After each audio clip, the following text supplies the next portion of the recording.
Think and Grow Rich by Napoleon Hill.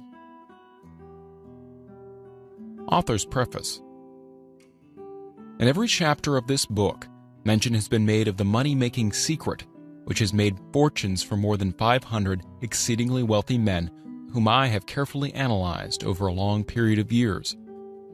The secret was brought to my attention by Andrew Carnegie more than a quarter of a century ago.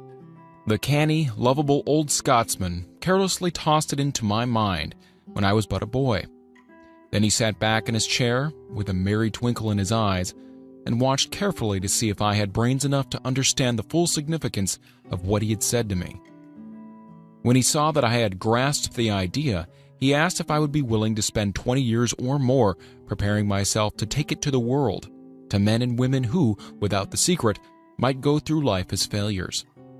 I said I would, and with Mr. Carnegie's cooperation, I've kept my promise. This book contains the secret, after having been put to the practical test by thousands of people in almost every walk of life. It was Mr. Carnegie's idea that the magic formula which gave him a stupendous fortune ought to be placed within reach of people who do not have time to investigate how men make money, and it was his hope that I might test and demonstrate the soundness of the formula through the experience of men and women in every calling. He believed the formula should be taught in all public schools and colleges, and expressed the opinion that if it were properly taught, it would so revolutionize the entire educational system that the time spent in school would be reduced to less than half.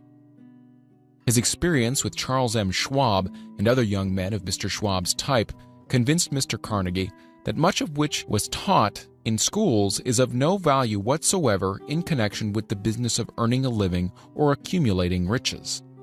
He had arrived at this decision because he had taken into his business one young man after another, many of them with but little schooling, and by coaching them in the use of this formula, developed in them rare leadership.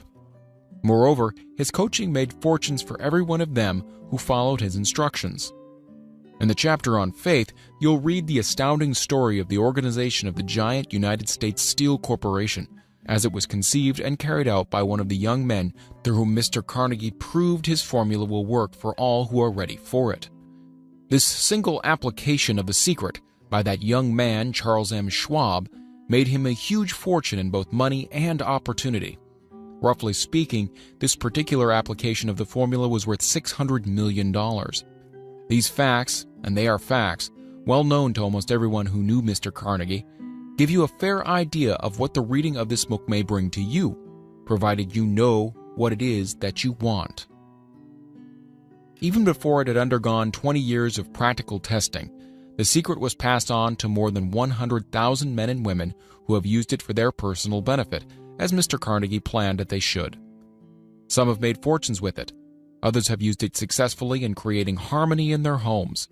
A clergyman used it so effectively that it brought him an income of upwards of $75,000 a year. Arthur Nash, a Cincinnati tailor, used his near-bankrupt business as a guinea pig on which to test the formula. The business came to life and made a fortune for its owners, and it's still thriving, though Mr. Nash is gone. The experiment was so unique that newspapers and magazines gave it more than $1 million worth of laudatory publicity. The secret was passed on to Stuart Austin Weir of Dallas, Texas. He was ready for it, so ready that he gave up his profession and studied law. Did he succeed? That story is told too. I gave the secret to Jennings Randolph the day he graduated from college, and he has used it so successfully that he is now serving his third term as a member of Congress with an excellent opportunity to keep on using it until it carries him to the White House. While serving as an advertising manager of the LaSalle Extension University, when it was little more than a name, I had the privilege of seeing J.G. Chaplin, president of the university, use the formula so effectively that he has since made the LaSalle one of the great extension schools of the country. The secret to which I refer has been mentioned no fewer than 100 times throughout this book. It has not been named directly, for it seems to work more successfully when it is merely uncovered and left in sight, where those who are ready and searching for it may pick it up. This is why Mr. Carnegie tossed it to me so quietly, without giving me its specific name. If you are ready to put it to use, you will recognize this secret at least once in every chapter. I wish I might feel privileged to tell you how you will know if you are ready, but that would deprive you of much of the benefit you will receive when you make the discovery in your own way. While this book was being written, my own son, who was then finishing the last year of his college work, picked up the manuscript of Chapter 2, read it, and discovered the secret himself. He used the information so effectively that he went directly into a responsible position at the beginning salary greater than the average man ever earns. His story has been briefly described in Chapter 2. When you read it, perhaps you'll dismiss any feeling you may have had at the beginning of the book that it promised too much. And two, if you have ever been discouraged, if you have had difficulties to surmount which took the very soul out of you, if you have tried and failed, if you were ever handicapped by illness or physical affliction, this story of my son's discovery and the use of the Carnegie formula may prove to be the oasis in the desert of lost hope for which you have been searching. This secret has extensively been used by President Woodrow Wilson during the World War. It is passed on to every soldier who fought in the war, carefully wrapped in the training received before going to the front. President Wilson told me it was a strong factor in raising the funds needed for the war. More than 20 years ago, Honorable Manuel L. Quezon, then resident commissioner of the Philippine Islands, was inspired by the secret to gain freedom for his people. He has gained freedom for the Philippines and is the first president of the Free State. A peculiar thing about the secret is that those who once acquire it and use it find themselves literally swept on to success with but little effort, and they never again submit to failure. If you doubt this, study the names of those who have used it, wherever they've been mentioned. Check their records for yourself and be convinced. There is no such thing as something for nothing. The secret to which I refer can be had without a price, although the price is far less than its value. It cannot be had at any price by those who are not intentionally searching for it. It cannot be given away. It cannot be purchased for money, for the reason that it comes in two parts. One part is already in possession of those who already are ready for it. The secret serves equally well all who are ready for it. Education has nothing to do with it. Long before I was born, the secret had found its way into the possession of Thomas Edison, and he used it so intelligently that he became the world's leading inventor, although he had but 3 months of schooling. The secret was passed on to a business associate of Mr. Edison. He used it so effectively that, although he was then making only $12,000 a year, he accumulated a great fortune and retired from active business while still a young man. You'll find his story at the beginning of the first chapter. It should convince you that riches are not beyond your reach, that you can still be what you wish to be, that money, fame, recognition, and happiness can be had by all who are ready and determined to have these blessings. How do I know these things? You should have the answer before you finish this book. You may find it in the very first chapter or on the last page. While I was performing the 20-year task of research, which I had undertaken at Mr. Carnegie's request, I analyzed hundreds of well-known men, many of whom admitted that they have accumulated their vast fortunes through the aid of the Carnegie secret. Among these men were Henry Ford, William Wrigley Jr., John Wanamaker, James J. Hill, George S. Parker, E. M. Statler, Henry L. Doherty, Cyrus H. K. Curtis, George Eastman, Theodore Roosevelt, John W. Davis, Albert Hubbard, Wilbur Wright, William Jennings Bryan, J. Ogden Armour, Charles M. Schwab, Harris F. Williams, John D. Rockefeller, Thomas Edison, F. W. Woolworth, Woodrow Wilson, W. M. Howard Taft, Dr. Alexander Graham Bell, Arthur Nash, Clarence Darrow. These names represent but a small fraction of the hundreds of well-known Americans whose achievements, financially and otherwise, prove that those who understand and apply the Carnegie secret reach high stations in life. I have never known anyone who was inspired to use the secret who did not achieve noteworthy success in his chosen calling. I have never known any person to distinguish himself or to accumulate riches of any consequence without possession of the secret. From these two facts, I draw the conclusion that the secret is more important as a part of the knowledge essential for self-determination than any which one receives through what is popularly known as education. What is education anyway? This has been answered in full detail.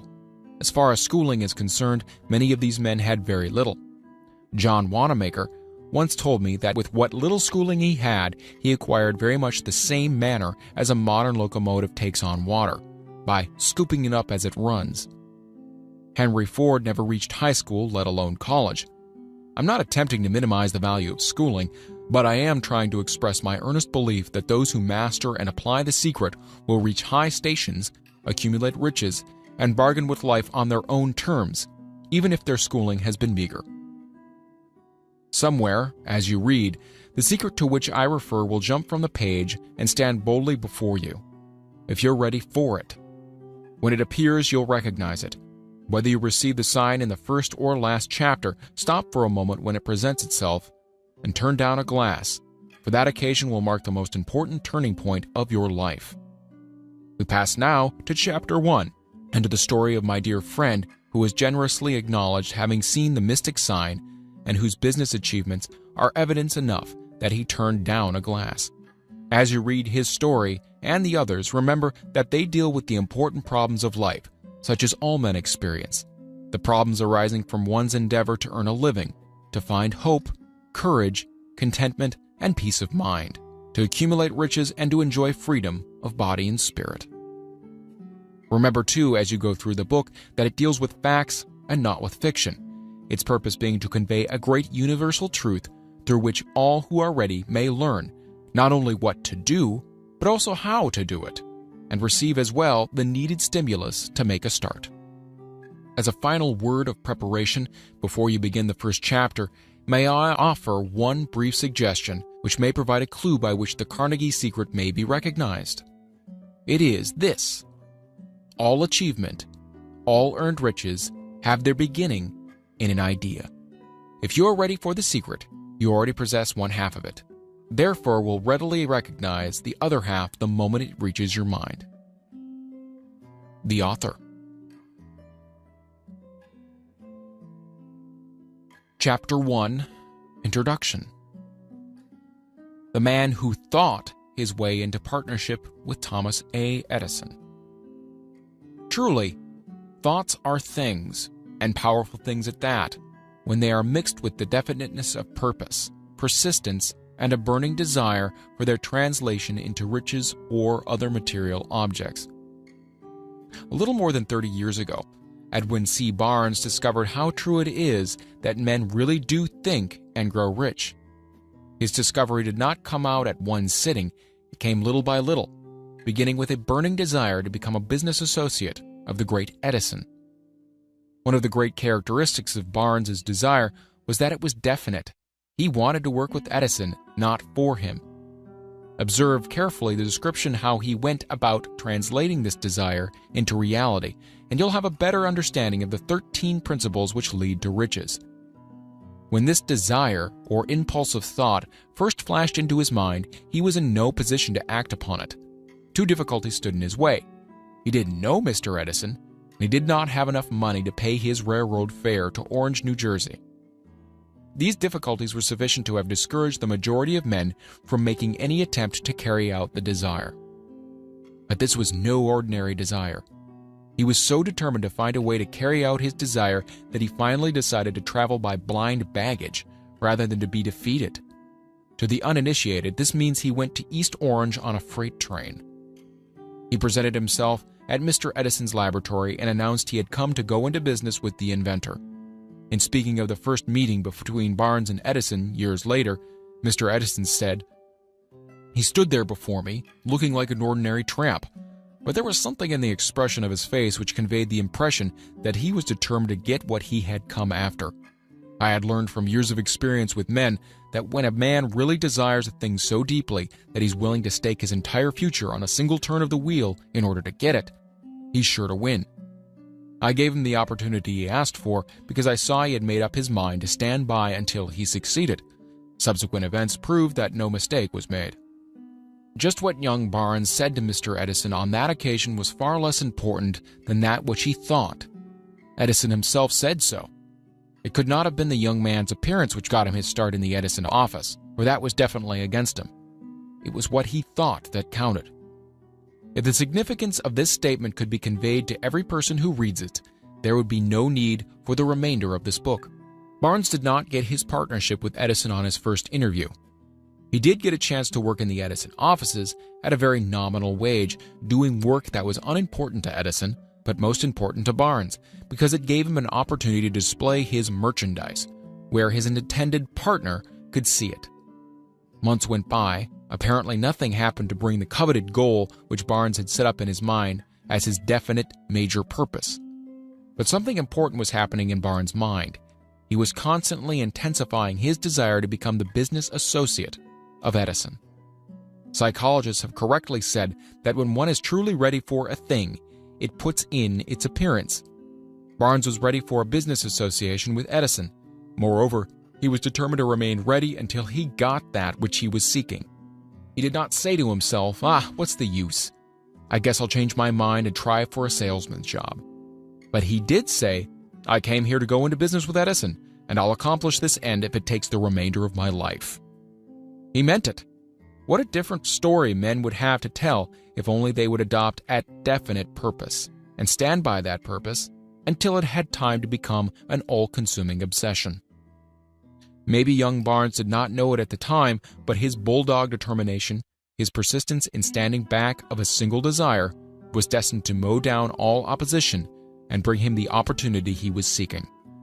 When the opportunity came, it appeared in a different form, and form a different direction than Barnes had expected. This is one of the tricks of opportunity. It has a sly habit of slipping in by the back door, and often it comes disguised in the form of misfortune or temporary defeat. Perhaps this is why so many fail to recognize opportunity. Mr. Edison had just perfected a new office device known at that time as the Edison dictating machine, now the Ediphone. His salesmen were not enthusiastic over the machine. They did not believe it could be sold without great effort. Barnes saw his opportunity right away. It had crawled in quietly, hidden in a queer-looking machine which interested no one but Barnes and the inventor. Barnes knew he could sell the Edison dictating machine. He suggested this to Edison and promptly got his chance. He did sell the machine. In fact, he sold it so successfully that Edison gave him a contract to distribute and market it all over the nation. Out of that business association grew the slogan, "Made by Edison and installed by Barnes."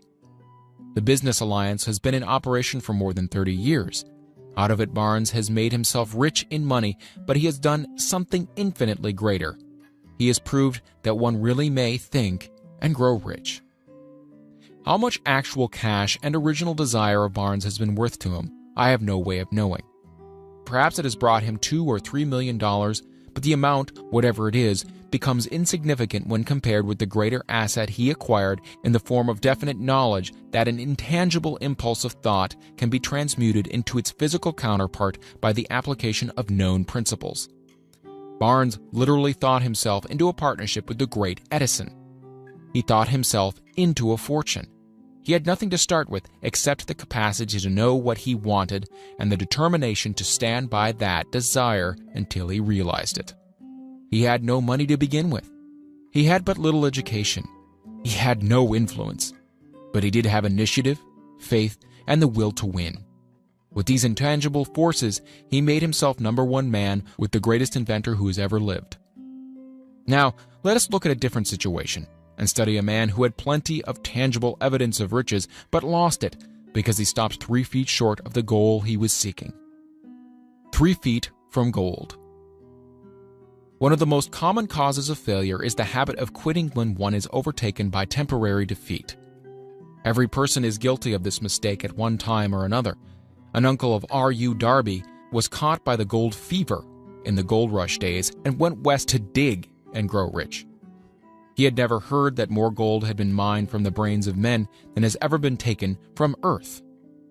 He staked a claim and went to work with pick and shovel. The going was hard, but his lust for gold was definite. After weeks of labor, he was rewarded by the discovery of the shining ore. He needed machinery to bring that ore to the surface. Quietly, he covered up the mine, retraced his footsteps to his home in Williamsburg, Maryland, told his relatives and a few neighbors of the strike, and they got together money for the needed machinery to have it shipped. The uncle and Darby went back to work the mine. The first car of ore was mined and shipped to a smelter. The returns proved they had one of the richest mines in Colorado. A few more cars of that ore would clear the debts. Then would come the big killing in profits. Down went the drills. Up went the hopes of Darby and Uncle. Then something happened. The vein of gold ore disappeared. They had come to the end of the rainbow, and the pot of gold was no longer there. They drilled on, desperately trying to pick up the vein again, all to no avail. Finally, they decided to quit. They sold the machinery to a junk man for a few $100s and took the train back home. Some junk men are dumb, but not this one. He called in a mining engineer to look at the mine and do a little calculating. The engineer advised that the project had failed because the owners were not familiar with fault lines. His calculation showed that the vein would be found just 3 feet from where the Darbys had stopped drilling. This is exactly where it was found. The junk man took millions of dollars in ore from the mine because he knew enough to seek expert counsel before giving up. Most of the money which went into the machinery was procured through the efforts of R.U. Darby, who was then a very young man. The money came from his relatives and neighbors because of their faith in him. He paid back every dollar of it, although he was years in doing so. Long afterward, Mr. Darby recouped his loss many times over when he made the discovery that desire can be transmuted into gold. The discovery came after he went into the business of selling life insurance. Remembering that he lost a huge fortune because he stopped 3 feet from gold, Darby profited by the experience in his chosen work by the simple method of saying to himself, "I stopped 3 feet from gold, but I'll never stop because men say no when I ask them to buy insurance." Darby is one of a small group of fewer than 50 men who sell more than $1 million in life insurance annually. He owes his stickability to the lesson he learned from his quitability in the gold mining business.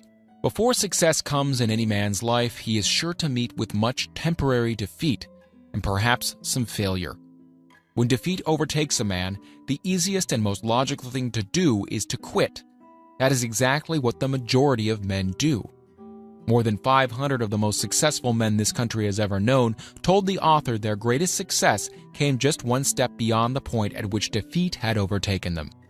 Failure is a trickster with a keen sense of irony and cunning. It takes great delight in tripping one when success is almost within reach. A 50-cent lesson in persistence. Shortly after Mr. Darby received his degree from the University of Hard Knocks and had decided to profit by his experience in the gold mining business, he had the good fortune to be present on an occasion that proved to him that no does not necessarily mean no. One afternoon, he was helping his uncle grind wheat in an old-fashioned mill. The uncle operated a large farm on which a number of colored sharecrop farmers lived. Quietly, the door was opened, and a small colored child, the daughter of a tenant, walked in and took her place near the door. The uncle looked up, saw the child, and barked at her roughly. "What do you want?" Meekly the child replied, "My mammy said send her 50 cents. "I'll not do it," the uncle retorted.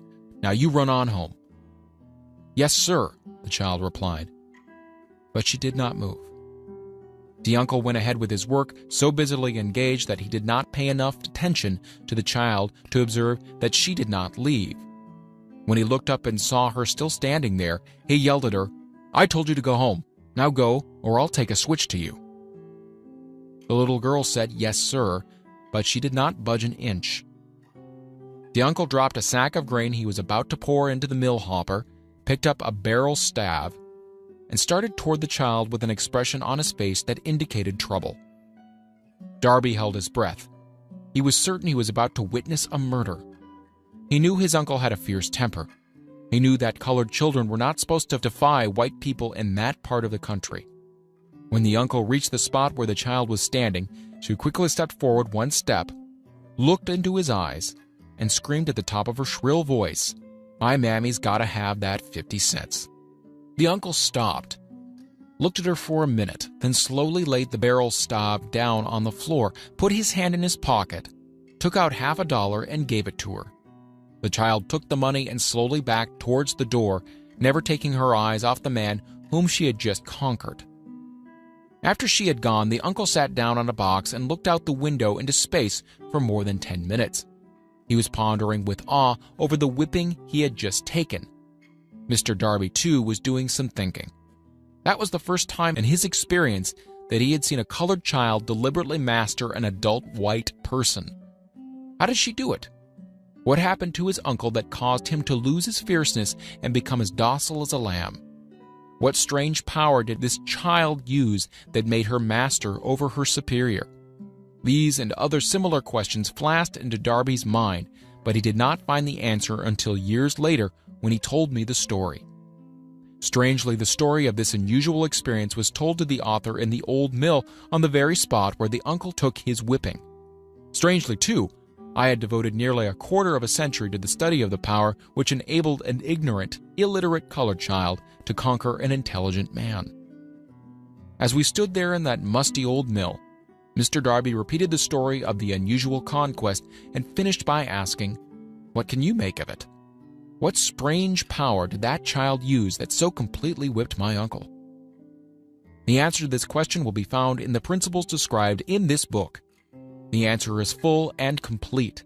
It contains details and instructions sufficient to enable anyone to understand and apply the same force which the little girl accidentally stumbled upon. Keep your mind alert, and you'll observe exactly what strange power came to the rescue of the child. You will catch a glimpse of this power in the next chapter. Somewhere in the book, you'll find an idea that will quicken your receptive powers and place at your command, for your own benefit, the same irresistible power. The awareness of this power may come to you in the first chapter, or it may flash into your mind in some subsequent chapter. It may come in the form of a single idea, or it may come in the nature of a plan or a purpose. Again, it may cause you to go back into your past experience of failure or defeat and bring to the surface the same lesson by which you can regain all that you lost through defeat. After I had described to Mr. Darby the power unwittingly used by the colored girl, he quickly retraced his 30 years of experience as a life insurance salesman, and frankly acknowledged that his success in that field was due in no small degree to the lesson he had learned from the child. Mr. Darby pointed out, "Every time a prospect tried to bow me out without buying, I saw that child standing there in the old mill, her big eyes glaring in defiance, and I said to myself, I've got to make this sale." The better portion of all sales I have made were made after people had said no. He recalled, too, his mistake in having stopped only 3 feet from gold. But, he said, that experience was a blessing in disguise. It taught me to keep on keeping on, no matter how hard the going may be, a lesson I needed to learn before I could succeed in anything. This story of Mr. Darby and his uncle, the colored girl and the gold mine, doubtless will be read by hundreds of men who make their living by selling life insurance. And to all of these, the author wishes to offer the suggestion that Darby owes to these 2 experiences his ability to sell more than $1 million of life insurance every year. Life is strange and often imponderable. Both the successes and failures have their roots in simple experiences. Mr. Darby's experiences were commonplace and simple enough, yet they held the answer to his destiny in life. Therefore, they were as important to him as life itself. He profited by these 2 dramatic experiences because he analyzed them and found the lesson they taught. But what of the man who has neither the time nor the inclination to study failure in search of knowledge that may lead to success? Where and how is he to learn the art of converting defeat into stepping stones to opportunity? In answer to these questions, this book was written. The answer called for a description of 13 principles, but remember as you read, the answer you may be seeking to the questions which have caused you to ponder over the strangeness of life may be found in your own mind through some idea, plan, or purpose which may spring into your mind as you read. One sound idea is all one needs to achieve success. The principles described in this book contain the best and the most practical of all that is known concerning ways and means of creating useful ideas. Before we may go any further in our approach to the description of these principles, we believe you are entitled to receive this important suggestion. When riches begin to come, they come so quickly in such great abundance that one wonders where they have been hiding during all those lean years. This is an astounding statement, and all the more so when we take into consideration the popular belief that riches come only to those who work hard and long. When you begin to think and grow rich, you will observe that riches begin with a state of mind, with definiteness of purpose, with little or no hard work. You and every other person ought to be interested in knowing how to acquire that state of mind which will attract riches. I spent 25 years in research analyzing more than 25,000 people because I too wanted to know how wealthy men became that way. Without that research, this book could not have been written. Here take notice of a very significant truth, viz. The business depression started in 1929 and continued on to an all-time record of destruction until sometime after President Roosevelt entered office. Then the depression began to fade into nothingness. Just as an electrician in a theater raises the light so gradually that darkness is transmuted into light before you realize it, so did the spell of fear in the minds of the people gradually fade away and become faith. Observe very closely as soon as you master the principles of this philosophy and begin to follow the instructions for applying those principles. Your financial status will begin to improve, and everything you touch will begin to transmute itself into an asset for your benefit. Impossible? Not at all. One of the main weaknesses of mankind is the average man's familiarity with the word impossible. He knows all the rules which will not work. He knows all the things which cannot be done. This book was written for those who seek the rules which have made others successful and are willing to stake everything on those rules. A great many years ago, I purchased a fine dictionary. The first thing I did with it was to turn the word impossible and neatly clip it out of the book. That would not be an unwise thing for you to do. Success comes to those who become success conscious. Failure comes to those who indifferently allow themselves to become failure conscious. The object of this book is to help all who seek it to learn the art of changing their minds from failure consciousness to success consciousness. Another weakness found in altogether too many people is the habit of measuring everything and everyone by their own impressions and beliefs. Some who will read this will believe that no one can think and grow rich. They cannot think in terms of riches because their thought habits have been steeped in poverty, want, misery, failure, and defeat. These unfortunate people remind me of a prominent Chinese person who came to America to be educated in American ways. He attended the University of Chicago. One day, President Harper met this young Oriental on the campus, stopped to chat with him for a few minutes, and asked what had impressed him as being the most noticeable characteristic of the American people. "Why," this Chinese man exclaimed, "the queer slant of your eyes. Your eyes are off slant." What do we say about the Chinese? We refuse to believe that which we do not understand. We foolishly believe that our own limitations are the proper measure of all limitations. Sure, the other fellow's mans are off slant because they are not the same as our own. Millions of people look at the achievements of Henry Ford after he had arrived and envy him because of his good fortune, or luck, or genius, or whatever it is they credit for Ford's fortune. Perhaps one person in every 100,000 knows the secret of Ford's success, and those who do know are too modest or too reluctant to speak of it because of its simplicity. A single transaction will illustrate the secret perfectly. A few years back, Ford decided to produce his now famous V8 motor.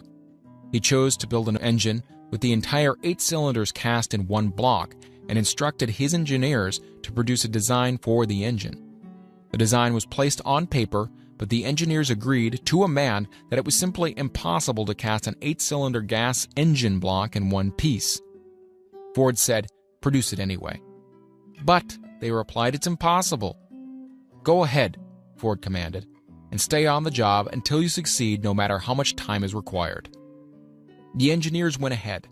There was nothing else for them to do, if they were to remain on Ford's staff, that is. 6 months went by, nothing happened. Another 6 months passed, and still nothing happened. The engineers tried every conceivable plan to carry out the orders, but the thing seemed out of the question. Impossible. At the end of the year, Ford checked with his engineers, and again they informed him that they had found no way to carry out his orders. "Go right ahead," said Ford. "I want it and I'll have it." They went ahead, and then, as if by a stroke of magic, the secret was discovered. The Ford determination had won once more. This story may not be described with minute accuracy, but the sum and substance of it is correct. You who wish to think and grow rich, the secret of the Ford millions, if you can. You will not have to look very far. Henry Ford is a success because he understands and applies the principles of success. One of these is desire, knowing what one wants. Remember this Ford story as you read and pick out the lines in which the secret of this stupendous achievement have been described. If you can do this, if you can lay your finger on the particular group of principles which made Ford rich, you can equal his achievements in almost any calling for which you're suited.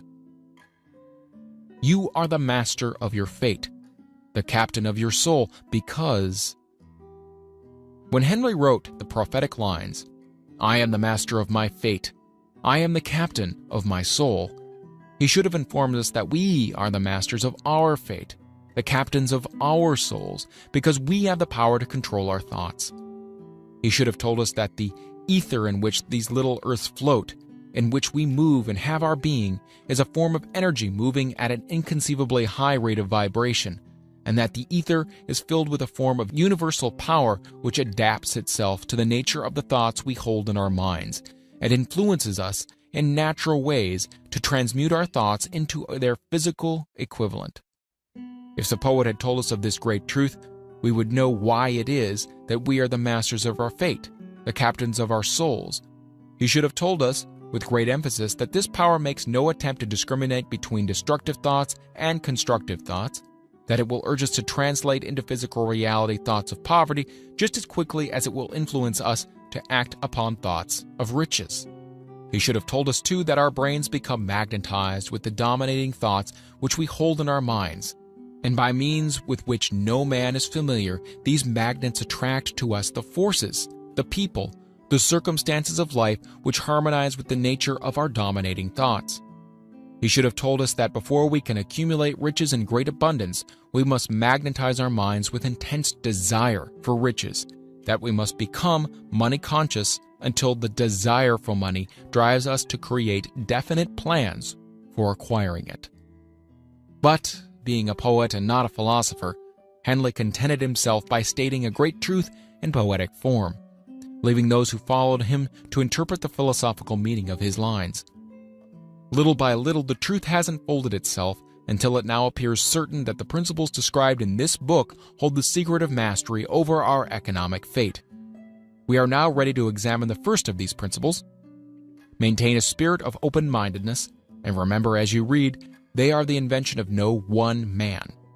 The principles were gathered from the life experiences of more than 500 men who were actually accumulating riches in huge amounts. Men who began in poverty and with but little education or influence. The principles worked for these men. You can put them to work for your own enduring benefit. You'll find it easy, not hard to do. Before you read the next chapter, I want you to know that it conveys factual information which might easily change your entire financial destiny, as it has so definitely brought changes of stupendous proportions to two people described. I want you to know also that the relationship between these men and myself is such that I could have taken no liberties with the facts, even if I had wished to do so. One of them has been my closest personal friend for almost 25 years, and the other is my own son.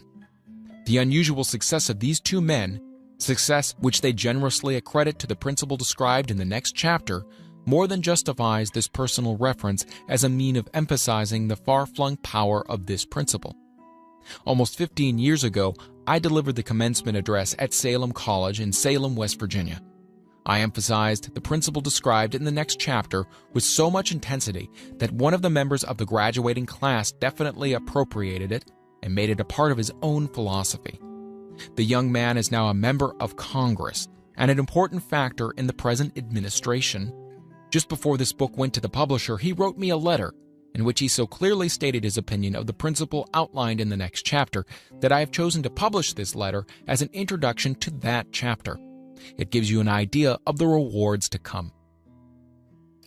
My dear Napoleon, my service as a member of Congress having given me an insight into the problems of men and women, I am writing to offer a suggestion which may become helpful to thousands of worthy people. With apologies, I must state that the suggestion, if acted upon, will mean several years of labor and responsibility for you, but I am enheartened to make this suggestion because I know your great love for rendering useful service. In 1922, you delivered the commencement address at Salem College when I was a member of the graduating class. In that address, you planted in my mind an idea which has become responsible for the opportunity I now have to serve the people of my state, and will be responsible in a very large measure for whatever success I may have in the future. The suggestion I have in mind is that you put into a book the sum and substance of the address you delivered at Salem College, and in that way give the people of America an opportunity to profit by your many years of experience and association with the men who, by their greatness, have made America the richest nation on earth. I recall, as though it were yesterday, the marvelous description you gave of the method by which Henry Ford, with but little schooling, without a dollar, with no influential friends, rose to great heights. I made up my mind then, even before you had finished your speech, that I would make a place for myself no matter how many difficulties I had to surmount. Thousands of young people will finish their schooling this year, and within the next few years. Every one of them will be seeking just such a message of practical encouragement as the one I received from you. They will want to know where to turn, what to do to get started in life. You can tell them because you have helped to solve the problems of so many people. If there is any possible way that you can afford to render so great a service, may I offer the suggestion that you include with every book one of your personal analysis charts, in order that the purchaser of the book may have the benefit of a complete self-inventory, indicating, as you indicated to me years ago, exactly what is standing in the way of success. Such a service as this, providing the reader of your book with a complete, unbiased picture of their faults and their virtues, would mean to them the difference between success and failure. The service would be priceless. Millions of people are now facing the problems of staging a comeback because of the Depression. And I speak from personal experience when I say I know these earnest people would welcome the opportunity to tell you their problems and to receive your suggestions for the solution. You know the problems of those who face the necessity of beginning all over again. There are thousands of people in America today who would like to know how they can convert ideas into money. People who must start at scratch, without finances, and recoup their losses. If anyone can help them, you can. If you publish this book, I would like to own the first copy that comes from the press, personally autographed by you. With best wishes, believe me, cordially yours, Jennings Randolph.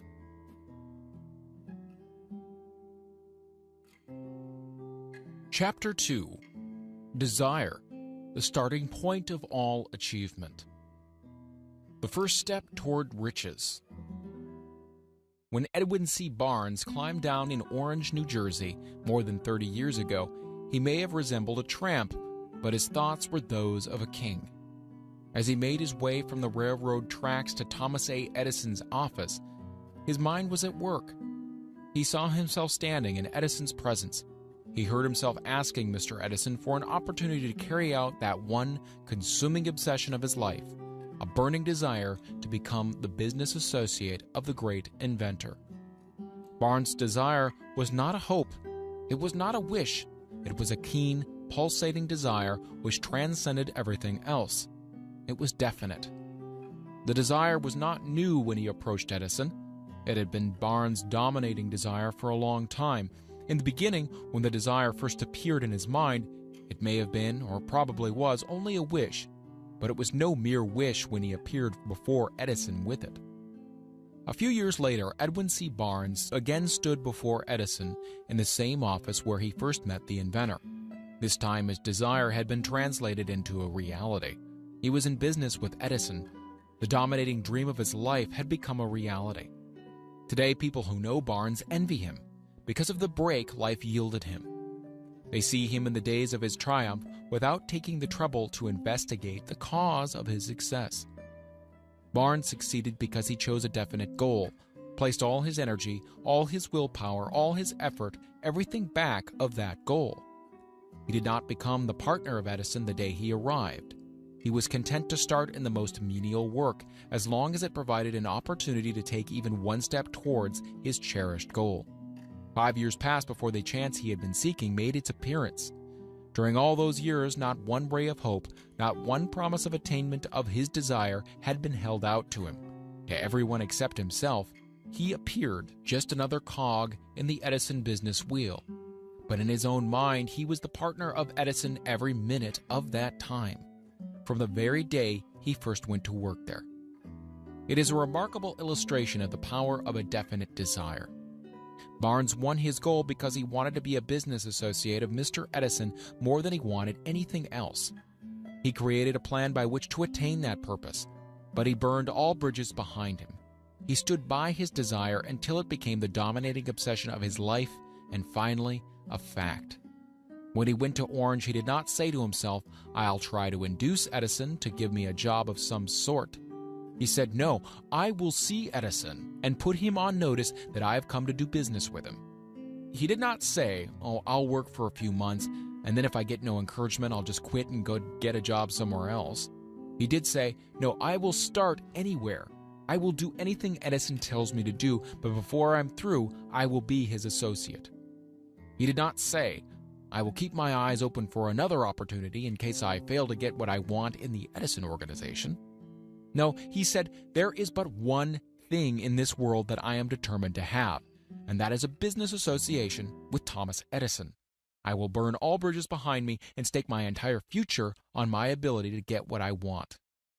He left himself no possible way of retreat. He had to win or perish. This is all there is to the Barnes story of success. A long while ago, a great warrior faced a situation which made it necessary for him to make a decision which ensured his success on the battlefield. He was about to send his armies against a powerful foe whose men outnumbered his own. He loaded his soldiers into boats, sailed to the enemy's country, unloaded soldiers and equipment, then gave the order to burn the ships that had carried them. Addressing his men before the first battle, he said, "You see the boats going up in smoke. That means that we cannot leave these shores alive unless we win. We now have no choice. We win or we perish." They won. Every person who wins in an undertaking must be willing to burn his ships and cut all sources of retreat. Only by doing so can one be sure of maintaining that state of mind known as a burning desire to win, which is essential to success. The morning after the Great Chicago Fire, a group of merchants stood on State Street, looking at the smoking remains of what had been their stores. They went into a conference to decide what if they could rebuild, or leave Chicago and start over in a more promising section of the country. They reached a decision, all except one, to leave Chicago. The merchant who decided to stay and rebuild pointed a finger at the remains of his store and said, "Gentlemen, on that very spot, I'm going to build the world's greatest store, no matter how many times it may burn down." This was more than 50 years ago. The store was built. It stands there today, a towering monument to the power of that state of mind known as a burning desire. The easy thing for Marshall Field to have done would have been exactly what his fellow merchants did. When the going was hard and the future looked dismal, they pulled up and went where the going seemed easier. Mark well this difference between Marshall Field and the other merchants, because it is the same difference which distinguishes Edwin C. Barnes from thousands of other young men who have worked in the Edison organization. It is the same difference which distinguishes practically all who succeed from those who fail. Every human being who reaches the age of understanding of the purpose of money wishes for it. Wishing will not bring riches, but desiring riches with a state of mind that becomes an obsession, then planning definite ways and means to acquire riches, and backing those plans with persistence, which does not recognize failure, will bring riches. The method by which desire for riches can be transmuted into its financial equivalent consists of 6 definite practical steps. These: first, fix in your mind the exact amount of money you desire. It is not sufficient merely to say, "I want plenty of money." First, be definite as to the amount. There is a psychological reason for definiteness, which will be described in a subsequent chapter. Second, determine exactly what you intend to give in return for the money you desire. There is no such reality as something for nothing. Third, establish a definite date when you intend to possess the money you desire. Fourth, create a definite plan for carrying out your desire and begin at once, whether you are ready or not, to put this plan into action. Fifth, Write out a clear, concise statement of the amount of money you intend to acquire. Name the time limit for its acquisition, state what you intend to give in return for the money, and describe clearly the plan through which you intend to accumulate it. Sixth, read your written statement aloud twice daily, once just before retiring at night and once after arising in the morning. As you read, see and feel and believe yourself already in possession of the money. It is important that you follow the instructions described in these 6 steps. It is especially important that you observe and follow the instructions in the 6th paragraph. You may complain that it is impossible for you to see yourself in possession of money before you actually have it. Here is where a burning desire will come to your aid. If you truly desire money so keenly that your desire is an obsession, you will have no difficulty in convincing yourself that you will acquire it. The object is to want money and to become so determined to have it that you convince yourself you will have it. Only those who become money conscious ever accumulate great riches. Money consciousness means that the mind has become so thoroughly saturated with the desire for money that one can see one's self already in possession of it. To the uninitiated, who has not been schooled on the working principles of the human mind, these instructions may appear impractical. It may be helpful to all who fail to recognize the soundness of the 6 steps to know that the information they convey was received from Andrew Carnegie, who began as an ordinary laborer in the steel mills, but managed, despite his humble beginning, to make these principles yield him a fortune of considerably more than $100 million. It may be of further help to know that the 6 steps here recommended were carefully scrutinized by the late Thomas Edison, who placed his stamp of approval upon them as being not only the steps essential for the accumulation of money, but necessary for the attainment of any definite goal. The steps call for no hard labor. They call for no sacrifice. They do not require one to become ridiculous or credulous. To apply them calls for no great amount of education. But the successful application of these 6 steps does call for sufficient imagination to enable one to see and to understand that accumulation of money cannot be left to chance, good fortune, and luck. One must realize that all who have accumulated great fortunes first did a certain amount of dreaming, hoping, wishing, desiring, and planning before they acquired money. You may as well know right here that you can never have riches in great quantities unless you can work yourself into a white heat of desire for money and actually believe you will possess it. You may as well know also that every great leader, from the dawn of civilization down to the present, was a dreamer. Christianity is the greatest potential power in the world today because its founder was an intense dreamer who had the vision and the imagination to see realities in their mental and spiritual form before they had been transmuted into physical form. If you do not see great riches in your imagination, you will never see them in your bank balance. Never in the history of America has there been so great an opportunity for practical dreamers as now exists. The 6-year economic collapse has reduced all men, substantially, to the same level. A new race is about to be run. The stakes represent huge fortunes which will be accumulated within the next 10 years. The rules of the race have changed because we now live in a changed world, and that definitely favors the masses, those who had but little or no opportunity to win under the conditions existing during the Depression, when fear paralyzed growth and development. We who are in this race for riches should be encouraged to know that this changed world in which we live is demanding new ideas, new ways of doing things, new leaders, new inventions, new methods of teaching, new methods of marketing, new books, new literature, new features for the radio, new ideas for moving pictures. Back of all this demand for new and better things, there is one quality which one must possess to win, and that is definiteness of purpose, the knowledge of what one wants and a burning desire to possess it. The business depression marked the death of one age and the birth of another. This changed world requires practical dreamers who can and will put their dreams into action. The practical dreamers have always been and always will be the pattern makers of civilization. We who desire to accumulate riches should remember the real leaders of the world always have been men who harnessed and put into practical use the intangible, unseen forces of unborn opportunity, and have converted those forces, or impulses of thought, into skyscrapers, cities, factories, airplanes, automobiles, and every form of convenience that makes life more pleasant. Tolerance and an open mind are practical necessities of the dreamer of today. Those who are afraid of new ideas are doomed before they start. Never has there been a time more favorable to pioneers than the present. True, there is no wild and woolly West to be conquered, as in the days of covered wagon. But there is a vast business, financial, and industrial world to be remolded and redirected along new and better lines. In planning to acquire your share of the riches, let no one influence you to scorn the dreamer. To win the big stakes in this changed world, you must catch the spirit of the great pioneers of the past, whose dreams have given to civilization all that it has of value.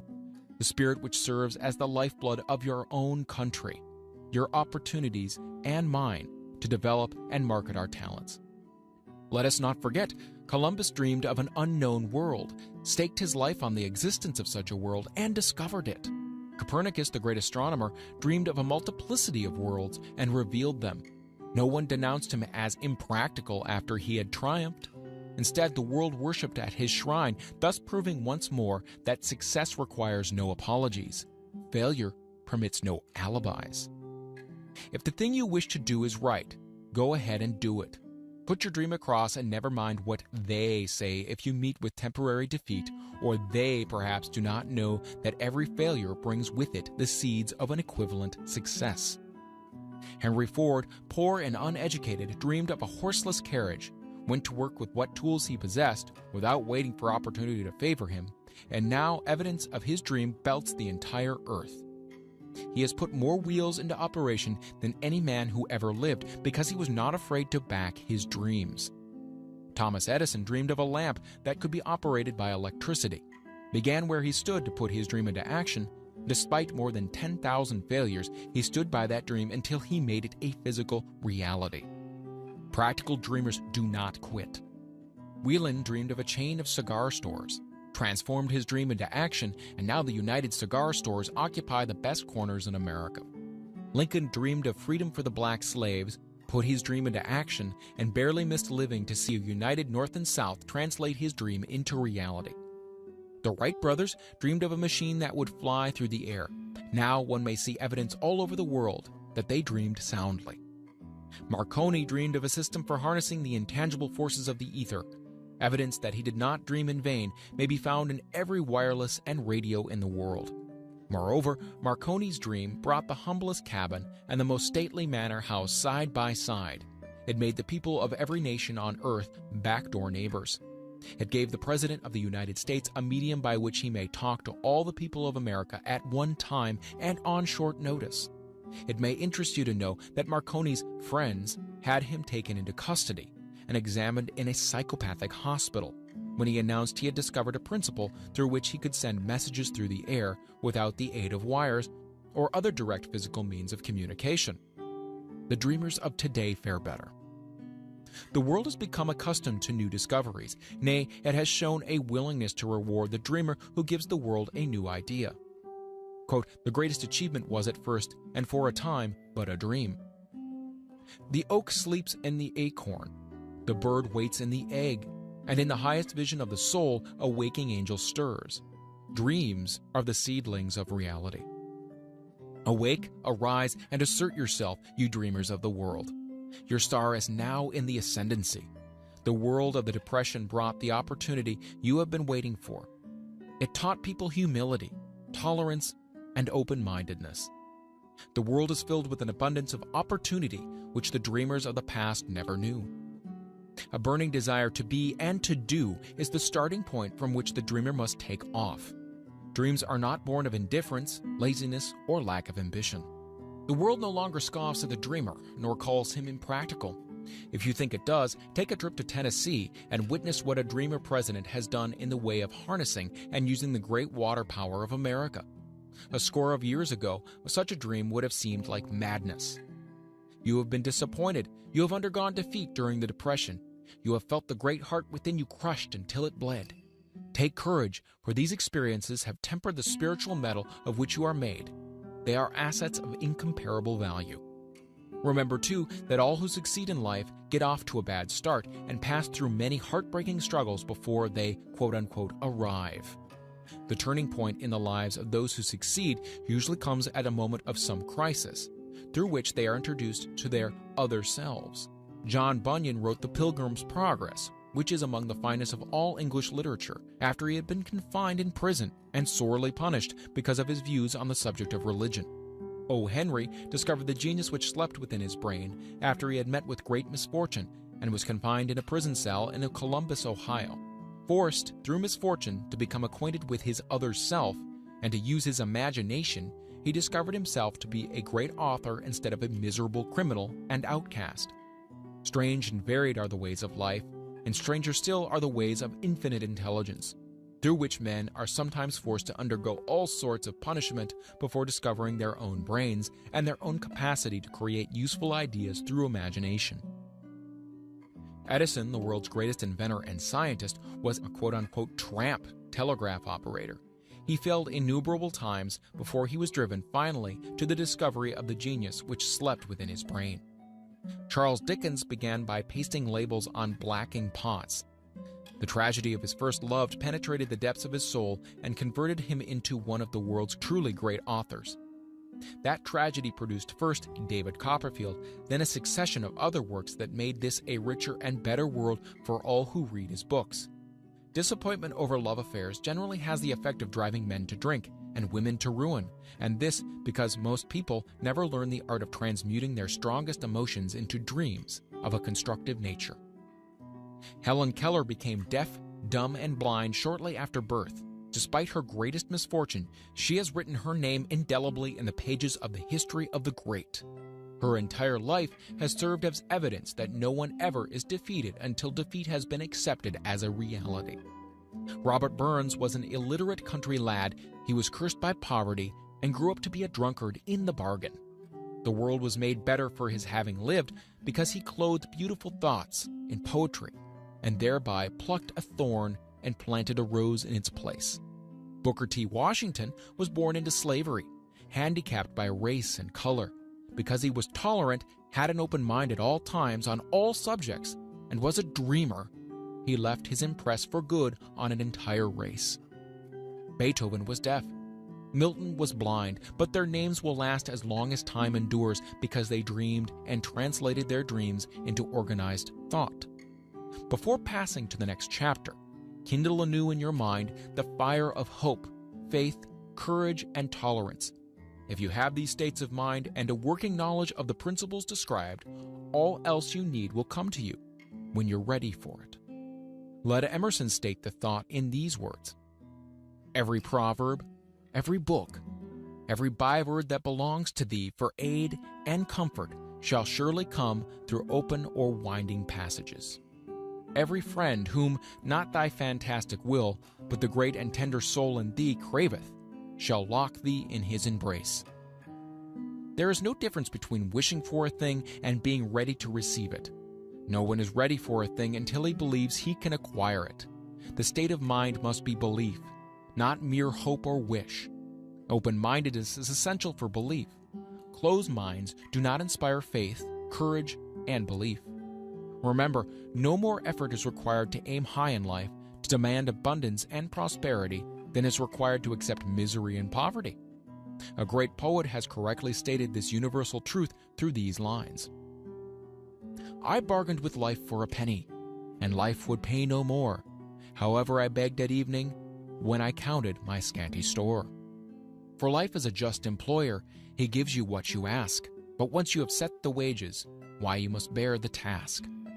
I worked for a menial's hire, only to learn dismayed that any wage I had hoped of life, life would have willingly paid. Desire outwits Mother Nature. As a fitting climax to this chapter, I wish to introduce one of the most unusual persons I have ever known. I first saw him 24 years ago, a few minutes after he was born. He came into the world without any physical sign of ears, and the doctor admitted, when pressed for an opinion, that the child might be deaf and mute for life. I challenged the doctor's opinion. I had the right to do so. I was the child's father. I, too, reached a decision and rendered an opinion, but I expressed the opinion silently in the secrecy of my own heart. I decided that my son would hear and speak. Nature could send me a child without ears, but nature could not induce me to accept the reality of the affliction. In my own mind, I knew that my son would hear and speak. How? I was sure there must be a way, and I knew I would find it. I thought of the words of the immortal Emerson. The whole course of things goes to teach us faith. We need only obey. There is guidance for each of us, and by lowly listening, we shall hear the right word. The right word? Desire. More than anything else, I desired that my son should not be deaf-mute. From that desire, I never receded, not for a second. Many years previously, I had written, "Our only limitations are those we set up in our own minds." For the first time, I wondered if that statement were true. Lying on the bed in front of me was a newly born child without the natural equipment of hearing. Even though he might hear and speak, he was obviously disfigured for life. Surely, this was a limitation which that child had not set up in his own mind. What could I do about it? Somehow I would find a way to transplant into that child's mind my own burning desire for ways and means of conveying sound to his brain without the aid of ears.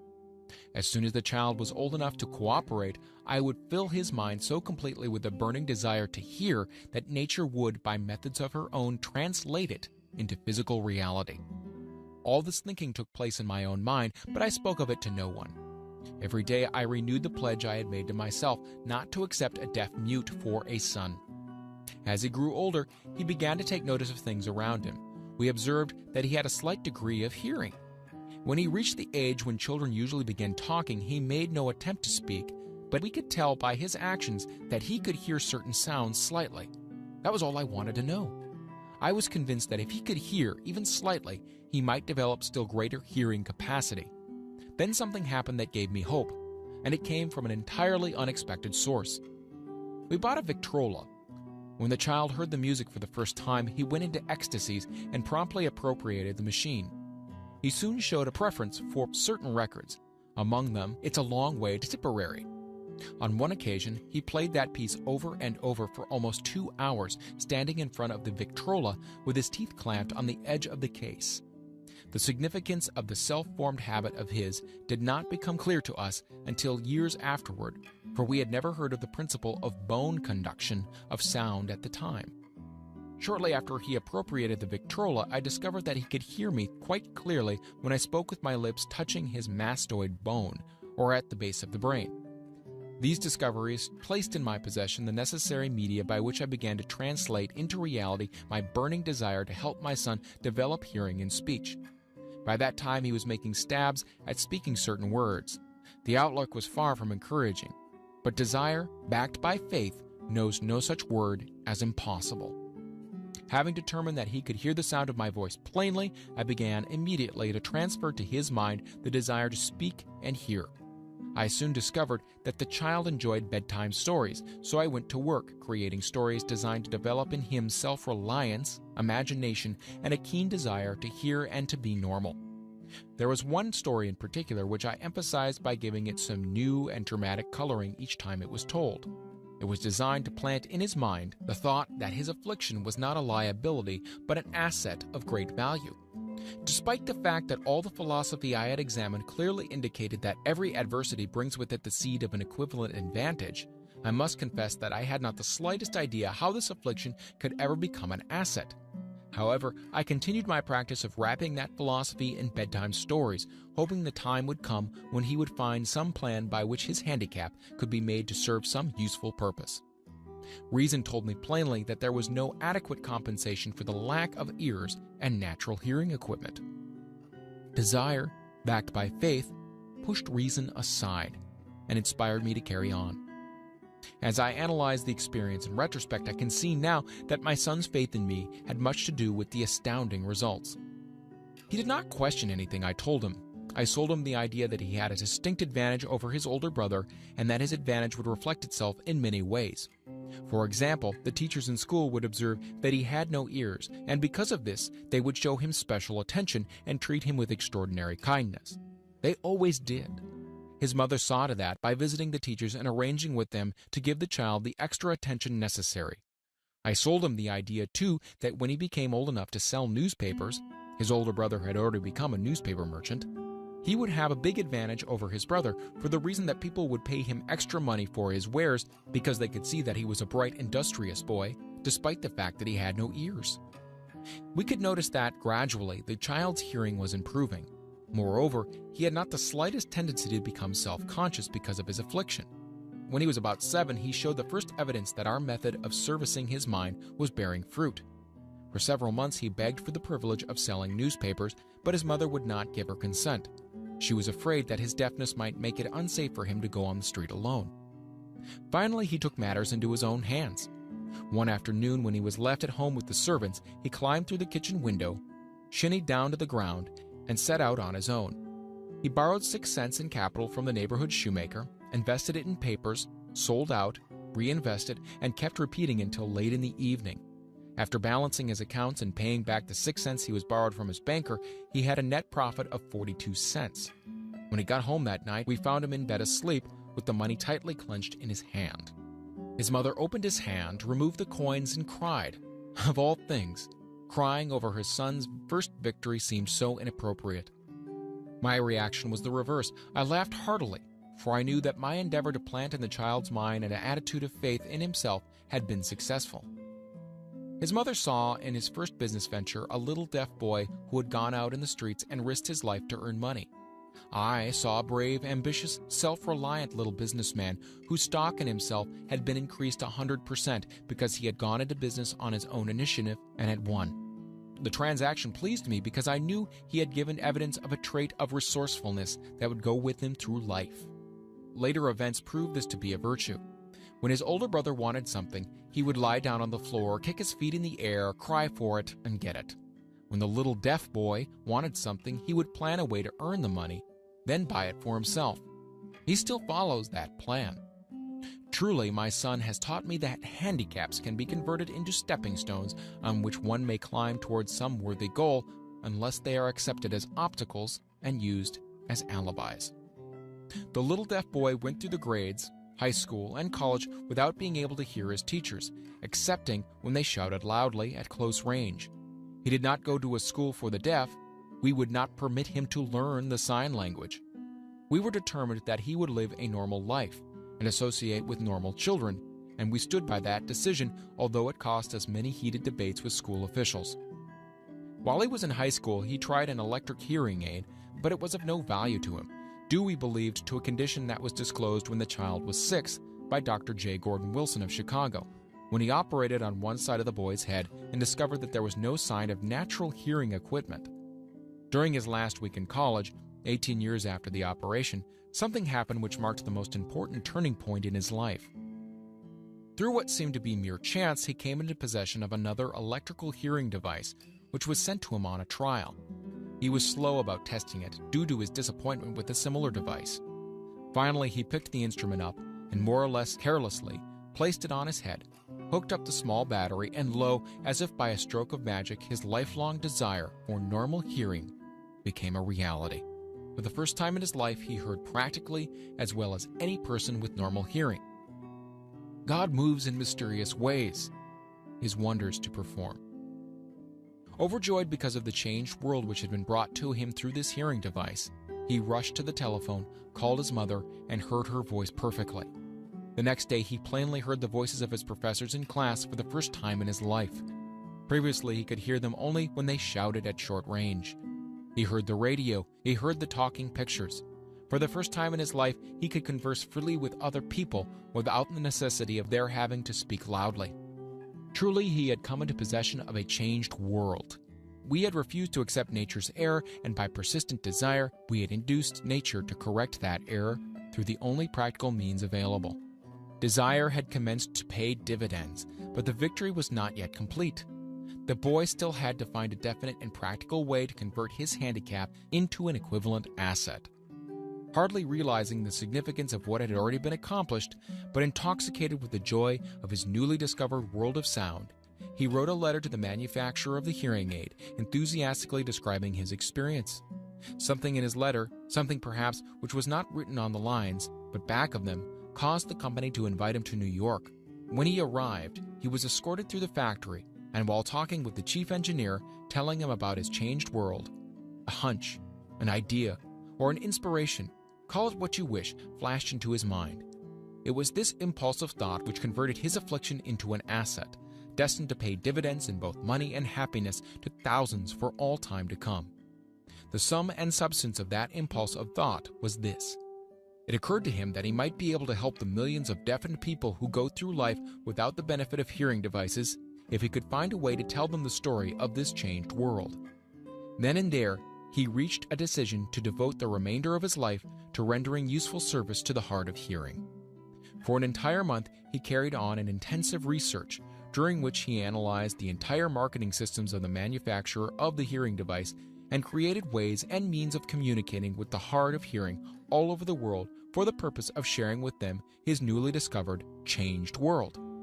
When this was done, he put in writing a 2-year plan, based upon his findings. When he presented the plan to the company, he was instantly given a position for the purpose of carrying out his ambition. Little did he dream, when he went to work, that he was destined to bring hope and practical relief to thousands of deafened people who, without his help, would have been doomed forever to deaf-mutism. Shortly after he became associated with the manufacturer of his hearing aid, he invited me to attend a class conducted by his company for the purpose of teaching deaf-mutes to hear and to speak. I had never heard of such a form of education before I visited the class, skeptical but hopeful that my time would not be entirely wasted. Here I saw a demonstration which gave me greatly enlarged vision of what I had done to arouse and keep alive in my son's mind the desire for normal hearing. I saw deaf mutes actually being taught to hear and to speak through application of the self-same principle I had used more than 20 years previously in saving my son from deaf-mutism. Thus, through some strange turn of the wheel of fate, my son Blair and I have been destined to aid in correcting deaf-mutism for those yet unborn, because we are the only living human beings, as far as I know, who have established definitely the fact that deaf-mutism can be corrected to the extent of restoring to normal life those who suffer with this affliction. It has been done for one, it'll be done for others. There is no doubt in my mind that Blair would have been a deaf-mute all his life if his mother and I had not managed to shape his mind as we did. The doctor who attended at his birth told us confidentially the child might never hear or speak. A few weeks ago, Dr. Irving Voorhees, a noted specialist on such cases, examined Blair very thoroughly. He was astounded when he learned how well my son now hears and speaks, and said his examination indicated that theoretically the boy should not be able to hear at all. But the lad does hear, despite the fact that X-ray pictures show there's no opening in the skull whatsoever from where his ears should be to the brain. When I planted in his mind the desire to hear and talk and live as a normal person, there went with the impulse some strange influence which caused nature to become a bridge builder and span the gulf of silence between his brain and the outer world by some means which the keenest medical specialists have not been able to interpret.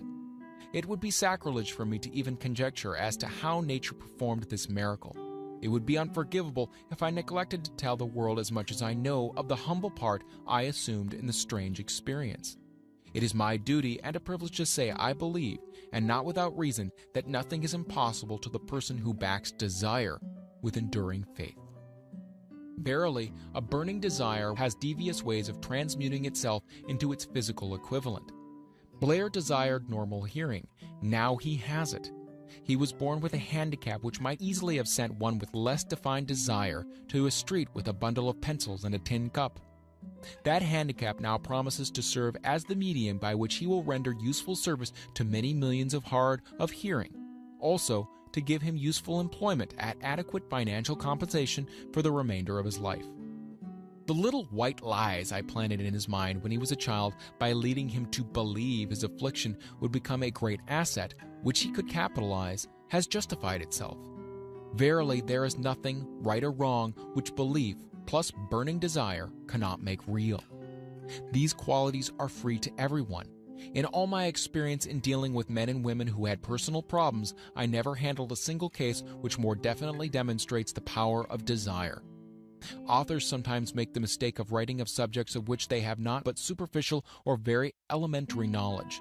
It has been my good fortune to have had the privilege of testing the soundness of the power of desire through the affliction of my own son. Perhaps it was providential that the experience came as it did, for surely no one is better prepared than he to serve as an example of what happens when desire is put to the test. If Mother Nature bends to the will of desire, is it logical that mere men can defeat a burning desire? Strange and imponderable is the power of the human mind. We do not understand the method for which it uses every circumstances, every individual, every physical thing within its reach as a mean of transmuting desire into its physical counterpart. Perhaps science will uncover this secret. I planted in my son's mind the desire to hear and to speak as any normal person hears and speaks. That desire has now become a reality. I planted in his mind the desire to convert his greatest handicap into his greatest asset. That desire has been realized. The modus operandi by which the astounding result was achieved is not hard to describe. It consisted of 3 very definite facts. First, I mixed faith with the desire for normal hearing, which I passed on to my son. Second, I communicated my desire to him in every conceivable way available, through persistent, continuous effort over a period of years. Third, he believed me. As this chapter was being completed, news came of the death of Madame Schumann-Heink. One short paragraph of the news dispatch gives the clue to this unusual woman's stupendous success as a singer. I quote the paragraph because the clue it contains is none other than desire. Early in her career, Madame Schumann-Heink visited the director of the Vienna Court Opera to have him test her voice. But he did not test it.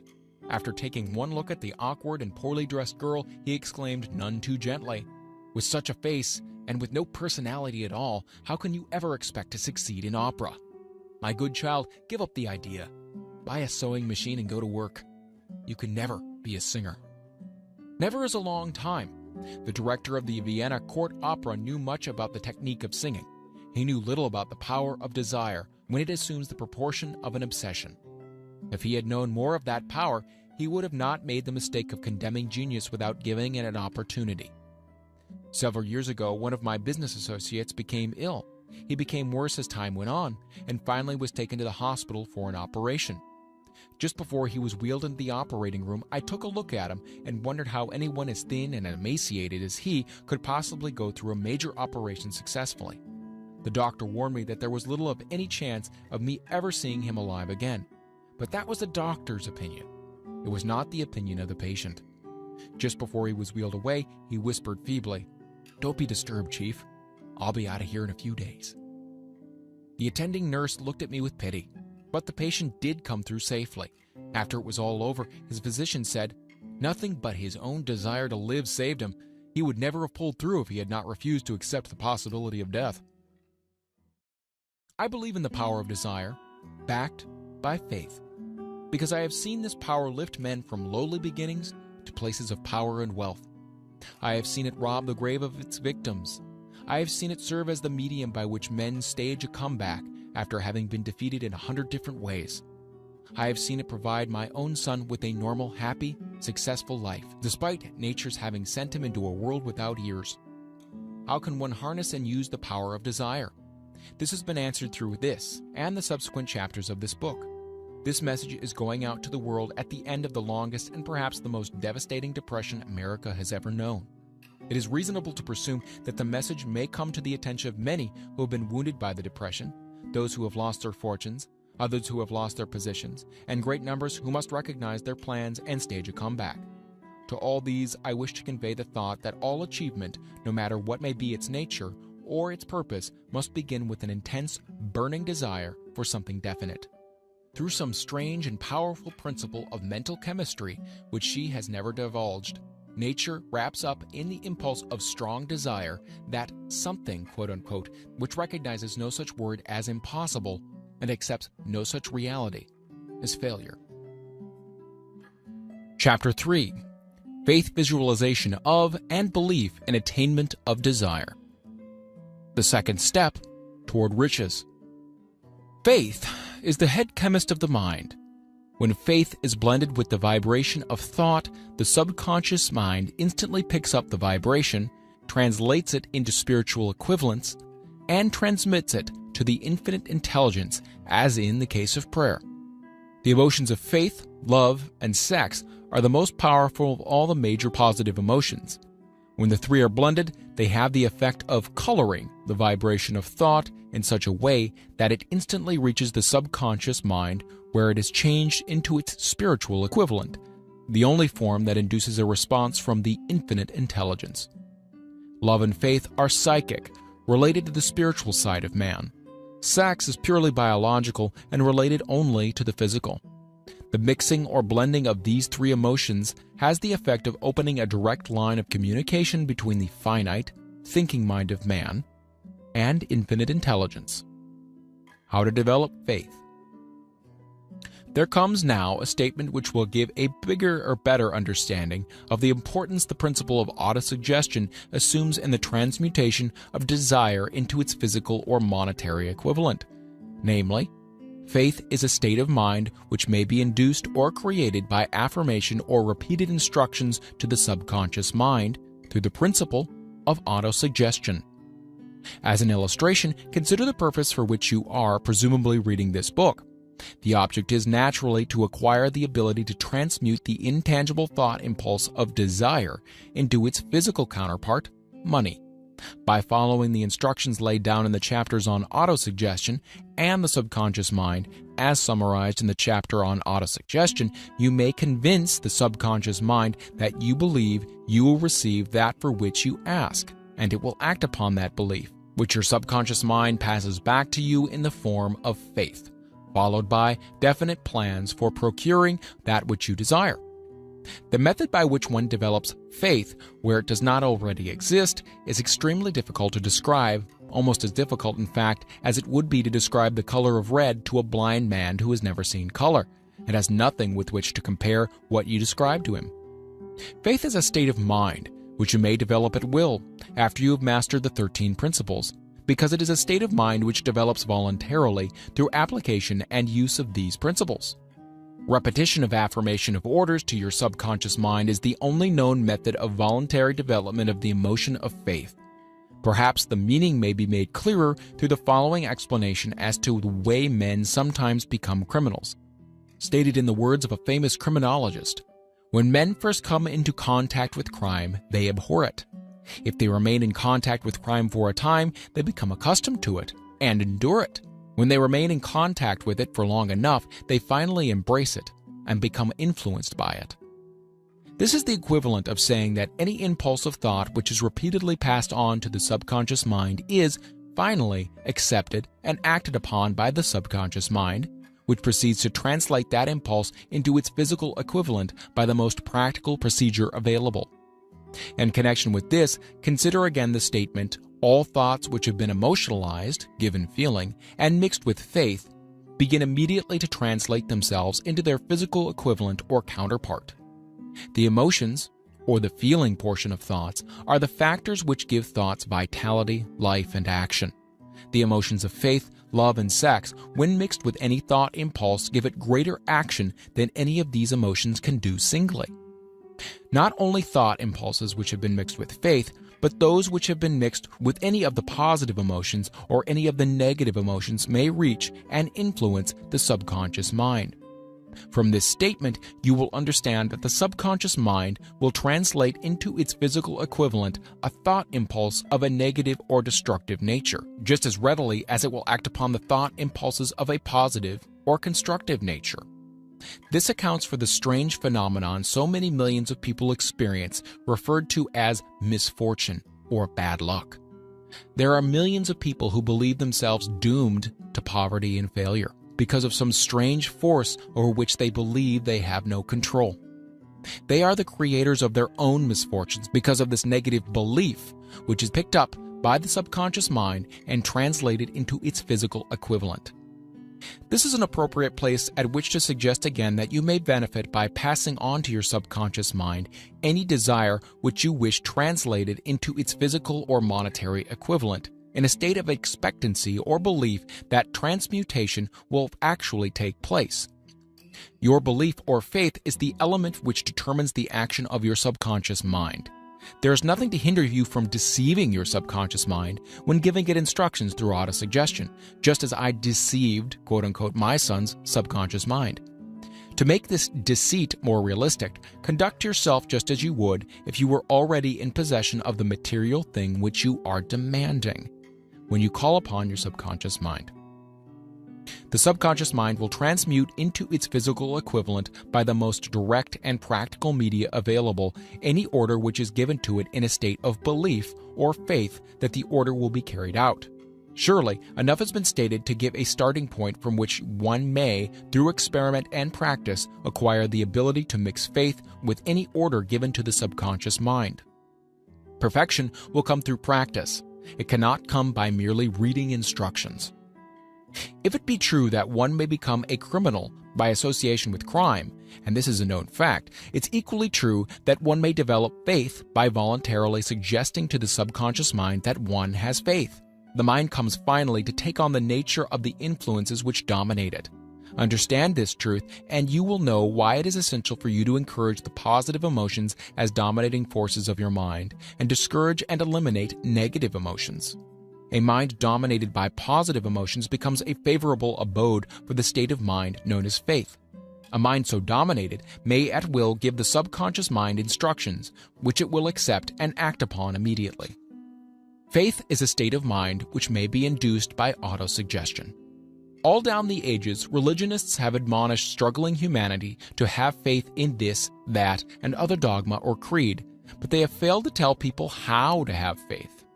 They have not stated that faith is a state of mind and that it may be induced by self-suggestion. In language which any normal human being can understand, we will describe all that is known about the principle through which faith may be developed, where it does not already exist. Have faith in yourself, faith in the infinite. Before we begin, you should be reminded again that faith is the eternal elixir which gives life, power, and action to the impulse of thought. The foregoing sentence is worth reading a second time, and a third, and a fourth. It is worth reading aloud. Faith is the starting point of all accumulation of riches. Faith is the basis of all miracles and all mysteries which cannot be analyzed by the rules of science. Faith is the only known antidote for failure. Faith is the element, the chemical, which when mixed with prayer gives one direct communication with infinite intelligence. Faith is the element which transforms the ordinary vibration of thought created by the finite mind of man into the spiritual equivalent. Faith is the only agency through which the cosmic force of infinite intelligence can be harnessed and used by man. Every one of the foregoing statements is capable of proof. The proof is simple and easily demonstrated. It is wrapped up in the principle of autosuggestion. Let us center our attention, therefore, upon the subject of self-suggestion and find out what it is and what it is capable of achieving. It is a well-known fact that one comes finally to believe whatever one repeats to oneself, whether the statement be true or false. If a man repeats a lie over and over, he will eventually accept the lie as truth. Moreover, he will believe it to be the truth. Every man is what he is because of the dominating thoughts which he permits to occupy his mind. Thoughts which a man deliberately places in his own mind and encourages with sympathy, and with which he mixes any one or more of the emotions, constitute the motivating forces which direct and control his every movement, act, and deed. Comes now a very significant statement of truth. Thoughts which are mixed with any of the feeling of emotions constitute a magnetic force which attracts, from the vibrations of the ether, other similar or related thoughts. A thought thus magnetized with emotion may be compared to a seed which, when planted in fertile soil, germinates, grows, and multiplies itself over and over again until that which was originally one small seed becomes countless millions of seeds of the same brand. The ether is a great cosmic mass of eternal forces of vibration. It is made up of both destructive vibrations and constructive vibrations. It carries at all times vibrations of fear, poverty, disease, failure, misery, and vibrations of prosperity, health, success, and happiness, just as surely as it carries the sound of hundreds of orchestrations of music and hundreds of human voices, all of which maintain their own individuality and means of identification through the medium of radio. From the great storehouse of the ether, the human mind is constantly attracting vibrations which harmonize with that which dominates the human mind. Any thought, idea, plan, or purpose which one holds in one's mind attracts, from the vibrations of the ether, a host of its relatives, adds these relatives to its own force, and grows until it becomes the dominating, motivating master of the individual in whose mind it has been housed. Now let us go back to the starting point and become informed as to how the original seed of an idea, plan, or purpose may be planted in the mind. The information is easily conveyed. Any plan, idea, or purpose may be placed in the mind through repetition of thought. This is why you are asked to write out a statement of your major purpose, or definite chief aim, commit it to memory, and repeat it in audible words day after day until these vibrations of sound have reached your subconscious mind. We are what we are because of the vibrations of thought which we pick up and register through the stimuli of our daily environment.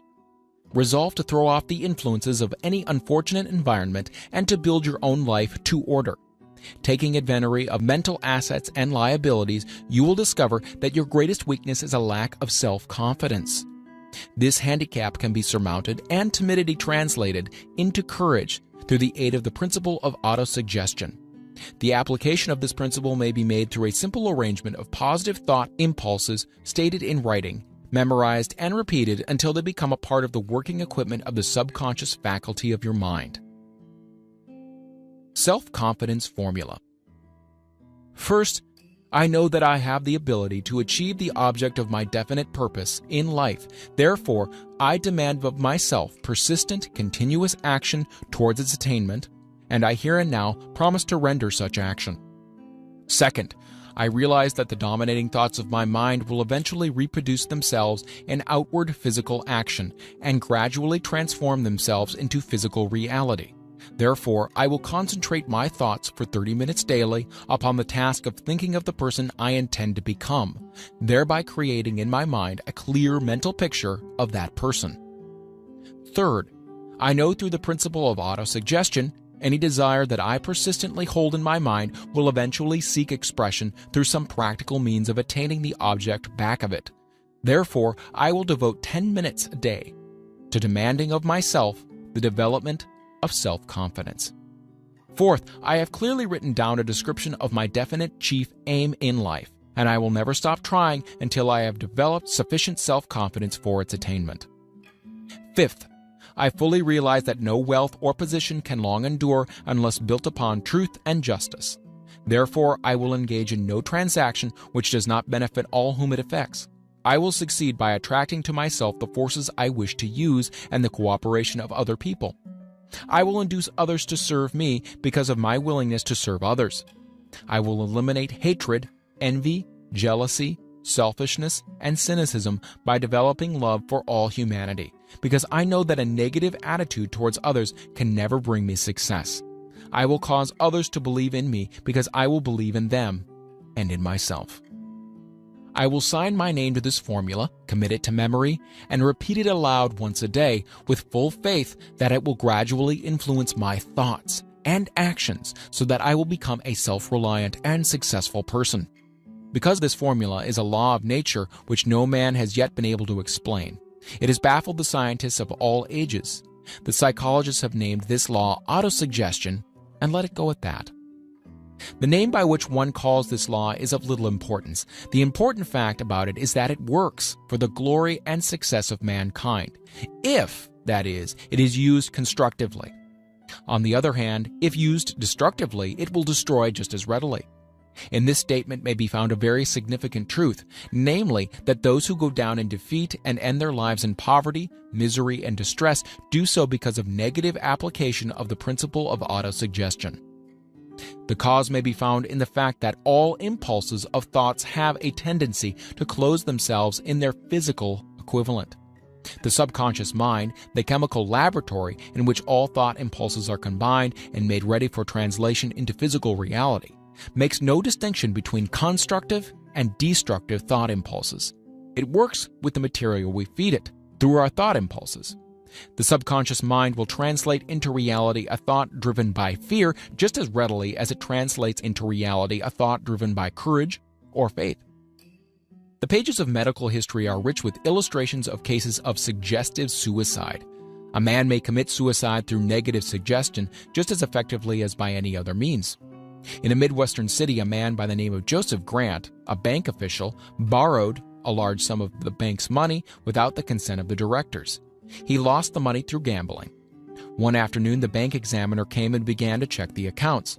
Grant left the bank, took a room in a hotel, and when they found him 3 days later, he was lying in bed, wailing and moaning, repeating over and over again these words, "My God, this'll kill me. I cannot stand the disgrace." In a short time, he was dead. The doctors pronounced the case one of mental suicide. Just as electricity will turn the wheels of industry and render useful service if used constructively, or snuff out life if wrongly used, so will the law of autosuggestion lead you to peace and prosperity, or down into the valley of misery, failure, death, according, that is, to your degree of understanding and application of it. If you fill your mind with fear, doubt, and unbelief in your ability to connect with and use the forces of infinite intelligence, the law of autosuggestion will take the spirit of unbelief and use it as a pattern by which your subconscious mind will translate it into its physical equivalent. This statement is as true as the statement that 2 and 2 are 4. Like the wind which carries one ship east and another west, the law of autosuggestion will lift you up or pull you down according to the way you set your sails of thought. The law of autosuggestion, through which any person may rise to the altitudes of achievement which stagger the imagination, is well described in the following verse. If you think you are beaten, you are. If you dare not, you don't. If you like to win but think you can't, it is almost certain you won't. If you think you'll lose, you're lost. For out of the world we find, success begins with a fellow's will. It's all in the state of mind. If you think you are outclassed, you are. You've got to think high to rise. You've got to be sure of yourself before you can ever win a prize. Life's battles don't always go to the stronger or faster man, but soon or late the man who wins is the man who thinks he can. Observe the words which have been emphasized, and you will catch the deep meaning which this poet had in mind. Somewhere in your makeup, perhaps in the cells of your brain, there lies sleeping the seed of achievement which, if aroused and put into action, would carry you to heights such as you may never have hoped to attain. Just as a master musician may cause the most beautiful strains of music to pour forth from the strings of a violin, so you may arouse the genius which lies asleep in your brain and cause it to drive you upward to whatever goal you wish to achieve. Abraham Lincoln was a failure at everything he tried until he was well past the age of 40. He was a Mr. Nobody from nowhere until a great experience came into his life, aroused the sleeping genius within his heart and brain, and gave the world one of its really great men. That experience was mixed with the emotions of sorrow and love. It came to him through Anne Rutledge, the only woman whom he ever truly loved. It is a known fact that the emotion of love is closely akin to the state of mind known as faith, and it's for this reason that love comes very near to translating one's thought impulses into their spiritual equivalent. During his work of research, the author discovered, from the analysis of life work and achievements of hundreds of men of outstanding accomplishment, that there was the influence of a woman's love back of nearly every one of them. The emotion of love in the human heart and brain creates a favorable field of magnetic attraction which causes an influx of the higher and finer vibrations which are afloat in the ether. If you wish evidence of the power of faith, study the achievements of men and women who have employed it. At the head of the list comes the Nazarene. Christianity is the greatest single force which influences the minds of men. The basis of Christianity is faith. No matter how many people may have perverted or misinterpreted the meaning of this great force, and no matter how many dogmas and creeds have been created in its name which do not reflect its tenets.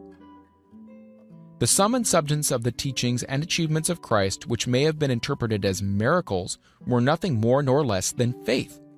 If there are any such phenomena as miracles, they are produced only through the state of mind known as faith. Some teachers of religion, and many who call themselves Christians, never understand nor practice faith. Let us consider the power of faith as it is now being demonstrated by a man who is well known to all of civilization, Mahatma Gandhi of India. In this man, the world has one of the most astounding examples known to civilization of the possibilities of faith. Gandhi wields more potential power than any man living at his time, and this despite the fact that he has none of the orthodox tools of power, such as money, battleships, soldiers, and materials of warfare. Gandhi has no power, he has no home, he does not own a suit of clothes, but he does have power. How does he come by that power? He created it out of his own understanding of the principle of faith, and through his ability to transplant that faith into the minds of 200 million people. Gandhi has accomplished through the influence of faith that which the strongest military power on earth could not and never will accomplish through soldiers and military equipment. He has accomplished the astounding feat of influencing 200 million minds to coalesce and move in unison as a single mind. What other force on earth except faith could do as much? There will come a day when employees as well as employers will discover the possibilities of faith. The day is dawning. The whole world has had ample opportunity during the recent business depression to witness what the lack of faith will do to business. Surely civilization has produced a sufficient number of intelligent human beings to make use of this great lesson which the depression has taught the world. During this depression, the world had evidence in abundance that widespread fear will paralyze the wheels of industry and business.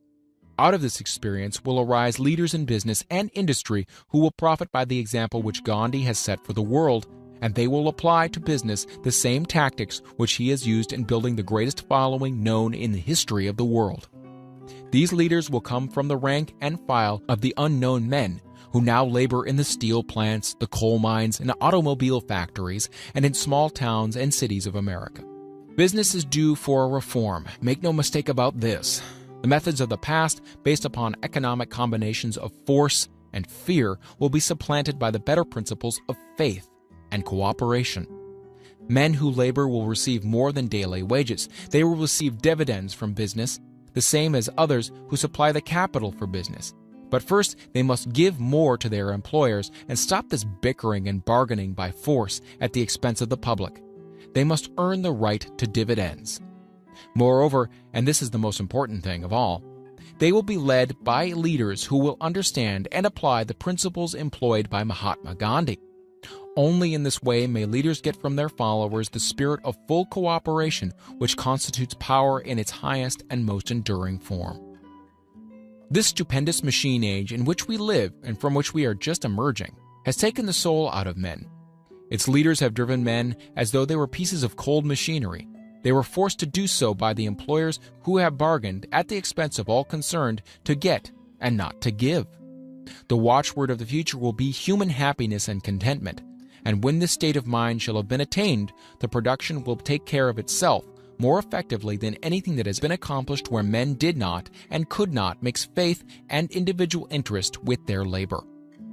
Because of the need of faith and cooperation in operating business and industry, it will be both interesting and profitable to analyze an event which provides an excellent understanding of the method by which industrialists and businessmen accumulate great fortunes, by giving before they try to get. The event chosen for this illustration dates back to 1900 when the United States Steel Corporation was first being formed. As you read the story, keep in mind these fundamental facts and you will understand how ideas have been converted into huge fortunes. First, the huge United States Steel Corporation was born in the mind of Charles M. Schwab in the form of an idea he created through his imagination.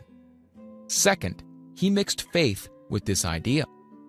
Third, he formulated a plan for the transformation of his idea into physical and financial reality. Fourth, he put his plan into action with his famous speech at the University Club.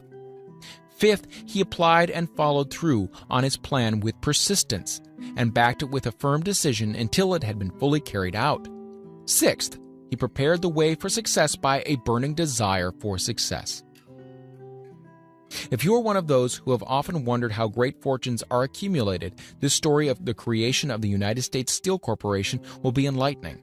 If you have any doubt that men can think and grow rich, this story should dispel that doubt because you can plainly see in the story of the United States Steel the application of a major portion of the 13 principles described in this book. This astounding description of the power of an idea was dramatically told by John Lowell in the New York World Telegram, with whose courtesy it is here reprinted. A pretty after-dinner speech for $1 billion. When, on the evening of December 12, 1900, some 80 of the nation's financial nobility gathered in the banquet hall of the University Club on Fifth Avenue to do honor to a young man from out of the West, not half a dozen of the guests realized they were witness to the most significant episode in American industrial history. J. Edward Simmons and Charles Stewart Smith, their hearts full of gratitude for the lavish hospitality bestowed on them by Charles M. Schwab during a recent visit to Pittsburgh, had arranged the dinner to introduce the 38-year-old steel man to Eastern banking society. But they didn't expect him to stampede the convention. They warned him, in fact, that the bosoms within New York's stuffed shirts would not be so responsive to oratory, and that, if he didn't want to bore the Stilhanens and the Harrimans and the Vanderbilts, he had better limit himself to 15 or 20 minutes of polite vaporings and let it go at that. Even John Pierpont Morgan, sitting on the right hand of Schwab, as became his imperial dignity, intended to grace the banquet table with his presence only briefly. And so far as the press and public were concerned, the whole affair was of so little moment that no mention of it found its way into print the next day. So the two hosts and their distinguished guests ate their way through the usual 7 or 8 courses. There was little conversation, and what there was of it was restrained. Few of the bankers and brokers had met Schwab, whose career had flowered along the banks of the Monongahela, and none knew him well. But before the evening was over, they, and with them Money Master Morgan, were to be swept off their feet, and $1 million baby, the United States Steel Corporation, was to be conceived. It is perhaps unfortunate for the sake of history that no record of Charlie Schwab's speech at the dinner was ever made. He repeated some parts of it at a later dinner during a similar meeting of Chicago bankers, and still later, when the government brought suit to dissolve the Steel Trust, he gave his own version from the witness stand of the remarks that stimulated Morgan into a frenzy of financial activity. It is probable, however, that it was a homely speech, somewhat ungrammatical, for the niceties of language never bothered Schwab, full of epigram and threaded with wit. But aside from that, it had a galvanic force and effect upon the $5 billion of estimated capital that was represented by the diners. After it was over and the gathering was still under its spell, although Schwab had talked for 90 minutes, Morgan led the orator to a recessed window where, dangling their legs from the high, uncomfortable seat, they talked for an hour more. The magic of the Schwab personality had been turned on full force, but what was more important and lasting was the full-fledged, clear-cut program he laid down for the aggrandizement of steel. Many other men had tried to interest Morgan in slapping together a steel trust after the pattern of the biscuit, wire and hoop, sugar, rubber, whiskey, oil, or chewing gum combinations. John W. Gates, the gambler, had urged it, but Morgan distrusted him. The Moore boys, Bill and Jim, Chicago stock jobbers who had glued together a match trust and a cracker corporation, had urged it and failed. Albert H. Gary, the sanctimonious country lawyer, wanted to foster it, but he wasn't big enough to be impressive. Until Schwab's eloquence took J.P. Morgan to the heights from which he could visualize the solid results of the most daring financial undertaking ever conceived, the project was regarded as a delirious dream of easy money crackpots. The financial magnetism that began a generation ago to attract thousands of small and sometimes inefficiently managed companies into large and competition-crushing combinations had become operative in the steel world through the devices of that jovial business pirate, John W. Gates. Gates already had formed the American Steel and Wire Company out of a chain of small concerns, and together with Morgan had created the Federal Steel Company. The National Tube and American Bridge Companies were two more Morgan concerns, and the Moore brothers had forsaken the match and cookie business to form the American Group: Tin Plate, Steel Hoop, Sheet Steel, and National Steel Company. But by the side of Andrew Carnegie's gigantic vertical trust, a trust owned and operated by 53 partners, those other combinations were picayune. They might combine to their heart's content, but the whole lot of them couldn't make a dent in Carnegie's organization, and Morgan knew it. The eccentric old Scot knew it too. From the magnificent heights of Skibo Castle, he had viewed, first with amusement and then with resentment, the attempts of Morgan's smaller companies to cut into his business. When the attempts became too bold, Carnegie's temper was translated into anger and retaliation.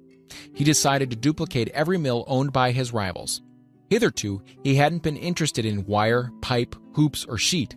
Instead, he was content to sell such companies the raw steel and let them work it into whatever shape they wanted. Now, with Schwab as his chief and able lieutenant, he planned to drive his enemies to the wall. So it was that in the speech of Charles M. Schwab, Morgan saw the answer to his problem of combination. A trust without Carnegie, giant of them all, would be no trust at all. A plum pudding, as one writer said, without the plums. Schwab's speech on the night of December 12, 1900, undoubtedly carried the influence, though not the pledge, that the vast Carnegie enterprise could be brought under the Morgan tent. He talked of the world future for steel, of reorganization for efficiency, of specialization, of the scrapping of unsuccessful meals and concentration of effort on the flourishing properties, of economies in the ore traffic, of economies in overhead and administrative departments, of capturing foreign markets. More than that, he told the buccaneers among them wherein lay the errors of their customary piracy. Their purposes, he inferred, had been to create monopolies, raise prices, and pay themselves fat dividends out of privilege. Schwab condemned the system in his heartiest manner. The short-sightedness of such policy, he told his hearers, lay in the fact that it restricted the market in an era when everything carried for expansion. By cheapening the cost of steel, he argued, an ever-expanding market would be created. More uses for steel would be devised, and a goodly portion of the world trade could be captured. Actually, though he did not know it, Schwab was an apostle of modern mass production. So the dinner at the University Club came to an end. Morgan went home to think about Schwab's rosy predictions. Schwab went back to Pittsburgh to run the steel business, while Gary and the rest went back to their stock tickers to fiddle around in anticipation of the next move. It was not long coming. It took Morgan about 1 week to digest the feast of reason Schwab had placed before him. When he had assured himself that no financial indigestion was to result, he sent for Schwab and found that young man rather coy. Mr. Carnegie, Schwab indicated, might not like it if he found his trust company president had been flirting with the Emperor of Wall Street, the street upon which Carnegie had resolved never to tread. Then it was suggested by John W. Gates, the go-between, that if Schwab happened to be in the Bellevue Hotel in Philadelphia, J.P. Morgan might also happen to be there. When Schwab arrived, however, Morgan was inconveniently ill at his New York home, and so, on the elder man's pressing invitation, Schwab went to New York and presented himself at the door of the financier's library. Now, certain economic historians have professed the belief that from the beginning to the end of the drama, the stage was set by Andrew Carnegie, that the dinner to Schwab, the famous speech, the Sunday night conferences between Schwab and the Money King were events arranged by the canny Scot. The truth is exactly the opposite.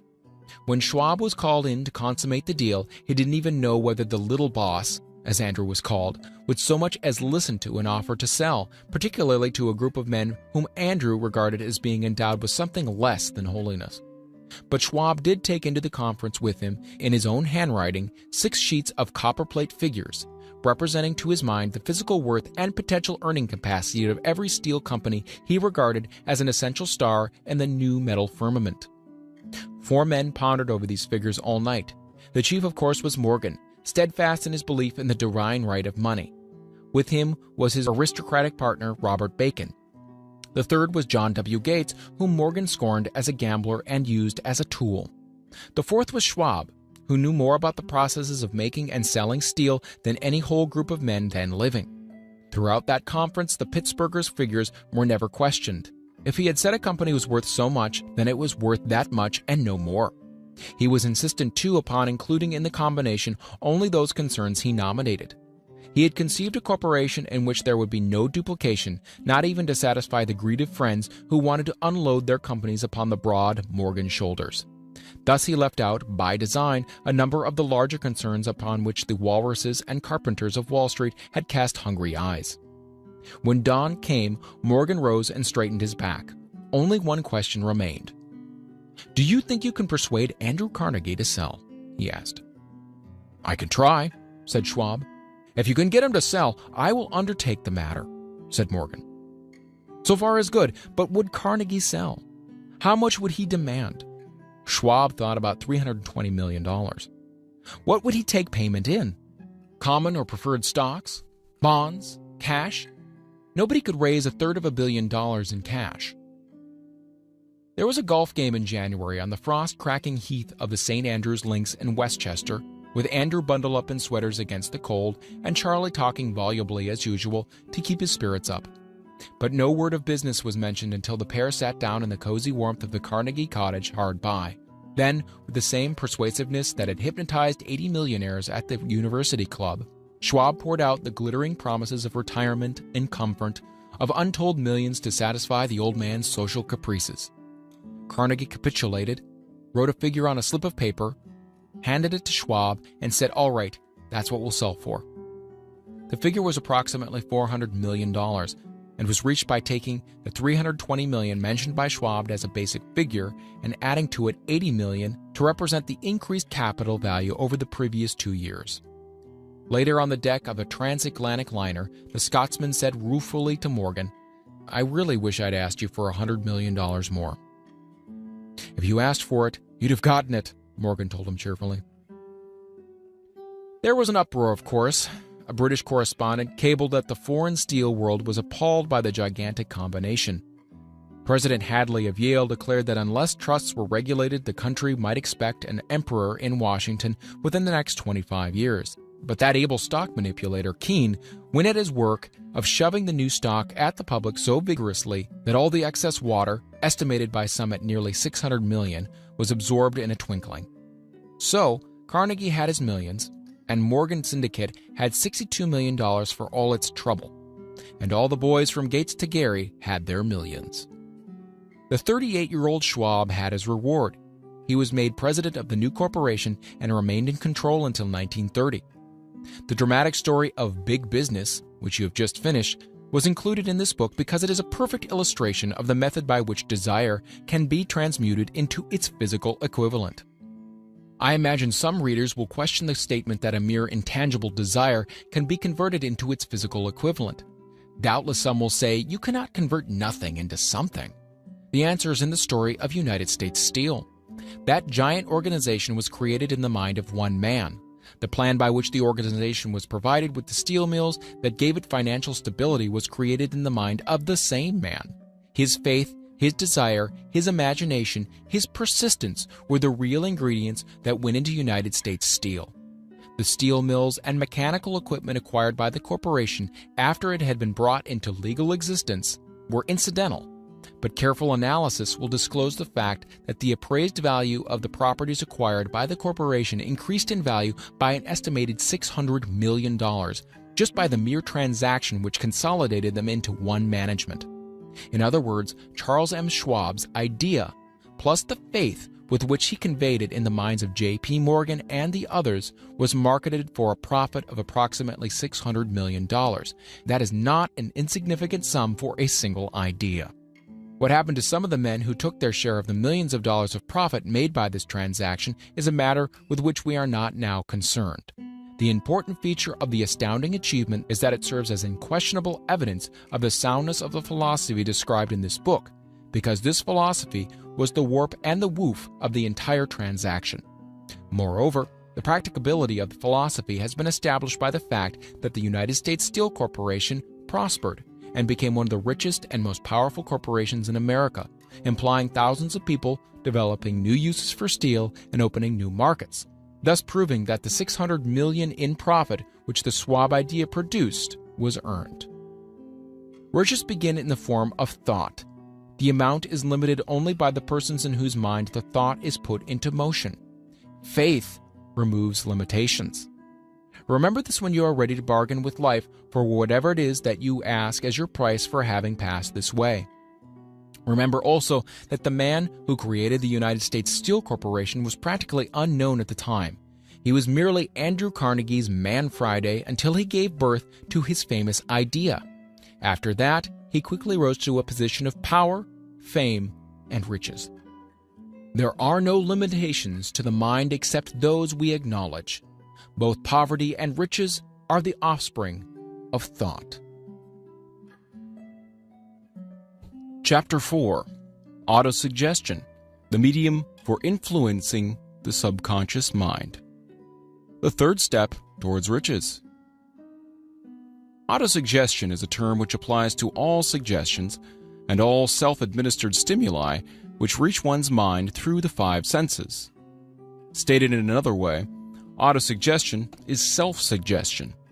It is the agency of communication between that part of the mind where conscious thought takes place and that which serves as the seat of action for the subconscious mind. Through the dominating thoughts which one permits to remain in the conscious mind, whether these thoughts be negative or positive is immaterial, the principle of autosuggestion voluntarily reaches the subconscious mind and influences it with these thoughts. No thought, whether it be negative or positive, can enter the subconscious mind without the aid of the principle of autosuggestion, with the exception of thoughts picked up from the ether. Stated differently, all sense impressions, which are perceived through the five senses, are stopped by the conscious thinking mind, and may be either passed on to the subconscious mind or rejected at will. The conscious faculty serves, therefore, as an outer guard to the approach of the subconscious. Nature has so built man that he has absolute control over the material which reaches his subconscious mind through his five senses, although this is not meant to be construed as a statement that man always exercises this control. In the great majority of instances, he does not exercise it, which explains why so many people go through life in poverty. Recall what has been said about the subconscious mind resembling a fertile garden spot, in which weeds will grow in abundance if the seeds of more desirable crops are not sown therein. Autosuggestion is the agency of control through which an individual may voluntarily feed his subconscious mind on thoughts of a creative nature, or, by neglect, permit thoughts of a destructive nature to find their way into the rich garden of the mind. You were instructed in the last of the 6 steps described in the chapter on desire to read aloud twice daily the written statement of your desire for money, and to see and feel yourself already in possession of the money. By following these instructions, you communicate the object of your desire directly to your subconscious mind in a spirit of absolute faith. Through repetition of this procedure, you voluntarily create thought habits which are favorable to your efforts to transmute desire into its monetary equivalent. Go back to these 6 steps described in Chapter 2 and read them again very carefully before you proceed further. Then, when you come to it, read very carefully the 4 instructions for the organization of your master mind group, described in the chapter on organized planning. By comparing these 2 sets of instructions with that which has been stated on autosuggestion, you, of course, will see that the instructions involve the application of the principle of autosuggestion. Remember, therefore, when reading aloud the statement of your desire, through which you are endeavoring to develop a money consciousness, that the mere reading of the words is of no consequence unless you mix emotion or feeling with your words. If you repeat 1,000,000 times the famous Emile Coué formula, day by day and every way I'm getting better and better, without mixing emotion and faith with your words, you will experience no desirable results. Your subconscious mind recognizes and acts upon only thoughts which have been well mixed with the emotion or feeling. This is a fact of such importance as to warrant repetition in practically every chapter, because the lack of understanding of this is the main reason the majority of people who try to apply the principle of autosuggestion get no desirable results. Plain, unemotional words do not influence the subconscious mind. You will get no appreciable results until you learn to reach your subconscious mind with thoughts or spoken words which have been well emblazoned with belief. Do not be discouraged if you cannot control and direct your emotions the first time you try to do so. Remember, there is no such possibility as something for nothing. Ability to reach and influence your subconscious mind has its price, and you must pay that price. You cannot cheat, even if you desire to do so. The price of ability to influence your subconscious mind is everlasting persistence in applying the principles described here. You cannot develop the desired ability for a lower price. You and you alone must decide whether or not the reward for which you are striving, the money consciousness, is worth the price you must pay for it in effort. Wisdom and cleverness alone will not attract and retain money except in very rare instances where the law of averages favors the attraction of money through these sources. The method of attracting money described here does not depend upon the law of averages.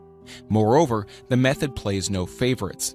It will work for one person as effectively as it will for another. Where failure is experienced, it is the individual, not the method, which has failed. If you try and fail, make another effort and still another until you succeed. Your ability to use the principle of autosuggestion will depend very largely upon your capacity to concentrate upon a given desire until the desire becomes a burning obsession. When you begin to carry out the instructions in connection with the 6 steps described in the 2nd chapter, it will be necessary for you to make use of the principle of concentration.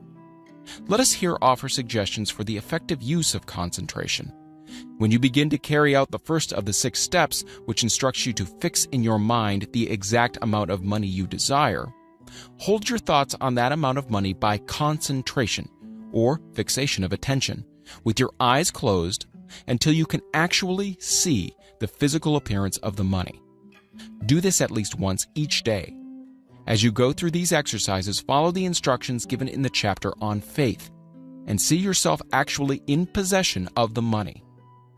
Here is the most significant fact.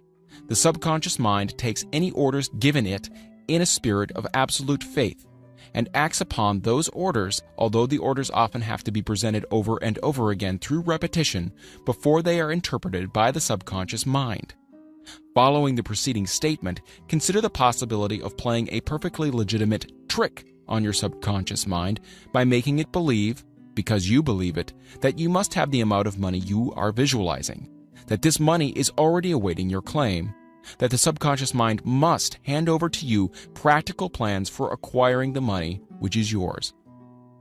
Hand over the thought suggested in the preceding paragraph to your imagination and see what your imagination can or will do to create practical plans for the accumulation of money through transmutation of your desire.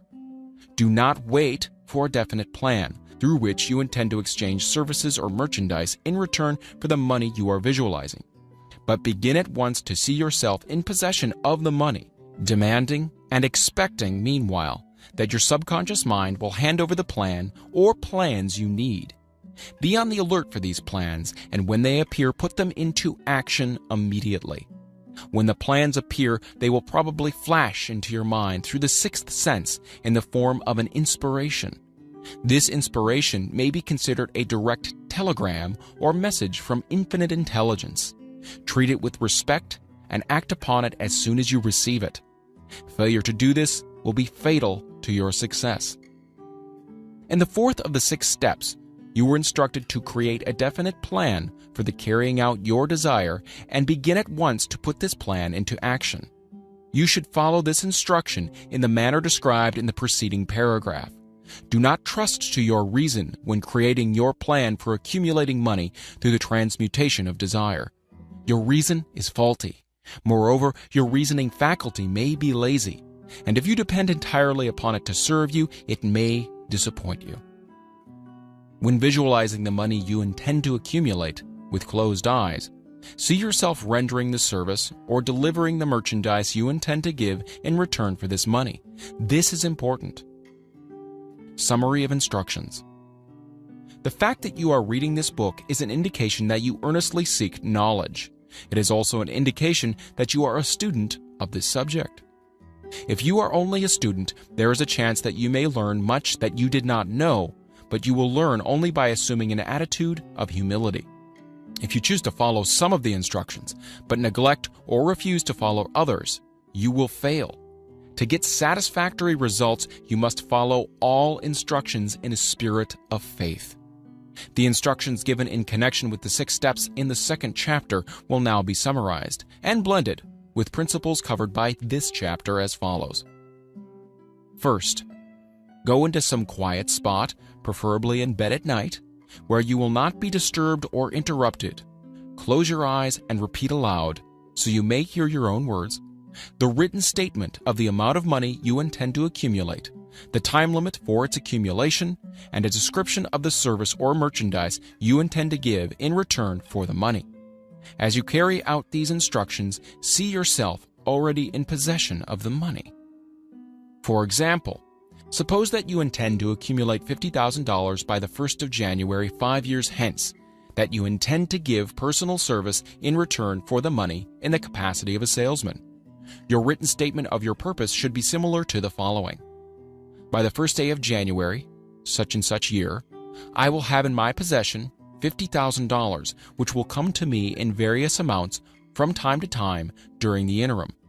In return for this money, I will give the most efficient service of what I am capable, rendering the fullest possible quantity and the best possible quality of service in the capacity of salesman of describe the service or merchandise you intend to sell.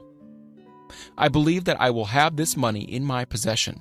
My faith is so strong that I can now see this money before my eyes. I can touch it with my hands. It is now awaiting transfer to me at the time and in the proportion that I deliver the service I intend to render in return for it.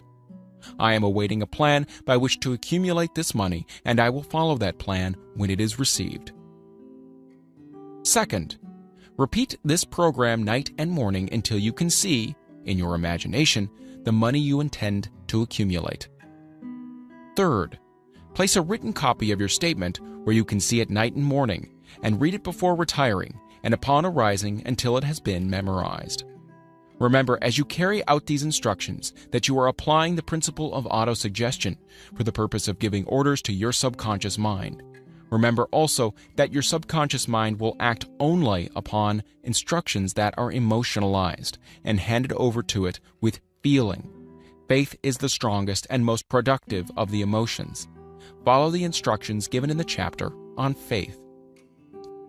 These instructions may at first seem abstract. Do not let this disturb you. Follow the instructions no matter how abstract or how impractical they may at first appear to be. The time will soon come, if you do as you've been instructed, in spirit as well in act, when a whole new universe of power will unfold to you. Skepticism in connection with all new ideas is characteristic of all human beings. But if you follow the instructions outlined, your skepticism will soon be replaced by belief, and this in turn will soon become crystallized into absolute faith. Then you will have arrived at the point where you may truly say, I am the master of my fate. I am the captain of my soul. Many philosophers have made the statement that man is the master of his own earthly destiny, but most of them have failed to say why he is the master. The reason that man may be the master of his own earthly status, and especially his financial status, is thoroughly explained in this chapter. Man may become the master of himself and of his environment because he has the power to influence his own subconscious mind, and through it, gain the cooperation of infinite intelligence. You are now reading the chapter which represents the keystone to the arc of this philosophy. The instructions contained in this chapter must be understood and applied with persistence if you are to succeed in transmuting desire into money.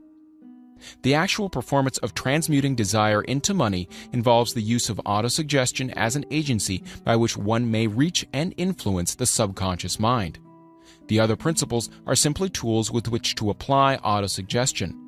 Keep this thought in mind, and you will at all times be conscious of the important part the principle of autosuggestion is to play in your efforts to accumulate money through the methods described in this book. Carry out these instructions as though you were a small child. Inject into your efforts something of the faith of a child. The author has been most careful to see that no impractical instructions were included because of his sincere desire to be helpful.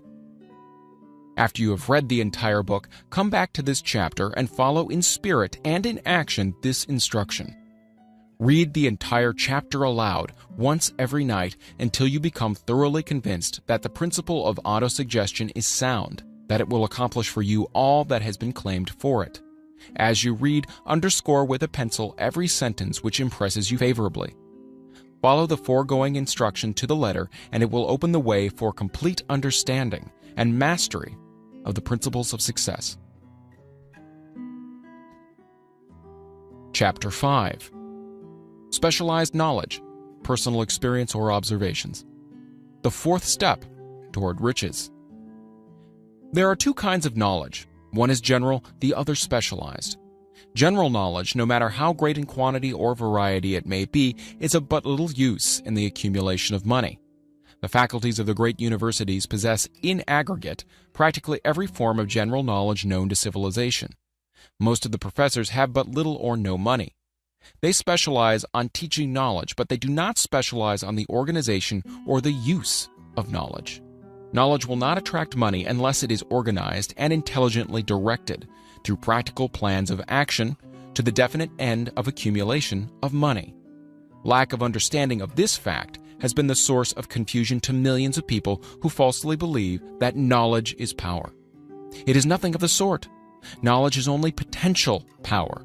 It becomes power only when and if it is organized into definite plans of action and directed to a definite end. This missing link in all systems of education known to civilization today may be found in the failure of educational institutions to teach their students how to organize and use knowledge after they acquire it. Many people make the mistake of assuming that because Henry Ford had but little schooling, he is not a man of education. Those who make this mistake do not know Henry Ford, nor do they understand the real meaning of the word educate. That word is derived from the Latin word educo, meaning to educe, to draw out, to develop from within. An educated man is not necessarily one who has an abundance of general or specialized knowledge. An educated man is one who has so developed the faculties of his mind that he may acquire anything he wants, or its equivalent, without violating the rights of others. Henry Ford comes well within the meaning of this definition. During the World War, a Chicago newspaper published certain editorials in which, among other statements, Henry Ford was called an ignorant pacifist. Mr. Ford objected to the statements and brought suit against the paper for libeling him. When the suit was tried in the courts, the attorneys for the paper pleaded justification and placed Mr. Ford himself on the witness stand for the purpose of proving to the jury that he was ignorant. The attorneys asked Mr. Ford a great variety of questions, all of them intended to prove, by his own evidence, that while he might possess considerable specialized knowledge pertaining to the manufacture of automobiles, he was in the main ignorant. Mr. Ford was plied with such questions as the following. Who was Benedict Arnold? And how many soldiers did the British send over to America to put down the rebellion of 1776? In answer to the last question, Mr. Ford replied, I do not know the exact number of soldiers the British sent over, but I have heard that it was a considerably larger number than ever went back. Finally, Mr. Ford became tired of this line of questioning, and in reply to a particularly offensive question, he leaned over, pointed his finger at the lawyer who asked the question, and said, If I should really want to answer the foolish question you have just asked, or any of the other questions you have just been asking me, let me remind you that I have a row of electric push buttons on my desk, and by pushing the right button, I can summon to my aid men who can answer any question I desire to ask concerning the business to which I am devoting most of my efforts. Now, will you kindly tell me, why should I clutter up my mind with general knowledge for the purpose of being able to answer questions when I have men around me who can supply any knowledge I require? There certainly was good logic to that reply. That answer floored the lawyer. Every person in the courtroom realized it was the answer, not of an ignorant man, but of a man of education. Any man is educated who knows where to get knowledge when he needs it, and how to organize that knowledge into definite plans of action. Through the assistance of his mastermind group, Henry Ford had at his command all the specialized knowledge he needed to enable him to become one of the wealthiest men in America. It was not essential that he have this knowledge in his own mind. Surely no person who has sufficient inclination and intelligence to read a book of this nature can possibly miss the significance of this illustration. Before you can be sure of your ability to transmute desire into its monetary equivalent, you will require specialized knowledge of the service, merchandise, or profession which you intend to offer in return for fortune. Perhaps you may need more specialized knowledge than you have the ability or the inclination to acquire, and if this should be true, you may bridge your weakness through the aid of your mastermind group. Andrew Carnegie stated that he personally knew nothing about the technical end of the steel business. Moreover, he did not particularly care to know anything about it. The specialized knowledge which he required for the manufacture and marketing of steel, he found available through the individual units of his mastermind group. The accumulation of great fortunes calls for power, and power is acquired through highly organized and intelligently directed specialized knowledge, But that knowledge does not necessarily have to be in the possession of the man who accumulates the fortune. The preceding paragraph should give hope and encouragement to the man with ambition to accumulate a fortune who has not possessed himself of the necessary education to supply such specialized knowledge as he may require. Men sometimes go through life suffering from inferiority complexes because they are not men of education. The man who can organize and direct a mastermind group of men who possess knowledge useful in the accumulation of money is just as much a man of education as any man in the group. Remember this if you suffer from a feeling of inferiority because your schooling has been limited. Thomas A. Edison had only 3 months of schooling during his entire life. He did not lack education, neither did he die poor. Henry Ford had less than a 6th grade schooling, but he has managed to do pretty well by himself financially. Specialized knowledge is among the most plentiful and the cheapest forms of service which may be had. If you doubt this, consult the payroll of any university. It pays to know how to purchase knowledge. First of all, decide the sort of specialized knowledge you require and the purpose for which it is needed. To a large extent, your major purpose in life, the goal toward which you are working, will help determine what knowledge you need. With this question settled, your next move requires that you have accurate information concerning dependable sources of knowledge. The more important of these are: A. One's own experience and education. B. Experience and education available through cooperation of others, the Mastermind Alliance. C. Colleges and universities. D. Public libraries, through books and periodicals in which may be found all the knowledge organized by civilization. E. Special training courses, through night schools and home study schools in particular. As knowledge is acquired, it must be organized and put into use for a definite purpose through practical plans. Knowledge has no value except that which can be gained from its application toward some worthy end. This is one reason why college degrees are not valued more highly. They represent nothing but miscellaneous knowledge. If you contemplate taking additional schooling, first determine the purpose for which you want the knowledge you are seeking, then learn where this particular sort of knowledge can be obtained from reliable sources. Successful men in all callings never stop acquiring specialized knowledge related to their major purpose, business, or profession. Those who are not successful usually make the mistake of believing that the knowledge acquiring period ends when one finishes school. The truth is that schooling does but little more than to put one in the way of learning how to acquire practical knowledge. With this changed world, which began at the end of the economic collapse, came also astounding changes in educational requirements. The order of the day is specialization. This truth was emphasized by Robert P. Moore, Secretary of Appointments of Columbia University. Specialists most sought after. Particularly sought after by employing companies are candidates who have specialized in some field business school, graduates with training in accounting and statistics, engineers of all varieties, journalists, architects, chemists, and also outstanding leaders and activity men of the senior class. The man who has been active on the campus, whose personality is such that he gets along with all kinds of people and who has done an adequate job with his studies, has a most decided edge over the strictly academic student. Some of these, because of their all-around qualifications, have received several offers of positions, a few of them as many as 6.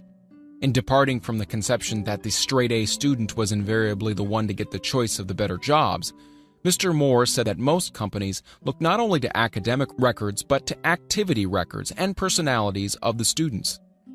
One of the largest industrial companies, the leader in its field, in writing to Mr. Moore concerning prospective seniors at the college, said, "We're interested primarily in finding men who can make exceptional progress in management work.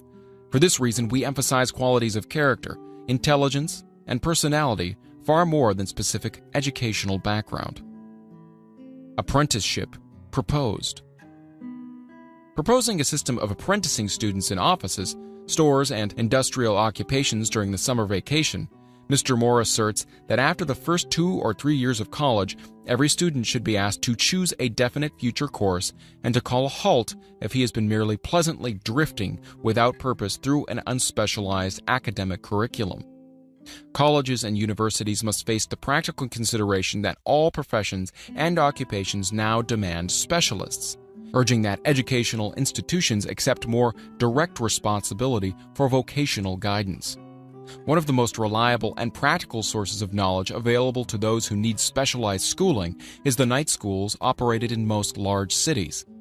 The correspondence schools give specialized training anywhere the U.S. males go, on all subjects that can be taught by the extension method.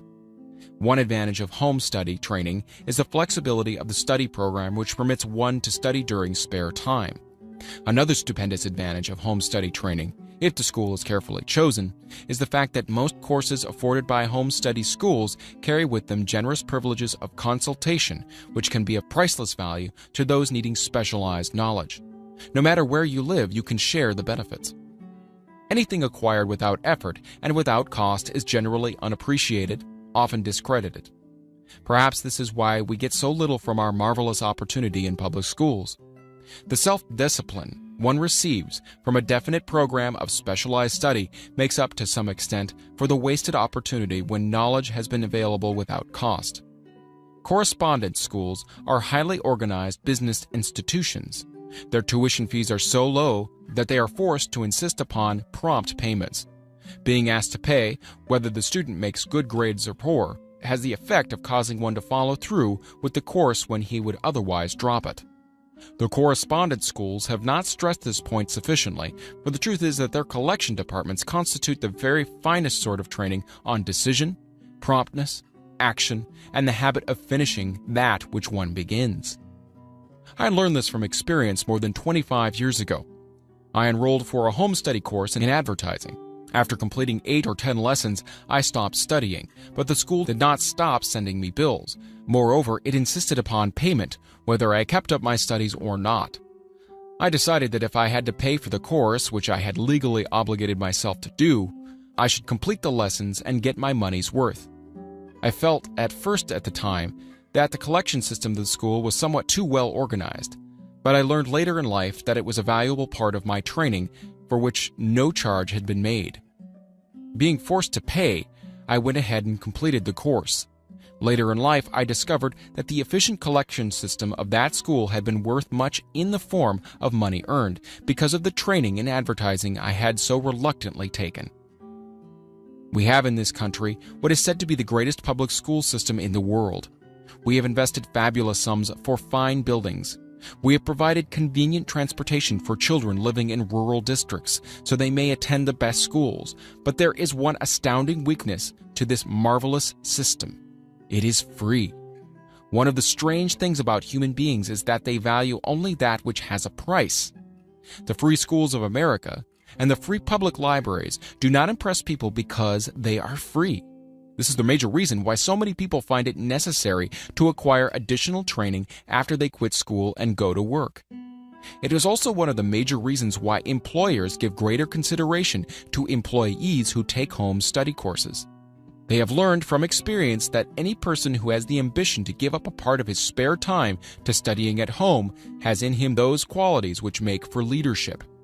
This recognition is not a charitable gesture, it is a sound business judgment upon the part of the employers. There is one weakness in people for which there is no remedy. It is the universal weakness of lack of ambition. Persons, especially salaried people, who schedule their spare time to provide for home study seldom remain at the bottom very long. Their action opens the way for the upward climb, removes many obstacles from their path, and gains the friendly interest of those who have the power to put them in the way of opportunity. The home study method of training is especially suited to the needs of employed people who find after leaving school that they must acquire additional specialized knowledge but cannot spare the time to go back to school. The changed economic conditions prevailing since the Depression have made it necessary for thousands of people to find additional or new sources of income. For the majority of these, the solution to their problem may be found only by acquiring specialized knowledge. Many will be forced to change their occupations entirely. When a merchant finds that a certain line of merchandising is not selling, he usually supplants it with another that is in demand. The person whose business is that of marketing personal services must also be an efficient merchant. If his service does not bring adequate returns in one occupation, he must change to another where broader opportunities are available. Stuart Austin Weir prepared himself as a construction engineer and followed this line of work until the Depression limited his market to where it did not give him the income he required. He took inventory of himself, decided to change his profession to law, went back to school, and took special courses by which he prepared himself as a corporation lawyer. Despite the fact that the Depression had not ended, he completed his training, passed the bar exam, and quickly built a lucrative law practice in Dallas, Texas. In fact, he's turning away clients. Just to keep the record straight and to anticipate the alibis of those who will say, "I couldn't go to school because I have a family to support," or "I'm too old," I will add the information that Mr. Weir was past 40 and married when he went back to school. Moreover, by carefully selecting highly specialized courses in colleges best prepared to teach the subjects chosen, Mr. Weir completed in 2 years the work for which the majority of law students require 4 years. It pays to know how to purchase knowledge. The person who stops studying merely because he has finished school is forever hopelessly doomed to mediocrity, no matter what may be his calling. The way of success is the way of continuous pursuit of knowledge. Let us consider a specific instance. During the Depression, a salesman in a grocery store found himself without a position. Having had some bookkeeping experience, he took a special course in accounting, familiarized himself with all the latest bookkeeping and office equipment, and went into business for himself. Starting with the grocer for whom he had formerly worked, he made contracts with more than 100 small merchants to keep their books, all at a very nominal monthly fee. His idea was so practical that he soon found it necessary to set up a portable office in a light delivery truck, which he equipped with modern bookkeeping machinery. He now has a fleet of these bookkeeping offices on wheels and employs a large staff of assistants, thus providing small merchants with accounting service equal to the best that money can buy at a very nominal cost. Specialized knowledge plus imagination were the ingredients that went into this unique and successful business. Last year, the owner of that business paid an income tax of almost 10 times as much as paid by the merchant for whom he worked when the Depression forced upon him a temporary adversity, which proved to be a blessing in disguise. The beginning of this successful business was an idea. Inasmuch as I had the privilege of supplying the unemployed salesman with that idea, I now assume the further privilege of suggesting another idea which has within it the possibility of even greater income. Also, the possibility of rendering useful service to thousands of people who badly need that service. The idea was suggested by the salesman who gave up selling and went into the business of keeping books on a wholesale basis. When the plan was suggested as a solution to his unemployment problem, he quickly exclaimed, "Well, I like the idea, but I would not know how to turn it into cash." In other words, he complained he would not know how to market his bookkeeping knowledge after he acquired it. So, that brought up another problem which had to be solved.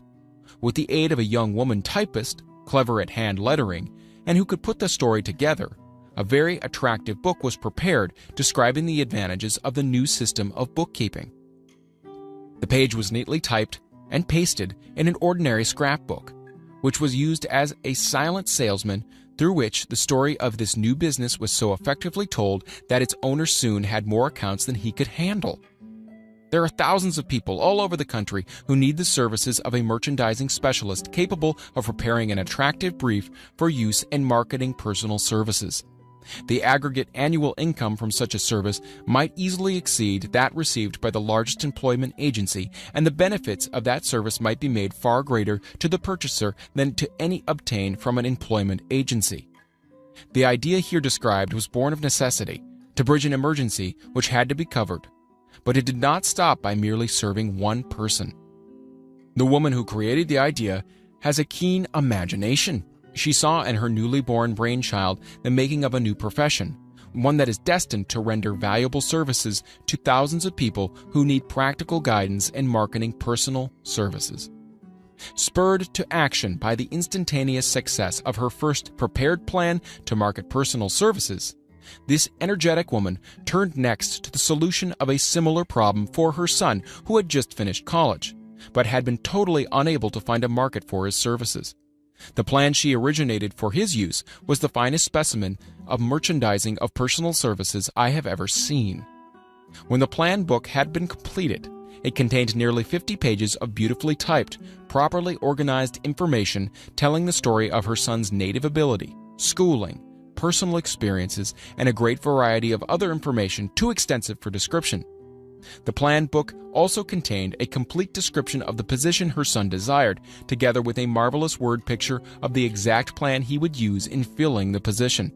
The preparation of the plan book required several weeks' labor, during which time its creator sent her son to the public library almost every day to procure data needed in selling his services to best advantage. She sent him also to all the competitors of his prospective employer and gathered from them vital information concerning their business methods, which was of great value in the formation of the plan he intended to use in filling the position he sought. When the plan had been finished, it contained more than half a dozen very fine suggestions for the use and benefit of the prospective employer. The suggestions were put into use by that company. One may be inclined to ask, why go to all this trouble just to secure a job? The answer is straight and to the point. Also, it is dramatic because it deals with a subject which assumes the proportion of a tragedy with millions of men and women whose sole source of income is personal services. The answer is, doing a thing well never is trouble. The plan prepared by this woman for the benefit of her son helped him get the job for which he applied at the first interview, at a salary fixed by himself. Moreover, and this too is important, the position did not require the young man to start at the bottom. He began as a junior executive, at an executive's salary. Why go to all this trouble, do you ask? Well, for one thing, the planned presentation of this young man's application for a position clipped off no less than 10 years of time he would have required to get where he began had he started at the bottom and worked his way up. This idea of starting at the bottom and working one's way up may appear to be sound, but the major objection to it is this. Too many of those who begin at the bottom never manage to lift their heads high enough to be seen by opportunity, so they remain at the bottom. It should be remembered also that the outlook from the bottom is not so very bright or encouraging. It has a tendency to kill off ambition. We call it getting into a rut, which means that we accept our fate because we form the habit of daily routine, a habit that finally becomes so strong we cease to throw it off. And that is another reason why it pays to start 1 or 2 steps above the bottom. By so doing, one forms the habit of looking around, of observing how others get ahead, of seeing opportunity, and of embracing it without hesitation. Dan Halpin is a splendid example of what I mean. During his college days, he was the manager of a famous 1930 national championship Notre Dame football team, when it was under the direction of the late Knute Rockne. Perhaps he was inspired by the great football coach to aim high, and not mistake temporary defeat for failure, just as Andrew Carnegie, the great industrial leader, inspired his young business lieutenants to set high goals for themselves. At any rate, young Halpin finished college at a mighty unfavorable time when the Depression had made jobs scarce. So, after a fling at investment banking and motion pictures, he took the first opening with a potential future he could find, selling electrical hearing aids on a commission basis. Anyone could start in that sort of job, and Halpin knew it, but it was enough to open the door of opportunity to him. For almost 2 years he continued in a job not to his liking, and he would never have risen to above that job if he had not done something about his dissatisfaction. He aimed at first at the job of assistant sales manager of this company, and got the job. That one step upward placed him high enough above the crowd to enable him to see still greater opportunity. Also, it placed him where opportunity could see him. He made such a fine record selling hearing aids that A.M. Andrews, chairman of the board of the Dictograph Products Company, a business competitor of the company for which Halpin worked, wanted to know something about that man Dan Halpin, who was taking big sales away from the long-established Dictograph Company. He sent for Halpin. When the interview was over, Halpin was the new sales manager in charge of the Acousticon division.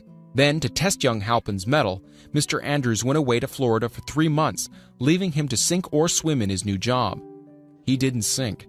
Knute Rockne's spirit of all the world loves a winner and has no time for a loser inspired him to put so much into his job that he was recently elected vice president of the company and general manager of Acousticon and silent radio divisions. a job which most men would be proud to earn through 10 years of loyal effort. Halpin turned this trick in little more than 6 months. It is difficult to say whether Mr. Andrews or Mr. Halpin is more deserving of eulogy, for the reason that both showed evidence of having an abundance of that very rare quality known as imagination. Mr. Andrews deserves credit for seeing in young Halpin a go-getter of the highest order. Halpin deserves credit for refusing to compromise with life by accepting and keeping a job he did not want.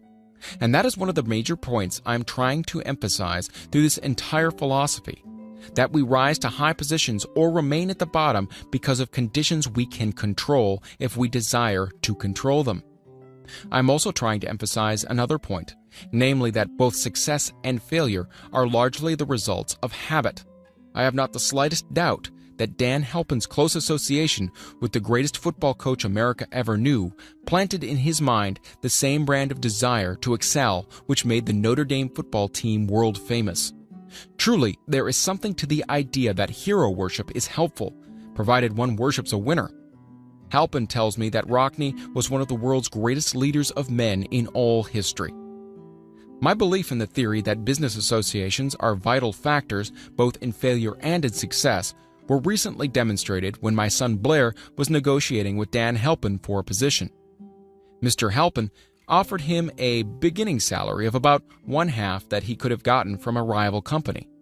I brought parental pressure to bear and induced him to accept the place with Mr. Halpin because I believe that close association with one who refuses to compromise with circumstances he does not like is an asset that can never be measured in terms of money. The bottom is a monotonous, dreary, unprofitable place for any person. That is why I've taken the time to describe how lowly beginnings may be circumvented by proper planning. Also, that is why so much space has been devoted to a description of this new profession, created by a woman who was inspired to do a fine job of planning because she wanted her son to have a favorable break. With the changed conditions ushered in by the world economic collapse came also the need for newer and better ways of marketing personal services. It is hard to determine why someone had not previously discovered this stupendous need, in view of the fact that more money changes hands in return for personal services than for any other purpose. The same paid out monthly to people who work for wages and salaries is so huge that it runs into hundreds of millions, and the annual distribution amounts to billions. Perhaps some will find in the idea here briefly described the nucleus of the riches they desire. Ideas with much less merit have been the seedlings from which great fortunes have grown. Woolworth's 5 and 10 cent store idea, for example, had far less merit, but it piled up a fortune for its creator. Those seeing opportunity lurking in this suggestion will find valuable aid in the chapter on organized planning. Incidentally, an efficient merchandiser of personal services would find a growing demand for his services wherever there are men and women who seek better markets for their services. By applying the mastermind principle, a few people with a suitable talent could form an alliance and have a paying business very quickly.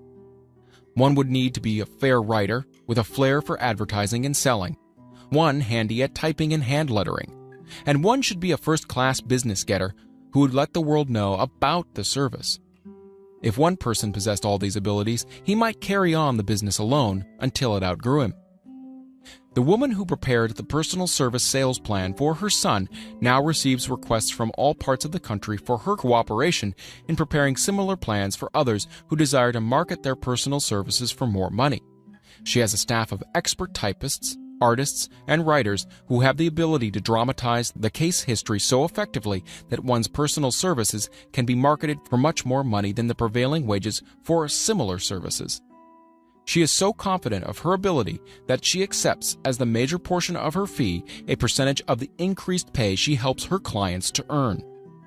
It must not be supposed that her plan merely consists of clever salesmanship, by which she helps men and women to demand and receive more money for the same services they formerly sold for less pay. No, she looks after the interests of the purchaser as well as the seller of personal services, and so prepares her plans that the employer receives full value for the additional money he pays. The method by which she accomplishes this astonishing result is a professional secret which she discloses to no one excepting her own clients. If you have the imagination and seek a more profitable outlet for your personal services, this suggestion may be the stimulus for which you have been searching. The idea is capable of yielding an income far greater than that of the average doctor, lawyer, or engineer whose education required several years in college.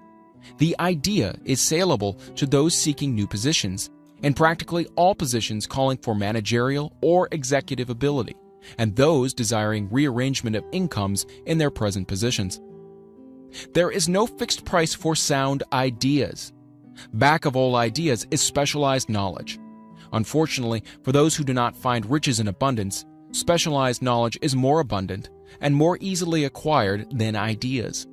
Because of this very truth, there is a universal demand and an ever-increasing opportunity for the person capable of helping men and women to sell their personal services advantageously.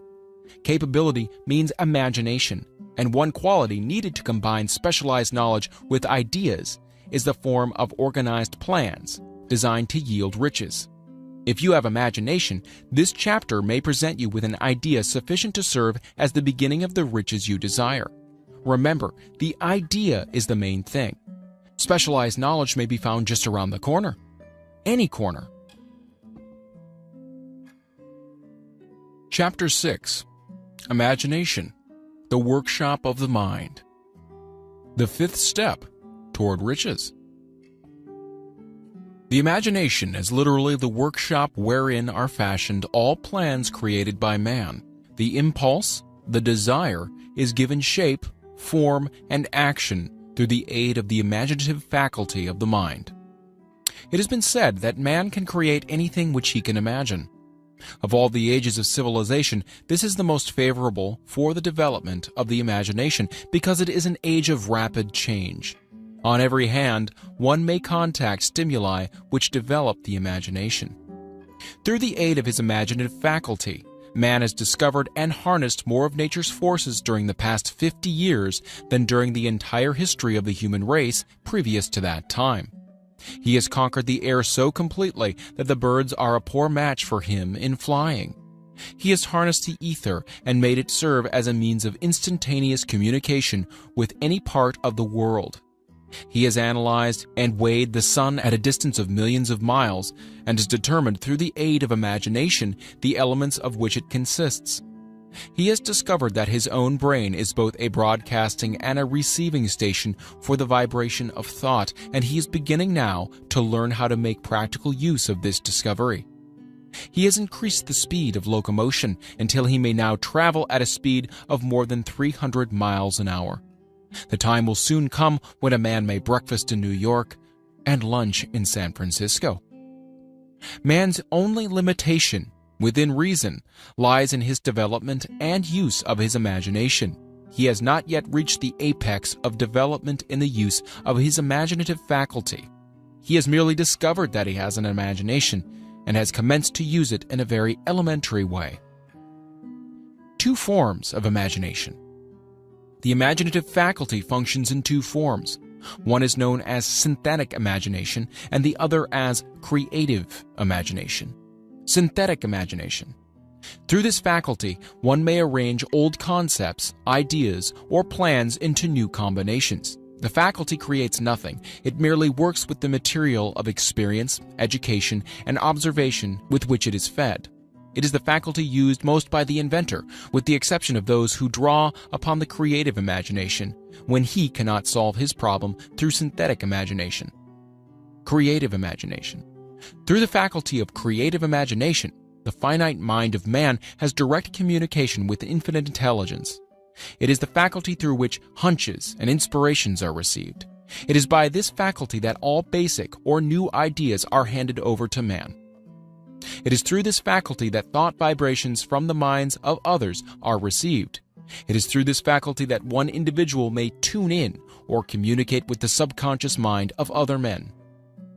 The creative imagination works automatically in the manner described in subsequent pages. This faculty functions only when the conscious mind is vibrating at an exceedingly rapid rate, as for example, when the conscious mind is stimulated through the emotion of a strong desire.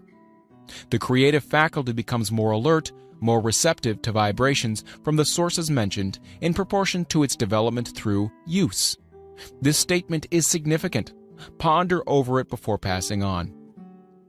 Keep in mind as you follow these principles that the entire story of how one may convert desire into money cannot be told in one statement.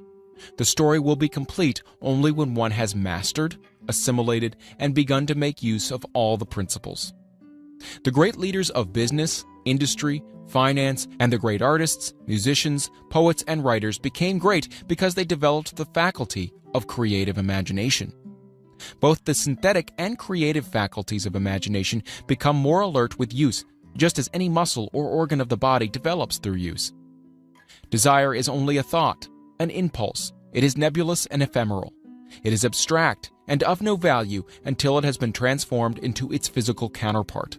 While the synthetic imagination is the one which will be used more frequently, in the process of transforming the impulse of desire into money, you must keep in mind the fact that you may face circumstances and situations which demand use of the creative imagination as well. Your imaginative quality may have become weak through inaction. It can be revived and made alert through use.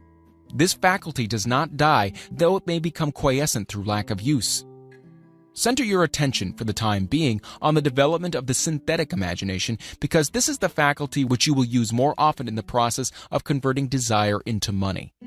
Transformation of the intangible impulse of desire into the tangible reality of money calls for the use of a plan or plans. These plans must be formed with the aid of the imagination and mainly with the synthetic faculty. Read the entire book through, then come back to this chapter and begin at once to put your imagination to work on the building of a plan or plans for the transformation of your desire into money. Detailed instructions for the building of plans has been given in almost every chapter. Carry out the instructions best suited to your needs. Reduce your plan to writing if you have not already done so. The moment you complete this, you will have definitely given concrete form to the intangible desire. Read the preceding sentence once more. Read it aloud, very slowly, as you do so. Remember that the moment you reduce the statement of your power and a plan for its realization to writing, you have actually taken the first of a series of steps which will enable you to convert the thought into its physical counterpart. The earth on which you live, you yourself, and every other material thing are the result of evolutionary change, through which microscopic bits of matter have been organized and arranged in an orderly fashion. Moreover, and this statement is of stupendous importance, this earth, every one of the billions of individual cells of your bodies, and every atom of matter began as an intangible form of energy. Desire is thought impulse. Thought impulses are forms of energy. When you begin with the thought impulse, desire, to accumulate money, you are drafting into your service the same stuff that nature used in creating this earth and in every material form in the universe, including the body and brain in which the thought impulses function. As far as science has been able to determine, the entire universe consists of but two elements, matter and energy. Through the combination of energy and matter has been created everything perceptible to man, from the largest star which floats in the heavens down to and including himself. You are now engaged in the task of trying to profit by nature's method. You are sincerely and earnestly, we hope, trying to adapt yourself to nature's laws by endeavoring to convert desire into its physical or monetary equivalent. You can do it. It has been done before. You can build a fortune through the aid of laws which are immutable, but first you must become familiar with these laws and learn to use them. Through the repetition and by approaching the description of these principles from every conceivable angle, the author hopes to reveal to you the secret through which every great fortune has been accumulated. Strange and paradoxical as it may seem, the secret is not a secret. Nature herself advertises it in the earth on which we live, the stars, the planets suspended within our view, in the elements above and around us, in every blade of grass, and every form of life within our vision. Nature advertises this secret in terms of biology, in the conversion of a tiny cell so small that it may be lost on the point of a pin, into the human being now reading this line.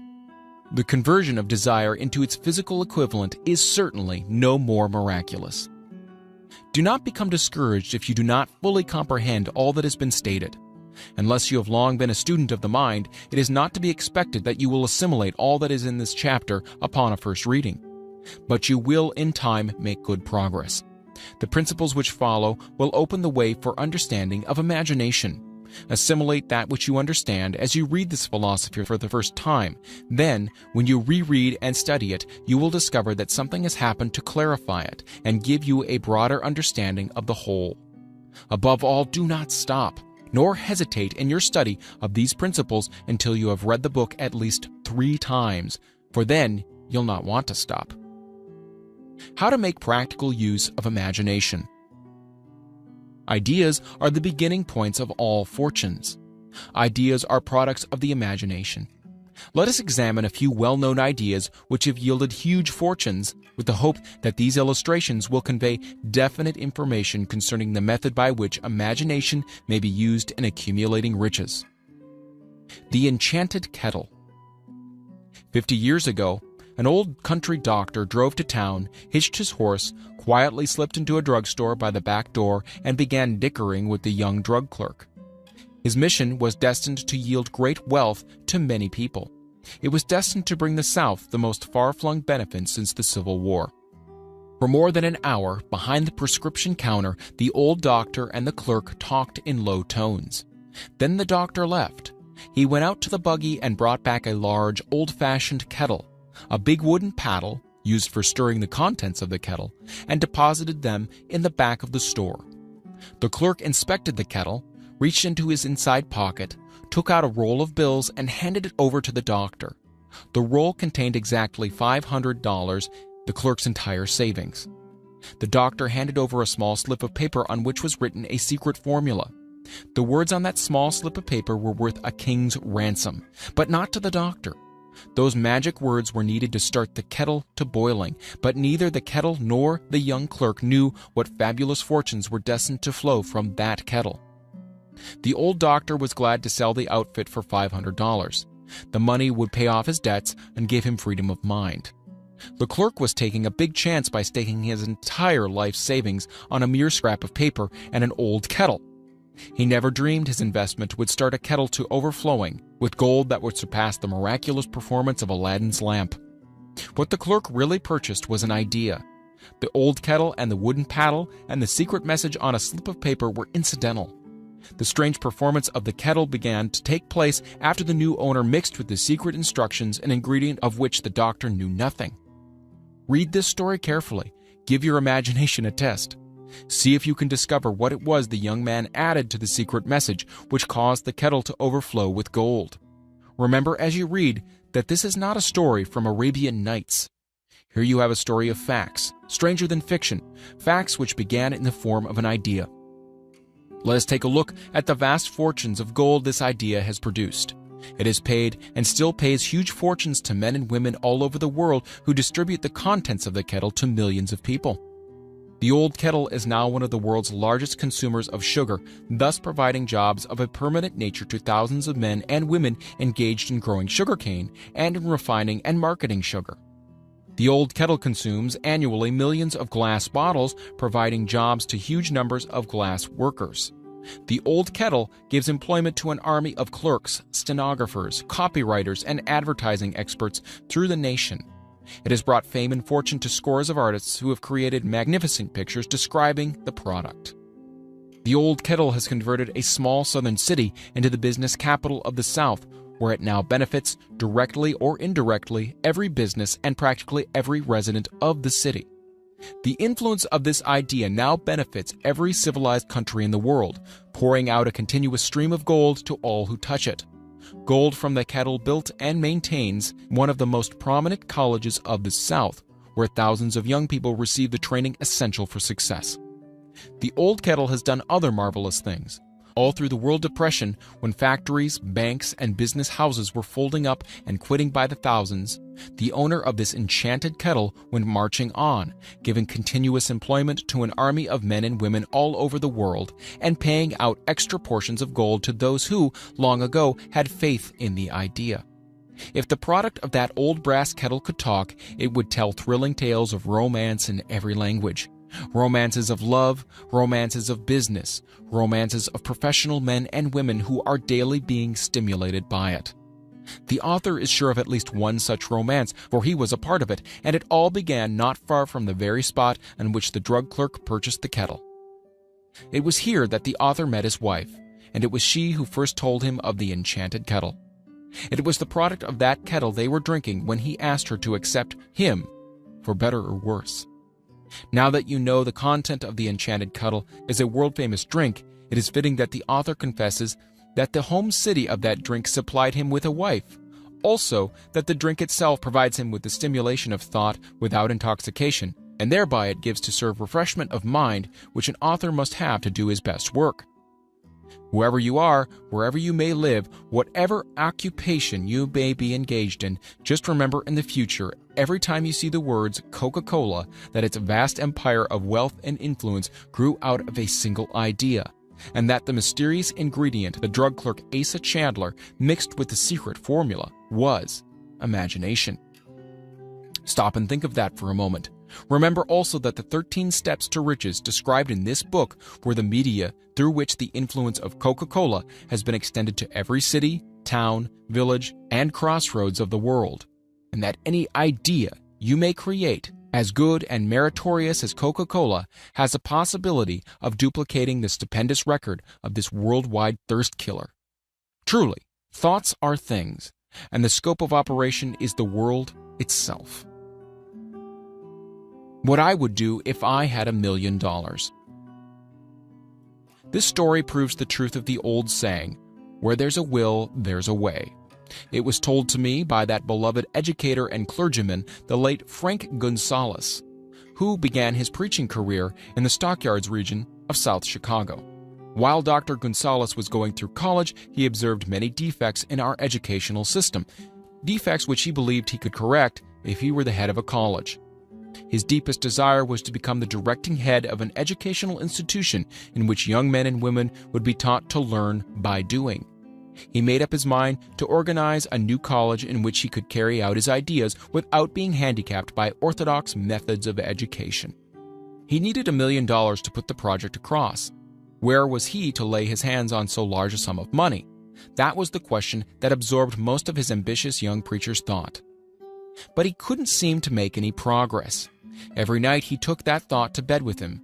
He got up with it in the morning. He took it with him everywhere he went. He turned it over and over in his mind until it became a consuming obsession with him. $1 million is a lot of money.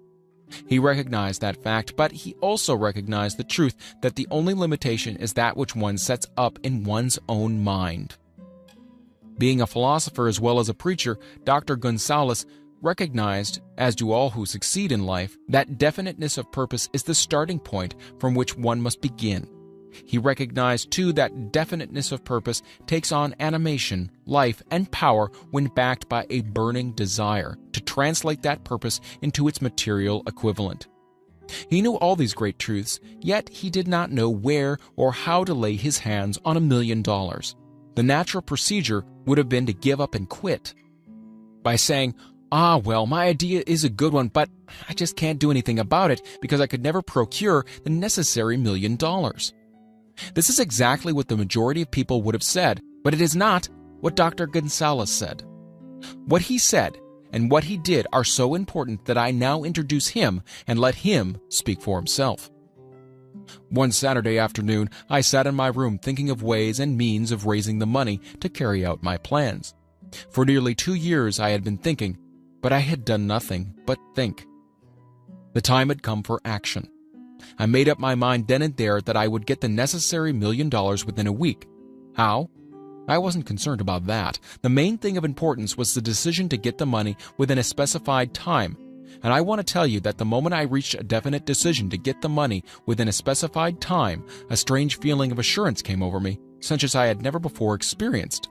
Something inside me seemed to say, "Why didn't you reach that decision a long time ago? The money was waiting for you all that time."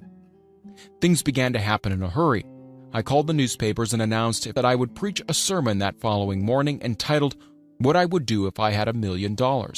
I went to work on the sermon immediately, but I must tell you frankly, the task was not difficult because I had been preparing that sermon for almost 2 years. The spirit back of it was a part of me. Long before midnight, I had finished writing the sermon. I went to bed and slept with a feeling of confidence, for I could already see myself already in possession of the $1 million. Next morning, I arose early, went into the bathroom, read the sermon, then knelt on my knees and asked that my sermon might come to the attention of someone who could supply the needed money. While I was praying, I again had that feeling of assurance that the money would be forthcoming. In my excitement, I walked out without my sermon and did not discover the oversight until I was in my pulpit and about ready to begin delivering it. It was too late to go back for my notes, and what a blessing that I couldn't go back. Instead, my own subconscious mind yielded the material I needed. When I arose to begin my sermon, I closed my eyes and spoke with all my heart and soul of my dreams. I had not only talked to my audience, but I fancy I also talked to God. I told what I would do with $1 million if that amount were placed in my hands. I described the plan I had in mind for organizing a great educational institution where young people could learn to do practical things and at the same time develop their minds. When I had finished and sat down, a man slowly arose from his seat, about 3 rows from the rear, and made his way towards the pulpit. I wondered what he was going to do. He came into the pulpit, extended his hand, and said, "Reverend, I liked your sermon. I believe you can do everything you said you would if you had $1 million. To prove that I believe in you and your sermon, if you will come to my office tomorrow morning, I will give you the $1 million. My name is Philip D. Armour." Young Gonzalez went to Mr. Armour's office, and the $1 million was presented to him. With the money, he founded the Armour Institute of Technology. That is more money than the majority of preachers ever see in an entire lifetime, yet the thought impulse back of the money was created in the young preacher's mind in a fraction of a minute. The necessary $1 million came as a result of an idea. Back of the idea was a desire which young Gonzalez had been nursing in his mind almost 2 years.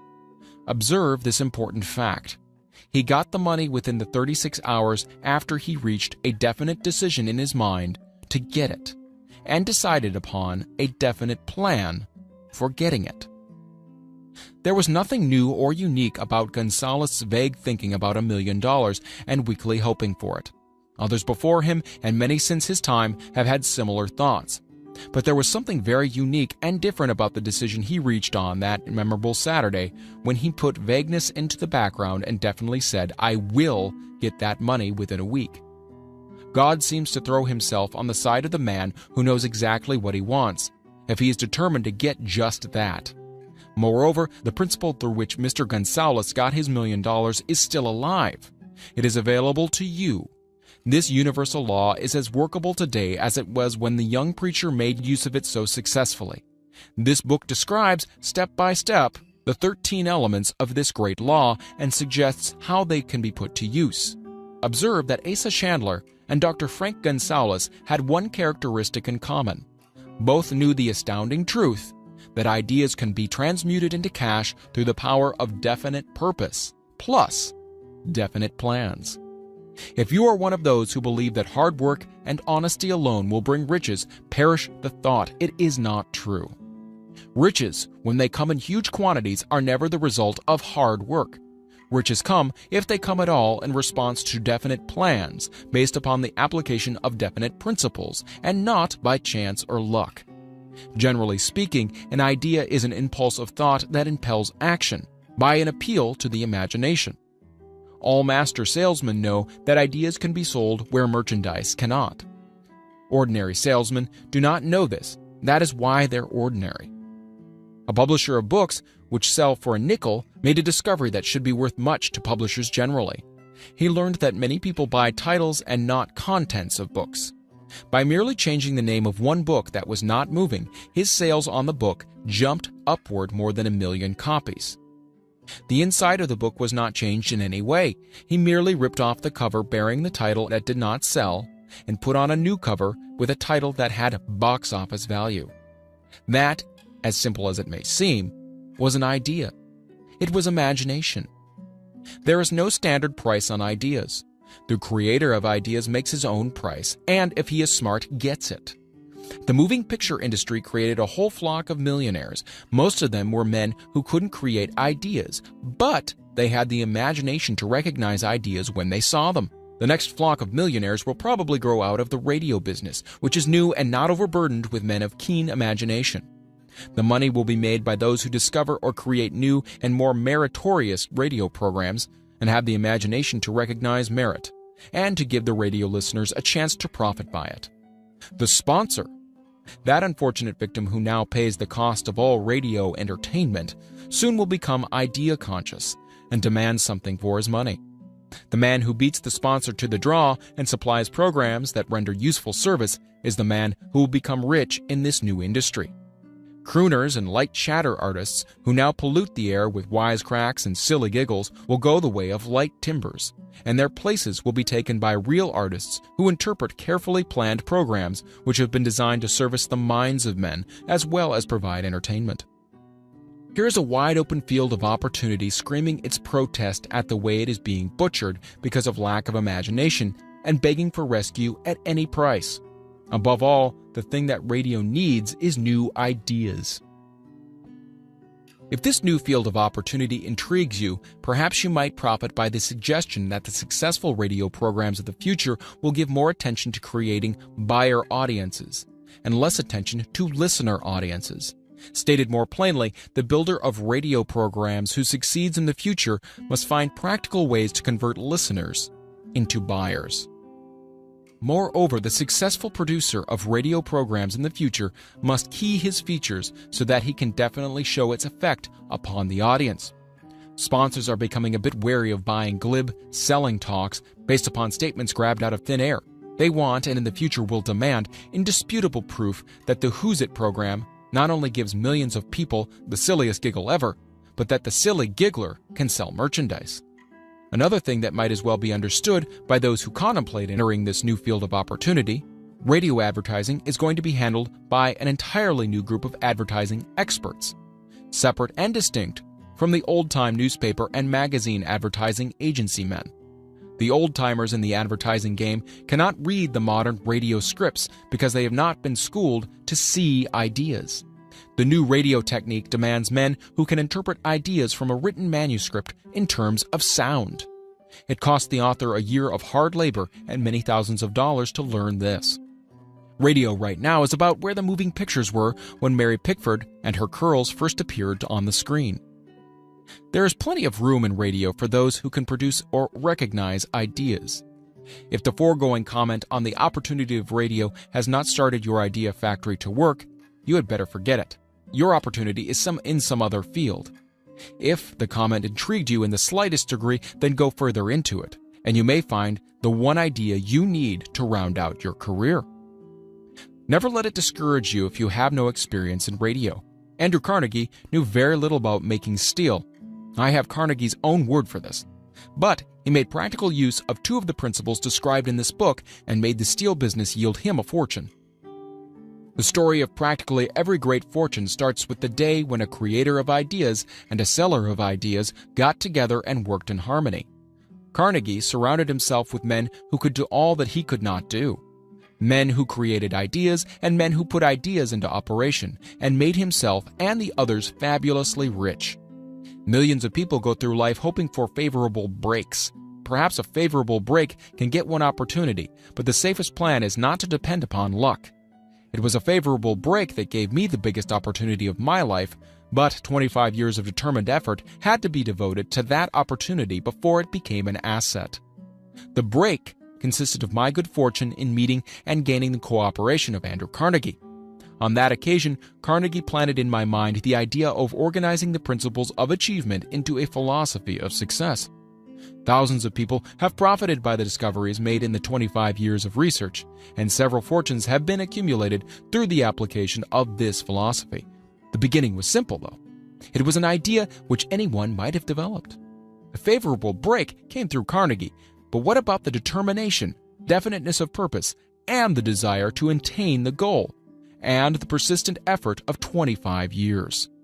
It was no ordinary desire that survived disappointment, discouragement, temporary defeat, criticism, and the constant reminding of waste of time. It was a burning desire. It was an obsession. When the idea was first planted in my mind by Mr. Carnegie, it was coaxed, nursed, and enticed to remain alive. Gradually, the idea became a giant under its own power, and it coaxed, nursed, and drove me. Ideas are like that. First you give life and action and guidance to ideas, then they take on power of their own and sweep aside all opposition. Ideas are intangible forces, but they have more power than the physical brains that give birth to them. They have the power to live on after the brain that created them are returned to dust. For example, take the power of Christianity. That began with a simple idea born in the brain of Christ.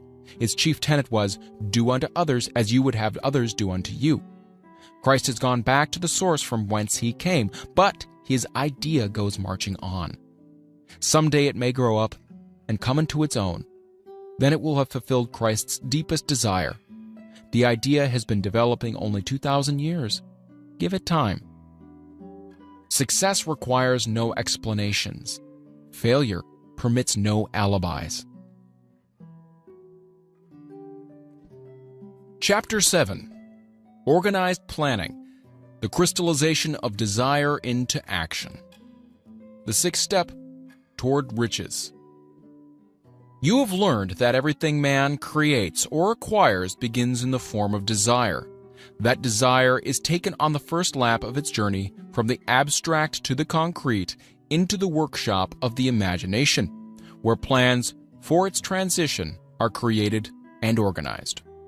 In Chapter 2, you are instructed to take 6 definite practical steps as your first move in translating the desire for money into its monetary equivalent. One of these steps is the formation of a definite, practical plan or plans through which this transformation may be made. You will now be instructed how to build plans which will be practical. These: A. Ally yourself with a group of as many people as you may need for the creation and carrying out of your plan or plans for the accumulation of money-making use of the mastermind principle described in a later chapter. Compliance with this instruction is absolutely essential. Do not neglect it. B. Before forming your mastermind alliance, decide what advantages and benefits you may offer the individual members of your group in return for their cooperation. No one will work indefinitely without some form of compensation. No intelligent person will either request or expect another to work without an adequate compensation, though this may not always be in the form of money. C. Arrange to meet with the members of your mastermind group at least twice a week, and more often if possible, until you have jointly perfected the necessary plan or plans for the accumulation of money. D. Maintain perfect harmony between yourself and every member of your mastermind group.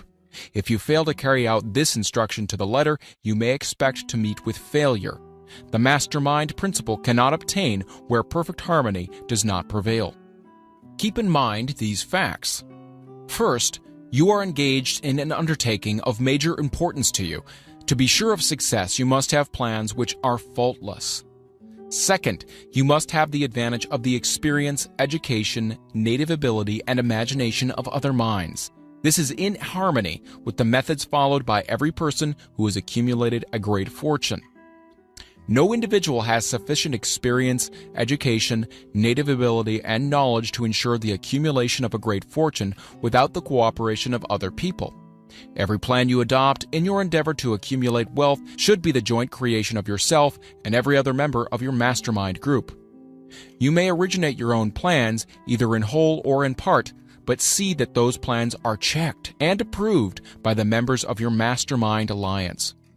If the first plan which you adopt does not work successfully, replace it with a new plan.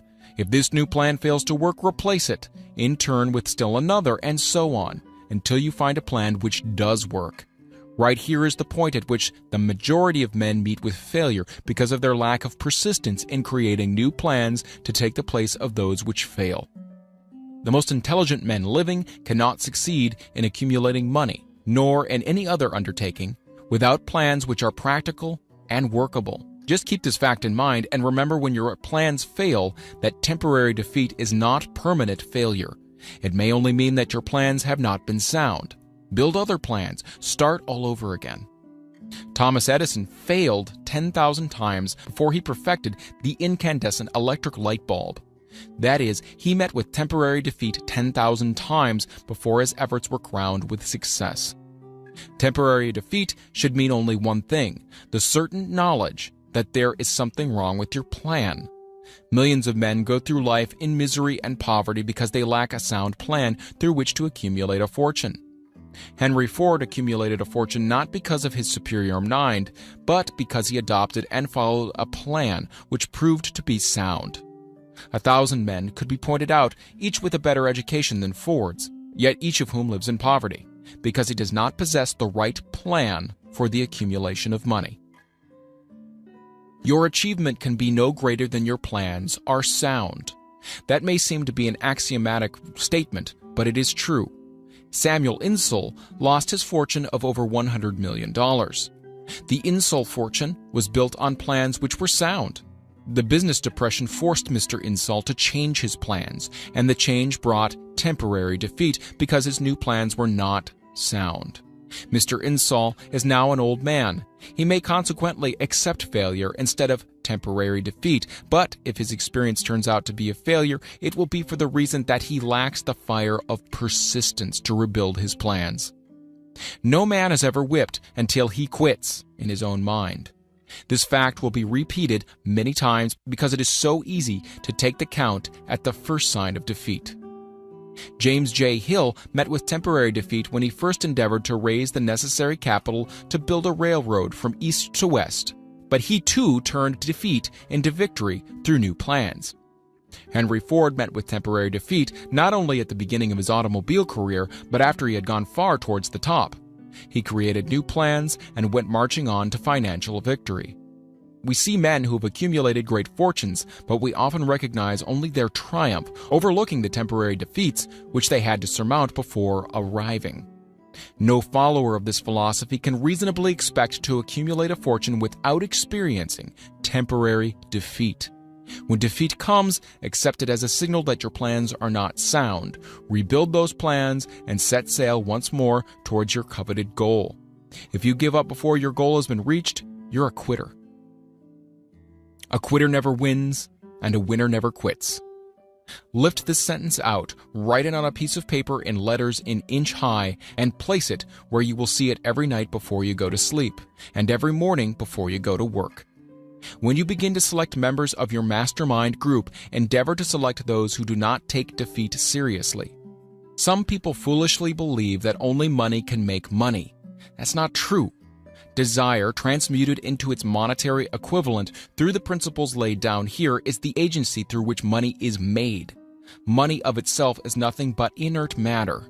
It cannot move, think, or talk, but it can hear when a man who desires it calls it to come. Planning the sale of services. The remainder of this chapter has been given over to a description of ways and means of marketing personal services. The information here covered will be of practical help to any person having any form of personal services to market, but it will be of priceless benefit to those who aspire to leadership in their chosen occupations. Intelligent planning is essential for success in any undertaking designed to accumulate riches. Here will be found detailed instructions to those who must begin the accumulation of riches by selling personal services. It should be encouraging to know that practically all the great fortunes began in the form of compensation for personal services, or from the sale of ideas. What else, except ideas and personal services, would one not possessed of property have to give in return for riches? Broadly speaking, there are two types of people in the world. One type is known as leaders and the other as followers. Decide at the outset whether you intend to become a leader in your chosen calling or remain a follower. The difference in compensation is vast. The follower cannot reasonably expect the compensation to which the leader is entitled, although many followers make the mistake of expecting such pay. It is no disgrace to be a follower. On the other hand, it's no credit to remain a follower. Most great leaders began in the capacity of followers. They became great leaders because they were intelligent followers. With few exceptions, the man who cannot follow a leader intelligently cannot become an efficient leader. The man who can follow a leader most efficiently is usually the man who develops into leadership most rapidly. An intelligent follower has many advantages, among them the opportunity to acquire knowledge from his leader. The major attributes of leadership. The following are important factors of leadership. 1. Unwavering courage based upon knowledge of self and of one's occupation. No follower wishes to be dominated by a leader who lacks self-confidence and courage. No intelligent follower will be dominated by such a leader very long. 2. Self-control. The man who cannot control himself can never control others. Self-control sets a mighty example for one's followers, which the more intelligent will emulate. 3. A keen sense of justice. Without a sense of fairness and justice, no leader can command and retain the respect of his followers. 4. Definiteness of decision. The man who wavers in his decisions shows that he is not sure of himself. He cannot lead others successfully. 5. Definiteness of plans. The successful leader must plan his work and work his plan. A leader who works by guesswork without practical, definite plans is comparable to a ship without a rudder. Sooner or later, he will land on the rocks. 6. The habit of doing more than paid for. One of the penalties of leadership is the necessity of willingness upon the part of the leader to do more than he requires of his followers. 7. A pleasing personality. No slovenly, careless person can become a successful leader. Leadership requires respect. Followers will not respect a leader who does not grade high on all the factors of a pleasing personality. 8. Sympathy and understanding. The successful leader must be in sympathy with his followers. Moreover, he must understand them and their problems. 9. Mastery of detail. Successful leadership calls for mastery of details of the leader's position. 10. Willingness to assume full responsibility. The successful leader must be willing to assume responsibility for the mistakes and the shortcomings of his followers. If he tries to shift this responsibility, he will not remain the leader. If one of his followers makes a mistake and shows himself incompetent, the leader must consider that it is he who failed. 11. Cooperation. The successful leader must understand and apply the principle of cooperative effort and to be able to induce his followers to do the same. Leadership calls for power, and power calls for cooperation. There are two forms of leadership. The first and by far the most effective is leadership by consent of and with sympathy of the followers. The second is leadership by force, without the consent and sympathy of the followers. History is filled with evidences that leadership by force cannot endure. The downfall and disappearance of dictators and kings is significant. It means that people will not follow forced leadership indefinitely. The world has just entered a new era of relationship between leaders and followers, which very clearly calls for new leaders and a new brand of leadership in business and industry. Those who belong to the old school of leadership by force must acquire an understanding of the new brand of leadership, cooperation, or be relegated to the rank and file of the followers. There is no other way out for them. The relationship of employer and employee, or of leader and follower in the future, will be one of mutual cooperation based upon an equitable division of the profits of business. In the future, the relationship of employer and employee will be more like a partnership than it has been in the past. Napoleon, Kaiser Wilhelm of Germany, the Tsar of Russia, and the King of Spain were examples of leadership by force. Their leadership passed. Without much difficulty, one might point to the prototypes of these ex-leaders among the business, financial, and labor leaders of America who have been dethroned or slated to go. Leadership by consent of the followers is the only brand which can endure.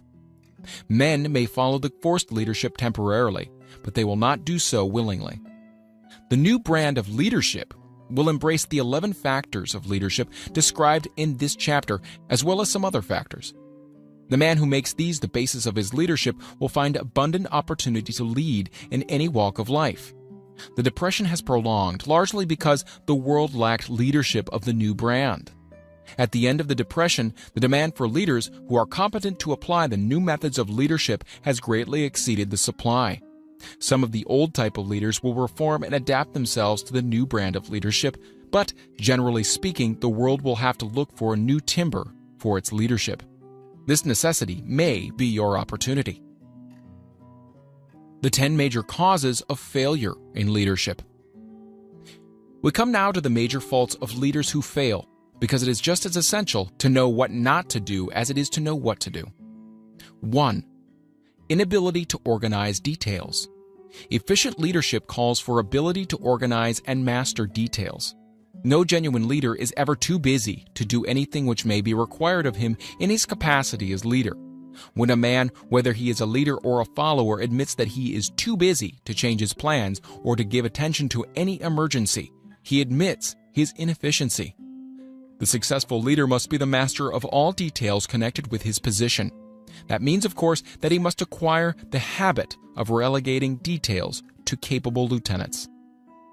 2. Unwillingness to render humble service. Truly great leaders are willing, when occasion demands, to perform any sort of labor which they would ask another to perform. The greatest among ye shall be the servant of all, is a truth which all able leaders observe and respect. 3. Expectation of pay for what they know instead of what they do with that which they know. The world does not pay men for that which they know. It pays them for what they do or induce others to do. 4. Fear of competition from followers. The leader who fears that one of his followers may take his position is practically sure to realize that fear sooner or later. The able leader trains understudies to whom he may delegate at will any of the details of his position. Only in this way may a leader multiply himself and prepare himself to be at many places and give attention to many things at one time. It is an eternal truth that men receive more money for their ability to get others to perform than they could possibly earn by their own efforts. An efficient leader may, through his knowledge of his job and the magnetism of his personality, greatly increase the efficiency of others and induce them to render more service and better service than they could render without his aid. 5. Lack of imagination. Without imagination, the leader is incapable of meeting emergencies and of creating plans by which to guide his followers efficiently. 6. Selfishness. The leader who claims all the honor for the work of his followers is sure to be met by resentment. The really great leader claims none of the honors. He is contented to see the honors, when there are any, to go to his followers, because he knows that most men will work harder for commendation and recognition than they will for money alone. 7. Intemperance. Followers do not respect an intemperate leader. Moreover, intemperance in any of its various forms destroys the endurance and the vitality of all who indulge in it. 8. Disloyalty. Perhaps this should have come at the head of the list. The leader who is not loyal to his trust and to his associates, those above him and those below him, cannot long maintain his leadership. Disloyalty marks one as being less than the dust of the earth and brings down on one's head the contempt he deserves. Lack of loyalty is one of the major causes of failure in every walk of life. 9. Emphasis of the authority of leadership. The efficient leader leads by encouraging and not by trying to instill fear in the hearts of his followers. The leader who tries to impress his followers with his authority comes within the category of leadership through force. If a leader is a real leader, he will have no need to advertise that fact except by his conduct, his sympathy, understanding, fairness, and a demonstration that he knows his job. 10. Emphasis of title. The competent leader requires no title to give him the respect of his followers. The man who makes too much over his title generally has little else to emphasize. The doors to the office of the real leader are open to all who wish to enter, and his working quarters are free from formality or ostentation. These are among the more common of the causes of failure in leadership. Any one of these faults is sufficient to induce failure. Study the list carefully if you aspire to leadership and make sure that you are free of these faults.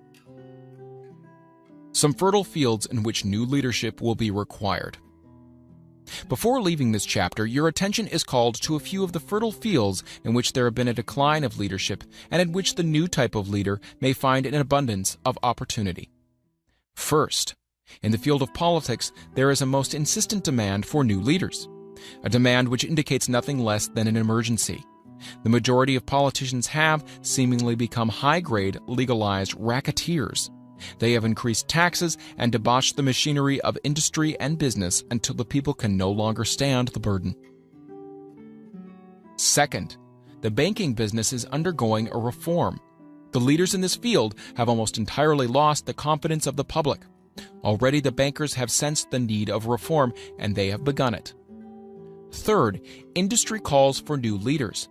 The old type of leaders thought and moved in terms of dividends instead of thinking and moving in terms of human equations.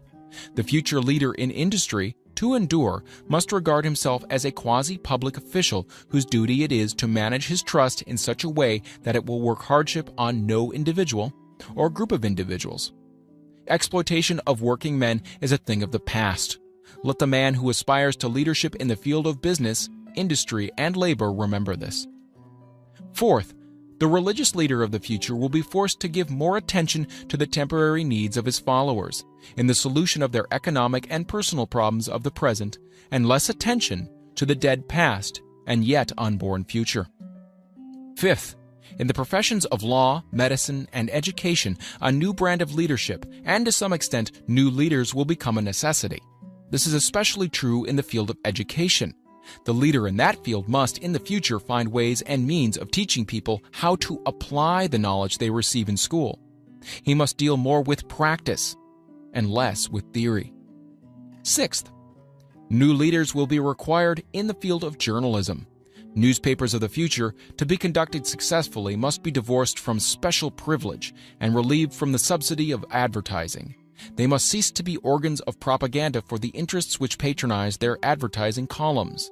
The type of newspaper which publishes scandal and lewd pictures will eventually go the way of all forces which debauch the human mind. These are but a few of the fields in which opportunities for new leaders and new brands of leadership are now available. The world is undergoing a rapid change. This means that the media through which the changes in human habits are promoted must be adapted to the changes. The media here described are the ones which, more than any others, determine the trends of civilization.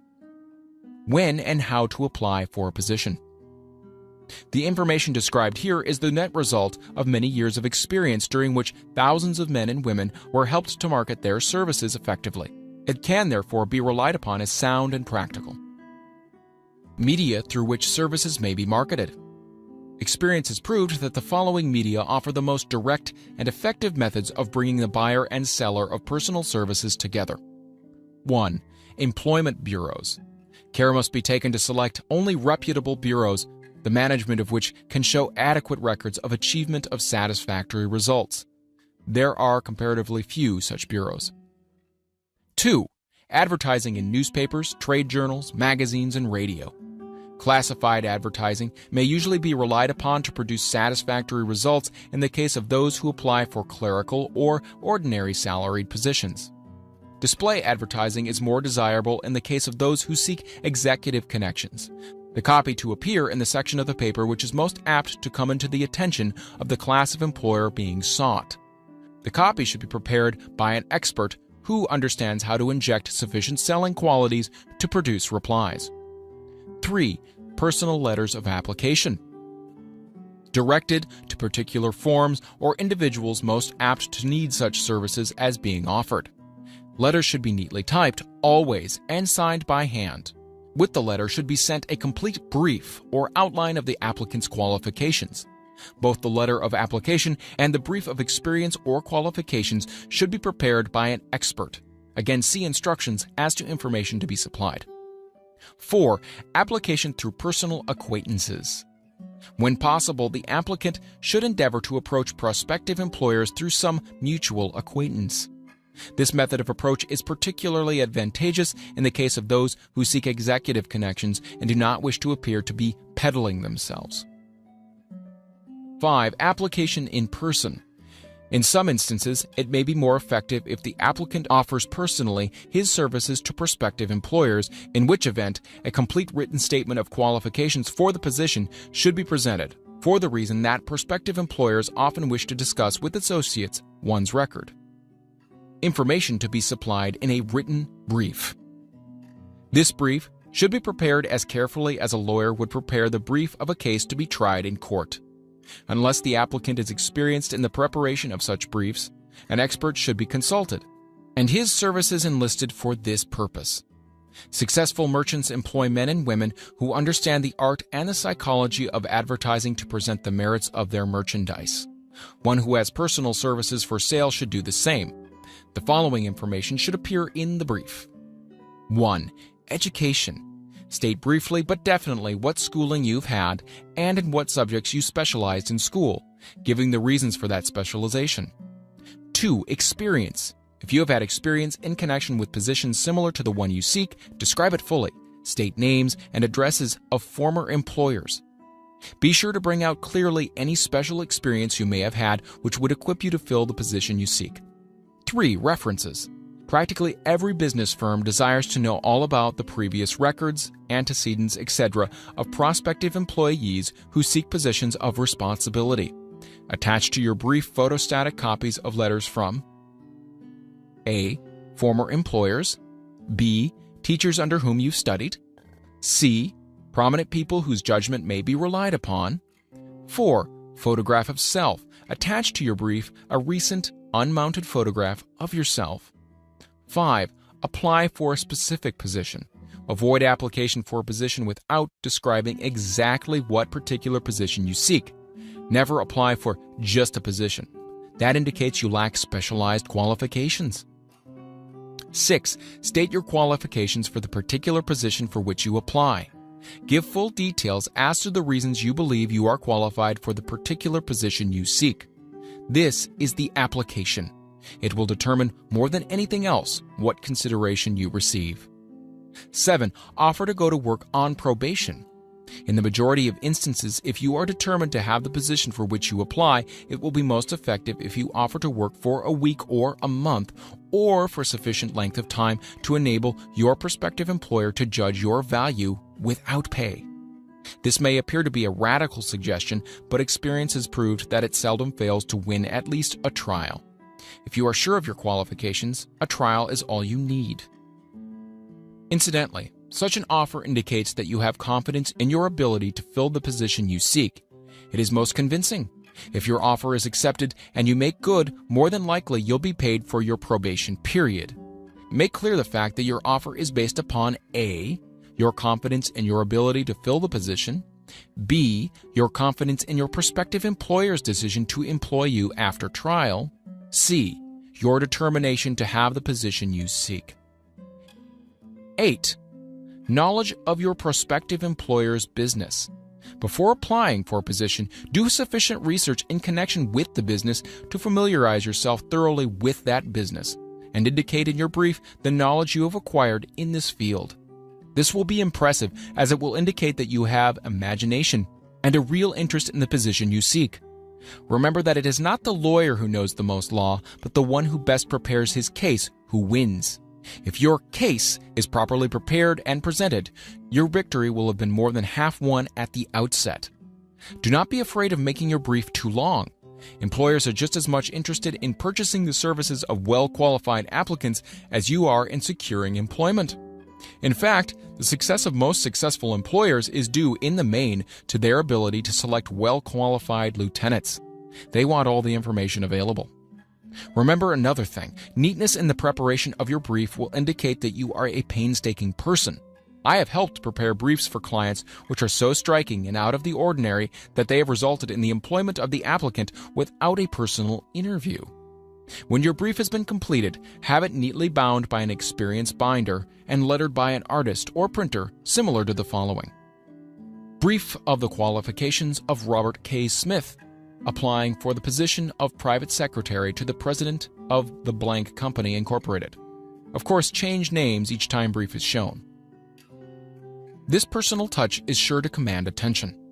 Have your brief neatly typed or mimeographed on the finest paper you can obtain, and bound with a heavy paper of the book cover variety, the binder to be changed, and the proper firm name to be inserted if it is to be shown to more than one company. Your photograph should be pasted on one of the pages of your brief. Follow these instructions to the letter, improving upon them wherever your imagination suggests. Successful salesmen groom themselves with care. They understand that a first impression is everything. Your brief is your salesman. Give it a good suit of clothes so that it'll stand out in bold contrast to anything your prospective employers ever saw in the way of an application for a position. If the position you seek is worth having, it is worth going after with care. Moreover, if you sell yourself to an employer in a manner that impresses him with your individuality, you probably will receive more money for your services from the very start than if you applied for employment in the usual, conventional way. If you seek employment through an advertising agency or an employment agency, have the agent use copies of your brief in marketing your services. This will help to gain preference for you, both with the agent and the prospective employers. How to get the exact position you desire. Everyone enjoys doing the kind of work for which he is best suited. An artist loves to work with paints, a craftsman with his hands. A writer loves to write. Those with less definite talents have their preference for certain fields of business and industry. If America does anything well, it offers a full range of occupations: tilling the soil, manufacturing, marketing, and the professions. First, decide exactly what kind of job you want. If the job doesn't already exist, perhaps you can create it. Second, choose the company or individual for whom you wish to work. Third, study your prospective employer as to policies, personnel, and chances of advancement. Fourth, by analysis of yourself, your talents and capabilities, figure out what you can offer and plan ways and means of giving advantages, services, developments, and ideas that you believe you can successfully deliver. Fifth, forget about a job. Forget whether or not there is an opening. Forget the usual routine of "have you got a job for me?" Concentrate rather on what you can give. Sixth, once you have your plan in mind, arrange with an experienced writer to put it in paper in neat form and in full detail. Seventh, present it to the proper person with authority and he will do the rest. Every company is looking for men who can give something of value, whether it be ideas, services, or connections. Every company has room for the man who has a definite plan of action, which is to the advantage of that company. This line of procedure may take a few days or weeks of extra time, but the difference in income, in advancement, in gaining recognition will save years of hard work at small pay. It has many advantages, the main one being that it will often save from 1 to 5 years of time in reaching a chosen goal. Every person who starts or gets in halfway up the ladder does so by deliberate and careful planning, excepting, of course, the boss's son. The new way of marketing services, jobs, are now partnerships. Men and women who market their services to best advantage in the future must recognize the stupendous change which has taken place in connection with the relationship between employer and employee. In the future, the golden rule, and not the rule of gold, will be the dominating factor in marketing of merchandise as well as personal services. The future relationship between employers and their employees will be more in the nature of a partnership consisting of A. The employer, B. The employee, C. The public they serve. This new way of marketing personal services is called new for many reasons. First, both the employer and the employee of the future will be considered as fellow employees whose business it will be to serve the public efficiently. In times past, employers and employees have bartered among themselves, driving the best bargains they could with one another, not considering that in the final analysis they were in reality bargaining at the expense of the third party, the public they served. The Depression served as a mighty protest from an injured public, whose rights have been trampled upon in every direction by those who are clamoring for individual advantages and profits. When the debris of the Depression shall have cleared away and business shall have been once again restored to balance, both employers and employees will recognize that they are no longer privileged to drive bargains at the expense of those whom they serve. The real employer of the future will be the public. This should be kept uppermost in mind by every person seeking to market personal services effectively. Nearly every railroad in America is in financial difficulty. Who does not remember the day when, if a citizen inquired at the ticket office the time of departure of a train, he was abruptly referred to the bulletin board instead of being politely given the information? The streetcar companies have experienced a change of times also. There was a time not so long ago when streetcar conductors took pride in giving argument to passengers. Many of the streetcar tracks have been removed and passengers ride on a bus, whose driver is the last word in politeness. All over the country, streetcar tracks are rusting from abandonment or have been taken up. Wherever streetcars are still in operation, passengers may now ride without argument, and one may even hail the car in the middle of the block, and the motorman will obligingly pick him up. How times have changed. That is just the point I'm trying to emphasize. Times have changed. Moreover, the change is reflected not merely in railroad offices and on streetcars, but in other walks of life as well. The public be damned policy is now passé. It has been supplanted by the "we are obligingly at your service, sir" policy.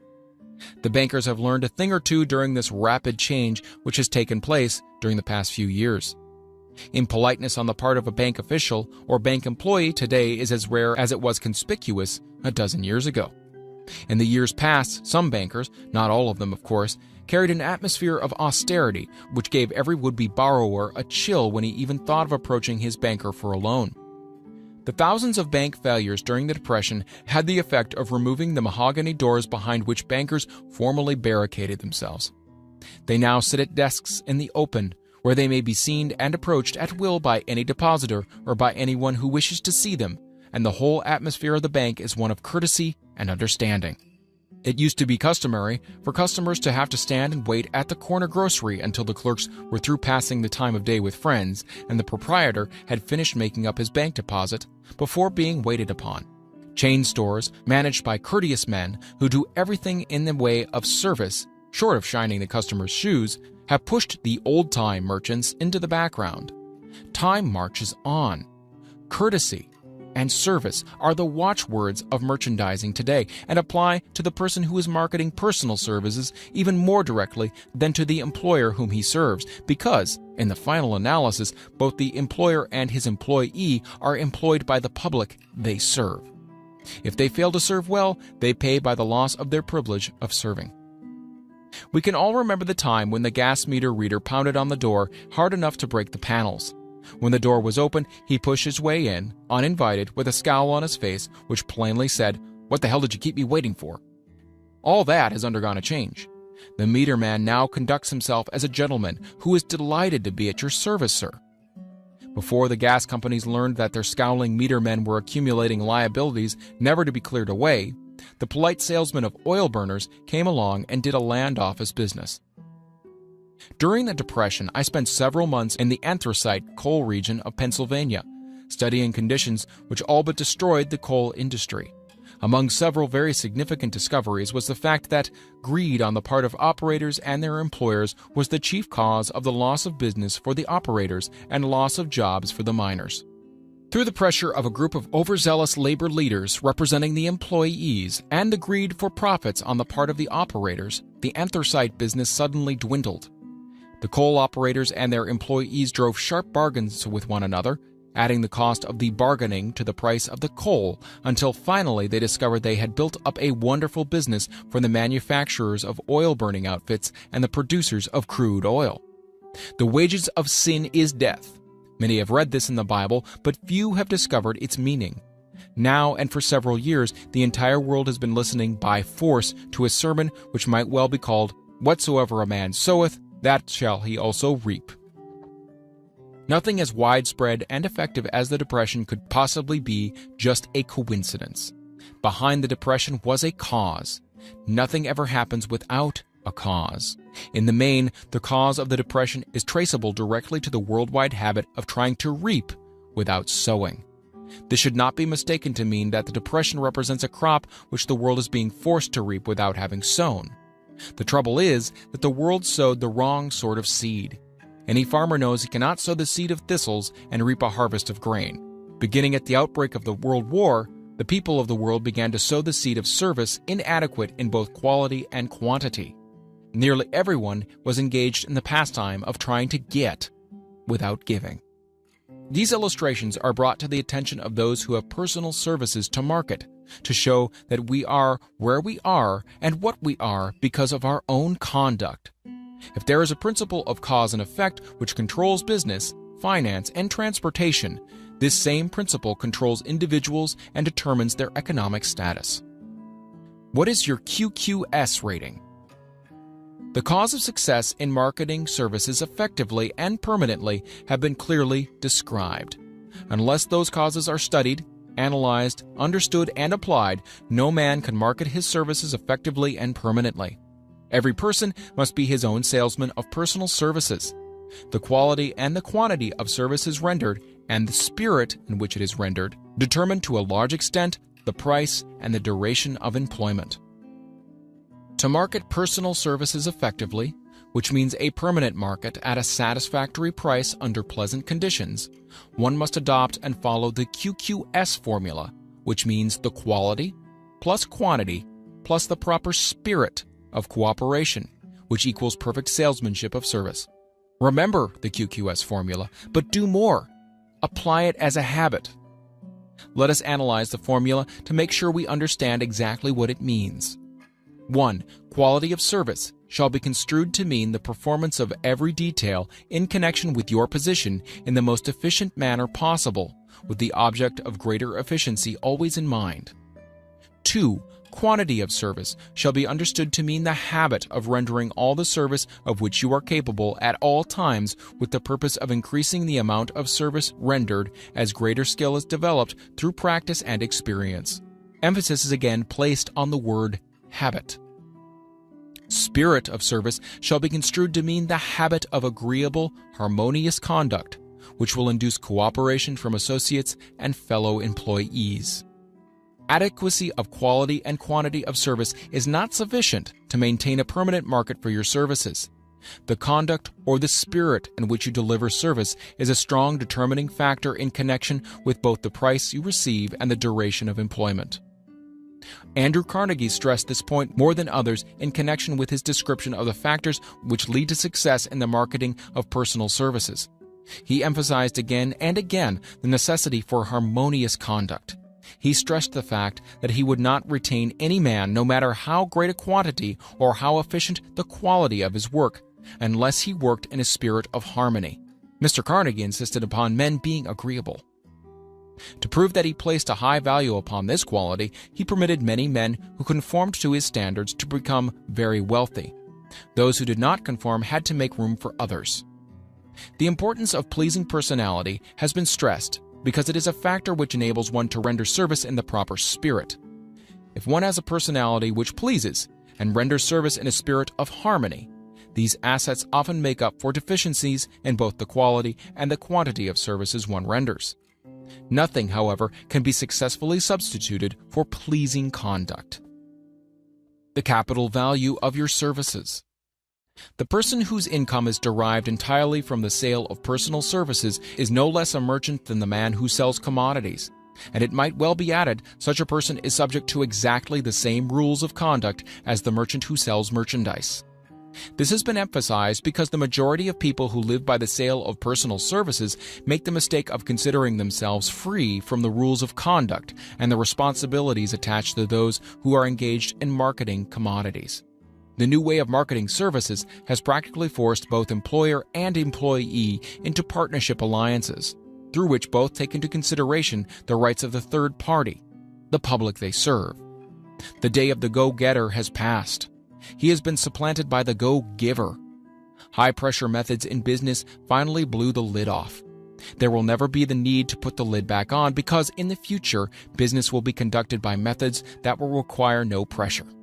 The actual capital value of your brains may be determined by the amount of income you can produce by marketing your services. A fair estimate of the capital value of your services may be made by multiplying your annual income by 16 2/3, as it is reasonable to estimate that your annual income represents 6% of your capital value. Money rents for 6% per annum. Money is worth no more than brains. It is often worth much less. Competent brains, if effectively marketed, represent a much more desirable form of capital than that which is required to conduct a business dealing in commodities, because brains are a form of capital which cannot be permanently depreciated through depressions, nor can this form of capital be stolen or spent. Moreover, the money which is essential for the conduct of business is as worthless as a sand dune until it has been mixed with efficient brains. The 30 major causes of failure. How many of these are holding you back? Life's greatest tragedy consists of men and women who earnestly try and fail. The tragedy lies in the overwhelmingly large majority of people who fail as compared to the few who succeed. I've had the privilege of analyzing several thousand men and women, 98% of whom were classed as failures. There is something radically wrong with a civilization and a system of education which permit 98% of the people to go through life as failures. But I did not write this book for the purpose of moralizing on the rights and wrongs of the world. That would require a book of 100 times the size of this one. My analysis work proved that there are 30 major reasons for failure, and 13 major principles through which people accumulate fortunes. In this chapter, a description of the 30 major causes of failure will be given. As you go over the list, check yourself by it, point by point, for the purpose of discovering how many of these causes of failure stand between you and success. 1. Unfavorable hereditary background. There is but little, if anything, which can be done for people who are born with a deficiency in brain power. This philosophy offers but one method of bridging this weakness, through the aid of the master mind. Observe with profit, however, that this is the only one of the 30 causes of failure which may not be easily corrected by any individual. 2. Lack of a well-defined purpose in life.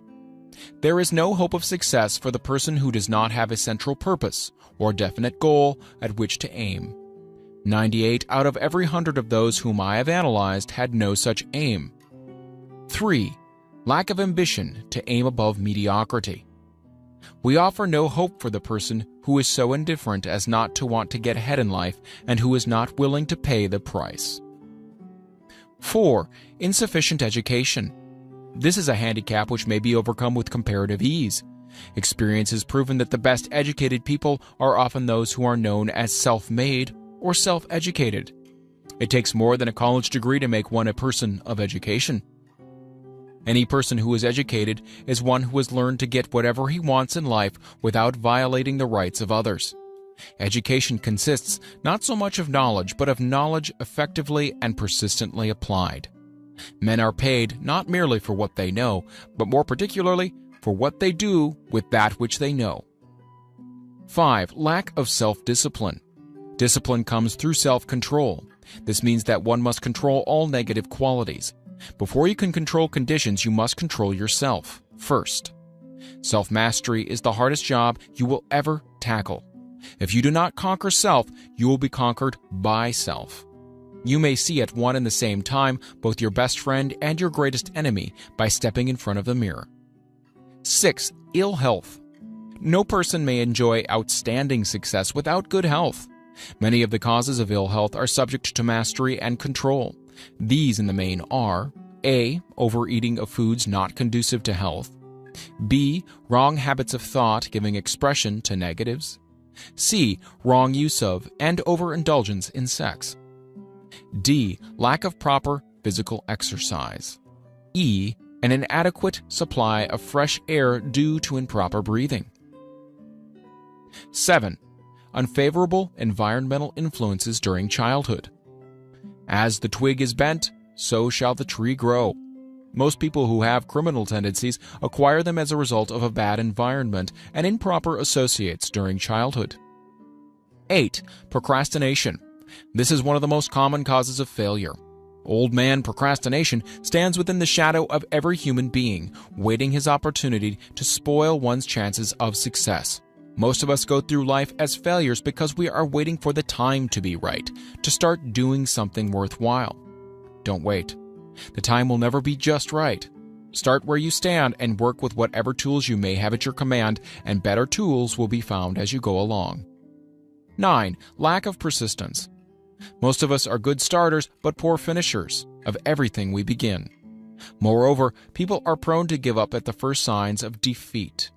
There is no substitute for persistence. The person who makes persistence his watchword discovers that old man failure, finally becomes tired and makes his departure. Failure cannot cope with persistence. 10. Negative personality. There is no hope of success for the person who repels power through a negative personality. Success comes through the application of power, and power is attained through the cooperative efforts of other people. A negative personality will not indulge cooperation. 11. Lack of controlled sexual urge. Sex energy is the most powerful of all the stimuli which move people into action. Because it is the most powerful of the emotions, it must be controlled through transmutation and converted into other channels. 12. Uncontrolled desire for something for nothing. The gambling instinct drives millions of people to failure. Evidence may be found for this in a study of the Wall Street crash of '29, during which millions of people tried to make money by gambling on stock margins. 13. Lack of a well-defined power of decision. Men who succeed reach decisions promptly and change them, if at all, very slowly. Men who fail reach decisions, if at all, very slowly and change them frequently and quickly. Indecision and procrastination are twin brothers. Where one is found, the other usually will be found also.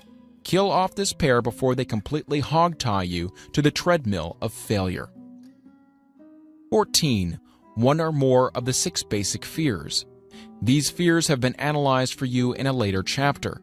They must be mastered before you can market your services effectively. 15. Wrong selection of a mate in marriage. This is a most common cause of failure.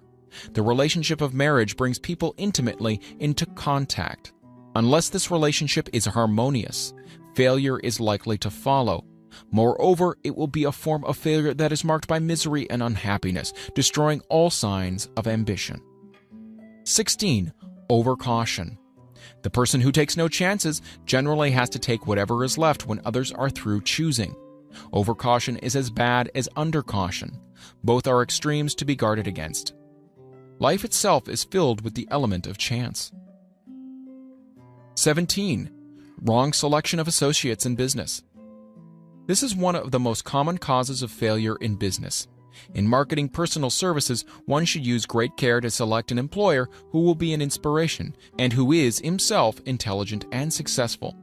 We emulate those with whom we associate most closely. Pick an employer who is worth emulating. 18. Superstition and prejudice. Superstition is a form of fear. It is also a sign of ignorance. Men who succeed keep open minds and are afraid of nothing. 19. Wrong selection of a vocation. No man can succeed in a line of endeavor which he does not like. The most essential step in the marketing of personal services is that of selecting an occupation into which you can throw yourself in wholeheartedly. 20. Lack of concentration of effort. The jack of all trades seldom is good at any. Concentrate all of your efforts on the definite chief aim. 21. The habit of indiscriminate spending. The spendthrift cannot succeed mainly because he stands eternally in fear of poverty. Form the habit of systematic saving by putting aside a definite percentage of your income. Money in the bank gives one a very safe foundation of courage when bargaining for the sale of personal services. Without money, one must take what one is offered and be glad to get it. 22. Lack of enthusiasm. Without enthusiasm, one cannot be convincing. Moreover, enthusiasm is contagious, and the person who has it under control is generally welcome in any group of people. 23. Intolerance. The person with a closed mind on any subject seldom gets ahead. Intolerance means that one has stopped acquiring knowledge. The most damaging forms of intolerance are those connected with religious, racial, and political differences of opinion. 24. Intemperance. The most damaging forms of intemperance are connected with eating, strong drink, and sexual activities. Overindulgence in any of these is fatal to success. 25. Inability to cooperate with others. Most people lose their positions and their big opportunities in life because of this fault than for all other reasons combined. It is a fault which no well-formed businessman or leader will tolerate. 26. Possession of power that was not acquired through self-effort. Sons and daughters of wealthy men and others who inherit money which they did not earn. Power in the hands of one who did not acquire it gradually is often fatal to success. Quick riches are more dangerous than poverty. 27. Intentional dishonesty. There is no substitute for honesty. One may be temporarily dishonest by force of circumstances over which one has no control without permanent knowledge. But there is no hope for the person who is dishonest by choice. Sooner or later, his deed will catch up with him, and he will pay by loss of reputation and perhaps even loss of liberty. 28. Egotism and vanity. These qualities serve as red lights which warn others to keep away. They are fatal to success. 29. Guessing instead of thinking. Most people are too indifferent or lazy to acquire facts with which to think accurately. They prefer to act on opinions created by guesswork or snap judgments. 30. Lack of capital. This is a common cause of failure among those who start out in business for the first time, without sufficient reserve of capital to absorb the shock of their mistakes and to carry them over until they have established a reputation. 31. Under this, name any particular cause of failure from which you have suffered that has not been included in the foregoing list. In these 30 major causes of failure is found a description of the tragedy of life, which obtains for practically every person who tries and fails. It will be helpful if you can induce someone who knows you well to go over this list with you and help to analyze you by the 30 causes of failure. It may be beneficial if you try this alone. Most people cannot see themselves as others see them. You may be one who can't. The oldest of admonition is man, know thyself. If you market merchandise successfully, you must know the merchandise. The same is true in marketing personal services. You should know all of your weaknesses in order that you may either bridge them or eliminate them entirely. You should know your strength in order that you may call attention to it when selling your services. You can know yourself only through accurate analysis. The folly of ignorance in connection with self was displayed by a young man who applied to the manager of a well-known business for a position. He made a very good impression until the manager asked him what salary he expected. He replied that he had no fixed sum in mind, which is a lack of a definite aim. The manager then said, "We'll pay you all you're worth after we try you out for a week." "I will not accept it," the applicant replied, "because I'm getting more than that where I am now employed." Before you even start to negotiate for a readjustment of your salary in your present position or to seek employment elsewhere, be sure that you are worth more than you now receive. It is one thing to want money. Everyone wants more, but it is something entirely different to be worth more. Many people mistake their wants for their just dues. Your financial requirements or wants have nothing whatever to do with your worth.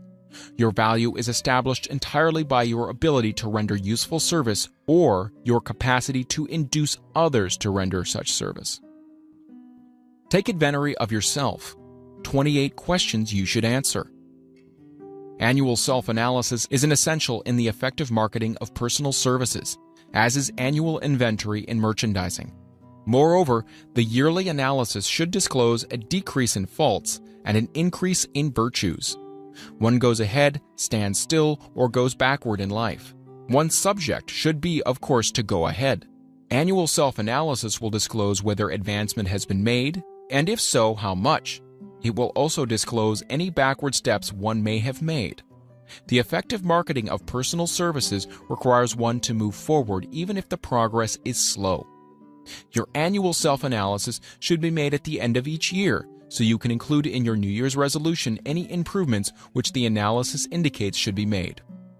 Take this inventory by asking yourself the following questions and by checking your answers with the aid of someone who will not permit you to deceive yourself as to their accuracy. Self-analysis questionnaire for personal inventory. 1. Have I attained the goal which I established as my objective for this year? You should work with a definite yearly objective to be attained as a part of your major life objective. 2. Have I delivered a service of the best possible quality of which I was capable, or could I have improved any part of this service? 3. Have I delivered service in the greatest possible quantity of which I was capable? 4. Has the spirit of my conduct been harmonious and cooperative at all times? 5. Have I permitted the habit of procrastination to decrease my efficiency And if so, to what extent? 6. Have I improved my personality, and if so, in what ways? 7. Have I been persistent in following my plans through to completion?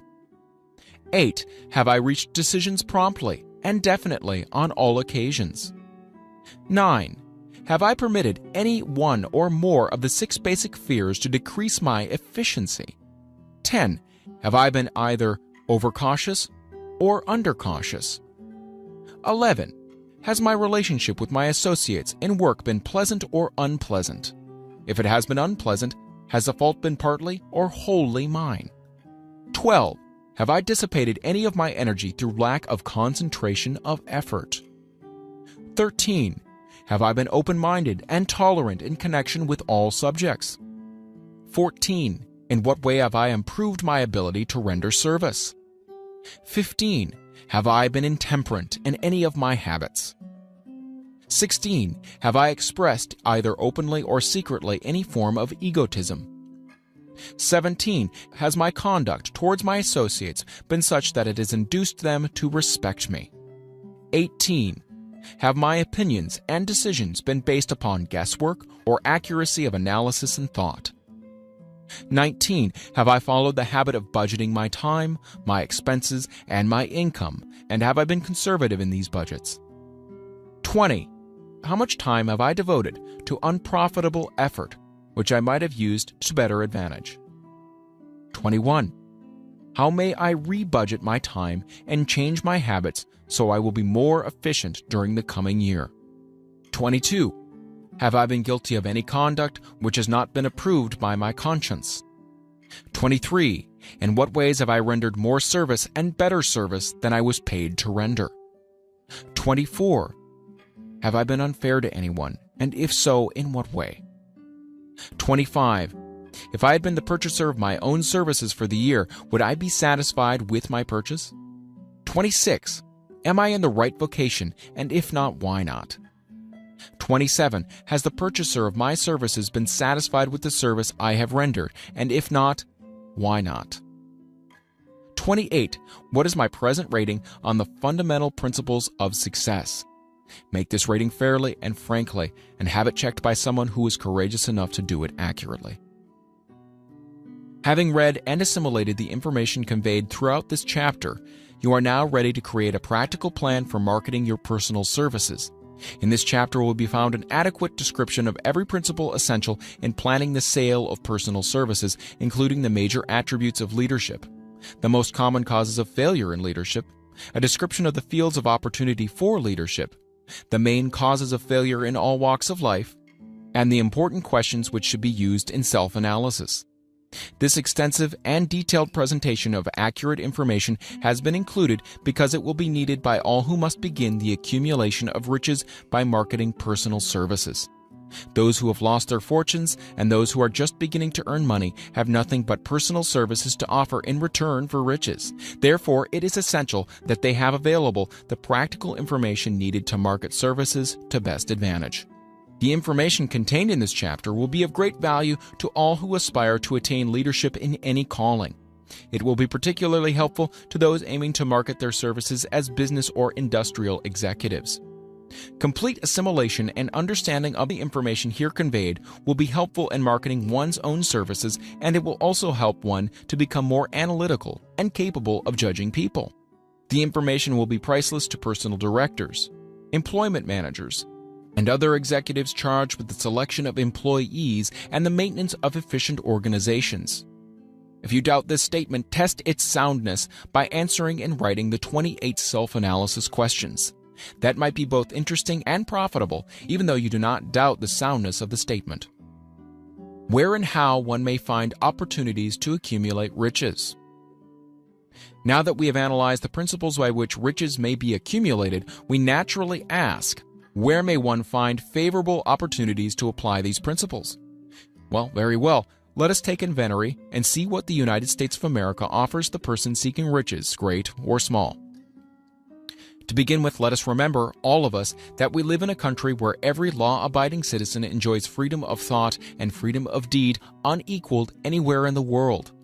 Most of us have never taken inventory of the advantages of this freedom, We have never compared our unlimited freedom with the curtailed freedom in other countries. Here we have freedom of thought, freedom in the choice and enjoyment of education, freedom in religion, freedom in politics, freedom in the choice of a business, profession, or occupation, freedom to accumulate and own without molestation all the property we can accumulate, freedom to choose our place of residence, freedom in marriage, freedom through equal opportunity to all races, freedom of travel from one state to another, freedom in our choice of foods, freedom to aim for any station in life for which we have prepared ourselves, even for the presidency of the United States. We have other forms of freedom, but this list will give a bird's-eye view of the most important, which constitute opportunity of the highest order.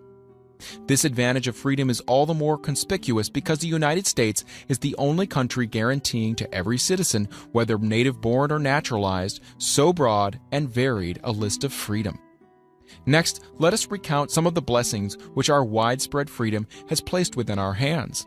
Take the average American family, for example, meaning the family of average income, and sum up the benefits available to every member of the family in this land of opportunity and plenty. A. Food. Next to freedom of thought and deed comes food, clothing, and shelter, the three basic necessities of life. Because of our universal freedom, the average American family has available at its very door the choicest selection of food to be found anywhere in the world, and at prices within its financial range. A family of two living in the heart of the Times Square district of New York City, far removed from the sources of production of foods, took careful inventory of the cost of a simple breakfast with this astonishing result. Articles of food. Cost at the breakfast table. Grapefruit juice from Florida, 2 cents. Rippled wheat breakfast food from a Kansas farm, 2 cents. Tea from China, 2 cents. Bananas from South America, 2.5 cents. Toasted bread from a Kansas farm, 1 cent. Fresh country eggs from Utah, 7 cents. Sugar from Cuba or Utah, ½ cent. Butter and cream from New England, 3 cents. And the grand total, 20 cents. It is not very difficult to obtain food in a country where two people can have a breakfast consisting of all they want or need for a dime apiece.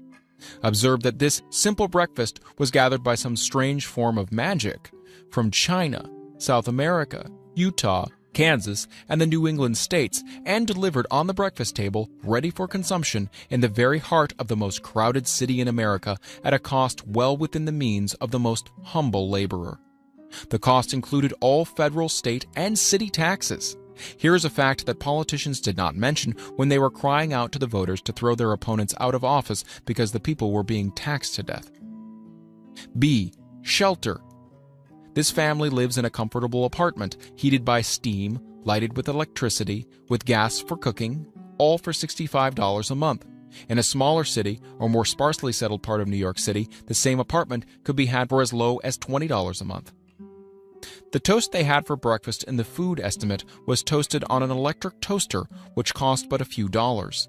The apartment is cleaned with a vacuum sweeper that is run by electricity.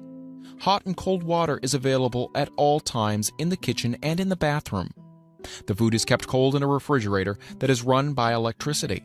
The wife curls her hair, washes her clothes, and irons them with easily operated electrical equipment on power obtained by sticking a plug in the wall. The husband shaves with an electric shaver, and they receive entertainment from all over the world, 24 hours a day, if they want it, without cost, by merely turning the dial of their radio. There are other conveniences in this apartment, but the foregoing list will give a fair idea of some of the concrete evidences of the freedom we of America enjoy. And this is neither political nor economic propaganda. C. Clothing. Anywhere in the United States, the woman of average clothing requirements can dress very comfortably and neatly for less than $200 a year, and the average man can dress for the same or less. Only the three basic necessities of food, clothing, and shelter have been mentioned. The average American citizen has other privileges and advantages available in return for modest effort, not exceeding 8 hours per day of labor. Among those is the privilege of automobile transportation, with which one can go and come at will at very small cost. The average American has security of property rights not found in any other country in the world. He can place his surplus money in a bank with the assurance that his government will protect it and make good to him if the bank fails. If an American citizen wants to travel from one state to another, he needs no passport, no one's permission. He may go when he pleases and return at will. Moreover, he may travel by train, private automobile, bus, airplane, or ship as his pocketbook permits. In Germany, Russia, Italy, and most of the other European and Oriental countries, the people cannot travel with so much freedom and at so little cost. The miracle that has provided these blessings. We often hear politicians proclaiming the freedom of America when they solicit votes, but seldom do they take the time to devote sufficient effort to the analysis of the source or nature of this freedom. Having no axe to grind, no grudge to express, no ulterior motives to be carried out, I have the privilege of going into a frank analysis of that mysterious, abstract, greatly misunderstood something which gives to every citizen of America more blessings, more opportunities to accumulate wealth, more freedom of any nature than may be found in any other country. I have the right to analyze the source and nature of this unseen power because I know and have known for more than a quarter of a century many of the men who organized that power and many who are now responsible for its maintenance. The name of this mysterious benefactor of mankind is capital.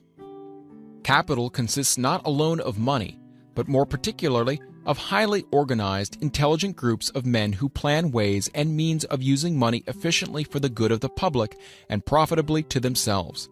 These groups consist of scientists, educators, chemists, inventors, business analysts, publicity men, transportation experts, accountants, lawyers, doctors, and both men and women who have highly specialized knowledge in all fields of industry and business. They pioneer, experiment, and blaze trails in new fields of endeavor. They support colleges, hospitals, public schools, build good roads, publish newspapers, pay most of the cost of government, and take care of the multitudinous detail essential to human progress. Stated briefly, the capitalists are the brains of civilization because they supply the entire fabric of which all education, enlightenment, and human progress consists. Money without brains always is dangerous. Properly used, it is the most important essential of civilization. The simple breakfast here described could not have been delivered to the New York family at a dime each or at any other price if organized capital had not provided the machinery, the ships, the railroads, and the huge armies of trained men to operate them. Some slight idea of the importance of organized capital may be had by trying to imagine yourself burdened with the responsibility of collecting, without the aid of capital, and delivering to the New York City family the simple breakfast described. To supply the tea, you'd have to make a trip to China or India, both a very long way from America. Unless you're an excellent swimmer, you'd become rather tired before making the round trip. Then, too, another problem would confront you. What would you use for money, even if you had the physical endurance to swim the ocean? To supply the sugar, you'd have to take another long swim to Cuba or a long walk to the sugar beet section of Utah. But even then, you might come back without the sugar because organized effort and money are necessary to produce the sugar, to say nothing of what is required to refine, transport, and deliver it to the breakfast table anywhere in the United States. The eggs you could deliver easily enough from the barnyards near New York City, but you'd have a very long walk to Florida and return before you could serve the 2 glasses of grapefruit juice. You'd have another long walk to Kansas or any of the other wheat-growing states when you went after the 4 slices of wheat bread. The rippled wheat biscuits would have to be omitted from the menu because they would not be available except through the labor of trained organizations of men and suitable machinery, all of which call for capital.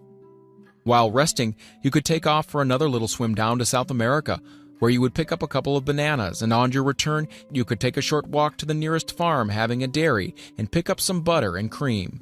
Then your New York City family would be ready to sit down and enjoy breakfast, and you could collect 2 dimes for your labor. Seems absurd, doesn't it? Well, the procedure described would be the only possible way these simple items of food could be delivered to the heart of New York City if we had no capitalistic system. The sum of money required for the building and maintenance of the railroads and steamships used in the delivery of that simple breakfast is so huge that it staggers one's imagination.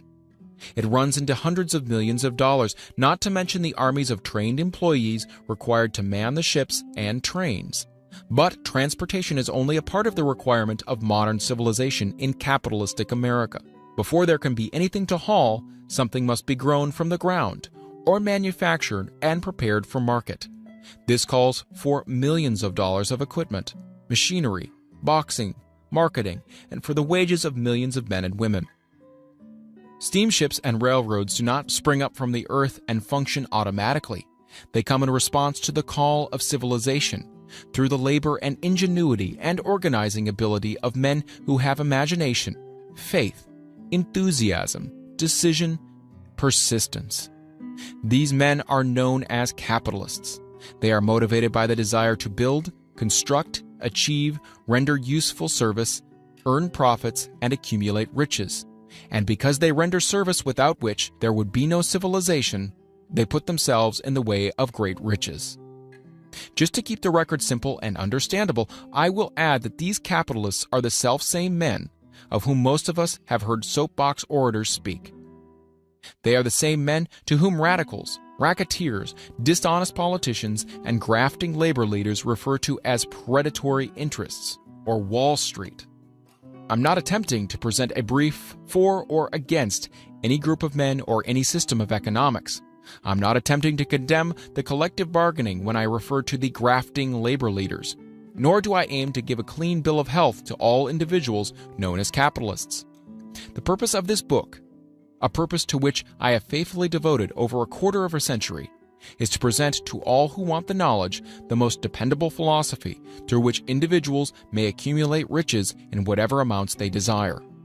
I have here analyzed the economic advantages of the capitalistic system for the twofold purpose of showing, 1, that all who seek riches must recognize and adapt themselves to the system that controls all approaches to fortunes, large or small, and 2, to present the side of the picture opposite to that being shown by politicians and demagogues who deliberately becloud the issues they bring up by referring to organized capital as if it were something poisonous.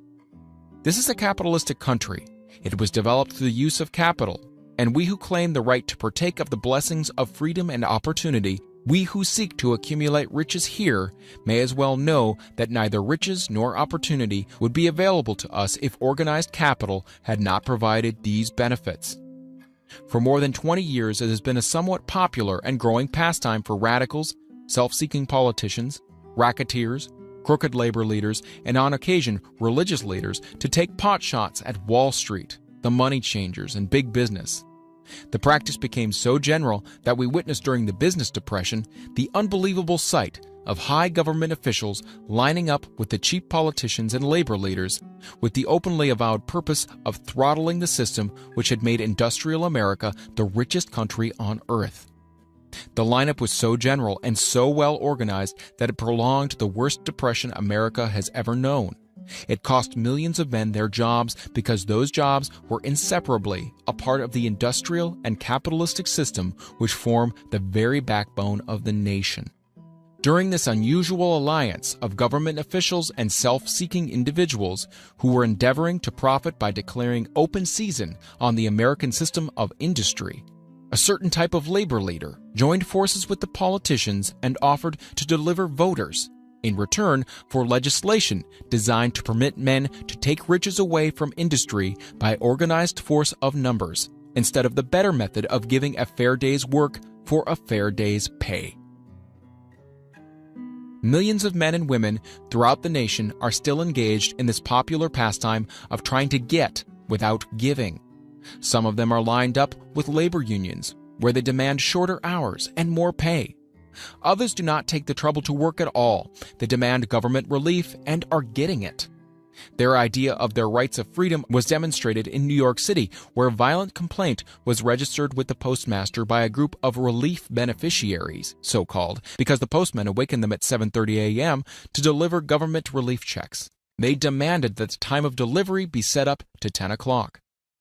If you are one of those who believe that riches can be accumulated by the mere act of men who organize themselves into groups and demand more pay for less service, if you're one of those who demand government relief without early morning disturbance when the money is delivered to you, if you are one of those who believe in trading their votes to politicians in return for the passing of laws which permit the raiding of the public treasury, you may rest securely on your belief with certain knowledge that no one will disturb you, because this is a free country where every man may think as he pleases, where nearly everyone can live with but little effort, where many may live well without doing any work whatsoever.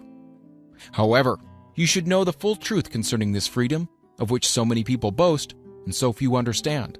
As great as it is, as far as it reaches, as many privileges as it provides, it does not and cannot bring riches without effort. There is but one dependable method of accumulating and legally holding riches, and that is by rendering useful service.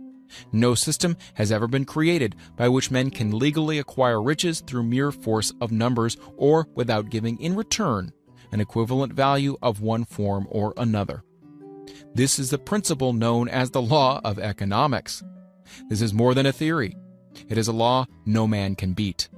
Mark well the name of the principle and remember it, because it is far more powerful than all the politicians and political machines. It is above and beyond the control of all the labor unions. It cannot be swayed, nor influenced, nor bribed by racketeers or self-appointed leaders in any calling. Moreover, it has an all-seeing eye and a perfect system of bookkeeping in which it keeps an accurate account of the transactions of every human being engaged in the business of trying to get without giving. Sooner or later, its auditors come around, look over the records of individuals both great and small, and demand an accounting. Wall Street, big business, capital predatory interests, or whatever name you choose to give the system which has given us American freedom, represents a group of men who understand, respect, and adapt themselves to this powerful law of economics. Their financial continuation depends upon their respecting the law. Most people living in America like this country, its capitalistic system and all. I must confess I know of no better country where one may find greater opportunities to accumulate riches. Judging by their acts and deeds, there are some in this country who don't like it. That, of course, is their privilege. If they don't like this country, its capitalistic system, its boundless opportunities, they have the privilege of clearing out. Always there are other countries such as Germany, Russia, and Italy where one may try one's hand at enjoying freedom and accumulating riches, providing one is not too particular. America provides all the freedom and all the opportunity to accumulate riches that any honest person may require. When one goes hunting for game, one selects hunting grounds where game is plentiful. When seeking riches, the same rules would naturally obtain. If it is riches you're seeking, do not overlook the possibilities of a country whose citizens are so rich that women alone spend over $200 million annually for lipsticks, rouge, and cosmetics.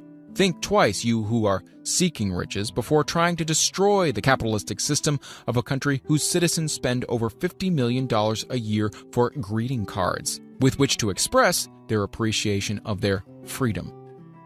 If it is money you are seeking, consider carefully a country that spends hundreds of millions of dollars annually for cigarettes, the bulk of the income from which goes to only 4 major companies engaged in supplying this national builder of nonchalance and quiet nerves.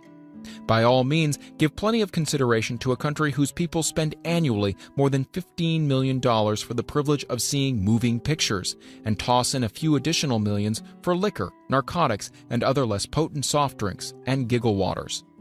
Do not be in too big a hurry to get away from a country whose people willingly, even eagerly, hand over millions of dollars annually for football, baseball, and prize fights.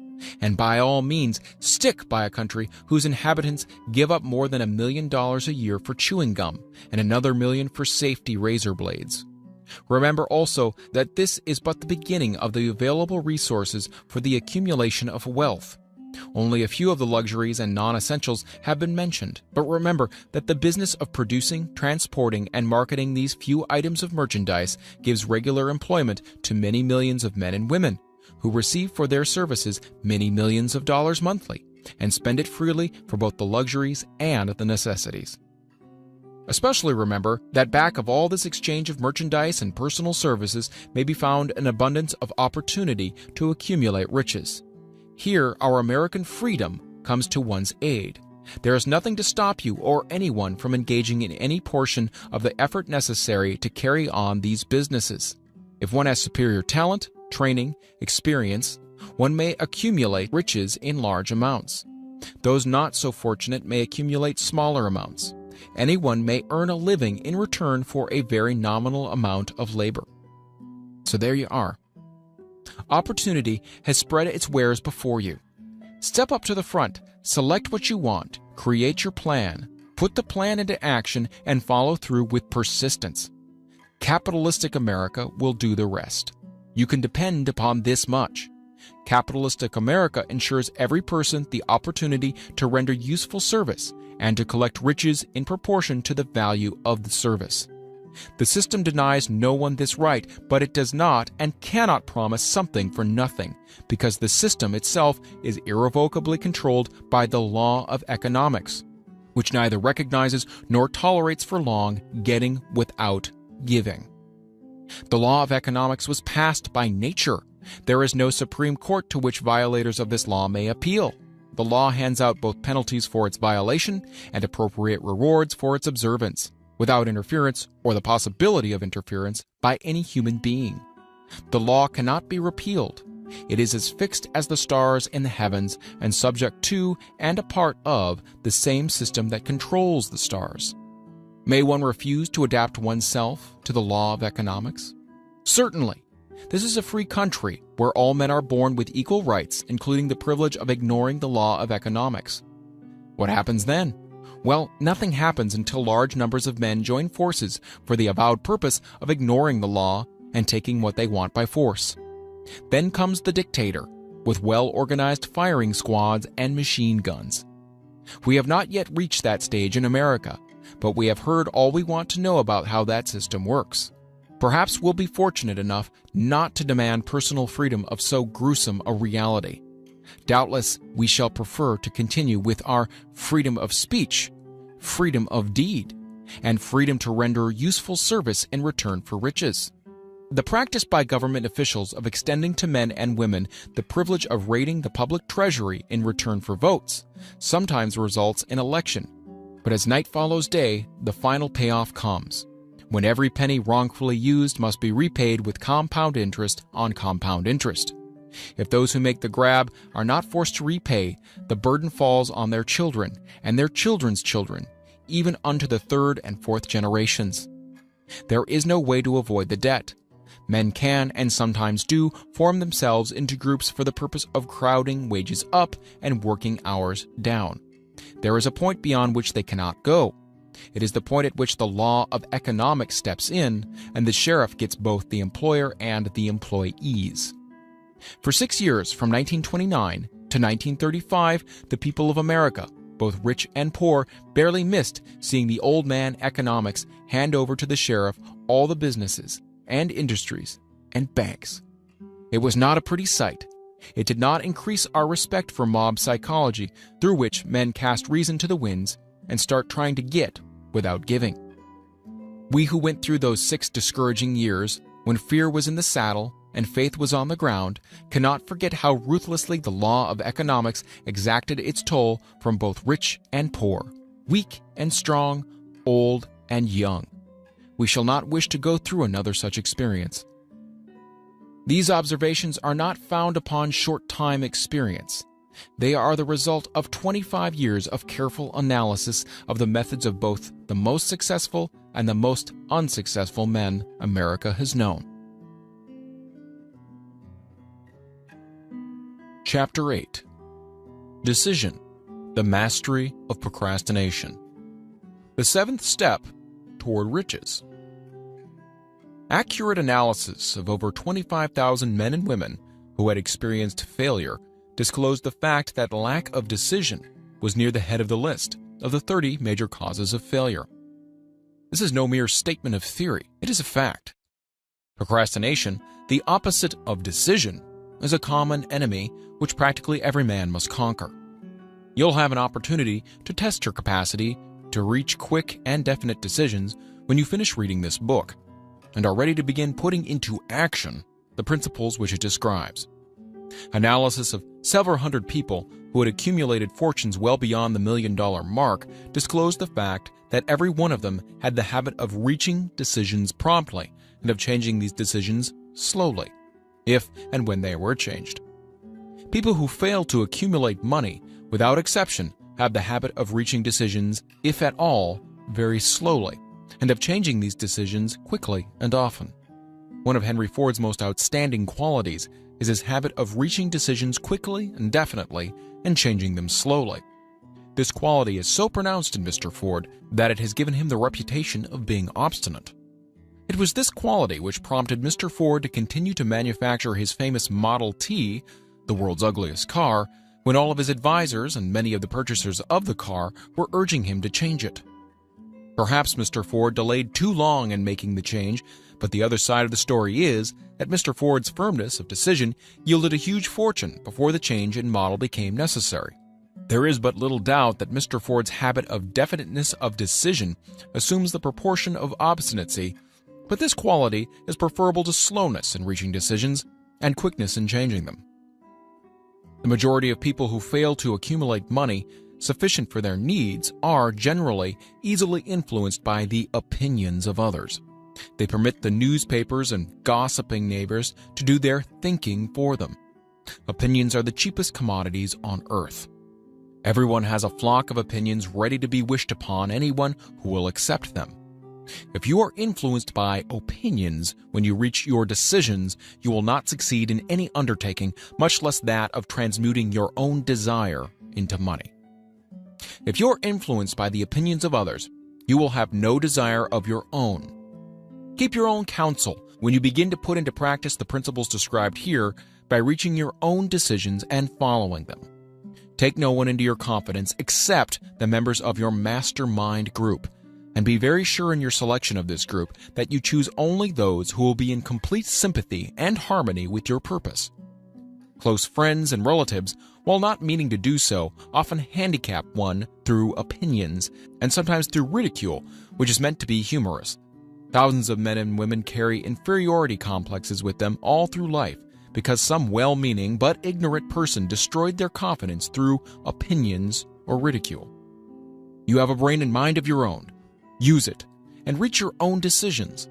If you need facts or information from other people to enable you to reach decisions, as you probably will in many instances, acquire these facts or secure the information you need quietly without disclosing your purpose.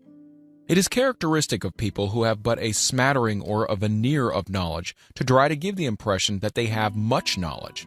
Such people generally do too much talking and too little listening. Keep your eyes and ears wide open and your mouth closed if you wish to acquire the habit of prompt decision. Those who talk too much do little else. If you talk more than you listen, you not only deprive yourself of many opportunities to accumulate useful knowledge, but you also disclose your plans and purposes to people who will take great delight in defeating you because they envy you. Remember also that every time you open your mouth in the presence of a person who has an abundance of knowledge, you display to that person your exact stock of knowledge or your lack of it. Genuine wisdom is usually conspicuous through modesty and silence. Keep in mind the fact that every person with whom you associate is like yourself seeking the opportunity to accumulate money. If you talk about your plans too freely, you may be surprised when you learn that some other person has beaten you to your goal by putting into action ahead of you the plans of which you talked unwisely. Let one of your first decisions be to keep a closed mouth and open ears and eyes. As a reminder to yourself, follow this advice. It will be helpful if you copy the following epigram in large letters and place it where you will see it daily. Tell the world what you intend to do, but first show it. This is the equivalent of saying that deeds and not words are what count most. Freedom or death on a decision. The value of decisions depends upon the courage required to render them. The great decisions, which served as the foundation of civilization, were reached by assuming great risks, which often meant the possibility of death. Lincoln's decision to issue his famous Proclamation of Emancipation, which gave freedom to the colored people of America, was rendered with full understanding that this act would turn thousands of friends and political supporters against him. He knew, too, that the carrying out of this proclamation would mean death to thousands of men on the battlefield. In the end, it cost Lincoln his life. That required courage. Socrates' decision to drink the cup of poison rather than compromise in his personal belief was a decision of courage. It turned time ahead 1,000 years and gave to people then unborn the right to freedom of thought and of speech.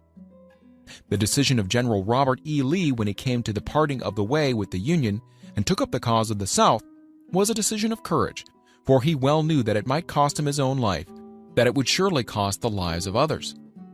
But the greatest decision of all time, as far as any American citizen is concerned, was reached in Philadelphia on July 4, 1776, when 56 men signed their names to a document which they well knew would bring freedom to all Americans or leave every one of those 56 hanging from the gallows.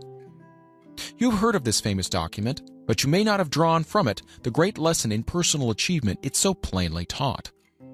We all remember the date of this momentous decision, but few of us realize what courage that decision required. We remember our history as it was taught. We remember dates and the names of the men who fought. We remember Valley Forge and Yorktown. We remember George Washington and Lord Cornwallis. But we know little of the real forces back of these names, dates, and places.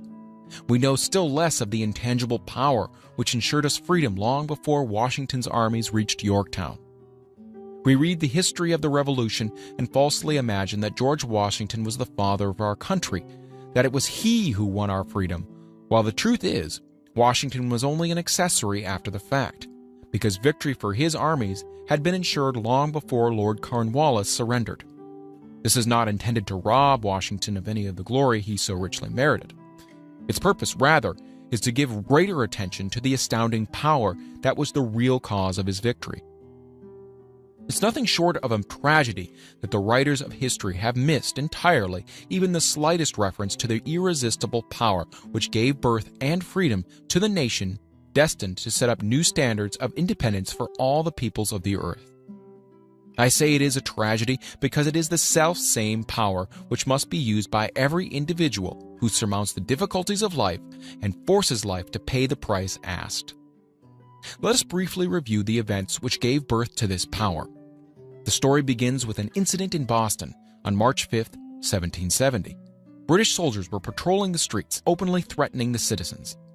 The colonists resented armed men marching in their midst. They began to express their resentment openly, hurling stones as well as epithets at the marching soldiers until the commanding officer gave orders, fix bayonets, and charge. The battle was on. It resulted in the death and injury of many. The incident aroused such resentment that the Provincial Assembly, made up of prominent colonists, called a meeting for the purpose of taking definite action. Two of the members of this assembly were John Hancock and Samuel Adams. Long live their names. They spoke up courageously and declared that a move must be made to eject all British soldiers from Boston. Remember this. A decision in the minds of two men might properly be called the beginning of the freedom which we of the United States now enjoy. Remember, too, that the decision of these two men called for faith and courage, because it was dangerous. Before the assembly adjourned, Samuel Adams was appointed to call on the governor of the province, Hutchinson, and demand the withdrawal of the British troops. The request was granted, the troops were removed from Boston, but the incident was not closed. It had caused a situation destined to change the entire trend of civilization. Strange, is it not, how the great changes, such as the American Revolution and the World War, often have their beginnings in circumstances which seem unimportant. It is interesting also to observe that these important changes usually begin in the form of a definite decision in the minds of a relatively small number of people. Few of us know the history of our country well enough to realize that John Hancock, Samuel Adams, and Richard Henry Lee of the province of Virginia were the real fathers of our country. Richard Henry Lee became an important factor in this story by reason of the fact that he and Samuel Adams communicated frequently by correspondence, sharing freely their fears and their hopes concerning the welfare of the people of their provinces. From this practice, Adams conceived the idea that a mutual exchange of letters between the 13 colonies might help to bring about the coordination of efforts so badly needed in connection with the solution of their problems. 2 years after the clash with the soldiers in Boston of March of '72, Adams presented the idea to the Assembly in the form of a motion that a correspondence committee be established among the colonies, with definitely appointed correspondents in each colony, for the purpose, quote, of friendly cooperation for the betterment of the colonies of British America. Mark well this incident.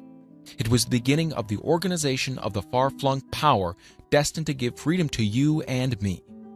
The mastermind had already been organized. It consisted of Adams, Lee, and Hancock.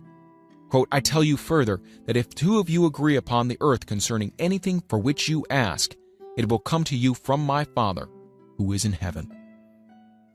The Committee of Correspondence was organized. Observe that this move provided the way for increasing the power of the mastermind by adding to it men from all the colonies. Take notice that this procedure constituted the first organized planning of the disgruntled colonists. In union, there is strength. The citizens of the colonies had been waging disorganized warfare against the British soldiers through incidents similar to the Boston riot, but nothing of benefit had been accomplished. Their individual grievances had not been consolidated under one master mind. No group of individuals had put their minds, souls, and hearts and bodies together in one definite decision to settle their difficulty with the British once and for all, until Adams, Hancock, and Lee got together. Meanwhile, the British were not idle. They too were doing some planning and masterminding on their own account, with the advantage of having back of them money and organized soldiery. The Crown appointed Gage to supplant Hutchinson as the governor of Massachusetts. One of the new governor's first acts was to send a messenger to call on Samuel Adams for the purpose of endeavoring to stop his opposition by fear. We can best understand the spirit of what happened by quoting the conversation between Colonel Fenton, the messenger sent by Gage, and Adams. Colonel Fenton: I have been authorized by Governor Gage to assure you, Mr. Adams, that the governor has been empowered to confer upon you such benefits as would be satisfactory, endeavoring to win Adams by a promise of a bribe, upon the condition that you engage to cease in your opposition to the measures of the government. It is the governor's advice to you, sir, not to incur the further displeasure of his majesty. Your conduct has been such as makes you liable to penalties of an amount of Henry VIII, by which persons can be sent to England for trial for treason or misprision of treason, at the discretion of a governor of a province. But by changing your political course, you will not only receive great personal advantages, but you'll also make your peace with the king. Samuel Adams had the choice of 2 decisions here.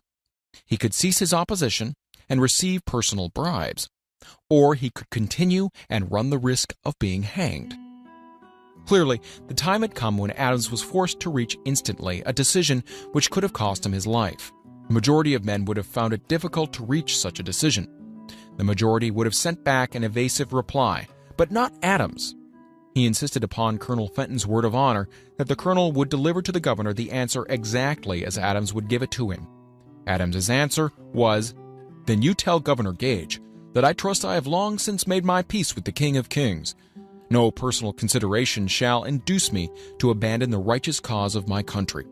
And tell Governor Gage it is the advice of Samuel Adams to him no longer to insult the feelings of an exasperated people." Comment as to the character of this man seems unnecessary.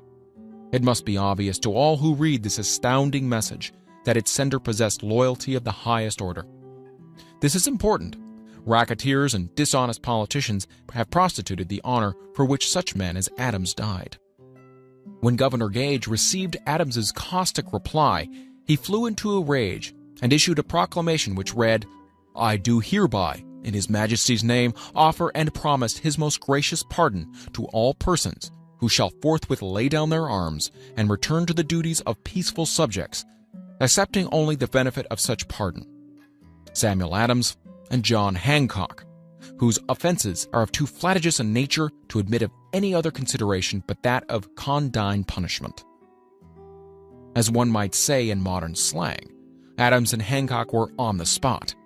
The threat of the irate governor forced the two men to reach another decision, equally as dangerous. They hurriedly called a secret meeting of their staunchest followers. Here the mastermind began to take on a momentum.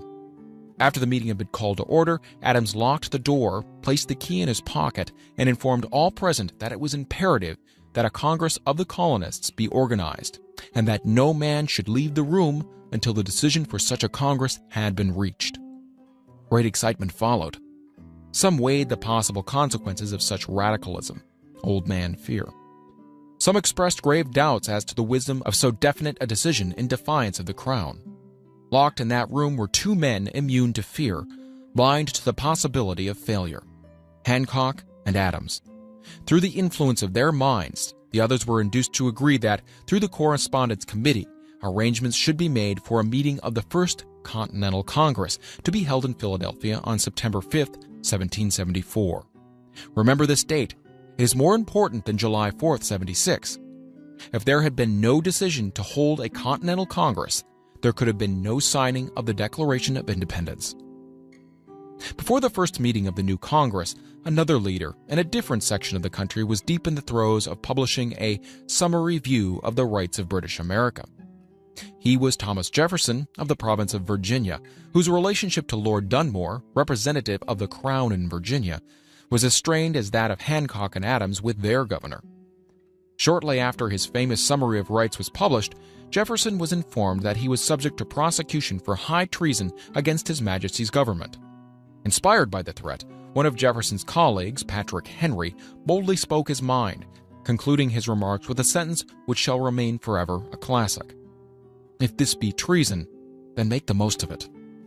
It was such men as these who, without power, without authority, without military strength, without money, sat in solemn consideration of the destiny of the colonies.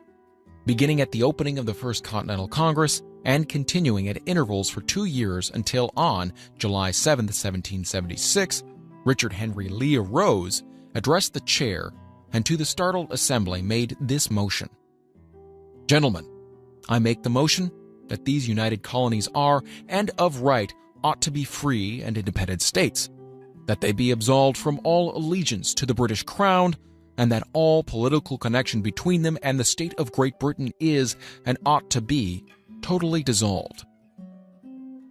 Lee's astounding motion was discussed fervently and at such length that he began to lose patience. Finally, after days of argument, he again took the floor and declared in a clear, firm voice, "Mr. President, we have discussed this issue for days. It is the only course for us to follow. Why then, sir, do we longer delay? Why still deliberate?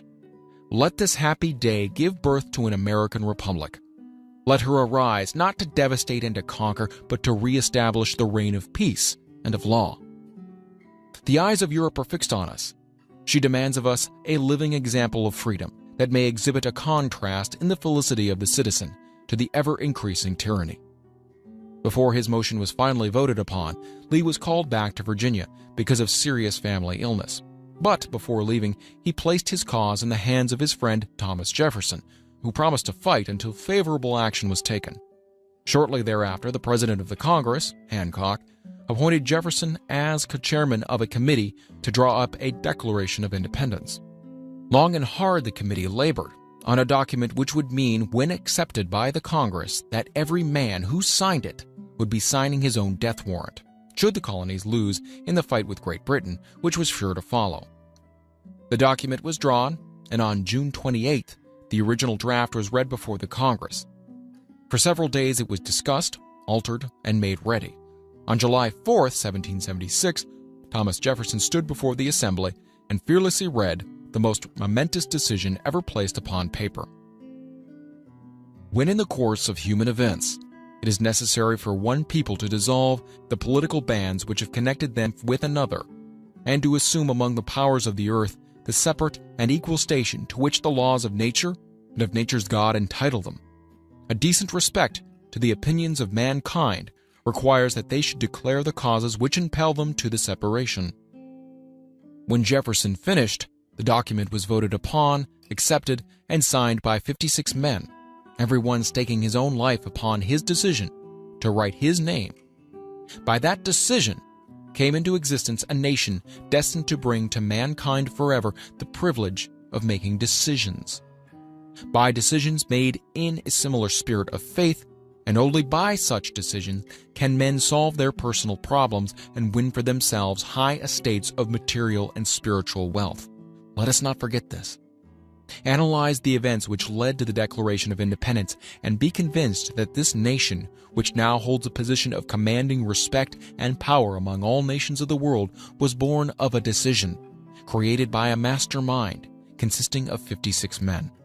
Note well the fact that it was their decision that ensured the success of Washington's armies, because the spirit of that decision was in the heart of every soldier who fought with him, and served as spiritual power which recognizes no such thing as failure. Note also, with great personal benefit, that the power which gave this nation its freedom is the selfsame power that must be used by every individual who becomes self-determining. This power is made up of the principles described in this book. It will not be difficult to detect in the story of the Declaration of Independence at least 6 of these principles: desire, decision, faith, persistence, the mastermind, and the organized planning. Throughout this philosophy will be found the suggestions that thought, backed by strong desire, has a tendency to transmute itself into its physical equivalent. Before passing on, I wish to leave you with the suggestion that one may find in this story, and in the story of the organization of the United States Steel Corporation, a perfect description of the method by which thought makes this astounding transformation. In your search for the secret of the method, do not look for a miracle, because you'll not find it. You'll find only the eternal laws of nature. These laws are available to every person who has the faith and the courage to use them. They may be used to bring freedom to a nation or to accumulate riches. There is no charge save the time necessary to understand and appropriate them. Those who reach decisions promptly and definitely know what they want, and generally get it. The leaders in every walk of life decide quickly and firmly. That is the major reason why they are leaders. The world has the habit of making room for the man whose words and actions show that he knows where he's going. Indecision is a habit which usually begins in youth. The habit takes on a permanency as the youth goes through graded school, high school, and even through college, without definiteness of purpose. The major weakness of all educational systems is that they neither teach nor encourage the habit of definite decision. It would be beneficial if no college would permit the enrollment of any student unless and until the student declared his major purpose in matriculating. It would be of still greater benefit if every student who enters the graded schools were compelled to accept training in the habit of decision and forced to pass a satisfactory examination on this subject before being permitted to advance in the grades. The habit of indecision acquired because of the deficiencies of our school system goes with the student into the occupation he chooses, if, in fact, he chooses an occupation. Generally, the youth just out of school seeks any job that can be found. He takes the first place he finds because he has fallen into the habit of indecision. 98 out of every 100 people working for wages today are in the positions they hold because they lacked the definiteness of decision to plan a definite position and the knowledge of how to choose an employer. Definiteness of decision always requires courage, sometimes very great courage. The 56 men who signed the Declaration of Independence staked their lives on the decision to affix their signatures to that document. The person who reaches a definite decision to procure the particular job and make life pay the price he asks does not stake his life on that decision. He stakes his economic freedom. Financial independence, riches, desirable business, and professional positions are not within reach of the person who neglects or refuses to expect, plan, and demand these things. The person who desires riches in the same spirit that Samuel Adams desired freedom for the colonies is sure to accumulate wealth. In the chapter on organized planning, you'll find complete instructions for marketing every type of personal service. You'll also find detailed information on how to choose the employer you prefer and the particular job you desire. These instructions will be of no value to you unless you definitely decide to organize them into a plan of action.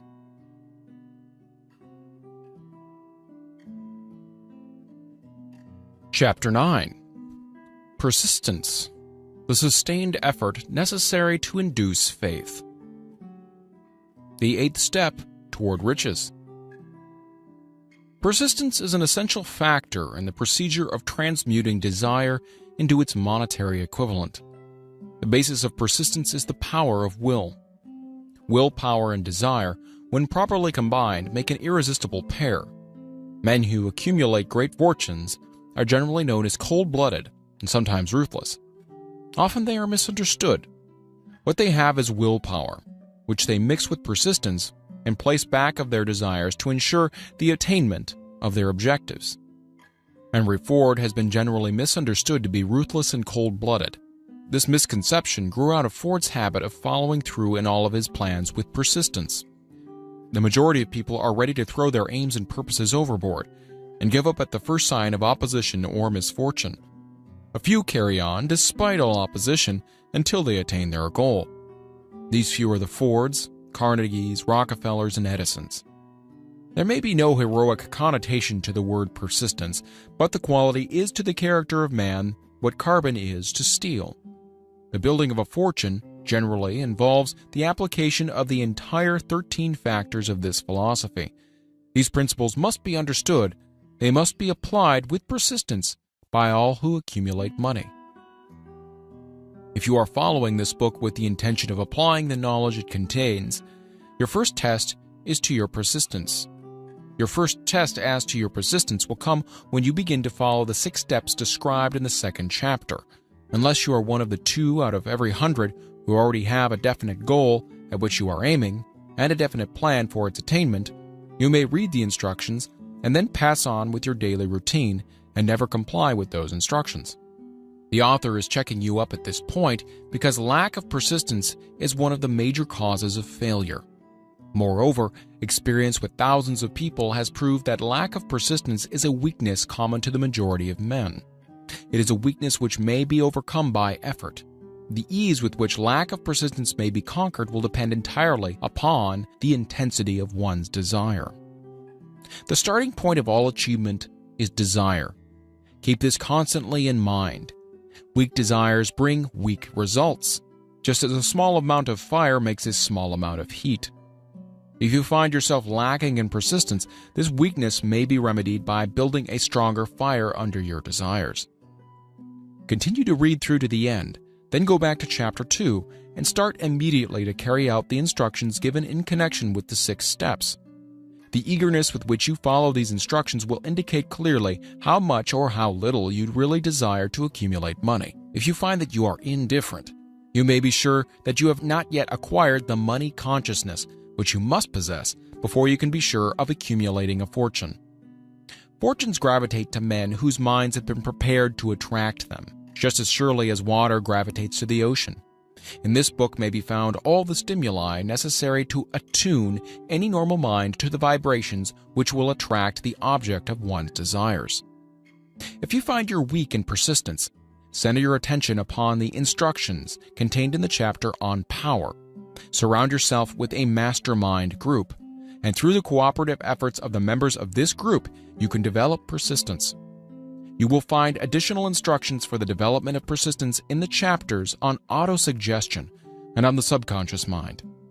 Follow the instructions outlined in these chapters until your habit nature hands over to your subconscious mind a clear picture of the object of your desire. From that point on, you will not be handicapped by a lack of persistence. Your subconscious mind works continuously while you're awake and while you're asleep. Spasmodic or occasional effort to apply the rules will be of no value to you.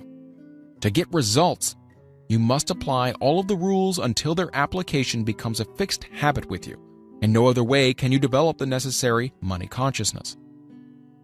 Poverty is attracted to the one whose mind is favorable to it, as money is attracted to him whose mind has been deliberately prepared to attract it, and through the same laws. Poverty consciousness will voluntarily seize the mind which is not occupied with the money consciousness. A poverty consciousness develops without conscious application of habits favorable to it. The money consciousness must be created to order, unless one is born with such a consciousness. Catch the full significance of the statements in the preceding paragraph, and you will understand the importance of persistence in the accumulation of a fortune. Without persistence, you'll be defeated, even before you start. With persistence, you will win. If you have ever experienced a nightmare, you'll realize the value of persistence. You're lying in bed, half awake, with a feeling that you're about to smother. You're unable to turn over or to move a muscle. You realize that you must begin to regain control over your muscles. Through persistent effort of willpower, you finally manage to move the fingers of one hand. By continuing to move your fingers, you extend your control to the muscles of one arm until you can lift it. Then you gain control of the other arm in the same manner. You finally gain control over the muscles of one leg and then extend it to the other leg. Then, with one supreme effort of will, you regain complete control over your muscular system and snap out of your nightmare. The trick has been turned step by step. You may find it necessary to snap out of your mental inertia through a similar procedure, moving slowly at first, then increasing your speed until you gain complete control over your will. Be persistent no matter how slowly you may at first have to move. With persistence will come success. If you select your mastermind group with care, you'll have in it at least one person who will aid you in the development of persistence. Some men who have accumulated great fortunes did so because of necessity. They developed the habit of persistence because they were so closely driven by circumstances that they had to become persistent. There's no substitute for persistence. It cannot be supplanted by any other quality. Remember this, and it will hearten you in the beginning when the going may seem difficult and slow. Those who have cultivated the habit of persistence seem to enjoy insurance against failure. No matter how many times they're defeated, they finally arrive up toward the top of the ladder. Sometimes it appears that there is a hidden guide whose duty is to test men through all sorts of discouraging experiences. Those who pick themselves up after defeat and keep on trying arrive, and the world cries, "Bravo, I knew you could do it." The hidden guide lets no one enjoy great achievement without passing the persistence test. Those who can't take it simply can't make the grade. Those who can take it are bountifully rewarded for their persistence. They receive as their compensation whatever goal they're pursuing. This is not all. They receive something infinitely more important than material compensation: the knowledge that every failure brings with it the seed of an equivalent advantage. There are exceptions to this rule. A few people know from experience the soundness of persistence. They are the ones who have not accepted defeat as being anything more than temporary. They are the ones whose desires are so persistently applied that defeat is finally changed into victory. We who stand on the sidelines of life see the overwhelmingly large number who go down in defeat, never to rise again. We see the few who take the punishment of defeat as an urge to greater effort. These fortunately never learn to accept life's reverse gear. But what we do not see, what most of us never suspect of existing, is the silent but irresistible power which comes to the rescue of those who fight on in the face of discouragement. If we speak of this power at all, we call it persistence, and let it go at that. One thing we all know: if one does not possess persistence, one does not achieve noteworthy success in any calling. As these lines are being written, I look up from my work and see before me, less than a block away, the great mysterious Broadway, the graveyard of dead hopes, and the front porch of opportunity. From all over the world, people have come to Broadway, seeking fame, fortune, power, love, or whatever it is that human beings call success. Once in a great while, someone steps out from the long procession of seekers, and the world hears that another person has mastered Broadway. But Broadway is not easily nor quickly conquered. She acknowledges talent, recognizes genius, pays off in money only after one has refused to quit. Then we know he has discovered the secret of how to conquer Broadway. The secret is always inseparably attached to one word: persistence. The secret is told in the struggle of Fannie Hurst, whose persistence conquered the Great White Way. She came to New York in 1915 to convert writing into riches. The conversion did not happen quickly, but it came. For 4 years, Miss Hurst learned about the, quote, sidewalks of New York from first-hand experience. She spent her days laboring and her nights hoping. When hope grew dim, she did not say, "All right, Broadway, you win." She said, "Very well, Broadway, you may whip some, but not for me. I'm going to force you to give up." One publisher, the Saturday Evening Post, sent her 36 rejection slips before she broke the ice and got a story across. The average writer, like the average in other walks of life, would have given up the job when the first rejection slip came. She pounded the pavement for 4 years to the tune of the publisher's no, because she was determined to win. Then came the payoff. The spell had been broken. The unseen guide had tested Fannie Hurst, and she could take it. From that time on, publishers made a beaten path to her door. Money came so fast she hardly had time to count it. Then the moving picture men came, discovered her, and money came not in small change but in floods. The moving picture rights to her latest novel, Great Laughter, brought $100,000, said to be the highest price ever paid for a story before publication. Her royalties from the sale of the book probably will run much more. Briefly, you have a description of what persistence is capable of achieving. Fannie Hurst is no exception. Wherever men and women accumulate great riches, you may be sure they have first acquired persistence. Broadway will give any beggar a cup of coffee and a sandwich, but it demands persistence of those who go after the big stakes. Kate Smith will say amen when she reads this. For years, she sang without money and without price before any microphone she could reach. Broadway said to her, "Come on, get it, if you can take it." She did take it, until one happy day Broadway got tired and said, "What's the use? You don't know when you're whipped, so name your price and go to work in earnest." Miss Smith named her price, and it was plenty, a way up in figures so high that 1 week's salary is far more than most people make in a whole year. Verily, it pays to be persistent. And here is an encouraging statement which carries with it a suggestion of great significance. Thousands of singers who excel Kate Smith are walking up and down Broadway looking for a break without success. Countless others have come and gone. Many of them sang well enough, but they failed to make the grade because they lacked the courage to keep on keeping on, until Broadway became tired of turning them away. Persistence is a state of mind, therefore it can be cultivated. Like all states of mind, persistence is based upon definite causes, among them these. A. Definiteness of purpose. Knowing what one wants is the first and perhaps the most important step towards the development of persistence. A strong motive forces one to surmount many difficulties. B. Desire. It is comparably easy to acquire and to maintain persistence in pursuing the object of intense desire. C. Self-reliance. Belief in one's ability to carry out a plan encourages one to follow the plan through with persistence. Self-reliance can be developed through the principle described in the chapter on autosuggestion. D. Definiteness of plans. Organized plans, even though they may be weak and entirely impractical, encourage persistence. E. Accurate knowledge. Knowing that one's plans are sound, based upon experience or observation, encourages persistence. Guessing instead of knowing destroys persistence. F. Cooperation. Sympathy, understanding, and harmonious cooperation with others tends to develop persistence. G. Willpower. The habit of concentrating one's thoughts upon the building of plans for the attainment of definite purpose leads to persistence. H. Habit. Persistence is the direct result of habit. The mind absorbs and becomes a part of the daily experiences upon which it feeds. Fear, the worst of all enemies, can be effectively cured by forced repetition of courage.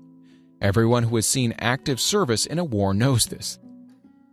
Before leaving the subject of persistence, take inventory of yourself and determine in what particular, if any, you are lacking in this essential quality. Measure yourself courageously, point by point, and see how many of the 8 factors of persistence you lack. The analysis may lead to discoveries that will give you a new grip on yourself. Symptoms of lack of persistence. Here you'll find the real enemies which stand between you and noteworthy achievement. Here you'll find not only the symptoms indicating weakness of persistence, but also the deeply seated subconscious causes of this weakness. Study the list carefully and face yourself squarely, if you really wish to know who you are and what you are capable of doing. These are the weaknesses which must be mastered by all who accumulate riches. 1. Failure to recognize and to clearly define exactly what one wants. 2. Procrastination with or without cause, usually backed up with a formidable array of alibis and excuses. 3. Lack of interest in acquiring specialized knowledge. 4. Indecision, the habit of passing the buck on all occasions instead of facing issues squarely. It's also backed by alibis. 5. The habit of relying upon alibis instead of creating definite plans for the solution of problems. 6. Self-satisfaction. There is but little remedy for this affliction and no hope for those who suffer from it. 7. Indifference, usually reflected in one's readiness to compromise on all occasions rather than meet opposition and fight it. 8. The habit of blaming others for one's mistakes and accepting unfavorable circumstances as being unavoidable. 9. Weakness of desire, due to neglect in the choice of motives that impel action. 10. Willingness, even eagerness, to quit at the first sign of defeat, based upon one or more of the 6 basic fears. 11. Lack of organized plans, placed in writing where they may be analyzed. 12. The habit of neglecting to move on ideas or to grasp opportunity when it presents itself. 13. Wishing instead of willing. 14. The habit of compromising with poverty instead of aiming at riches. Generally absence of ambition to be, to do, and to own. 15. Searching for all the shortcuts to riches, trying to get without giving, a fair equivalent. Usually reflected in the habit of gambling, endeavoring to drive sharp bargains. 16. Fear of criticism. Failure to create plans and to put them into action because of what other people will think, do, or say. This enemy belongs at the head of the list because it generally exists in one's subconscious mind, where its presence is not easily recognized. See the 6 basic fears in a later chapter. Let us examine some of the symptoms of the fear of criticism. The majority of people permit relatives, friends, and the public at large to so influence them that they cannot live their own lives because they fear criticism. Huge numbers of people make mistakes in marriage, stand by the bargain, and go through life miserable and unhappy because they fear criticism, which may follow if they correct the mistake. Anyone who has submitted to this form of fear knows the irreparable damage it does by destroying ambition, self-reliance, and the desire to achieve. Millions of people neglect to acquire belated educations after having left school because they fear criticism. Countless numbers of men and women, both young and old, permit relatives to wreck their lives in the name of duty because they fear criticism. Duty does not require any person to submit to the destruction of his personal ambitions and the right to live his own life in his own way. People refuse to take chances in business because they fear the criticism which may follow if they fail. The fear of criticism in such cases is stronger than the desire for success. Too many people refuse to set high goals for themselves or even neglect selecting a career because they fear the criticism of relatives and friends, quote-unquote, who may say, "Don't aim so high. People think you're crazy." When Andrew Carnegie suggested that I devote 20 years to the organization of a philosophy of individual achievement, my first impulse of thought was fear of what people might say. The suggestion set up a goal for me, far out of proportion to any I had ever conceived. As quick as a flash, my mind began to create alibis and excuses, all of them traceable to the inherent fear of criticism. Something inside of me said, "You can't do it. The job is too big and requires too much time. What will your relatives think of you? How you will earn a living? No one has ever organized a philosophy of success. What right have you to believe you can do it? Who are you anyway, to aim so high? Remember your humble birth. What do you know about philosophy? People will think you're crazy," and they did. Why hasn't some other person done this before now? These and many other questions flashed into my mind and demanded attention.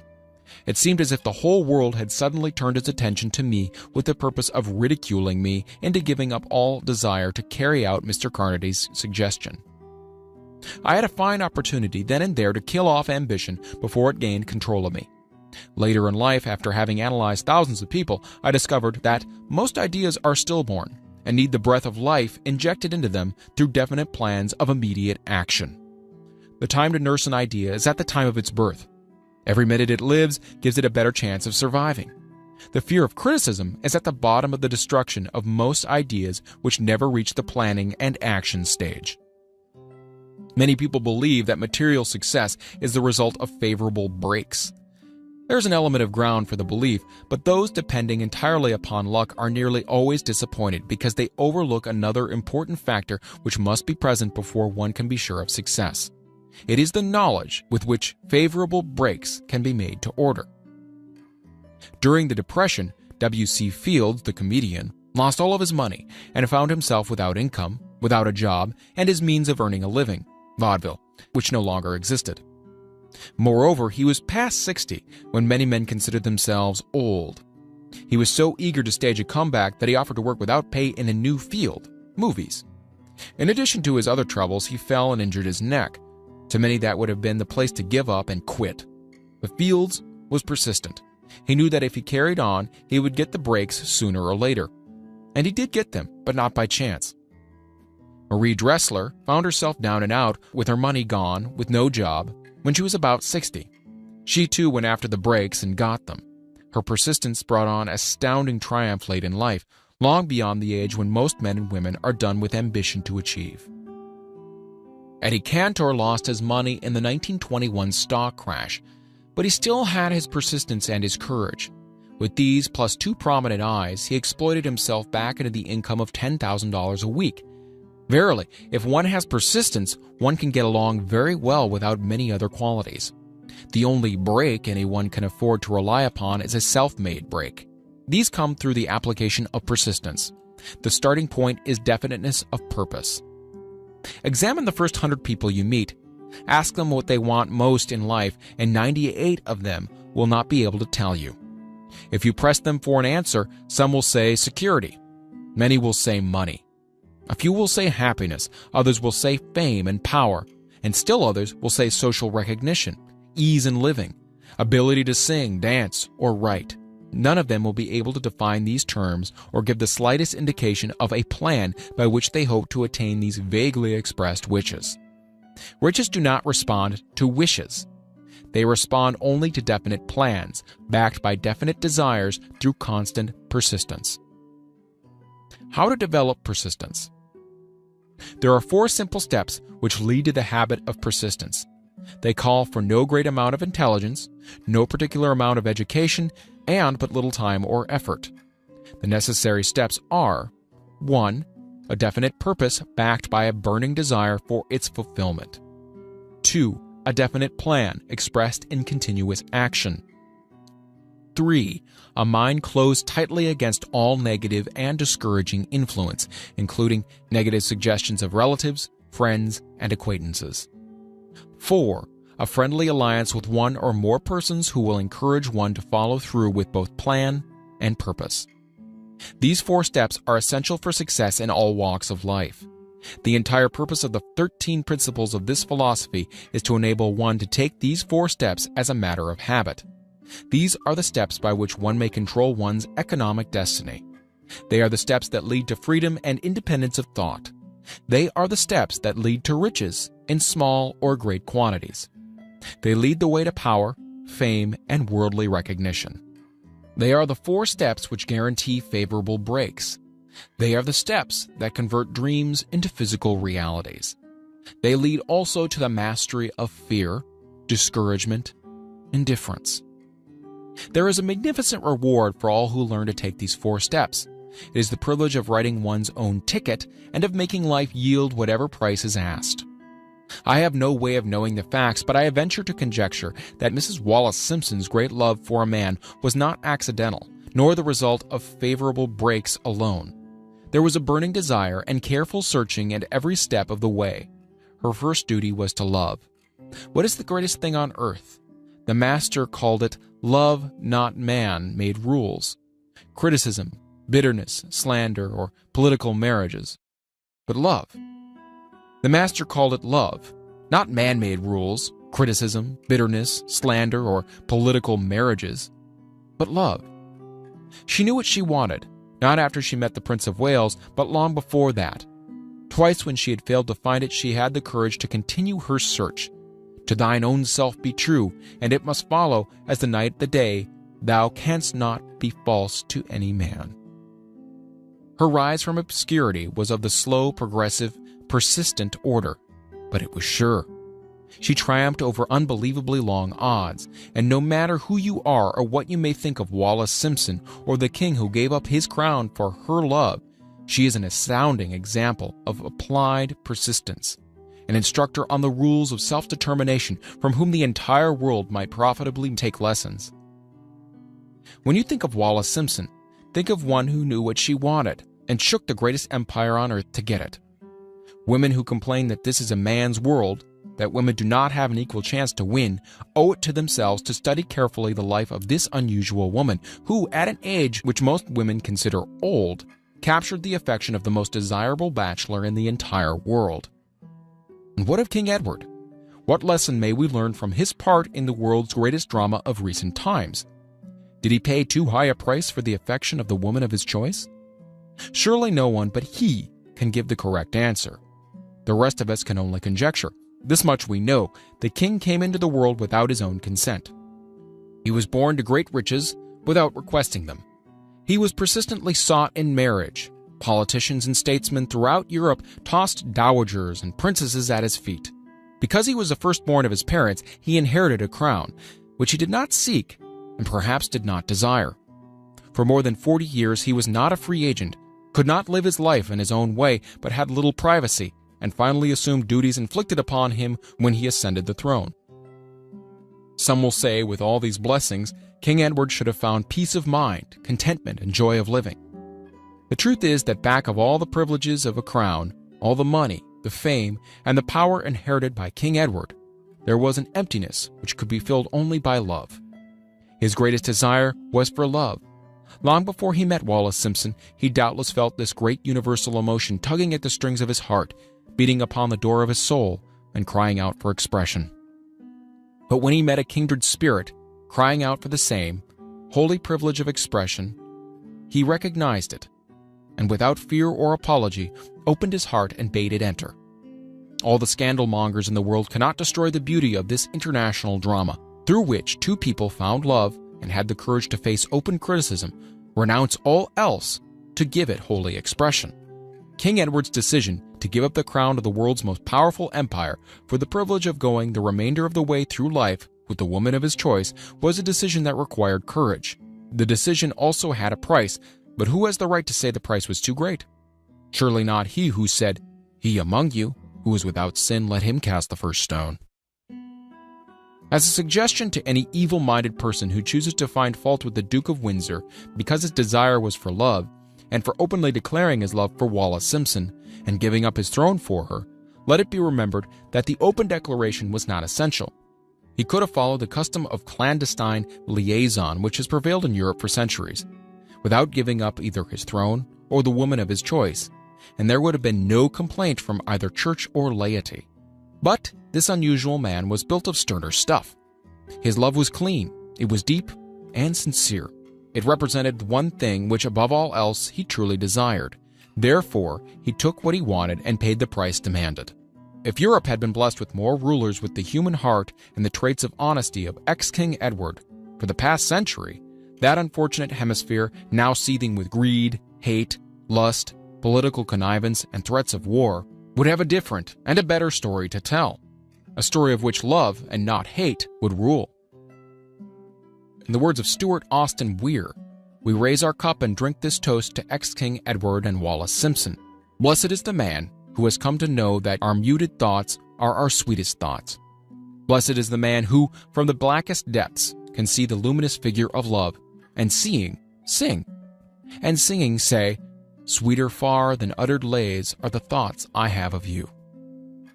In these words would we pay tribute to the people who, more than all others of modern times, have been the victims of criticism and the recipients of abuse, because they found life's greatest treasure and claimed it.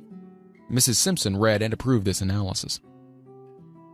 Most of the world will applaud the Duke of Windsor and Wallace Simpson because of their persistence in searching until they found life's greatest reward. All of us can profit by following their example in our own search for which we demand of life. What mystical power gives to men of persistence the capacity to master difficulties? Does the quality of persistence set up in one's mind some form of spiritual, mental, or chemical activity which gives one access to supernatural forces? Does infinite intelligence throw itself on the side of the person who still fights on after the battle has been lost, with the whole world on the opposing side? These and many other similar questions have arisen in my mind as I observed men like Henry Ford, who started at scratch and built an industrial empire of huge proportions, with little else in the way of a beginning but persistence.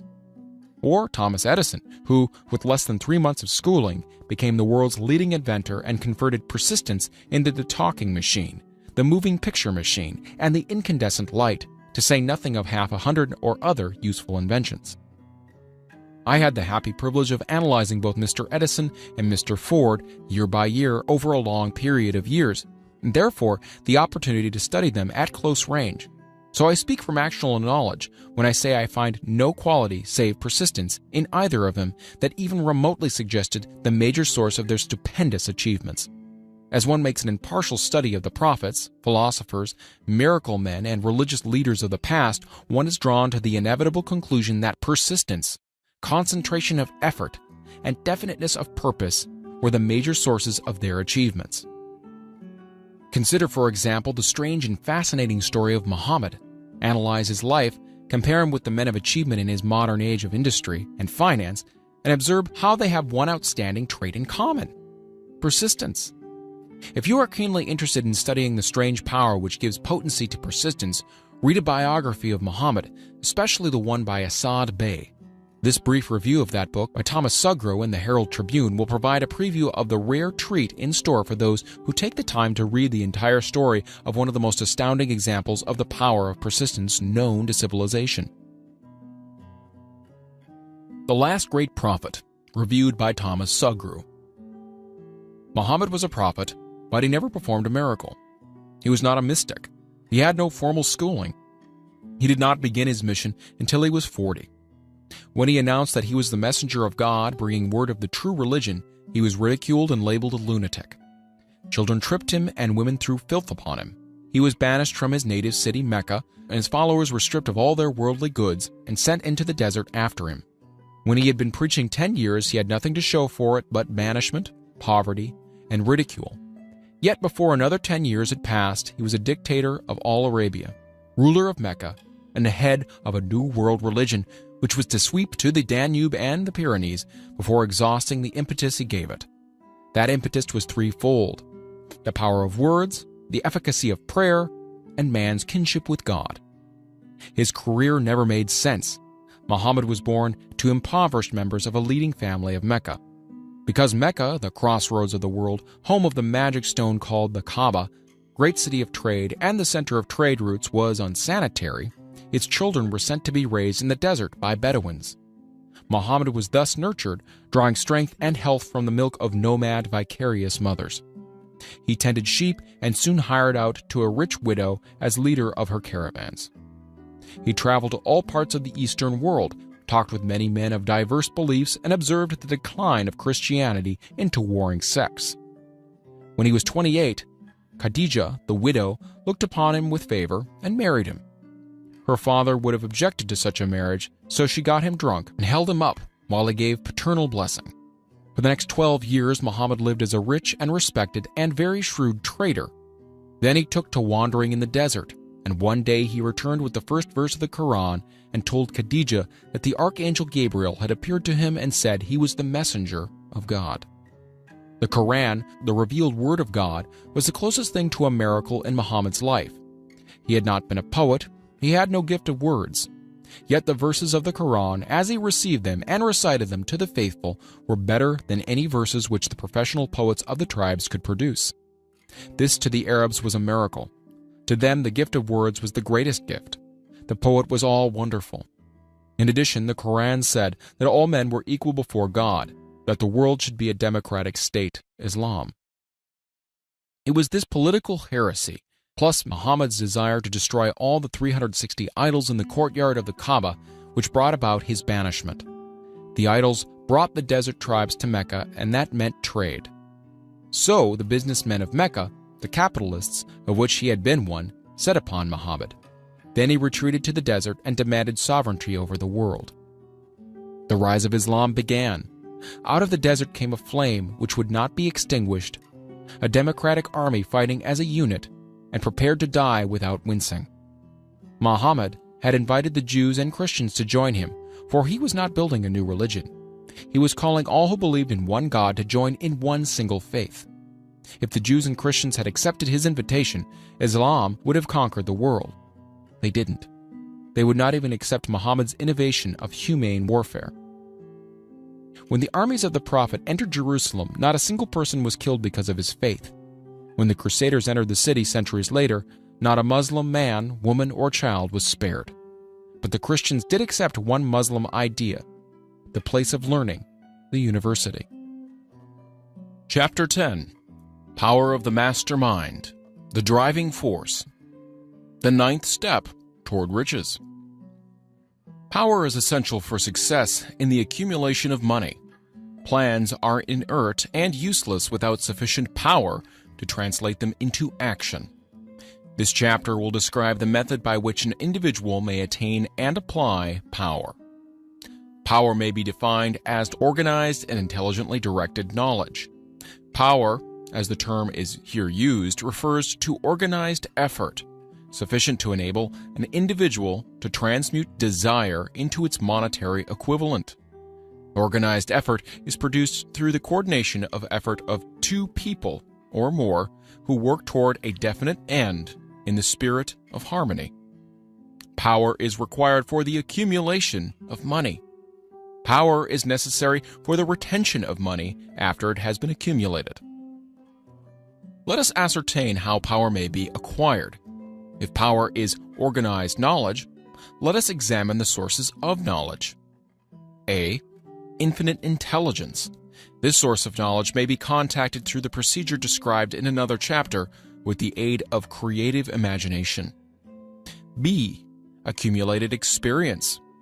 The accumulated experience of man, or that portion of which it has been organized and recorded, may be found in any well-equipped public library. An important part of this accumulated experience is taught in public schools and colleges where it has been classified and organized. C. Experiment and research. In the field of science, and in practically every other walk of life, men are gathering, classifying, and organizing new facts daily. This is the source of which one must turn when knowledge is not available through accumulated experience. Here, too, the creative imagination must often be used. Knowledge may be acquired from any of the foregoing sources. It may be converted into power by organizing it into definite plans and by expressing those plans in terms of action. Examination of the three major sources of knowledge will readily disclose the difficulty an individual would have if he depended upon his efforts alone in assembling knowledge and expressing it through definite plans in terms of action. If his plans are comprehensive, and if they contemplate large proportions, he must generally induce others to cooperate with him before he can inject into them the necessary element of power. Gaining power through the mastermind. The mastermind may be defined as coordination of knowledge and effort in a spirit of harmony between two or more people for the attainment of a definite purpose. No individual may have great power without availing himself of the mastermind.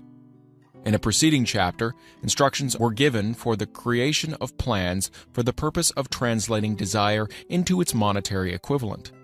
If you carry out these instructions with persistence and intelligence and use discrimination in the selection of your mastermind group, your objective will have been halfway reached even before you begin to recognize it. So you may better understand the intangible potentialities of power available to you through a properly chosen mastermind group, we will here explain the two characteristics of the mastermind principle, one of which is economic in nature and the other psychic. The economic feature is obvious.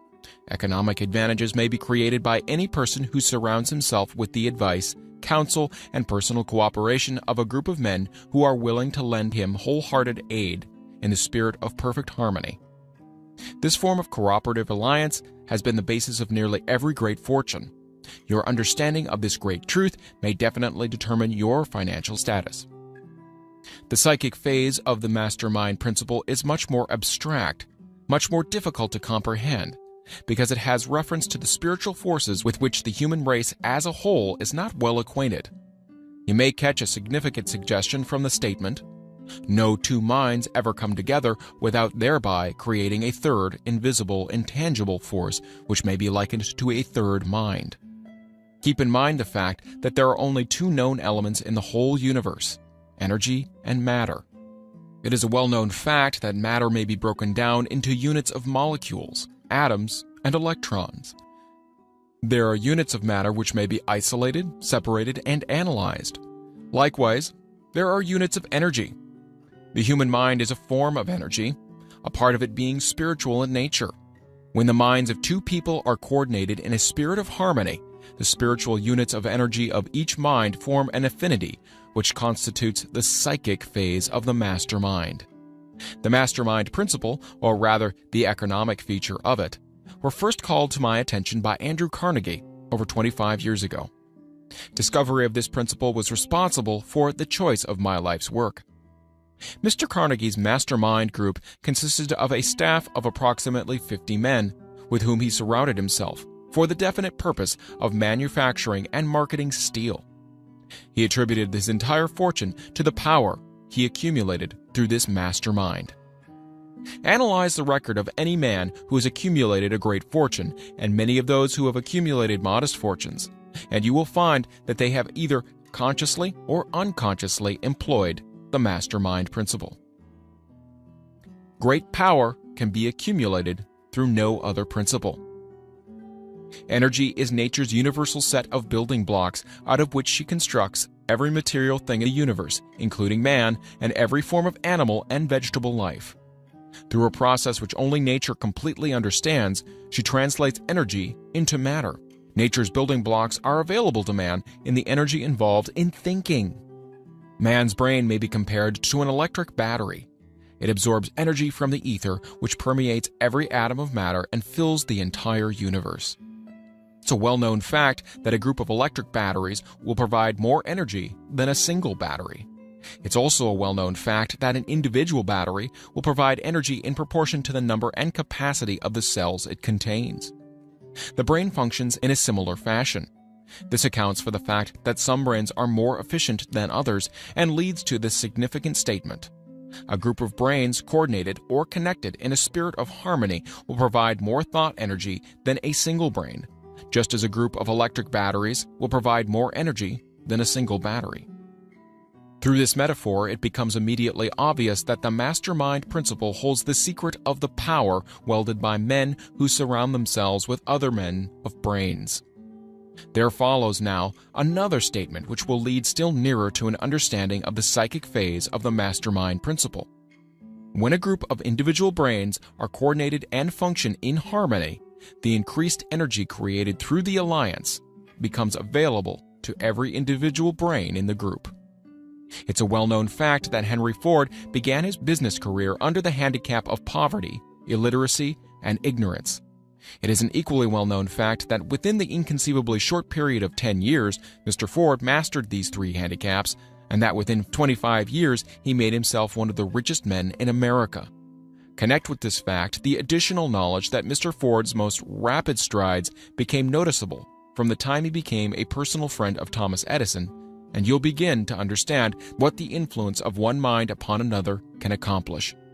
Go a step further and consider the fact that Mr. Ford's most outstanding achievements began from the time that he formed the acquaintances of Harvey Firestone, John Burroughs, and Luther Burbank, each a man of great brain capacity. And you'll have further evidence that power may be produced through friendly alliance of minds. There is little, if any, doubt that Henry Ford is one of the best-informed men in the business and industrial world. The question of his wealth needs no discussion. Analyze Mr. Ford's intimate personal friends, some of whom have already been mentioned, and you'll be prepared to understand the following statement. Men take on the nature and the habits and the power of thought of those with whom they associate, in a spirit of sympathy and harmony. Henry Ford whipped poverty, illiteracy, and ignorance by allying himself with great minds, whose vibrations of thought he absorbed into his own mind. Through his association with Edison, Burbank, Burroughs, and Firestone, Mr. Ford added to his own brain power the sum and substance of the intelligence, experience, knowledge, and spiritual forces of these four men. Moreover, he appropriated and made use of the mastermind principle through the methods of procedure described in this book. This principle is available to you. We have already mentioned Mahatma Gandhi. Perhaps the majority of those who have heard of Gandhi look upon him as merely an eccentric little man who goes around without formal wearing apparel and makes trouble for the British government. In reality, Gandhi is not eccentric, but he is the most powerful man now living, estimated by the number of his followers and their faith in their leader. Moreover, he is probably the most powerful man who has ever lived. His power is passive, but it is real. Let us study the method by which he attained his stupendous power. It may be explained in a few words.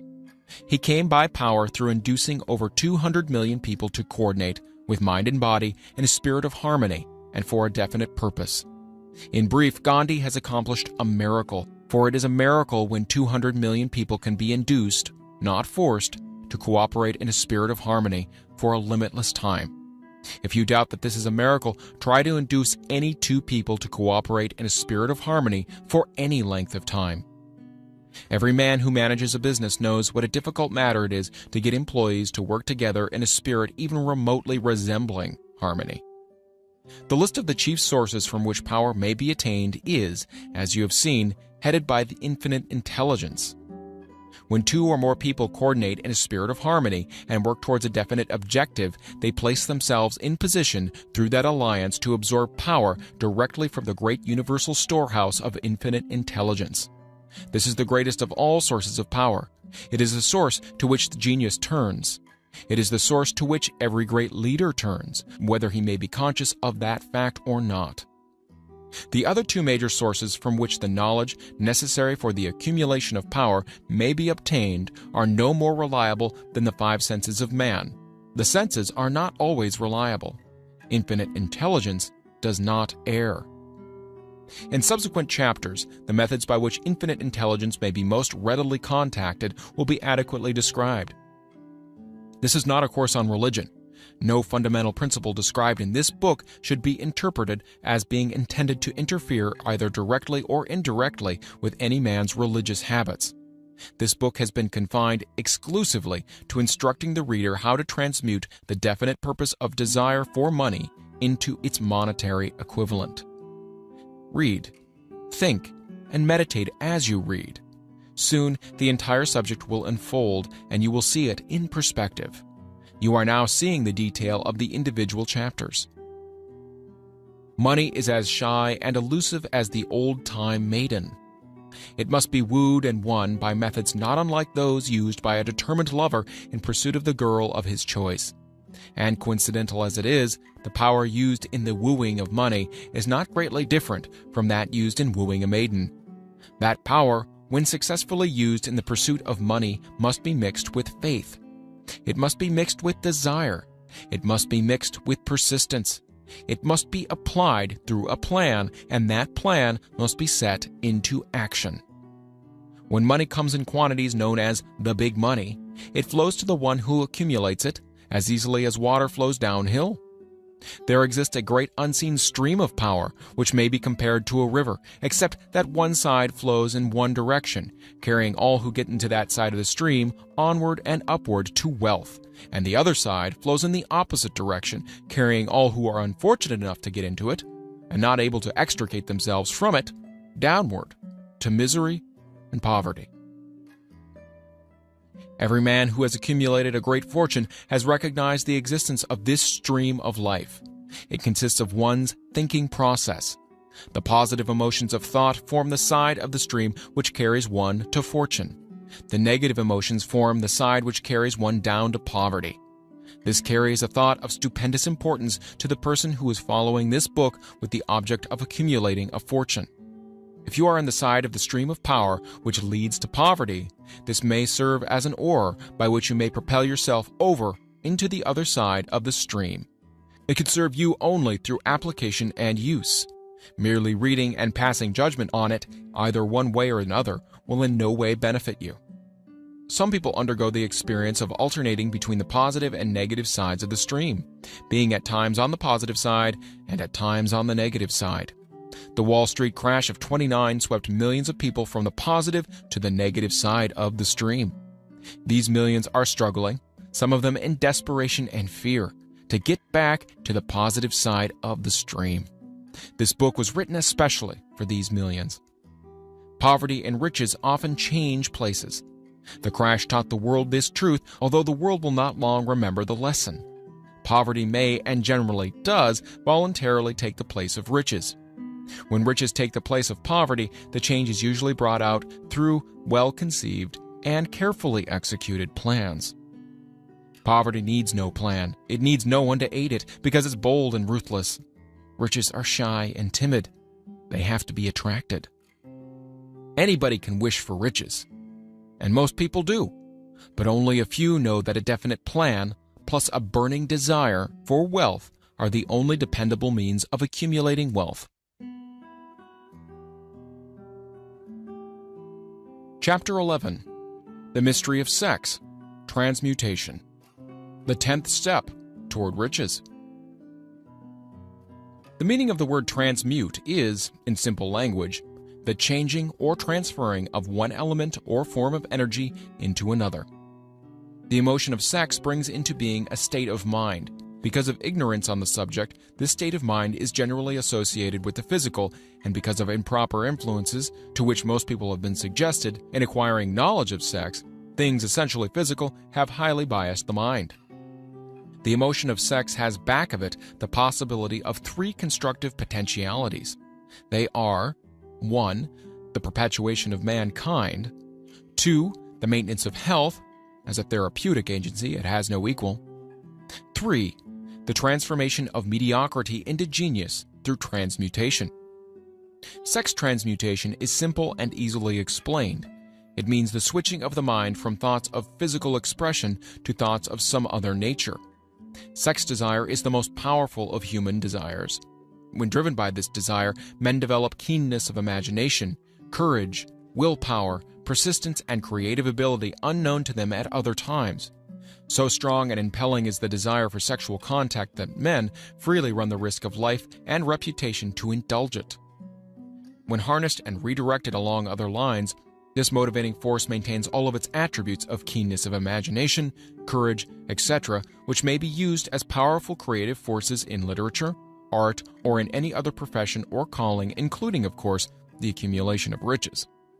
The transmutation of sex energy calls for the exercise of willpower, to be sure, but the reward is worth the effort. The desire for sexual expression is inborn and natural. The desire cannot and should not be submerged or eliminated, but it should be given an outlet through forms of expression which enrich the body, mind, and spirit of man. If not given this form of outlet through transmutation, it will seek outlets through purely physical channels. A river may be dammed and its water controlled for a time, but eventually it will force an outlet. The same is true of the emotion of sex. It may be submerged and controlled for a time, but its very nature causes it to be ever-seeking means of expression. If it is not transmuted into some creative effort, it'll find a less worthy outlet. Fortunate indeed is the person who has discovered how to give sex emotion an outlet through some form of creative effort, for he has, by that discovery, lifted himself to the state of a genius. Scientific research has disclosed these significant facts. 1. The men of greatest achievement are men with highly developed sex natures, men who have learned the art of sex transmutation. 2. The men who have accumulated great fortunes and achieved outstanding recognition in literature, art, industry, architecture, and the professions were motivated by the influence of a woman. The research from which these astounding discoveries were made went back through the pages of biography and history for more than 2,000 years. Wherever there was evidence available in connection with the lives of men and women of great achievement, it indicated most convincingly that they had possessed highly developed sex natures. The emotion of sex is an irresistible force against which there can be no such opposition as an immovable body. When driven by this emotion, men become gifted with a superpower for action. Understand this truth, and you will catch the significance of the statement that sex transmutation will lift one to the status of a genius. The emotion of sex contains the secret of creative ability. Destroy the sex glands, whether in man or beast, and you have removed the major source of action. For proof of this, observe what happens in any animal after it has been castrated. A bull becomes as docile as a cow after it has been altered sexually. Sex alteration takes out of the male, whether man or beast, all the fight that he has in him. Sex alteration of the female has the same effect. The 10 mind stimuli. The human mind responds to stimuli through which it may be keyed up to high rates of vibration, known as enthusiasm, creative imagination, intense desire, etc. The stimuli to which the mind responds most freely are: 1. The desire for sex expression. 2. Love. 3. A burning desire for fame, power, or financial gain. Money. 4. Music. 5. Friendship between either those of the same sex or those of the opposite sex. 6. A mastermind alliance based upon the harmony of 2 or more people who ally themselves for spiritual or temporal advancement. 7. Mutual suffering such as that experienced by people who are persecuted. 8. Autosuggestion. 9. Fear. 10. Narcotics and alcohol. The desire for sex expression comes at the head of the list of stimuli, which most effectively step up the vibrations of the mind and start the wheels of physical action. 8 of these stimuli are natural and constructive. 2 are destructive. The list is here presented for the purpose of enabling you to make a comparative study of the major sources of mind stimulation. From this study, it will be readily seen that the emotion of sex is, by great odds, the most intense and powerful of all mind stimuli. This comparison is necessary as a foundation for proof of the statement that transmutation of sex energy may lift one to the status of a genius. Let us find out what constitutes a genius. Some wiseacre has said that a genius is a man who wears long hair, eats queer food, lives alone, and serves as a target for the joke makers. A better definition of a genius is a man who has discovered how to increase the vibrations of thought to the point where he can freely communicate with sources of knowledge not available through the ordinary rate of vibration of thought.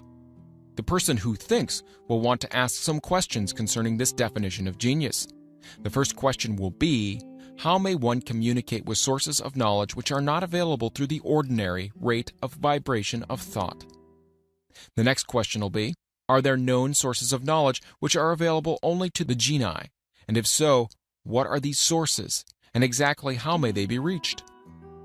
We shall offer proof of the soundness of some of the more important statements made in this book, or at least we will offer evidence through which you may secure your own proof through experimentation, and in doing so, we shall answer both of these questions. Genius is developed through the sixth sense. The reality of a sixth sense has been fairly well established. This sixth sense is creative imagination.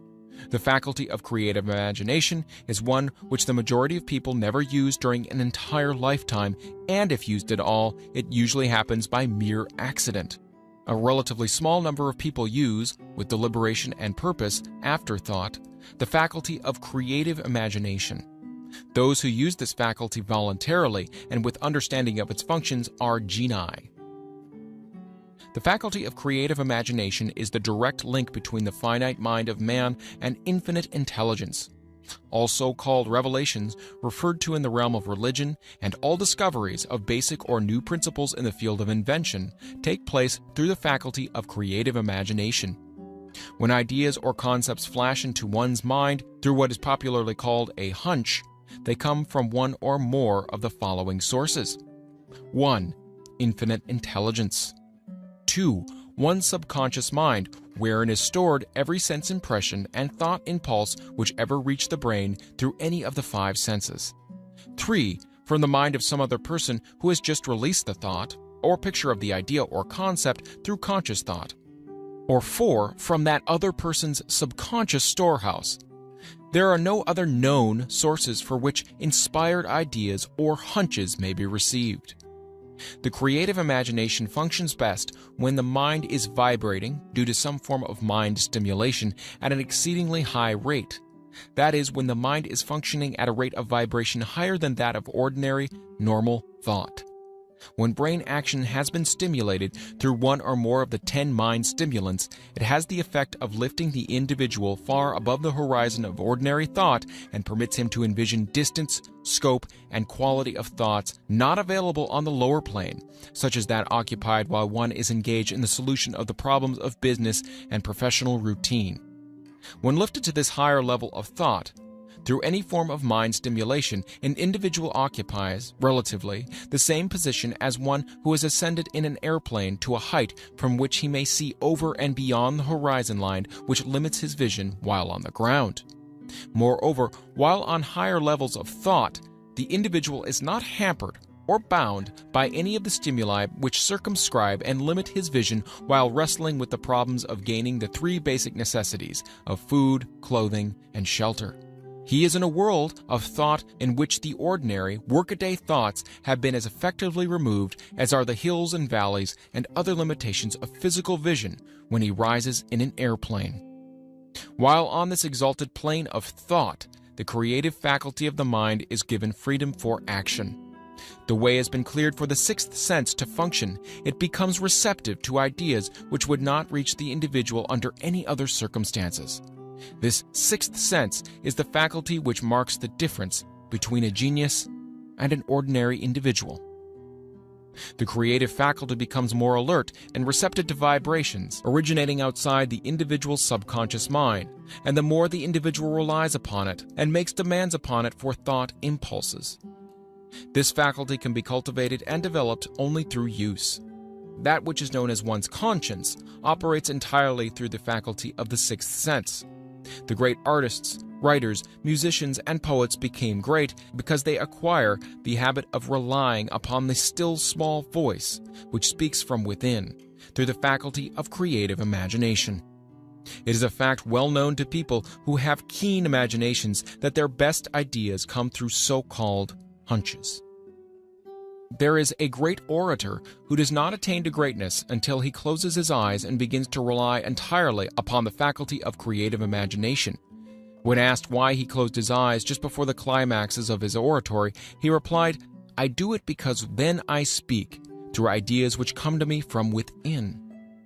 One of America's most successful and best-known financiers followed the habit of closing his eyes for 2 or 3 minutes before making a decision. When asked why he did this, he replied, "With my eyes closed, I am able to draw upon a source of superior intelligence." The late Dr. Elmer R. Gates of Chevy Chase, Maryland, created more than 200 useful patents, many of them basic, through the process of cultivating and using the creative faculty. His method is both significant and interesting to one interested in attaining the status of genius, in which category Dr. Gates unquestionably belonged. Dr. Gates was one of the really great, though less publicized, scientists of the world. In his laboratory, he had what he called his personal communication room. It was practically soundproof and so arranged that all light could be shut out. It was equipped with a small table on which he kept a pad of writing paper. In front of the table on the wall was an electric push button which controlled the lights. When Dr. Gates desired to draw upon the forces available to him through his creative imagination, he would go into this room, seat himself at the table, shut off the lights, and concentrate upon the known factors of the invention on which he was working, remaining in that position until ideas began to flash into his mind in connection with the unknown factors of the invention. On one occasion, ideas came through so fast he was forced to write for almost 3 hours. When the thoughts stopped flowing and he examined his notes, he found they contained a minute description of principles which had no parallel among the known data of the scientific world. Moreover, the answer to his problem was intelligently presented in these notes. In this manner, Dr. Gates completed over 200 patents, which had been begun but not completed by half-baked brains. Evidence of the truth of this statement is in the United States Patent Office. Dr. Gates earned his living by sitting for ideas for individuals and corporations. Some of the largest corporations in America paid him substantial fees by the hour for sitting for ideas. The reasoning faculty is often faulty because it is largely guided by one's accumulated experience. Not all knowledge which one accumulates through experience is accurate. Ideas received through the creative faculty are much more reliable for the reason that they come from sources more reliable than any which are available to the reasoning faculty of the mind. The major difference between the genius and the ordinary crank inventor may be found in the fact that the genius works through this faculty of creative imagination, while the crank knows nothing of this faculty. The scientific inventor, such as Mr. Edison or Dr. Gates, makes use of both the synthetic and the creative faculties of imagination. For example, the scientific inventor or genius begins an invention by organizing and combining the known ideas or principles accumulated through experience through the synthetic faculty, the reasoning faculty. If he finds this accumulated knowledge to be insufficient for the completion of his invention, he then draws upon the sources of knowledge available to him through his creative faculty. The method by which he does this varies with the individual, but this is the sum and substance of this procedure. 1. He stimulates his mind so that it vibrates on a higher than average plane, using one or more of the 10 mind stimulants or some other stimulant of his choice.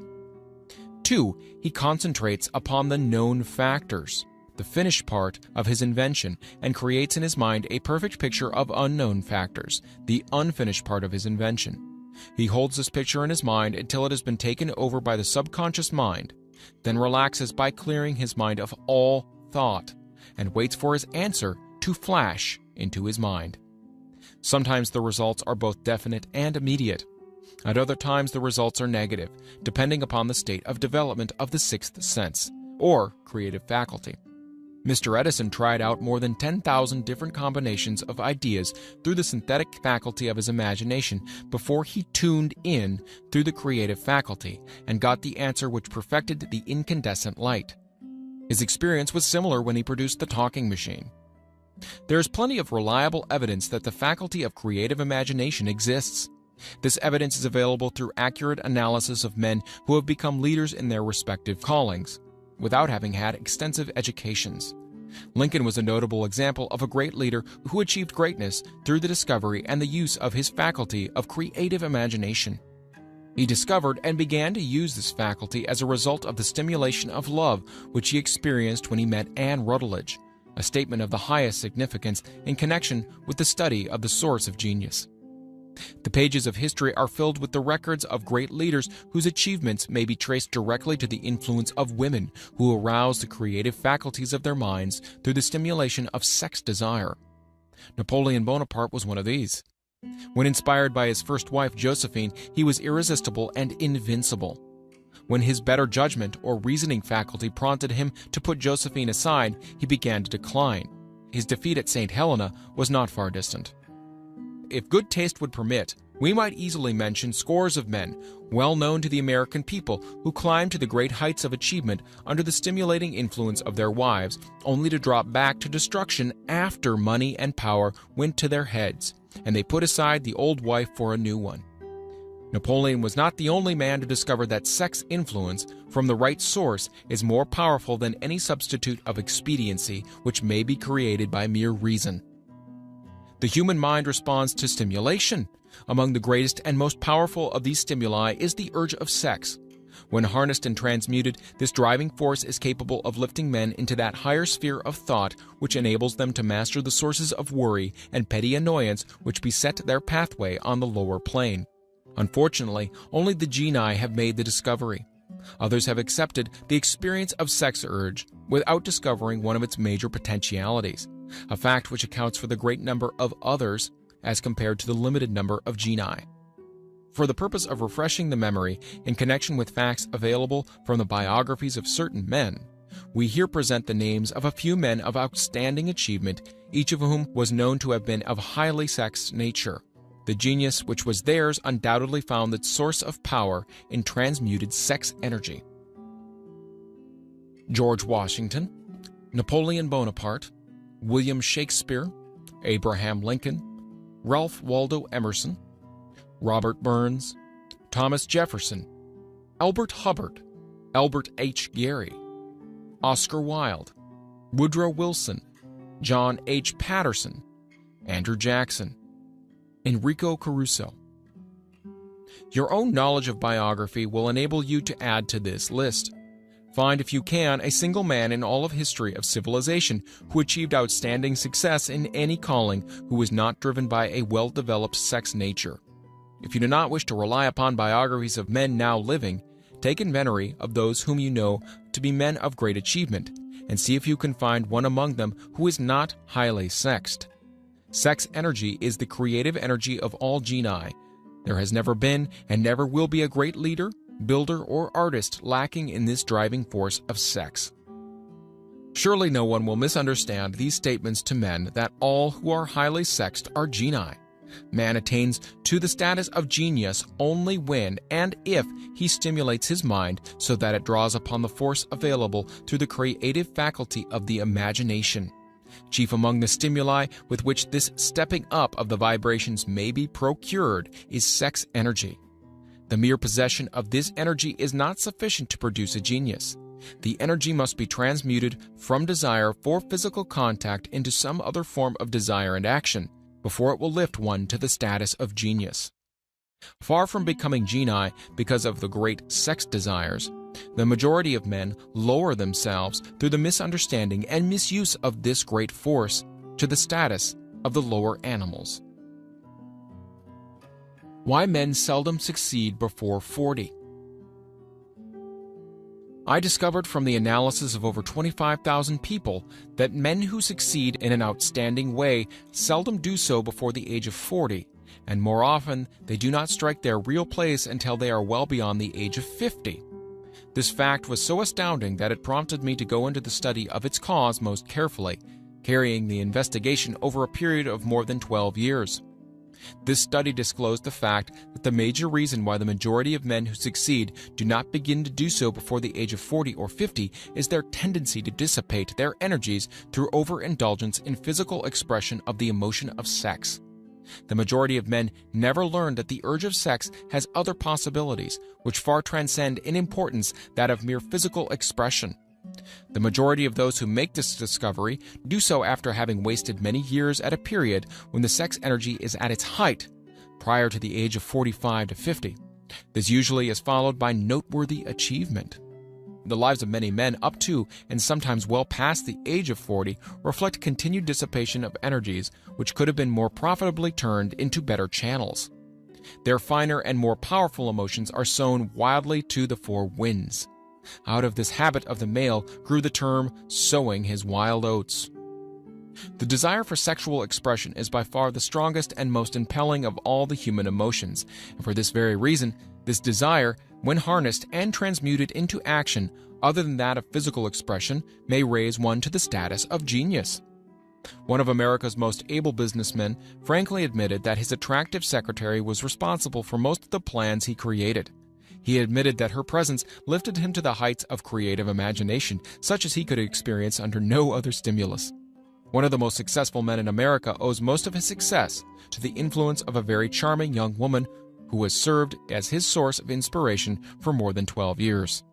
Everyone knows that man to whom this reference is made, but not everyone knows the real source of his achievements. History is not lacking in examples of men who attained the status of genii as a result of the use of artificial mind stimulus in the form of alcohol and narcotics. Edgar Allan Poe wrote The Raven while under the influence of liquor, dreaming dreams that mortal never dared to dream before. James Whitcomb Riley did his best writing while under the influence of alcohol. Perhaps it was thus he saw the ordered intermingling of the real and the dream, the mill above the river and the mist above the stream. But let it be remembered that many such men have destroyed themselves in the end. Nature has prepared her own potions with which men may safely stimulate their minds so they vibrate on a plane that enables them to tune in to fine and rare thoughts which come from no one knows where. No satisfactory substitute for nature's stimulants has ever been found. It is a fact well known to psychologists that there is a very close relationship between sex desires and spiritual urges, a fact which accounts for the peculiar behavior of people who participate in orgies known as religious revivals, common among the primitive types. The world is ruled and the destiny of civilization is established by the human emotions. People are influenced in their actions not by reason so much as by feelings. The creative faculty of the mind is set into action entirely by emotions and not by cold reason. The most powerful of all human emotions is that of sex. There are other mind stimulants, some of which have been listed, but no one of them, nor all of them combined, can equal the driving power of sex. A mind stimulant is any influence which will either temporarily or permanently increase the vibrations of thought. The 10 major stimulants described are those most commonly resorted to. Through these sources, one may commune with infinite intelligence or enter, at will, the storehouse of the subconscious mind, either one's own or that of another person, a procedure which is all there is of genius. A teacher who has trained and directed the efforts of more than 30,000 salespeople made the astounding discovery that highly sexed men are the most efficient salesmen. The explanation is that the factor of personality, known as personal magnetism, is nothing more or less than sex energy. Highly sexed people always have a plentiful supply of magnetism. Through cultivation and understanding, this vital force may be drawn upon and used to great advantage in the relationships between people. This energy may be communicated to others through the following media. 1. The handshake. The touch of the hand indicates instantly the presence of magnetism or lack of it. 2. The tone of voice. Magnetism or sex energy is the factor with which the voice may be colored or made musical and charming. 3. Posture and carriage of body. Highly sexed people move briskly and with grace and ease. 4. The vibrations of thought. Highly sexed people mix the emotion of sex with their thoughts, or may do so at will, and in that way may influence those around them. 5. Body adornment. People who are highly sexed are usually very careful about their personal appearance. They usually select clothing of a style becoming to their personality, physique, complexion, etc. When employing salesmen, the more capable sales manager looks for the quality of personal magnetism as the first requirement of a salesman. People who lack sex energy will never become enthusiastic or inspire others, and enthusiasm is one of the most important requisites in salesmanship, no matter what one is selling. The public speaker, orator, preacher, lawyer, or salesman who is lacking in sex energy is a flop as far as being able to influence others is concerned. Couple this with the fact that most people can be influenced only through an appeal to their emotions, and you will understand the importance of sex energy as a part of the salesman's native ability. Master salesmen attain the status of mastery in selling because they, either consciously or unconsciously, transmute the energy of sex into sales enthusiasm. In this statement may be found a very practical suggestion as to the actual meaning of sex transmutation. The salesman who knows how to take his mind off the subject of sex and direct it in sales effort with as much enthusiasm and determination as he would apply to its original purpose has acquired the art of sex transmutation, whether he knows it or not. The majority of salesmen who transmute their sex energy do so without being in the least aware of what they are doing or how they're doing it. Transmutation of sex energy calls for more willpower than the average person cares to use for this purpose. Those who find it difficult to summon willpower sufficient for transmutation may gradually acquire this ability. Though this requires willpower, the reward for the practice is more than worth the effort. The entire subject of sex is one with which the majority of people appear to be unpardonably ignorant. The urge of sex has been grossly misunderstood, slandered, and burlesqued by the ignorant and evil-minded for so long that the very word sex is seldom used in polite society. Men and women who are now known to be blessed, yes blessed, with highly sexed natures are usually looked upon as being people who will bear watching. Instead of being called blessed, they're usually called cursed. Millions of people, even in this age of enlightenment, have inferiority complexes which they developed because of this false belief that a highly sexed nature is a curse. These statements of the virtue of sex energy should not be construed as justification for the libertine. The emotion of sex is a virtue only when used intelligently and with discrimination. It may be misused and often is to such an extent that it debases instead of enriches both body and mind. The better use of this power is the burden of this chapter. It seemed quite significant to the author when he made the discovery that practically every great leader whom he had the privilege of analyzing was a man whose achievements were largely inspired by a woman. In many instances, the woman in the case was a modest, self-denying wife of whom the public had heard but little or nothing. In a few instances, the source of inspiration has been traced to the other woman. Perhaps such cases may not be entirely unknown to you.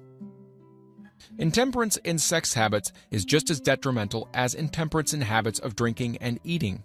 In this age in which we live, an age which began with the World War, intemperance in habits of sex is common.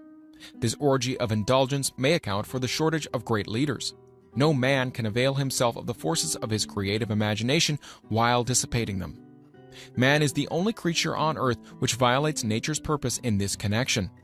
Every other animal indulges its sex nature in moderation and with purpose which harmonizes with the laws of nature. Every other animal responds to the call of sex only in season. Man's inclination is to declare open season. Every intelligent person knows that stimulation in excess through alcoholic, drink, and narcotics is a form of intemperance which destroys the vital organs of the body, including the brain. Not every person knows, however, that overindulgence in sex expression may become a habit as destructive and as detrimental to creative effort as narcotics or liquor. A sex-mad man is not essentially different than a dope-mad man. Both have lost control over their faculties of reason and willpower. Sexual overindulgence may not only destroy reason and willpower, but it may also lead to either temporary or permanent insanity. Many cases of hypochondria, imaginary illness, grow out of habits developed in ignorance of the true function of sex.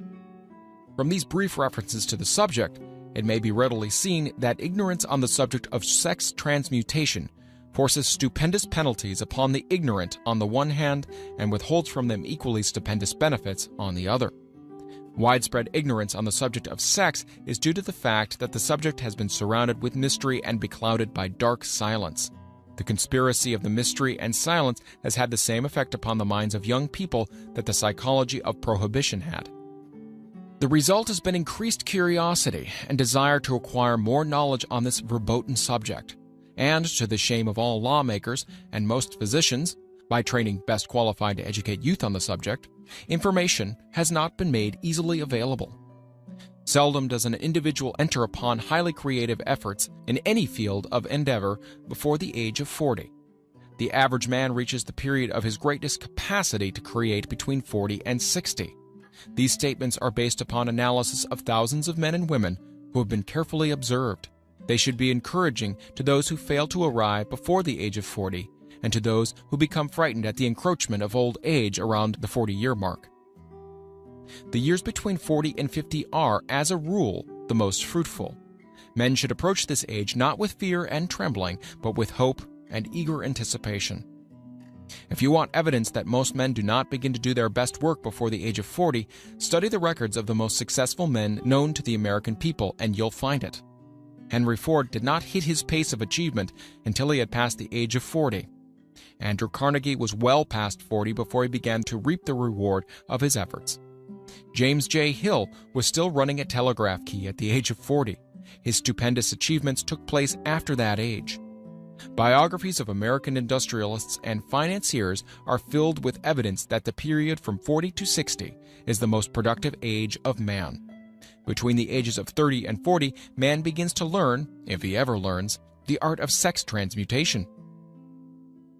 This discovery is generally accidental, and more often than otherwise, the man who makes it is totally unconscious of this discovery. He may observe that his powers of achievement have increased around the age of 35 to 40, but in most cases he isn't familiar with the cause of this change.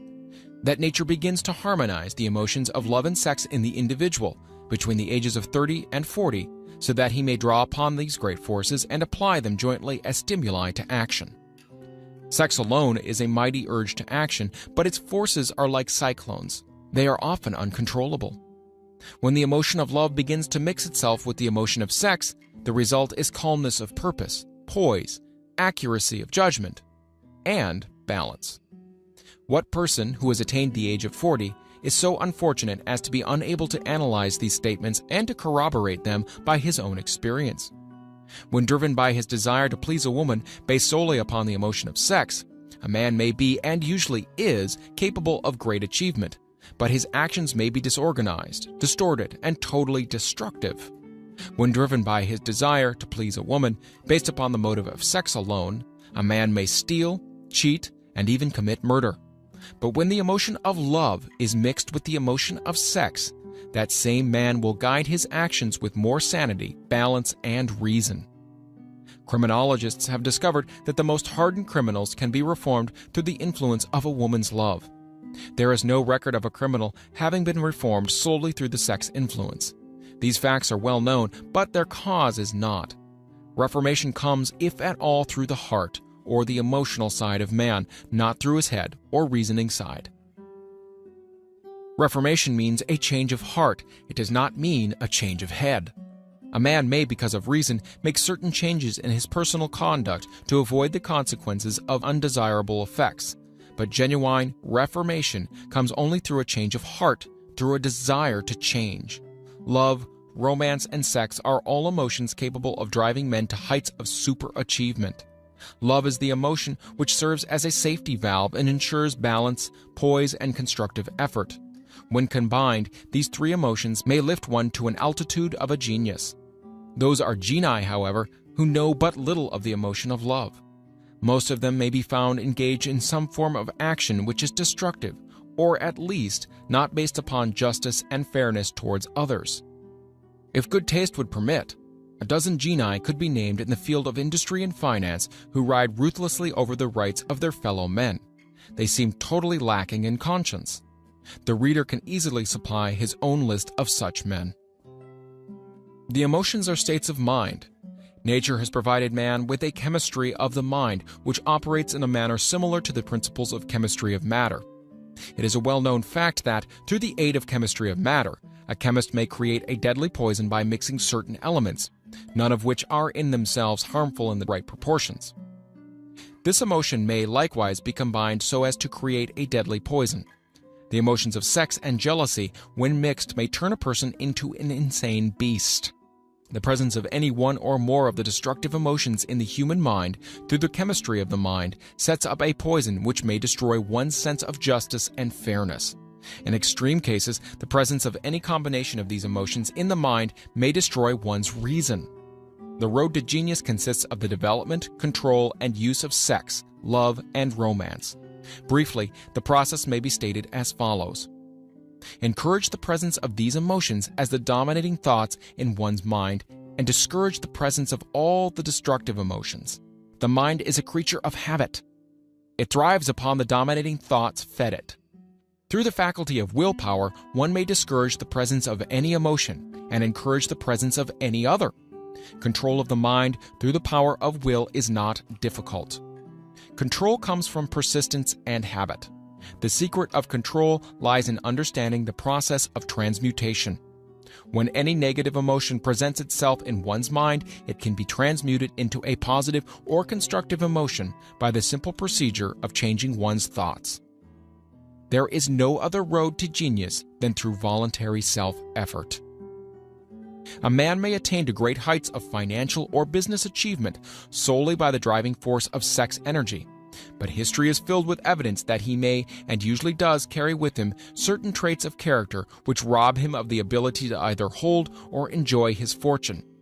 This is worthy of analysis, thought, and meditation, for it states a truth and knowledge of which may be helpful to women as well as men. Ignorance of this has cost thousands of people their privilege of happiness, even though they possessed riches. The emotions of love and sex leave their unmistakable marks upon the features. Moreover, these signs are so visible that all who wish may read them. The man who is driven by the storm of passion based upon sex desires alone plainly advertises that fact to the entire world by the expression of his eyes and the lines of his face. The emotion of love, when mixed with the emotion of sex, softens, modifies, and beautifies the facial expression. No character analyst is needed to tell you this. You may observe it for yourself. The emotion of love brings out and develops the artistic and aesthetic nature of man. It leaves its impress upon one's very soul, even after the fire has been subdued by time and circumstance. Memories of love never pass. They linger and influence long after the source of stimulation has faded. There's nothing new in this. Every person who has been moved by genuine love knows that it leaves enduring traces upon the human heart. The effect of love endures because love is spiritual in nature. The man who cannot be stimulated to great heights of achievement by love is hopeless. He's dead, though he may seem to be alive. Even the memories of love are sufficient to lift one to a higher plane of creative effort. The major force of love may spend itself and pass away, like a fire which has burned itself out. But it leaves behind incredible marks as evidence that it passed this way. Its departure often prepares the human heart for a still greater love. Go back into your yesterdays at times and bathe your mind in the beautiful memories of past love. It will soften the influence of the present worries and annoyances. It will give you a source of escape from the unpleasant realities of life, and maybe, who knows, your mind will yield to you ideas or plans which may change the entire financial or spiritual status of your life. If you believe yourself unfortunate because you have loved and lost, perish the thought. One who has loved truly can never lose entirely. Love is whimsical and temperamental. Its nature is ephemeral and transitory. It comes when it pleases and goes away without warning. Accept and enjoy it while it remains, but spend no time worrying over its departure. Worry will never bring it back. Dismiss also the thought that love never comes but once. Love may come and go, times without number, but there are no two love experiences which affect one in just the same way. There may be, and there usually is, one love experience which leaves a deeper imprint on the heart than all the others.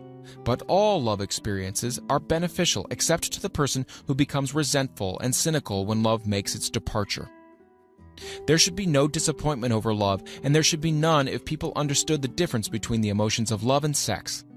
The major difference is that love is spiritual, while sex is biological.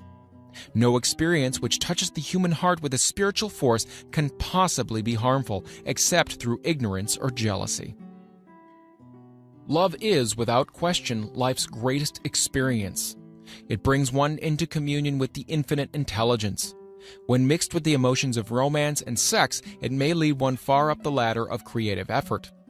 The emotions of love, sex, and romance are sides of the eternal triangle of achievement-building genius. Nature creates genii through no other force. Love is an emotion with many sides, shades, and colors. The love which one feels for parents or children is quite different from that which one feels for one's sweetheart. The one is mixed with the emotion of sex, while the other's is not. The love which one feels in true friendship is not the same as that felt for one's sweetheart, parents, or children, but it too is a form of love.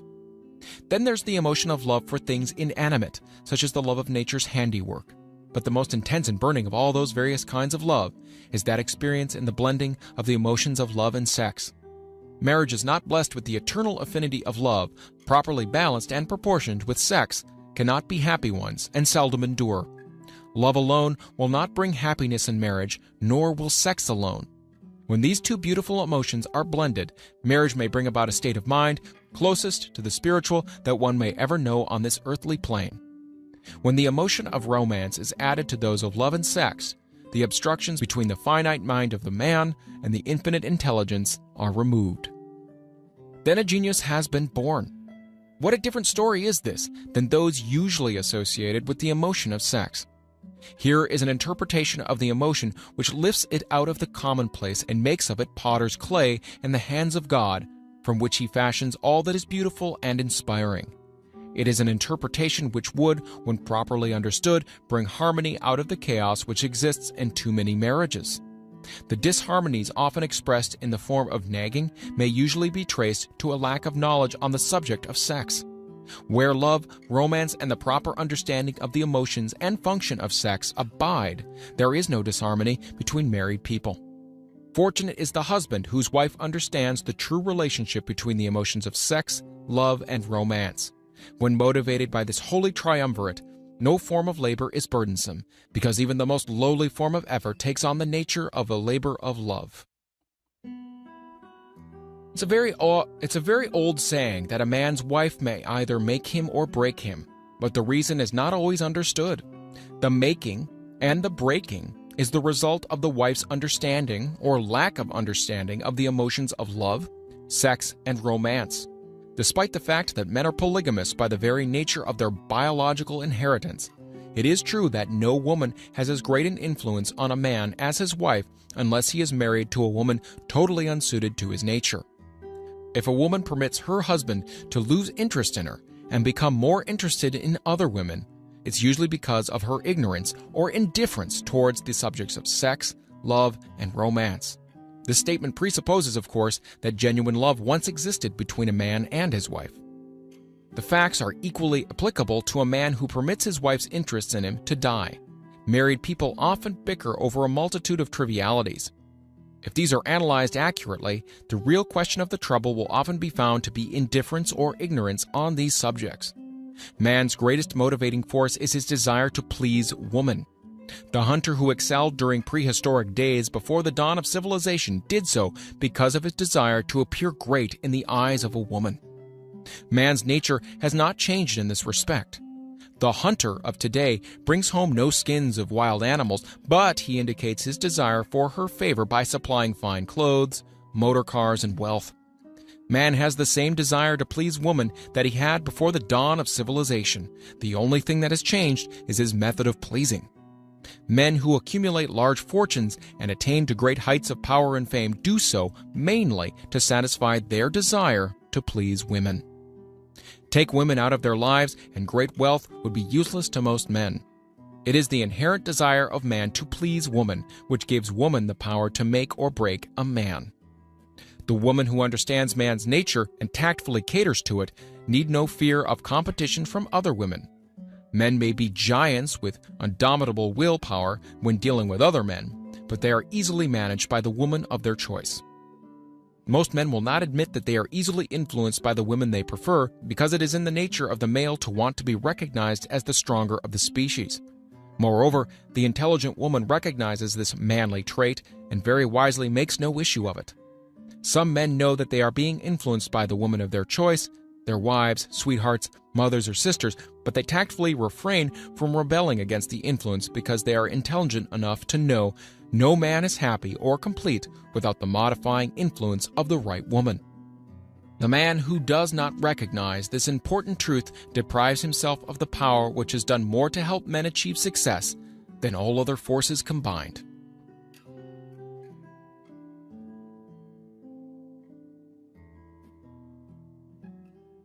Chapter 12. The Subconscious Mind. The Connecting Link. The 11th Step Toward Riches. The subconscious mind consists of a field of consciousness in which every impulsive thought that reaches the objective mind through any of the 5 senses is classified and recorded, and from which thoughts may be recalled or withdrawn as letters may be taken from a filing cabinet. It receives and files sense impressions or thoughts regardless of their nature. You may voluntarily plant into your subconscious mind any plan, thought, or purpose which you desire to translate into its physical or monetary equivalent. The subconscious acts first on the dominating desires which have been mixed with emotional feeling, such as faith. Consider this in connection with the instructions given in the chapter on desire for taking the 6 steps there outlined, and the instructions given in the chapter on the building and execution of plans, and you will understand the importance of the thought conveyed. The subconscious mind works day and night. Through a method of procedure unknown to man, the subconscious mind draws upon the forces of infinite intelligence for the power with which it voluntarily transmutes one's desires into their physical equivalent, making use always of the most practical media by which this end may be accomplished. You cannot entirely control your subconscious mind, but you can voluntarily hand over to it any plan, desire, or purpose which you wish transformed into concrete form. Read again instructions for using the subconscious mind in the chapter on autosuggestion. There's plenty of evidence to support the belief that the subconscious mind is the connecting link between the finite mind of man and infinite intelligence. It is the intermediary through which one may draw upon the forces of infinite intelligence at will. It alone contains the secret process by which mental impulses are modified and changed into their spiritual equivalent. It alone is the medium through which prayer may be transmitted to the source capable of answering prayer. The possibilities of creative effort connected with the subconscious mind are stupendous and imponderable. They inspire one with awe. I never approached the discussion of the subconscious mind without a feeling of littleness and inferiority, due perhaps to the fact that man's entire stock of knowledge on this subject is so pitifully limited. The very fact that the subconscious mind is the medium of communication between the thinking mind of man and infinite intelligence is of itself a thought which most paralyzes one's reason. After you have accepted as a reality the existence of the subconscious mind and understand its possibilities as a medium for transmuting your desires into their physical or monetary equivalent, you will comprehend the full significance of the instructions given in the chapter on desire. You'll also understand why you have been repeatedly admonished to make your desires clear and to reduce them to writing. You will also understand the necessity of persistence in carrying out instructions. The 13 principles are the stimuli with which you acquire the ability to reach and to influence your subconscious mind. Do not become discouraged if you cannot do this upon the first attempt. Remember that the subconscious mind may be voluntarily directed only through habit under the directions given in the chapter on faith. You have not yet had time to master faith, but be patient and be persistent. A good many statements on the chapters on faith and autosuggestion will be repeated here for the benefit of your subconscious mind. Remember, your subconscious mind functions voluntarily whether you make any effort to influence it or not. This naturally suggests to you that thoughts of fear and poverty and all native thoughts serve as stimuli to your subconscious mind unless you master these impulses and give it more desirable food upon which it may feed. The subconscious mind will not remain idle. If you fail to plant desires in your subconscious mind, it will feed upon the thoughts which reach it as a result of your neglect. We have already explained that thought impulses, both negative and positive, are reaching the subconscious mind continuously from the 4 sources which were mentioned in the chapter on sex transmutation. For the present, it's sufficient if you remember that you are living daily in the midst of all manner of thought impulses which are reaching your subconscious mind without your knowledge. Some of these impulses are negative and some are positive. You are now engaged in trying to help shut off the flow of negative impulses and to aid in voluntarily influencing your subconscious mind through positive impulses of desire. When you achieve this, you'll possess the key which unlocks the door to your subconscious mind. Moreover, you'll control that door so completely that no undesirable thought may influence your subconscious mind. Everything which man creates begins in the form of a thought impulse. Man can create nothing which he does not first conceive in thought. Through the aid of the imagination, thought impulses may be assembled into plans. The imagination, when under control, may be used for the creation of plans or purposes that lead to success in one's chosen occupation. All thought impulses intended for transmutation into their physical equivalent, voluntarily planted in the subconscious mind, must pass through the imagination and be mixed with faith. The mixing of faith with a plan or purpose intended for submission to the subconscious mind may be done only through the imagination. From these statements, you'll readily observe that voluntary use of the subconscious mind calls for coordination and application of all the principles. Ella Wheeler Wilcox gave evidence of her understanding of the power of the subconscious mind when she wrote, "You never can tell what a thought will do in bringing you hate or love. For thoughts are things, and their airy wings are swifter than carrier doves. They follow the law of the universe. Each thing creates its kind, and they speed o'er the track to bring you back whatever went from your mind." Mrs. Wilcox understood the truth that thoughts which go out from one's mind also embed themselves deeply in one's subconscious mind, where they serve as a magnet, pattern, or blueprint by which the subconscious mind is influenced while translating them into their physical equivalent. Thoughts are truly things for the reason that every material thing begins in the form of thought energy. The subconscious mind is more susceptible to influence by impulses of thought mixed with feeling or emotion than by those originating solely in the reasoning portion of the mind. In fact, there's much evidence to support the theory that only emotionalized thoughts have any action influence upon the subconscious mind. It's a well-known fact that emotion or feeling rules the majority of people. If it is true that the subconscious mind responds more quickly to and is influenced more readily by thought impulses that are well mixed with emotion, it is essential to become familiar with the more important of the emotions. There are 7 major positive emotions and 7 major negative emotions. The negatives voluntarily inject themselves into the thought impulses, which ensure passage into the subconscious mind. The positives must be injected through the principle of autosuggestion into the thought impulses, which an individual wishes to pass on to his subconscious mind. Instructions have been given in the chapter on autosuggestion. These emotions or feeling impulses may be likened to yeast in a loaf of bread because they constitute the action element, which transforms thought impulses from the passive to the active state. Thus may one understand why thought impulses, which have been well mixed with emotion, are acted upon more readily than thought impulses originating in cold reason. You are preparing yourself to influence and control the inner audience of your subconscious mind in order to hand over to it the desire for money, which you wish transmuted into its monetary equivalent. It is essential, therefore, that you understand the method of approach to this inner audience. You must speak its language, or it will not heed your call. It understands best the language of emotion or feeling. Let us therefore describe here the 7 major positive emotions and the 7 major negative emotions so that you may draw upon the positives and avoid the negatives when giving the instructions to your subconscious mind.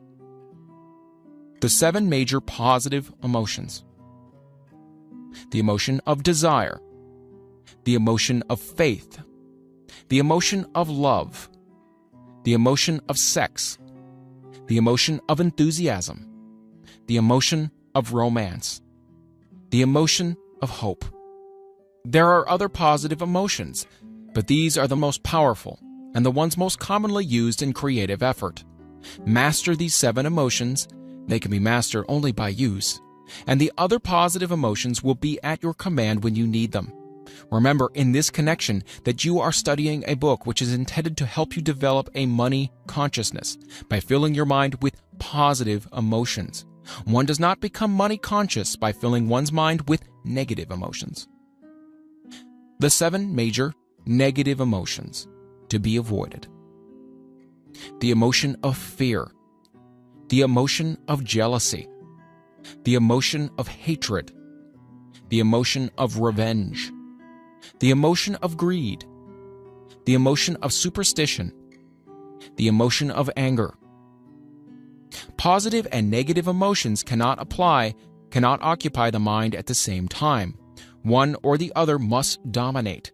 It is your responsibility to make sure that the positive emotions constitute the dominating influence of your mind. Here, the law of habit will come to your aid. Form the habit of applying and using positive emotions. Eventually, they will dominate your mind so completely that the negatives cannot enter it. Only by following these instructions literally and continuously can you gain control over your subconscious mind. The presence of a single negative in your conscious mind is sufficient to destroy all chances of constructive aid from your subconscious mind. If you are an observing person, you may have noticed that most people resort to prayer only after everything has failed, or else they pray by a ritual of meaningless words. And because it is a fact that most people who pray do so only after everything else has failed, they go to prayer with their minds filled with fear and doubt, which are the emotions the subconscious mind acts upon and passes on to infinite intelligence. Likewise, this is the emotion which infinite intelligence receives and acts upon. If you pray for a thing, but you have fear as you pray that you might not receive it, or that your prayer will not be acted upon by infinite intelligence, your prayer will have been in vain. Prayer does sometimes result in the realization of that for which one prays. If you have had the experience of receiving that for which you prayed, go back in your memory and recall your actual state of mind while you were praying, and you'll know for sure that the theory here described is more than a theory. The time will come when the schools and educational institutions of the country will teach the science of prayer. Moreover, then prayer may be and will be reduced to a science. When that time comes, and it'll come as soon as mankind is ready for it and demands it, no one will approach the universal mind in a state of fear, for the very good reason that there will be no such emotion as fear. Ignorance, superstition, and false teaching will have disappeared, and man will have attained his true status as a child of infinite intelligence. A few have already attained this blessing. If you believe this prophecy is far-fetched, take a look at the human race in retrospect. Less than 100 years ago, men believed the lightning to be evidence of the wrath of God and feared it. Now, thanks to the power of faith, men have harnessed the lightning and made it turn the wheels of industry. Much less than 100 years ago, men believed the space between the planets to be nothing but a great void, a stretch of dead nothingness. Now, thanks to this same power of faith, men know that far from being either dead or a void, the space between the planets is very much alive, that it is the highest form of vibration known, excepting perhaps the vibration of thought. Moreover, men know that this living, pulsating, vibratory energy, which permeates every atom of matter and fills every niche of space, connects every human brain with every other human brain. What reason have men to believe that this same energy does not connect every human brain with infinite intelligence?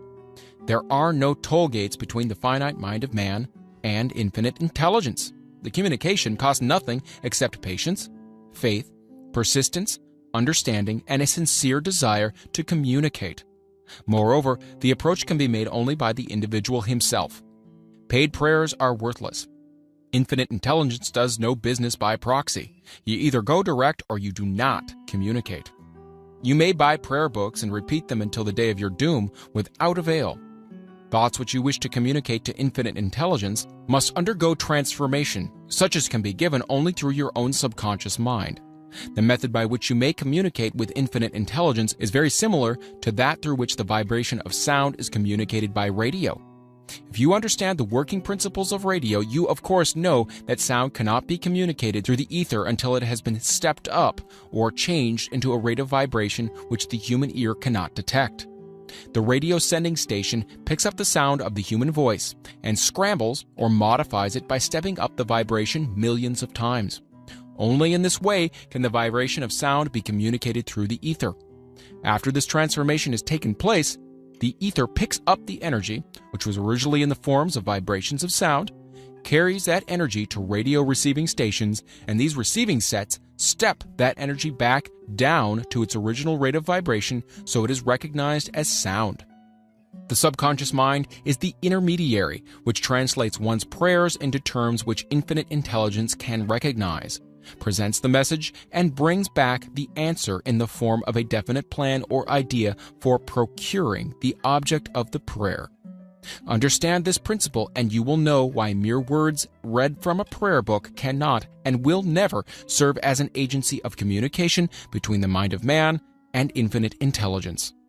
Before your prayer will reach infinite intelligence, a statement of the author's theory only, it probably is transformed from its original thought vibration into terms of spiritual vibration. Faith is the only known agency which will give your thoughts a spiritual nature. Faith and fear make poor bedfellows. Where one is found, the other cannot exist. Chapter 13, The Brain, the 12th Step Toward Riches. More than 20 years ago, the author, working in conjunction with the late Dr. Alexander Graham Bell and Dr. Elmer R. Gates, observed that every human brain is both a broadcasting and a receiving station for the vibration of thought. Through the medium of the ether, in a fashion similar to that employed by the radio broadcasting principle, every human brain is capable of picking up vibrations of thought which are being released by other brains. In connection with the statement in the preceding paragraph, compare and consider the description of the creative imagination, as outlined in the chapter on imagination. The creative imagination is the receiving set of the brain, which receives thoughts released by the brains of others. It is the agency of communication between one's conscious or reasoning mind and the four sources from which one may receive thought stimuli. When stimulated or stepped up to a high rate of vibration, the mind becomes more receptive to the vibration of thought which reaches it through the ether from outside sources. This stepping up process takes place through the positive or negative emotions. Through the emotions, the vibrations of thought may be increased. Vibrations of an exceedingly high rate are the only vibrations picked up and carried by the ether from one brain to another. Thought is energy traveling at an exceedingly high rate of vibration. thought which has been modified or stepped up by any of the major emotions vibrates at a much higher rate than ordinary thought. And it is this type of thought which passes from one brain to another through the broadcasting machinery of the human brain. The emotion of sex stands at the head of human emotions as far as intensity and driving force are concerned. The brain which has been stimulated by the emotion of sex vibrates at a much more rapid rate than it does when that emotion is quiescent or absent. The result of sex transmutation is the increase of the rate of vibration of thoughts to such a pitch that the creative imagination becomes highly receptive to ideas which it picks up from the ether. On the other hand, when the brain is vibrating at a rapid rate, it not only attracts thoughts and ideas released by other brains through the medium of the ether, but it gives to one's own thoughts that feeling, which is essential before those thoughts will be picked up and acted upon by one's subconscious mind. Thus you'll see that the broadcasting principle is the factor through which you mix feeling or emotion with your thoughts and pass them on to your subconscious mind. The subconscious mind is the sending station of the brain, through which vibrations of thought are broadcast. The creative imagination is the receiving set, through which the vibrations of thought are picked up from the ether. Along with the important factors of the subconscious mind and the faculty of the creative imagination, which constitutes the sending and receiving sets of your mental broadcasting machinery, consider now the principle of autosuggestion, which is the medium by which you may put into operation your broadcasting station. Through the instructions described in the chapter on autosuggestion, you were definitely informed of the method by which desire may be transmuted into its monetary equivalent. Operation of your mental broadcasting station is a comparatively simple procedure.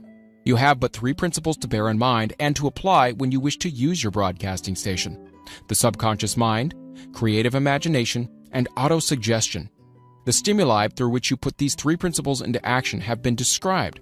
The procedure begins with desire. The greatest forces are intangible. The Depression brought the world to the very borderline of understanding the forces which are intangible and unseen. Through the ages which have passed, man has depended too much upon his physical senses and has limited his knowledge to physical things which he could see, touch, weigh, and measure. We are now entering the most marvelous of all ages, an age which will teach us something of the intangible forces of the world about us. Perhaps we shall learn as we pass through this age that the other self is more powerful than the physical self we see when we look into a mirror. Sometimes men speak lightly of the intangibles, the things that they cannot perceive through any of their five senses, and when we hear them, it should remind us that all of us are controlled by forces which are unseen and intangible. The whole of mankind has not the power to cope with nor to control the intangible force wrapped up in the rolling waves of the oceans. Man has not the capacity to understand the intangible force of gravity which keeps his little earth suspended into mid-air and keeps man from falling from it, much less the power to control that force. Man is entirely subservient to the intangible force which comes with a thunderstorm, and he is just as helpless in the presence of the intangible force of electricity. Nay, he does not even know what electricity is, where it comes from, or what its purpose is. Nor is this by any means the end of man's ignorance in connection with things unseen and intangible. He does not understand the intangible force and intelligence wrapped up in the soil of the earth, the force which provides him with every morsel of food he eats, every article of clothing he wears, and every dollar he carries in his pockets. The dramatic story of the brain. Last but not least, man, with all of his boasted culture and education, understands little or nothing of the intangible force, the greatest of all the intangibles, of thought. He knows but little concerning the physical brain and its vast network of intricate machinery through which the power of thought is translated into its material equivalent. But he is now entering an age which shall yield enlightenment on the subject. Already men of science have begun to turn their attention to the study of this stupendous thing called a brain, and while they are still in the kindergarten stage of their studies, they have uncovered enough knowledge to know that the central switchboard of the human brain, the number of lines which connect the brain cells one with the other, equal the figure 1, followed by 15 million ciphers. "The figure is so stupendous," said Dr. C. Judson Herrick of the University of Chicago, "that Astronomical figures dealing with hundreds of millions of light years become insignificant by comparison. It has been determined that there are 10 billion to 14 billion nerve cells in the human cerebral cortex, and we know that these are arranged in definite patterns. These arrangements are not haphazard, they are orderly. Recently developed methods of electrophysiology draw off action currents from very precisely located cells or fibers with microelectrodes, amplify them with radio tubes, and record potential differences to the millionth of a volt. It is inconceivable that such a network of intricate machinery should be in existence for the sole purpose of carrying on the physical functions incidental to growth and maintenance of the physical body. Is it not likely that the same system, which gives billions of brain cells the media of communication one with another, provides also the means of communication with other intangible forces? After this book had been written, just before the manuscript went to the publisher, there appeared in the New York Times an editorial showing that at least one great university and one intelligent investigator in the field of mental phenomena are carrying out an organized research through which conclusions have been reached that parallel many of these described in this and the following chapter. The editorial briefly analyzed the work carried on by Dr. Rhine and his associates at Duke University, viz., what is telepathy? Quote, "A month ago, we cited on this page some of the remarkable results achieved by Professor Rhine and his associates in Duke University from more than 100,000 tests to determine the existence of telepathy and clairvoyance. These results were summarized in the first two articles in Harper's Magazine. In the second, which has now appeared, the author E.H. Wright attempts to summarize what has been learned, or what it seems reasonable to infer regarding the exact nature of these extrasensory modes of perception. The actual existence of telepathy and clairvoyance now seems to some scientists enormously probable as a result of Rhine's experiments. Various percipients were asked to name as many cards in a special pack as they could without looking at them and without their sensory access to them. About a score of men and women were discovered who could regularly name so many of the cards correctly that there was not one chance in many million of their having done their feats by luck or accident. But how did they do them? These powers, assuming that they exist, do not seem to be sensory. There is no known organ for them. The experiment worked just as well at distances of several hundred miles as they did in the same room. These facts also dispose, in Mr. Wright's opinion, of the attempt to explain telepathy or clairvoyance through any physical theory of radiation. All known forms of radiant energy decline inversely as the square of the distance traversed. Telepathy and clairvoyance don't, but they do vary through physical causes, as our other mental powers do. Contrary to widespread opinion, they do not improve when the percipient is asleep or half asleep, but, on the contrary, when he is most wide awake and alert. Rhine discovered that a narcotic will invariably lower a percipient's score, while a stimulant will always send it higher. The most reliable performer apparently cannot make a good score unless he tries to do his best.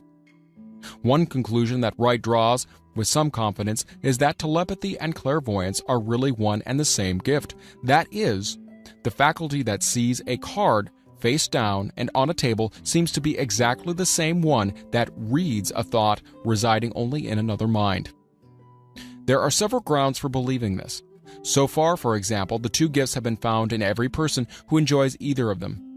In every one so far, the two have been of equal vigor, almost exactly. Screens, walls, distances have no effect at all on either. One conclusion that Wright draws with some confidence is that telepathy and clairvoyance are really one and the same gift. That is, the faculty that sees a card face down on a table seems to be exactly the same one that reads a thought, residing only in another mind. There are several grounds for believing this. So far, for example, the two gifts have been found in every person who enjoys either of them.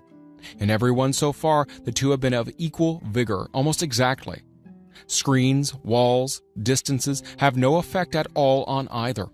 Wright advances from this conclusion to express that he puts forward as no more than the mere hunch that other extrasensory experiences, such as prophetic dreams, premonitions of disaster, and the like, may also prove to be part of the same faculty. The reader is not asked to accept any of these conclusions unless he finds it necessary, but the evidence that Rhine has piled up must remain impressive. In view of Dr. Ryan's announcement in connection with the conditions under which the mind responds to what he terms extrasensory modes of perception, I now feel privileged to add to this testimony by stating that my associates and I have discovered what we believe to be the ideal conditions under which the mind can be stimulated so that the sixth sense described in the next chapter can be made to function in a practical way. The conditions to which I refer consist of a close working alliance between myself and two members of my staff. Through experimentation and practice, we have discovered how to stimulate our minds by applying principles used in connection with the invisible counselors described in the next chapter, so that we can, by a process of blending our three minds into one, find the solution to a great variety of personal problems which are submitted by my clients.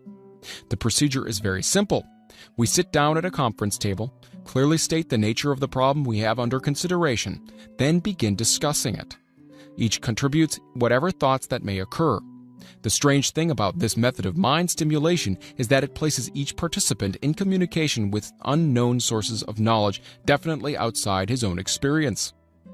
If you understand the principle described in the chapter on the master mind, you of course recognize the round table procedure here described as being a practical application of the master mind.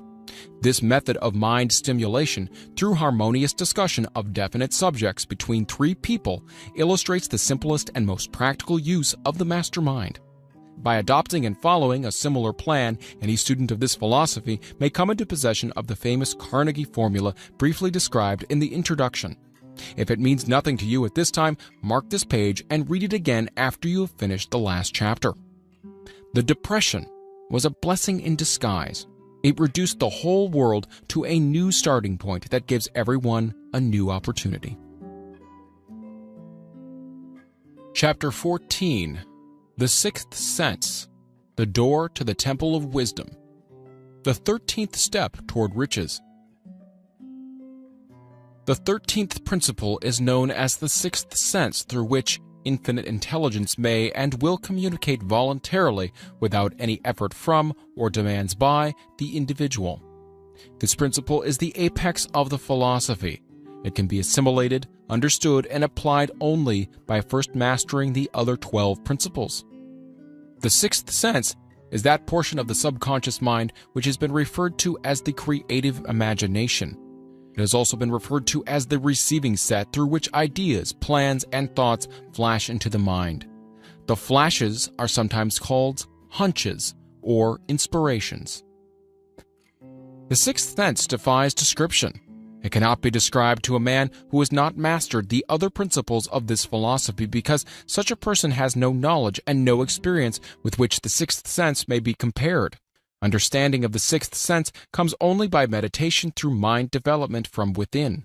The sixth sense probably is the medium of contact between the finite mind of man and infinite intelligence, and for this reason it is a mixture of both the mental and the spiritual. It is believed to be the point at which the mind of man contacts the universal mind. After you've mastered the principle described in this book, you will be prepared to accept as truth a statement which may otherwise be incredible to you. Namely, through the aid of the sixth sense, you'll be warned of impending dangers in time to avoid them, and notified of opportunities in time to embrace them. There comes to your aid, and to do your bidding with the development of the sixth sense, a guardian angel who will open to you at all times the door to the temple of wisdom. Whether or not this is a statement of truth you will never know except by following the instructions described in the pages of this book or some similar method of procedure. The author is not a believer in nor an advocate of miracles, for the reason that he has enough knowledge of nature to understand that nature never deviates from her established laws. Some of her laws are so incomprehensible that they produce what appear to be miracles. The sixth sense comes as near to being a miracle as anything I have ever experienced, and it appears so only because I do not understand the method by which this principle is operated. This much the author does know, that there is a power or a first cause, or an intelligence which permeates every atom of matter, and embraces every unit of energy perceptible to man. That this infinite intelligence converts acorns into oak trees, causes water to flow downhill in response to the law of gravity, follows night with day and winter with summer, each maintaining its proper place and relationship to the other. This intelligence may, through the principles of this philosophy, be induced to aid in transmuting desires into concrete or material form. The author has this knowledge because he has experimented with it and has experienced it. Step by step, through the preceding chapters, you have been led to this, the first principle. If you have mastered each of the preceding principles, you are now prepared to accept, without being skeptical, the stupendous claims made here. If you have not mastered the other principles, you must do so before you may determine definitely whether or not the claims made in this chapter are fact or fiction. While I was passing through the age of hero worship, I found myself trying to imitate with those whom I admired. Moreover, I discovered that the element of faith with which I endeavored to imitate my idols gave me great capacity to do so quite successfully. I have never entirely divested myself of this habit of hero worship, although I have passed the age commonly given over to such. My experience has taught me that the next best thing to being truly great is to emulate the great, by feeling and action as nearly as possible. Long before I had ever written a line for publication, or endeavored to deliver a speech in public, I followed the habit of reshaping my own character by trying to imitate the 9 men whose lives and life works have been most important to me. These 9 men were Emerson, Paine, Edison, Darwin, Lincoln, Burbank, Napoleon, Ford, and Carnegie. Every night, over a long period of years, I held an imaginary council meeting with this group whom I called my invisible counselors. The procedure was this.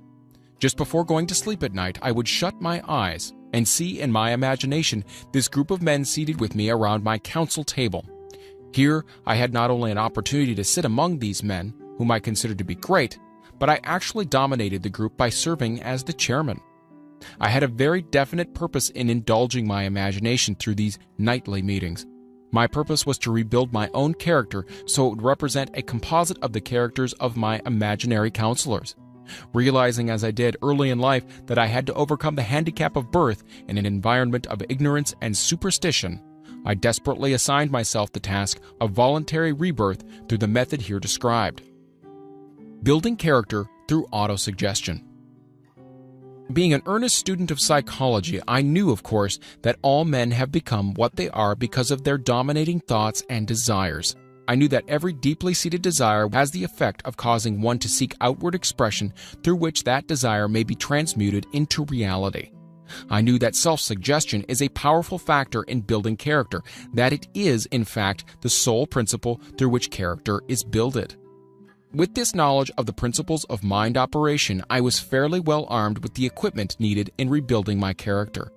In these imaginary council meetings, I called on my cabinet members for the knowledge I wished each to contribute, addressing myself to each member in audible words as follows. Mr. Emerson, I desire to acquire from you the marvelous understanding of nature which distinguished your life. I ask that you make an impress upon my subconscious mind of whatever qualities you possessed, which enabled you to understand and adapt yourself to the laws of nature. I ask that you assist me in reaching and drawing upon whatever sources of knowledge are available to this end. Mr. Burbank, I request that you pass on to me the knowledge which enabled you to so harmonize the laws of nature that you caused the cactus to shed its thorns and become an edible food. Give me access to the knowledge which enabled you to make 2 blades of grass grow where but one grew before, and helped you to blend the coloring of the flowers with more splendor and harmony, for you alone have successfully gilded the lily. Napoleon, I desire to acquire from you, by emulation, the marvelous ability you possess to inspire men, and to arouse them to greater and more determined spirits of action. Also to acquire the spirit of enduring faith, which enabled you to turn defeat into victory and to surmount staggering obstacles. Emperor of fate, king of chance, man of destiny, I salute you. Mr. Paine, I desire to acquire from you the freedom of thought and the courage and clarity with which to express convictions, which so distinguished you.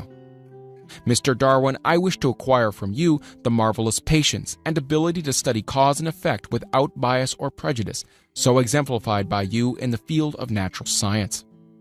Mr. Lincoln, I desire to build into my own character the keen sense of justice and untiring spirit of patience, the sense of humor, the human understanding, and the tolerance which were your distinguishing characteristics. Mr. Carnegie, I am already indebted to you for my choice of a life work, which has brought me great happiness and peace of mind. I wish to acquire a thorough understanding of the principles of organized effort which you use so effectively in the building of a great industrial enterprise. Mr. Ford, you have been among the most helpful of the men who have supplied much of the material essential to my work. I wish to acquire your spirit of persistence, the determination, poise, and self-confidence which has enabled you to master poverty, organize, unify, and simplify human effort so I may help others to follow in your footsteps. Mr. Edison, I've seated you nearest to me at my right because of the personal cooperation you've given me during my research into the causes of success and failure. I wish to acquire from you the marvelous spirit of faith, with which you have uncovered so many of nature's secrets, the spirit of unremitting toil, with which you have so often wrested victory from defeat. My method of addressing the members of the imaginary cabinet would vary according to the traits of character in which I was for the moment most interested in acquiring. I studied the records of their lives with painstaking care. After some months of this nightly procedure, I was astounded by the discovery that these imaginary figures became apparently real. Each of these 9 men developed individual characteristics which surprised me. For example, Lincoln developed the habit of always being late when walking around in solemn parade. When he came, he walked very slowly with his hands clasped behind him, and once in a while he would stop as he passed and rest his hand momentarily upon my shoulder. He always wore an expression of seriousness upon his face. Rarely did I see him smile.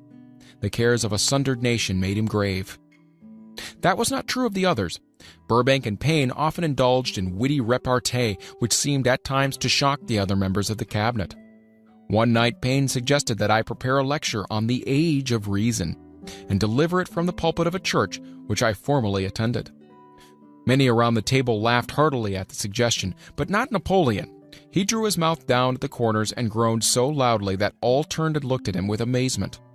To him the church was but a pawn of the state, not to be reformed, but to be used as a convenient inciter to mass activity by the people. On one occasion Burbank was late. When he came, he was excited with enthusiasm and explained that he had been late because of an experiment he was making, through which he hoped to be able to grow apples on any sort of tree. Payne chided him by reminding him that it was an apple which started all the trouble between man and woman. Darwin chuckled heartily as he suggested that Payne should watch out for little serpents when he went into the forest to gather apples, as they had the habit of growing into big snakes. Emerson observed, "No serpents, no apples," and Napoleon remarked, "No apples, no state." Lincoln developed the habit of always being the last one to leave the table after each meeting. On one occasion he leaned across the end of the table, his arms folded, and remained in that position for many minutes. I made no attempt to disturb him. Finally, he lifted his head slowly, got up and walked to the door, then turned around, came back, and laid his hand on my shoulder and said, "My boy, you will need much courage if you remain steadfast in carrying out your purpose in life. But remember, when difficulties overtake you, the common people have common sense. Adversity will develop it." One evening, Edison arrived ahead of all the others. He walked over and seated himself at my left, where Emerson was accustomed to sit, and said, "You are destined to witness the discovery of the secret of life. When the time comes, you will observe that life consists of great swarms of energy, or entities, each as intelligent as human beings think themselves to be. These units have differences of opinion, the same as human beings, and often fight among themselves. These meetings which you are conducting will be very helpful to you. They will bring to your rescue some of the same units of life which serve the members of your cabinet during their lives. These units are eternal. They never die. Your own thoughts and desires serve as the magnet which attracts units of life from the great ocean of life that is out there. Only the friendly units are attracted, the ones which harmonize with the nature of your desires." The other members of the cabinet began to enter the room. Edison got up and slowly walked around to his own seat. Edison was still living when this happened. It impressed me so greatly that I went to see him and told him about the experience. He smiled broadly and said, "Your dream has more of reality than you may have imagined it to have been." He added no further explanation to this statement. These meetings became so realistic that I became fearful of their consequences and discontinued them for several months. The experiences were so uncanny, I was afraid if I continued them, I would lose sight of the fact that the meetings were purely experiences of my imagination. Some 6 months after I had discontinued the practice, I was awakened one night, or thought I was, when I saw Lincoln standing at my bedside. He said, "The world will soon need your services. It's about to undergo a period of chaos which will cause men and women to lose faith and become panic-stricken. Go ahead with your work and complete your philosophy. That is your mission in life. If you neglect it for any cause whatsoever, you will be reduced to a primal state and be compelled to retrace the cycles through which you have passed during thousands of years." I was unable to tell the following morning whether I had dreamed this or had actually been awake, and I have never found out which it was, but I do know that the dream, if it was a dream, was so vivid in my mind the next day that I resumed my meetings the following night. At our next meeting, the members of my cabinet all filed into the room together and stood at their accustomed places at the council table, while Lincoln raised a glass and said, "Gentlemen, let us drink a toast to a friend who has returned to the fold." After that, I began to add new members to my cabinet, until now it consists of more than 50, among them Christ, St. Paul, Galileo, Copernicus, Aristotle, Plato, Socrates, Homer, Voltaire, Bruno, Spinoza, Drummond, Kant, Schopenhauer, Newton, Confucius, Albert Hubbard, Braun, Ingersoll, Wilson, and William James. This is the first time that I have had the courage to mention this. Heretofore, I have remained quiet on the subject because I knew from my own attitude in connection with such matters that I would be misunderstood if I described my unusual experience. I have been emboldened now to reduce my experience to the printed page because I'm now less concerned about what they say than I was in the years that have passed. One of the blessings of maturity is that it sometimes brings one greater courage to be truthful, regardless of what those who do not understand may think or say. Lest I be misunderstood, I wish here to state more emphatically that I still regard my cabinet meetings as being purely imaginary, but I feel entitled to suggest that while the members of my cabinet may be purely fictional and the meetings existent only in my own imagination, they have led me into glorious paths of adventure, rekindled an appreciation of true greatness, encouraged creative endeavor, and emboldened the expression of honest thought. Somewhere in the cell structure of the brain is located an organ which receives vibrations of thought ordinarily called hunches. So far, science has not discovered where this organ of the sixth sense is located, but it is not important at this point. The fact remains that human beings do receive accurate knowledge through sources other than the physical senses. Such knowledge generally is received when the mind is under the influence of extraordinary stimulation. Any emergency which arouses the emotions and causes the heart to beat more rapidly than normal may, and generally does, bring the sixth sense into action. Anyone who has experienced a near accident while driving knows that on such occasions the sixth sense often comes to one's rescue and aids by split seconds in avoiding the accident. These facts are mentioned preliminary to a statement of fact which I shall now make, namely, that during my meetings with the invisible counselors, I find my mind more receptive to ideas, thoughts, and knowledge, which reach me through the sixth sense. I can truthfully say that I owe entirely to my invisible counselors full credit for such ideas, facts, or knowledge as I received through inspiration.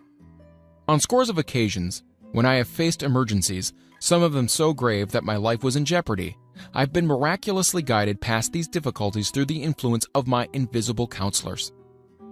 My original purpose in conducting council meetings with imaginary beings was solely that of impressing my own subconscious mind through the principle of autosuggestion with certain characteristics which I desired to acquire. In more recent years, my experimentation has taken on an entirely different trend. I now go to my imaginary counselors with every difficult problem which confronts me and my clients. The results are often astonishing, although I do not depend entirely on this form of counsel.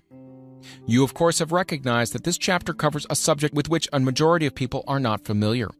The sixth sense is a subject that will be of great interest and benefit to the person whose aim is to accumulate vast wealth, but it need not claim the attention of those whose desires are more modest.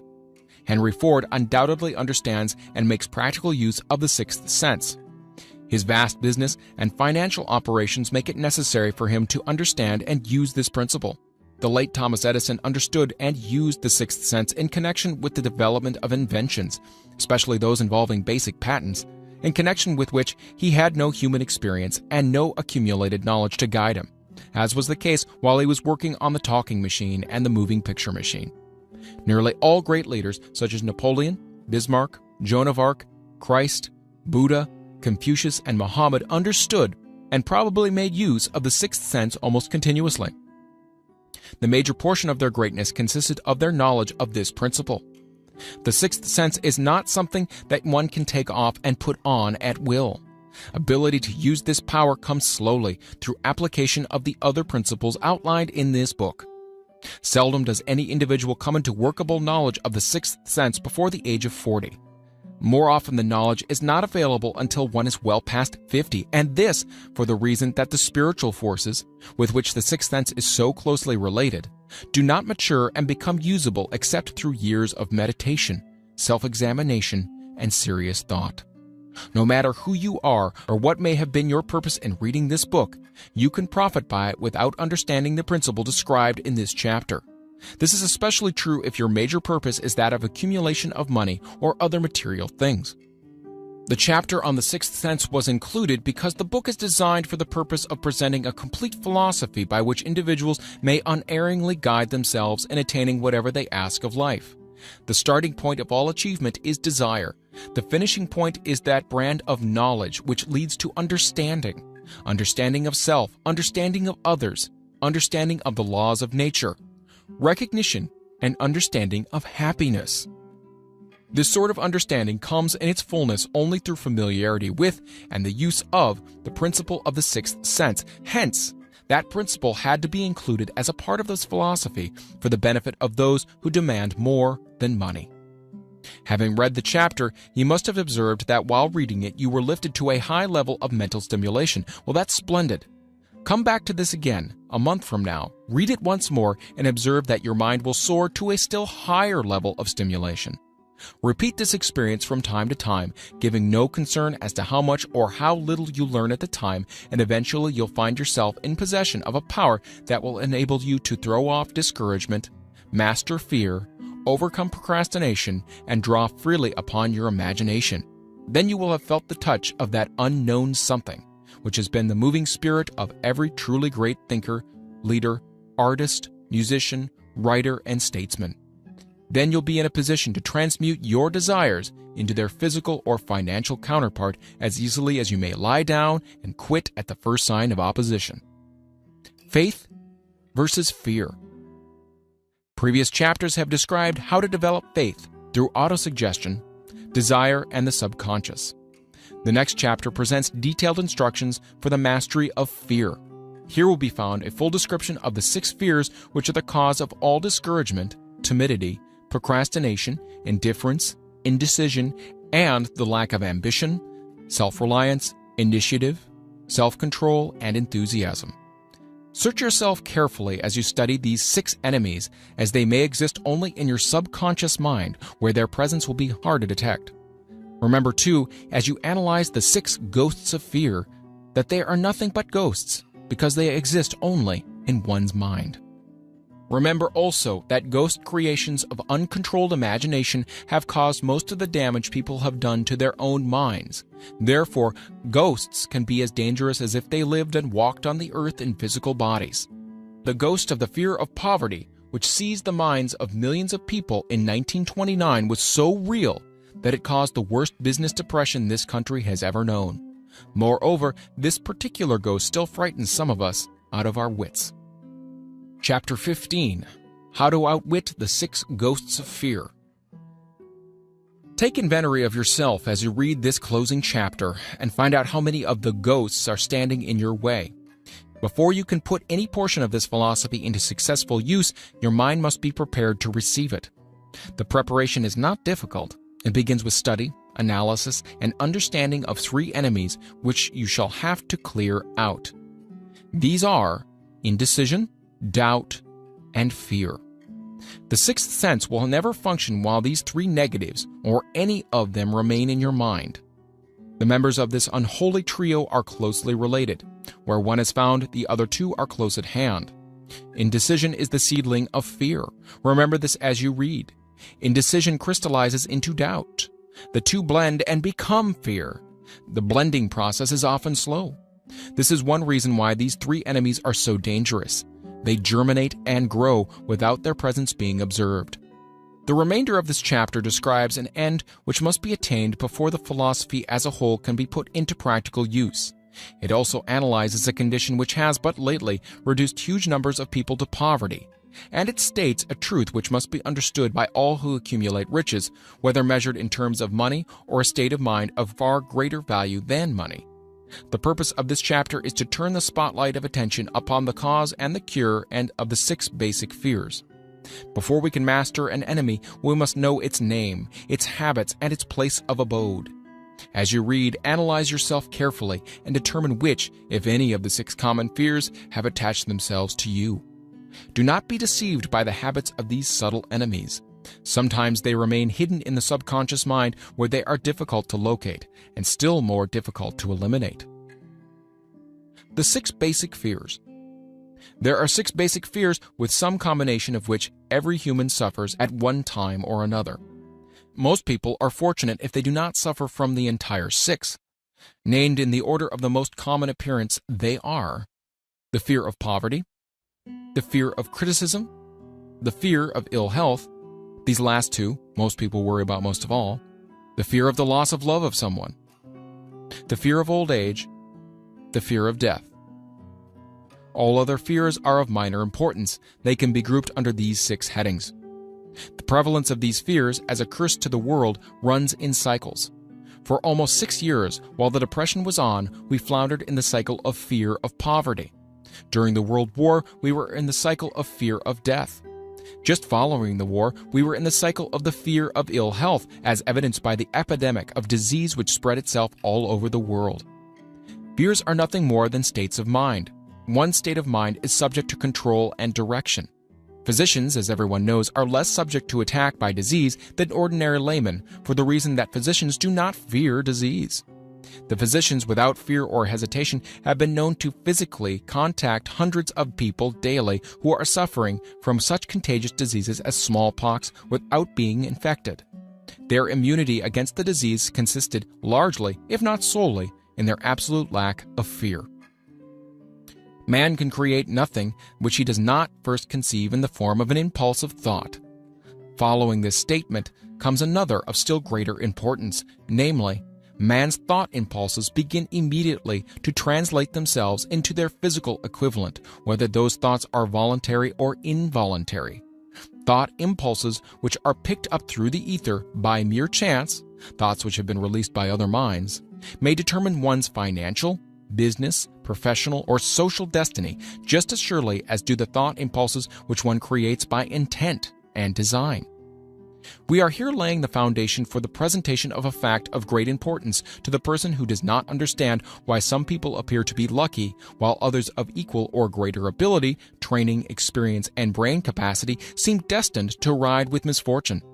This fact may be explained by the statement that every human being has the ability to completely control his own mind, and with this control, obviously, every person may open his mind to the tramp thought impulses which are being released by other brains, or close the doors tightly and admit only thought impulses of his own choice. Nature has endowed man with absolute control over but one thing, and that is thought. This fact, coupled with the additional fact that everything which man creates begins in the form of a thought, leads one very near to the principle by which fear may be mastered. If it is true that all thought has a tendency to clothe itself in its physical equivalent, and this is true beyond any reasonable room for doubt, it is equally true that thought impulses of fear and poverty cannot be translated into terms of courage and financial gain. The people of America began to think of poverty following the Wall Street crash of 1929. Slowly but surely, that mass thought was crystallized into its physical equivalent, which is now known as a depression. This had to happen. It is in conformity with the laws of nature. The fear of poverty.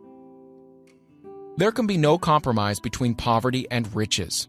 The two roads that lead to poverty and riches travel in opposite directions. If you want riches, you must refuse to accept any circumstances that lead toward poverty. The word riches is here used in its broadest sense, meaning financial, spiritual, mental, and material estates. The starting point of the path that leads to riches is desire.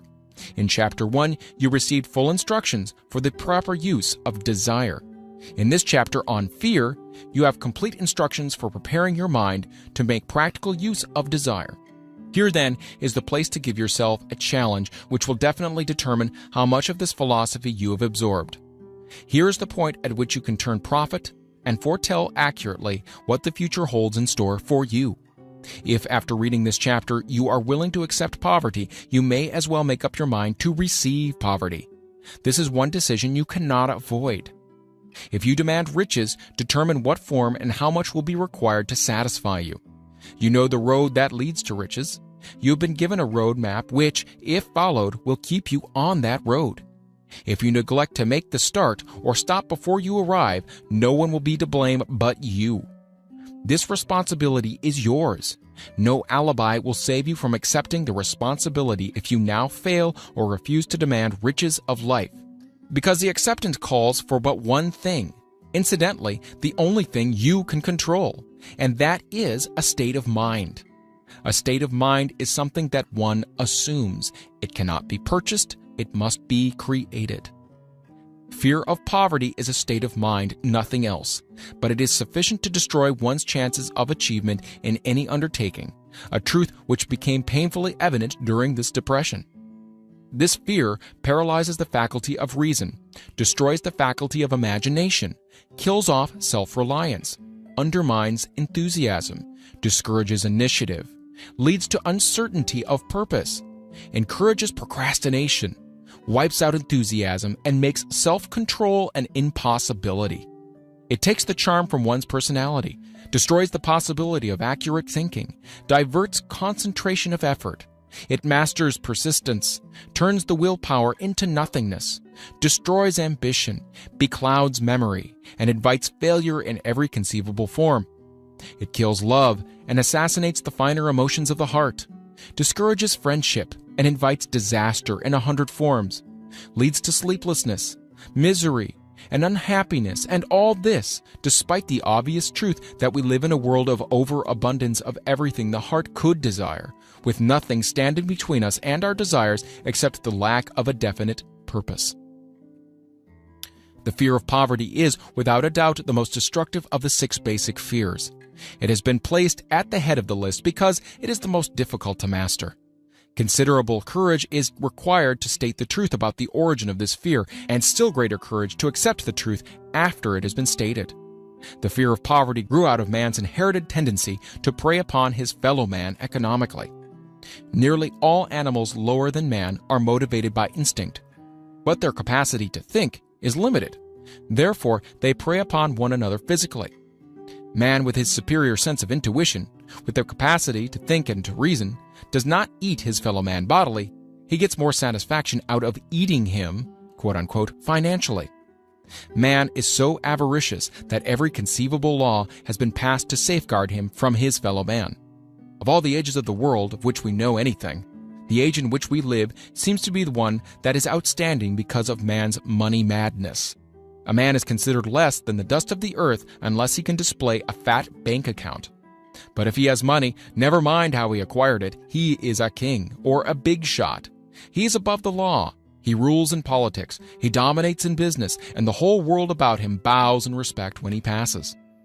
Nothing brings man so much suffering and humility as poverty. Only those who have experienced poverty understand the full meaning of this. Through a long line of inherited experiences, man has learned for sure that some men cannot be trusted where matters of money and earthly possessions are concerned. This is a rather stinging indictment, the worst part of it being that it's true. The majority of marriages are motivated by the wealth possessed by one or both of the contracting parties. It's no wonder, therefore, that the divorce courts are busy. So eager is man to possess wealth that he will acquire it in whatever manner he can, through legal methods if possible, through other methods if necessary or expedient. Self-analysis may disclose weaknesses which one does not like to acknowledge. This form of examination is essential to all who demand of life more than mediocrity and poverty. Remember, as you check yourself point by point, that you are both the court and the jury, the prosecuting attorney and the attorney for the defense, and that you are the plaintiff and the defendant also, that you're on trial. Face the facts squarely. Ask yourself definite questions and demand direct replies. When the examination is over, you'll know more about yourself. If you do not feel that you can be an impartial judge in this self-examination, call upon someone who knows you well to serve as judge while you cross-examine yourself. You are after the truth. Get it no matter what the cost, even though it may temporarily embarrass you. The majority of people, if asked what they fear most, would reply, "I fear nothing." The reply would be inaccurate because few people realize that they are bound, handicapped, whipped spiritually and physically through some form of fear. So subtle and deeply seated is the emotion of fear that one may go through life burdened with it, never recognizing its presence. Only a courageous analysis will disclose the presence of this universal enemy. When you begin such an analysis, search deeply into your character. Here is a list of the symptoms for which you should look. Symptoms of the fear of poverty. Indifference, commonly expressed through lack of ambition. Willingness to tolerate poverty. Acceptance of whatever compensation life may offer without protest. Mental and physical laziness. Lack of initiative, imagination, enthusiasm, and self-control. Indecision, the habit of permitting others to do one's thinking. Staying on the fence.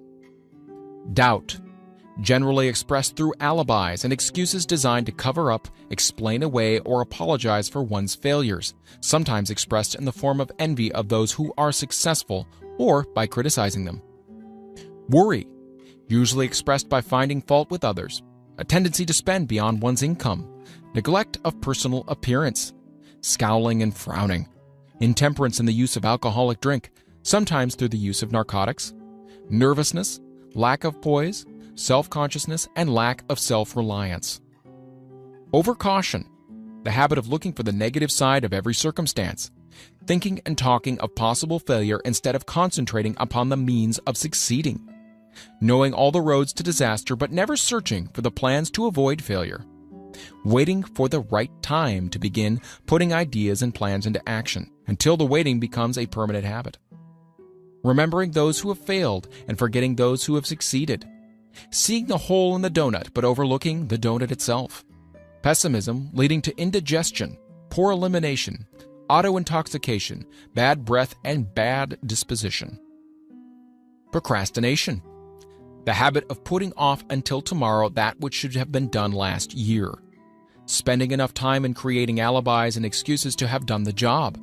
This system is closely related to overcaution, doubt, and worry. Refusal to accept responsibility when it can be avoided. Willingness to compromise rather than to put up a stiff fight. Compromising with difficulties instead of harnessing and using them as stepping stones to advancement. Bargaining with life for a penny instead of demanding prosperity, opulence, riches, contentment, and happiness. Planning what to do if and when overtaken by failure, instead of burning all bridges and making retreat impossible.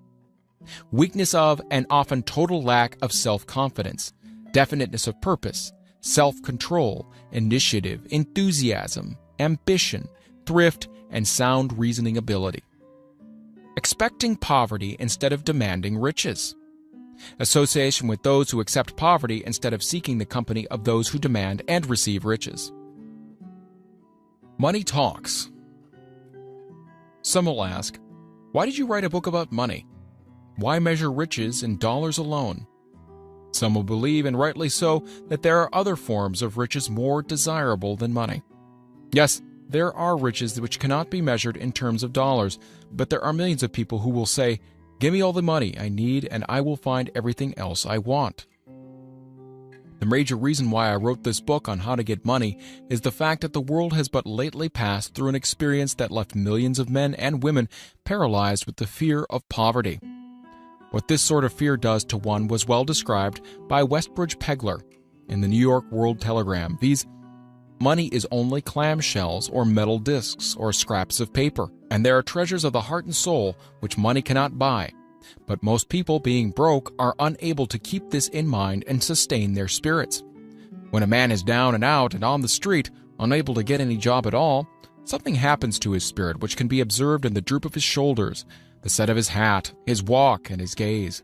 He cannot escape a feeling of inferiority among people with regular employment, even though he knows that they are definitely not his equals in character, intelligence, or ability. These people, even his friends, feel, on the other hand, a sense of superiority, and regard him, perhaps unconsciously, as a casualty. He may borrow for a time, but not enough to carry on in his accustomed way, and he cannot continue to borrow very long. But borrowing in itself, when a man is borrowing merely to live, is a depressing experience, and the money lacks the power of earned money to revive his spirits. Of course, none of this applies to bums or habitual never-do-wells, but only to men of normal ambition and self-respect. Women conceal despair. Women in the same predicament must be different. We somehow do not think of women at all in considering the down-and-outers. They are scarce in the breadlines, they're rarely seen begging on the streets, and they're not recognizable in crowds by the same plain signs which identify busted men. Of course, I do not mean the shuffling hags of the city streets who are opposite number of the confirmed male bums. I mean reasonably young, decent, and intelligent women. There must be many of them, but their despair is just not apparent. Maybe they kill themselves. When a man is down and out, he has time on his hands for brooding. He may travel miles to see a man about a job and discover that the job is filled, or that it is one of those jobs with no base pay, but only a commission on the sale of some useless knick-knack which nobody would buy except out of pity. Turning that down, he finds himself back on the street and nowhere to go but just anywhere. So he walks and walks. He gazes into store windows at luxuries which are not for him, and feels inferior and gives way to people who stop to look with an active interest. He wanders into the railroad station or puts himself down in the library to ease his legs and soak up a little heat, but that isn't looking for a job, so he gets going again. He may not know it, but his aimlessness would give him away even if the very lines of his figure did not. He may be well dressed in the clothes left over from the days in which he had a steady job, but the clothes cannot disguise the droop.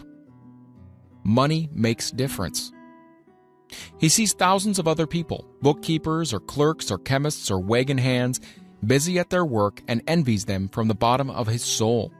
They have their independence, their self-respect, and manhood, and he simply cannot convince himself that he is a good man too, though he argue it out and arrive at a favorable verdict hour after hour. It is just money which makes this difference in him. With a little money, he would be himself again. Some employers take the most shocking advantage of people who are down and out.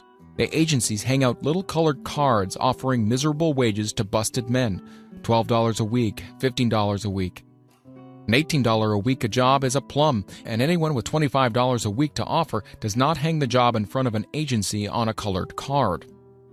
I have a want ad clipped from a local paper demanding a clerk, a good clean penman, to take telephone orders for a sandwich shop between 11 a.m.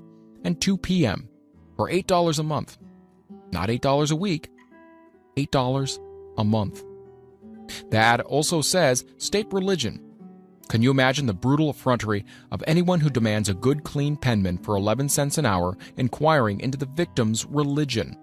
But this is what busted people are offered. The fear of criticism. Just how man originally came by this fear, no one can state definitely. But one thing is certain, he has it in a highly developed form. Some believe that this fear made its appearance about the time that politics became a profession. Others believe it can be traced to the age when women first began to concern themselves with styles in wearing apparel. This author, being neither a humorist nor a prophet, is inclined to attribute the basic fear of criticism to that part of man's inherited nature which prompts him not only to take away his fellow man's goods and wares, but to justify his action by criticism of his fellow man's character. It is a well-known fact that a thief will criticize the man from whom he steals, that politicians seek office not by displaying their own virtues and qualifications, but by attempting to besmirch their opponents. The fear of criticism takes on many forms, the majority of which are petty and trivial. Bald-headed men, for example, are bald for no other reason than their fear of criticism. Heads become bald because of the tight-fitting bands of hats, which cut off their circulation from the roots of the hair. Men wear hats not because they actually need them, but mainly because everyone is doing it. The individual falls into line and does likewise, lest some other individual criticize him. Women seldom have bald heads, or even thin hair, because they wear hats which fit their heads loosely, the only purpose of the hats being adornment. But it must not be supposed that women are free from the fear of criticism. If any woman claims to be superior to man with references to this fear, ask her to walk down the street wearing a hat of the vintage of 1890. The astute manufacturers of clothing have not been slow to capitalize this basic fear of criticism with which all mankind has been cursed. Every season, the styles in many articles of wearing apparel change. Who establishes the styles? Certainly not the purchaser of clothing, but the manufacturer. Why does he change the styles so often? The answer is obvious. He changes the styles so he can sell more clothes. For the same reasons, the manufacturers of automobiles, with a few rare and very sensible exceptions, change the style of models every season. No man wants to drive an automobile which is not of the latest style, although the older model may actually be the better car. We've been describing the manner in which people behave under the influence of a fear of criticism as applied to the small and petty things of life. Let us now examine human behavior when this fear affects people in connection with the more important events of human relationship. Take, for example, practically any person who has reached the age of mental maturity, from about 35 to 40 years of age is general average. And if you could read the secret thoughts of his mind, you would find a very decided belief in most of the fables taught by the majority of the dogmatists and theologians a few decades back. Not often, however, will you find a person who has the courage to openly state his belief on this subject. Most people will, if pressed far enough, tell a lie rather than admit that they do not believe the stories associated with the form of religion which held people in bondage prior to the age of scientific discovery and education. Why does the average person, even in this day of enlightenment, shy away from denying his belief in the fables which were the basis of most of the religions a few decades ago? The answer is because of the fear of criticism. Men and women have been burned at the stake for daring to express disbelief in ghosts. It is no wonder we have inherited a consciousness which makes us fear criticism. The time was, not so far in the past, when criticism carried severe punishments. It still does so in some countries. The fear of criticism robs man of his initiative, destroys his power of imagination, limits his individuality, takes away his self-defense, and does him damage in 100 other ways. Parents often do their children irreparable injury by criticizing them. The mother of one of my boyhood chums used to punish him with a switch almost daily, always completing the job with the statement, "You'll land in a penitentiary before you're 20. He was sent to a reformatory at the age of 17. Criticism is one form of service of which everyone has too much. Everyone has a stock of which is handed out gratis, whether called for or not. One's nearest relatives often are the worst offenders. It should be recognized as a crime, in reality it is a crime of the worst nature, for any parent to build inferiority complexes in the mind of a child through unnecessary criticism. Employers who understand human nature get the best there is in men, not by criticism, but by constructive suggestion. Parents may accomplish the same results with their children. Criticism will plant fear in the human heart or resentment, but it will not build love or affection. Symptoms of the fear of criticism. This fear is almost as universal as the fear of poverty, and its effects are just as fatal to personal achievement, mainly because this fear destroys initiative and discourages the use of imagination. The major symptoms of the fear are self-consciousness, generally expressed through nervousness, timidity in conversation and in meeting strangers, awkward movement of the hands, limbs, shifting of the eyes. Lack of poise, expressed through a lack of voice control, nervousness in the presence of others, poor posture of body, and poor memory.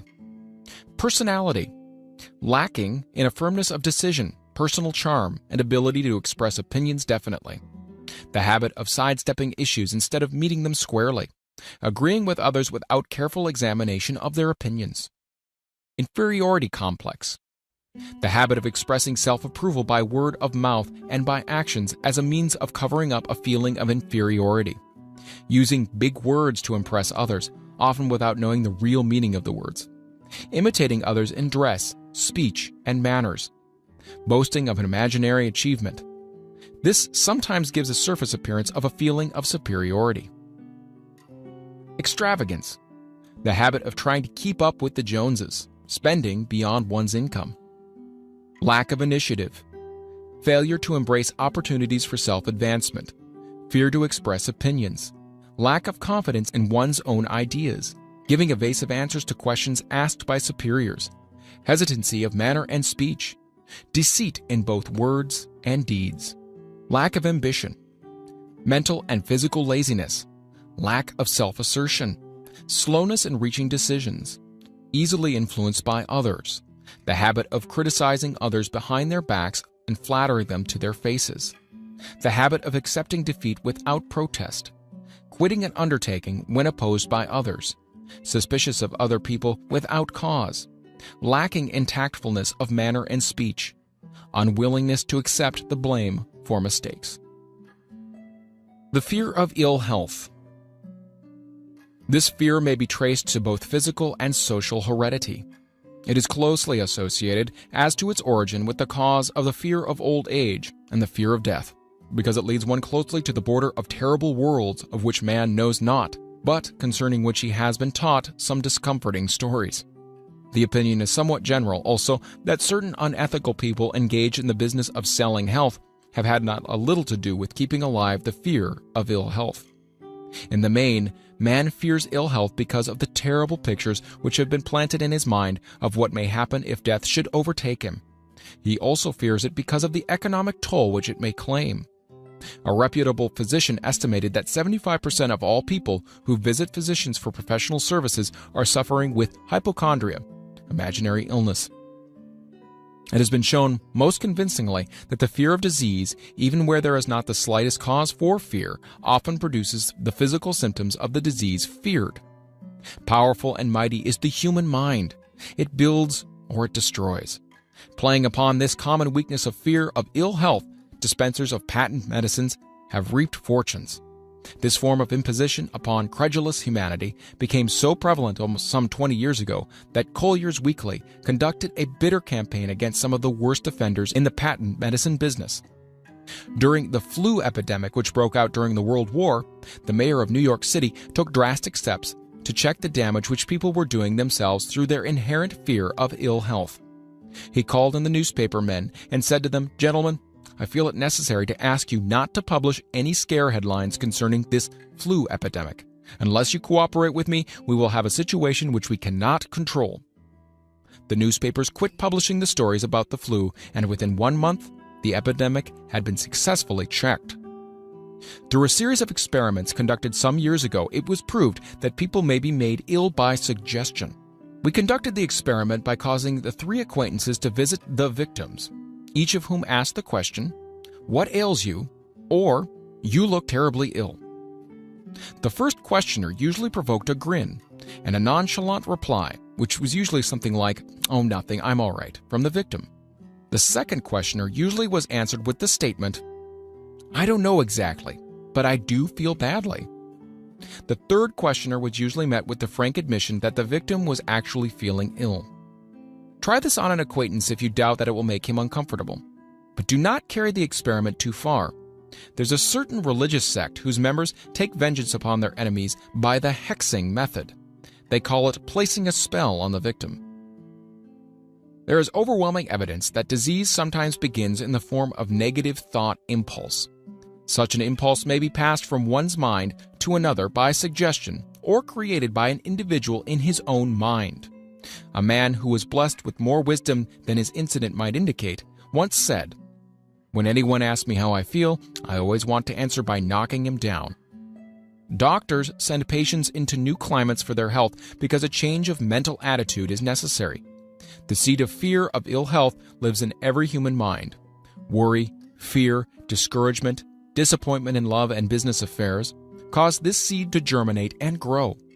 The recent business depression kept the doctors on the run because every form of negative thinking may cause ill health. Disappointments in business and in love stand at the head of the list of causes of the fear of ill health. A young man suffered a disappointment in love which sent him to the hospital. For months he hovered between life and death. A specialist in suggesting therapeutics was called in. The specialist changed nurses, placing him in charge of a very charming young woman who began, by prearrangement with the doctor, to make love to him the first day of her arrival on the job. Within 3 weeks, the patient was discharged from the hospital, still suffering but with an entirely different malady. He was in love again. The remedy was a hoax, but the patient and the nurse were later married. Both are in good health at the time of this writing. The symptoms of this almost universal fear are autosuggestion, the habit of negative use of self-suggestion by looking for and expecting to find the symptoms of all kinds of disease, enjoying imaginary illness and speaking of it as being real, the habit of trying all fads and isms recommended by others as having therapeutic value, talking to others of operations, accidents, and other forms of illness, experimenting with diets, physical exercises, reducing systems without professional guidance, trying home remedies, patent medicines, and quack remedies. Hypochondria, the habit of talking of illness, concentrating the mind upon disease, and expecting its appearance until a nervous break occurs. Nothing that comes in bottles can cure this condition. It is brought on by negative thinking, and nothing but positive thought can effect a cure. Hypochondria, a medical term for imaginary disease, is said to do as much damage on occasion as the disease one fears might do. Most so-called cases of nerves come from imaginary illness. Exercise. Fear of ill health often interferes with proper physical exercise and results in overweight by causing one to avoid outdoor life. Susceptibility. Fear of ill health breaks down nature's body resistance and creates favorable conditions for any form of disease one may contact.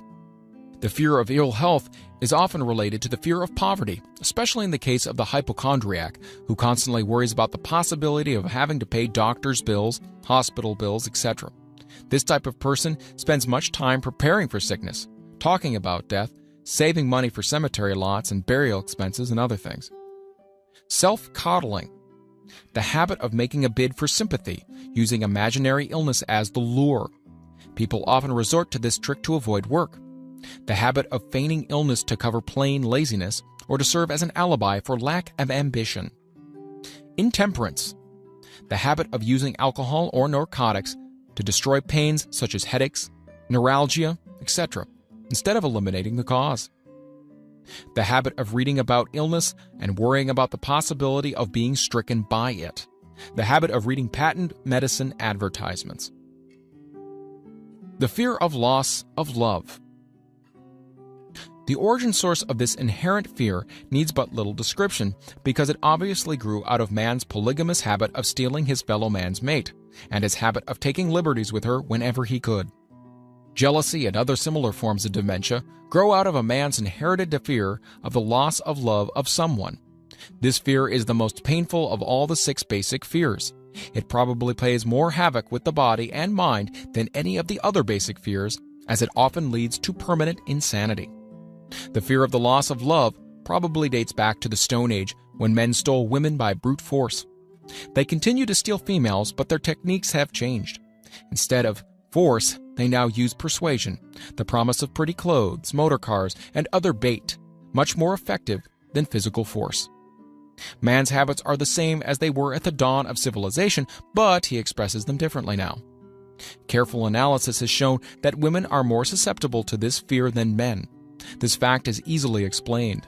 Women have learned from experience that men are polygamous by nature and that they are not to be trusted in the hands of rivals. Symptoms of the fear of the loss of love. The distinguishing symptoms of this fear are jealousy, the habit of being suspicious of friends and loved ones without any reasonable evidence of sufficient grounds. Jealousy is a form of dementia, which sometimes becomes violent without the slightest cause. The habit of accusing wife or husband of infidelity without grounds. General suspicion of everyone, absolute faith in no one. Fault-finding. The habit of finding fault with friends, relatives, business associates, and loved ones upon the slightest provocation, or without any cause whatsoever. Gambling. The habit of gambling, stealing, cheating, and otherwise taking hazardous chances to provide money for loved ones with the belief that love can be bought. The habit of spending beyond one's means, or incurring debts to provide gifts for loved ones with the object of making a favorable showing. Insomnia, nervousness, lack of persistence, weakness of will, lack of self-control, lack of self-reliance, bad temper. The fear of old age. In the main, this fear grows out of two sources. First, the thought that old age may bring with it poverty. Secondly, and by far the most common source of origin, from false and cruel teachings of the past which have been well mixed with fire and brimstone and other bogies cunningly designed to enslave men through fear. In the basic fear of old age, man has two very sound reasons for his apprehension. One, growing out of his distrust of his fellow man, who may seize whatever worldly goods he may possess, and the other arising from the terrible pictures of the world beyond, which were planted in his mind through social heredity before he came into full possession of his mind. The possibility of ill health, which is more common as people grow older, is also a contributing cause of this common fear of old age.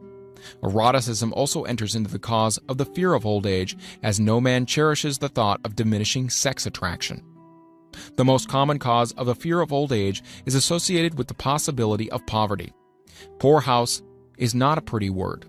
It throws a chill into the mind of every person who faces the possibility of having to spend his declining years on a poor farm.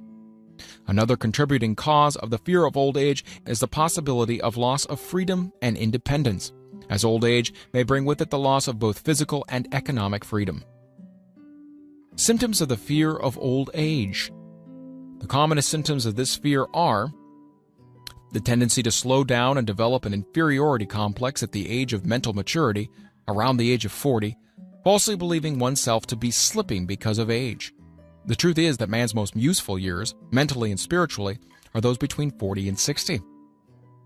The habit of speaking apologetically of oneself as being old merely because one has reached the age of 40 or 50, instead of reversing the rule and expressing gratitude for having reached the age of wisdom and understanding. The habit of killing off initiative, imagination, and self-reliance by falsely believing oneself too old to exercise these qualities. The habit of the man or woman of 40 dressing with the aim of trying to appear much younger and affecting mannerisms of youth, thereby inspiring ridicule by both friends and strangers. The fear of death. To some, this is the cruelest of all the basic fears. The reason is obvious. The terrible pangs of fear associated with the thought of death, in the majority of cases, may be charged directly to religious fanaticism. So-called heathen are less afraid of death than the more civilized. For hundreds of millions of years, man has been asking the still unanswered questions, whence and whither? Where did I come from, and where am I going? During the darker ages of the past, the more cunning and crafty were not slow to offer the answer to these questions, for a price. Witness now the major source of origin of the fear of death. Come into my tent, embrace my faith, accept my dogmas, and I will give you a ticket, and will admit you straight away into heaven when you die, cries a leader of sectarianism. Remain out of my tent, says the same leader, and may the devil take you and burn you throughout eternity. Eternity is a long time. Fire is a terrible thing. The thought of eternal punishment with fire not only causes man to fear death, it often causes him to lose his reason. It destroys interest in life and makes happiness impossible. During my research, I reviewed a book entitled A Catalogue of the Gods, in which were listed 30,000 gods which man has worshipped. Think of it, 30,000 of them, represented by everything from a crawfish to a man. It's little wonder that men have become frightened at the approach of death.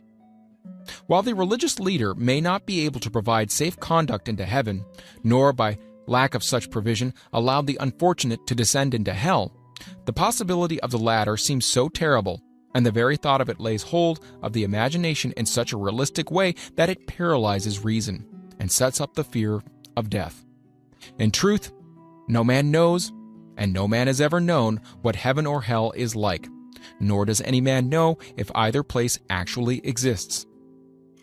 This very lack of positive knowledge opens the door of the human mind to the charlatan, so he may enter and control that mind with his stock of various brands of pious fraud and trickery. The fear of death is not as common now as it was during the age when there was no great colleges and universities. Men of science have turned the spotlight of truth upon the world, and this truth is rapidly freeing men and women from the terrible fear of death. The young men and young women who attend the colleges and universities are not so easily impressed by fire and brimstone. Through the aid of biology, astronomy, geology, and other related sciences, the fears of the Dark Ages which gripped the minds of men and destroyed their reason have now been dispelled. Insane asylums are filled with men and women who have gone mad because of the fear of death. This fear is useless. Death will come no matter what anyone may think about it. Accept it as a necessity and pass the thought out of your mind. It must be a necessity, or it would not come at all. Perhaps it's not as bad as it's been pictured. The entire world is made up of only two things: energy and matter. In elementary physics, we learn that neither matter nor energy, the only two realities known to man, can be created nor destroyed. Both matter and energy can be transformed, but neither can be destroyed. Life is energy, if it's anything. If neither energy nor matter can be destroyed, then of course life can't be destroyed. Life, like other forms of energy, may be passed through various processes of transition or change, but it can't be destroyed. Death is a mere transition. If death is not mere change or transition, then nothing comes after death except a long, eternal, peaceful sleep, and sleep is nothing to be feared. Thus you may wipe out forever the fear of death. Symptoms of the fear of death. The general symptoms of this fear are the habit of thinking about dying instead of making the most of life, due generally to lack of purpose or lack of suitable occupation. This fear is more prevalent among the aged, but sometimes the more youthful are victims of it as well.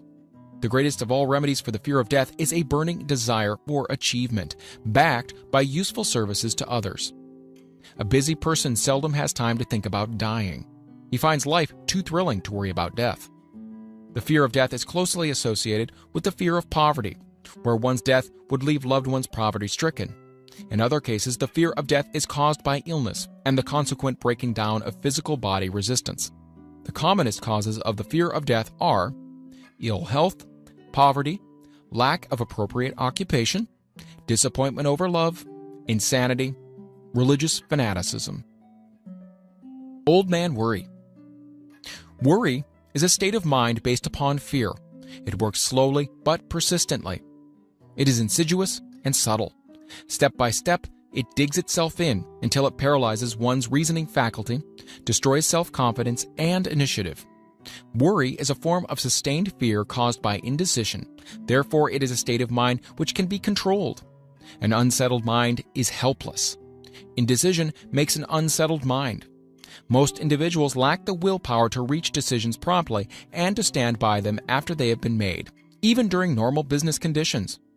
During periods of economic unrest, such as the world has recently experienced, the individual is handicapped, not alone by his inherent nature to be slow at reaching decisions, but he is influenced by the indecision of others around him, who have created a state of mass indecision.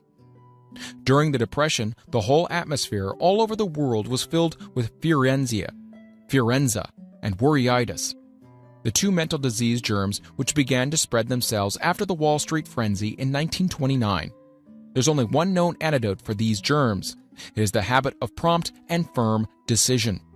Moreover, it is an antidote which every individual must apply for himself. We do not worry over conditions once we have reached a decision to follow a definite line of action. I once interviewed a man who was to be electrocuted 2 hours later. The condemned man was the calmest of some 8 men who were in the same death cell with him. His calmness prompted me to ask him how it felt to know he was going into eternity in a short while. With a smile of confidence on his face, he said, "It feels fine. Just think, brother, my troubles will soon be over. I've had nothing but trouble all my life. It's been a hardship to get food and clothing. Soon I won't need these things. I've felt fine ever since I learned for certain that I must die. I made up my mind then to accept my fate in good spirit." As he spoke, he he devoured a dinner of proportions sufficient for 3 men, eating every mouthful of the food brought to him and apparently enjoying it as much as if no disaster awaited him. Decision gave this man resignation to his fate. Decision can also prevent one's acceptance of undesired circumstances. The 6 basic fears become translated into a state of worry through indecision. Relieve yourself forever of the fear of death by reaching a decision to accept death as an inescapable event. Whip the fear of poverty by reaching a decision to get along with whatever wealth you can accumulate without worry. Put your foot upon the neck of the fear of criticism by reaching a decision not to worry about what other people think, do, or say.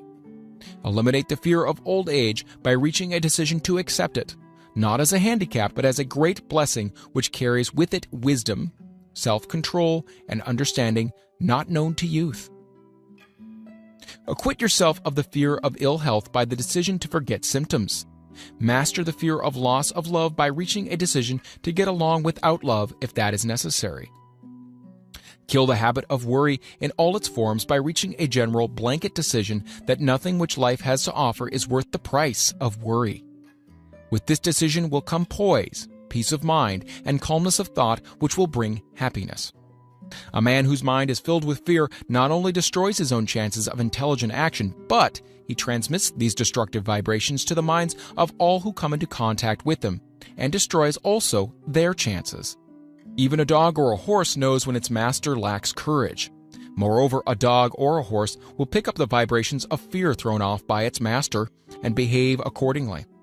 Lower down the line of intelligence in the animal kingdom, one finds this same capacity to pick up the vibrations of fear. A honeybee immediately senses fear in the mind of a person for reasons unknown. A bee will sting the person whose mind is releasing vibrations of fear much more readily than it will molest the person whose mind registers no fear. The vibrations of fear pass from one mind to another just as quickly and as surely as the sound of the human voice passes from the broadcasting station to the receiving set of a radio, and by the selfsame medium. Mental telepathy is a reality. Thoughts pass from one mind to another, voluntarily, whether or not this fact is recognized by either the person releasing the thoughts or the persons who pick up those thoughts. The person who gives expression by word of mouth to negative or destructive thoughts is practically certain to experience the results of those words in the form of a destructive kickback. The release of destructive thought impulses, alone without the aid of words, produces also a kickback in more ways than one. First of all, and perhaps the most important to be remembered, the person who releases thoughts of a destructive nature must suffer damage through the breaking down of the faculty of creative imagination. Secondly, the presence in the mind of any destructive emotion develops a negative personality which repels people and often converts them into antagonists. The third source of damage to the person who entertains or releases negative thoughts lies in this significant fact. These thought impulses are not only damaging to others, but they embed themselves in the subconscious mind of the person releasing them, and there become a part of his character. One is never through with a thought merely by releasing it. When a thought is released, it spreads in every direction through the medium of the ether, but it also plants itself permanently in the subconscious mind of the person releasing it. Your business in life is, presumably, to achieve success. To be successful, you must find peace of mind, acquire the material needs of life, and above all, attain happiness. All of these evidences of success begin in the form of thought impulses. You may control your own mind. You have the power to feed it whatever thought impulses you choose. With this privilege also goes the responsibility of using it constructively. You are the master of your own earthly destiny just as surely as you have the power to control your own thoughts. You may influence, direct, and eventually control your own environment, making your life what you want it to be. Or you may neglect to exercise the privilege which is yours, to make your life to order, thus casting yourself upon the broad sea of circumstance, where you will be tossed hither and yon like a chip on the waves of the ocean. The Devil's Workshop, the seventh basic evil. In addition to the 6 basic fears, there's another evil by which people suffer. It constitutes a rich soil in which the seeds of failure grow abundantly. It's so subtle that its presence often is not detected. This affliction cannot properly be classed as a fear. It's more deeply seated and more often fatal than all of the 6 fears. For want of a better name, let us call this evil susceptibility to negative influences. Men who accumulate great riches always protect themselves against this evil. The poverty-stricken never do. Those who succeed in any calling must prepare their minds to resist the evil.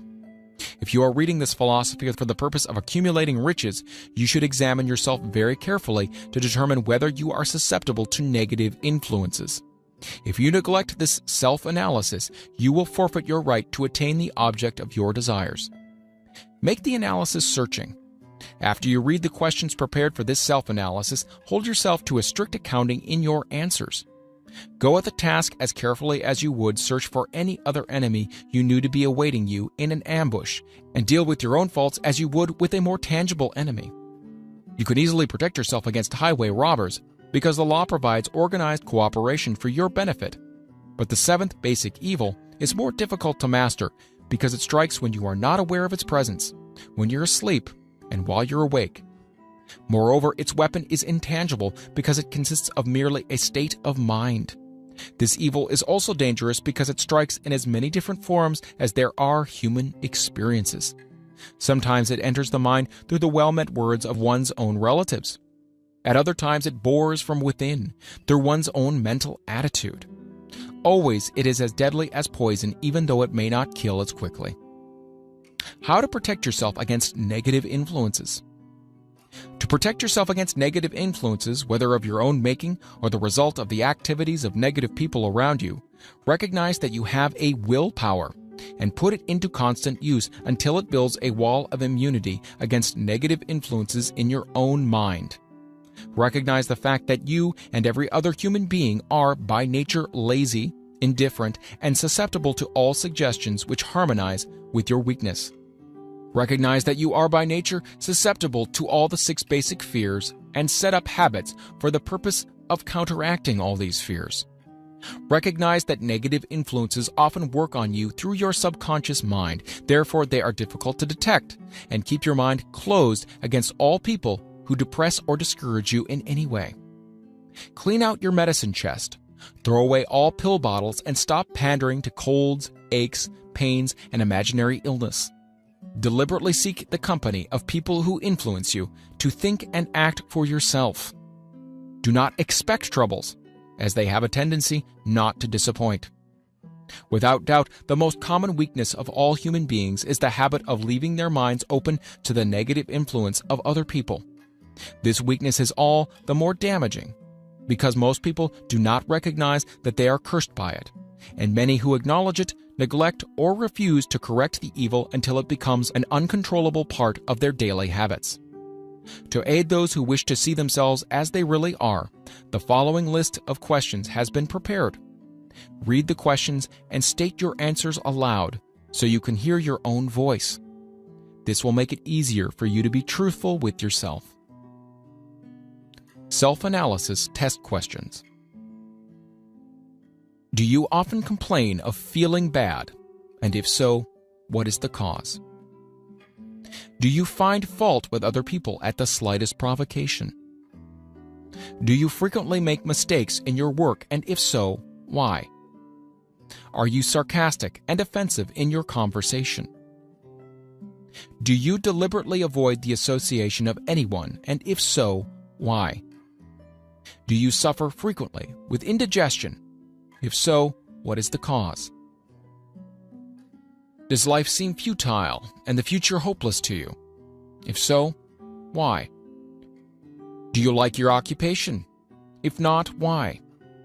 Do you often feel self-pity, and if so, why? Are you envious of those who excel you? To which do you devote most time? Thinking of success or of failure? Are you gaining or losing self-confidence as you grow older? Do you learn something of value from all mistakes? Are you permitting some relative or acquaintance to worry you? If so, why? Are you sometimes in the clouds and at other times in the depths of despondency? Who has the most inspiring influence upon you? What is the cause? Do you tolerate negative or discouraging influences which you can avoid? Are you careless of your personal appearance? If so, when and why? Have you learned how to drown your troubles by being too busy to be annoyed by them? Would you call yourself a spineless weakling if you permitted others to do your thinking for you? Do you neglect internal bathing until auto-intoxication makes you ill-tempered and irritable? How many preventable disturbances annoy you, and why do you tolerate them?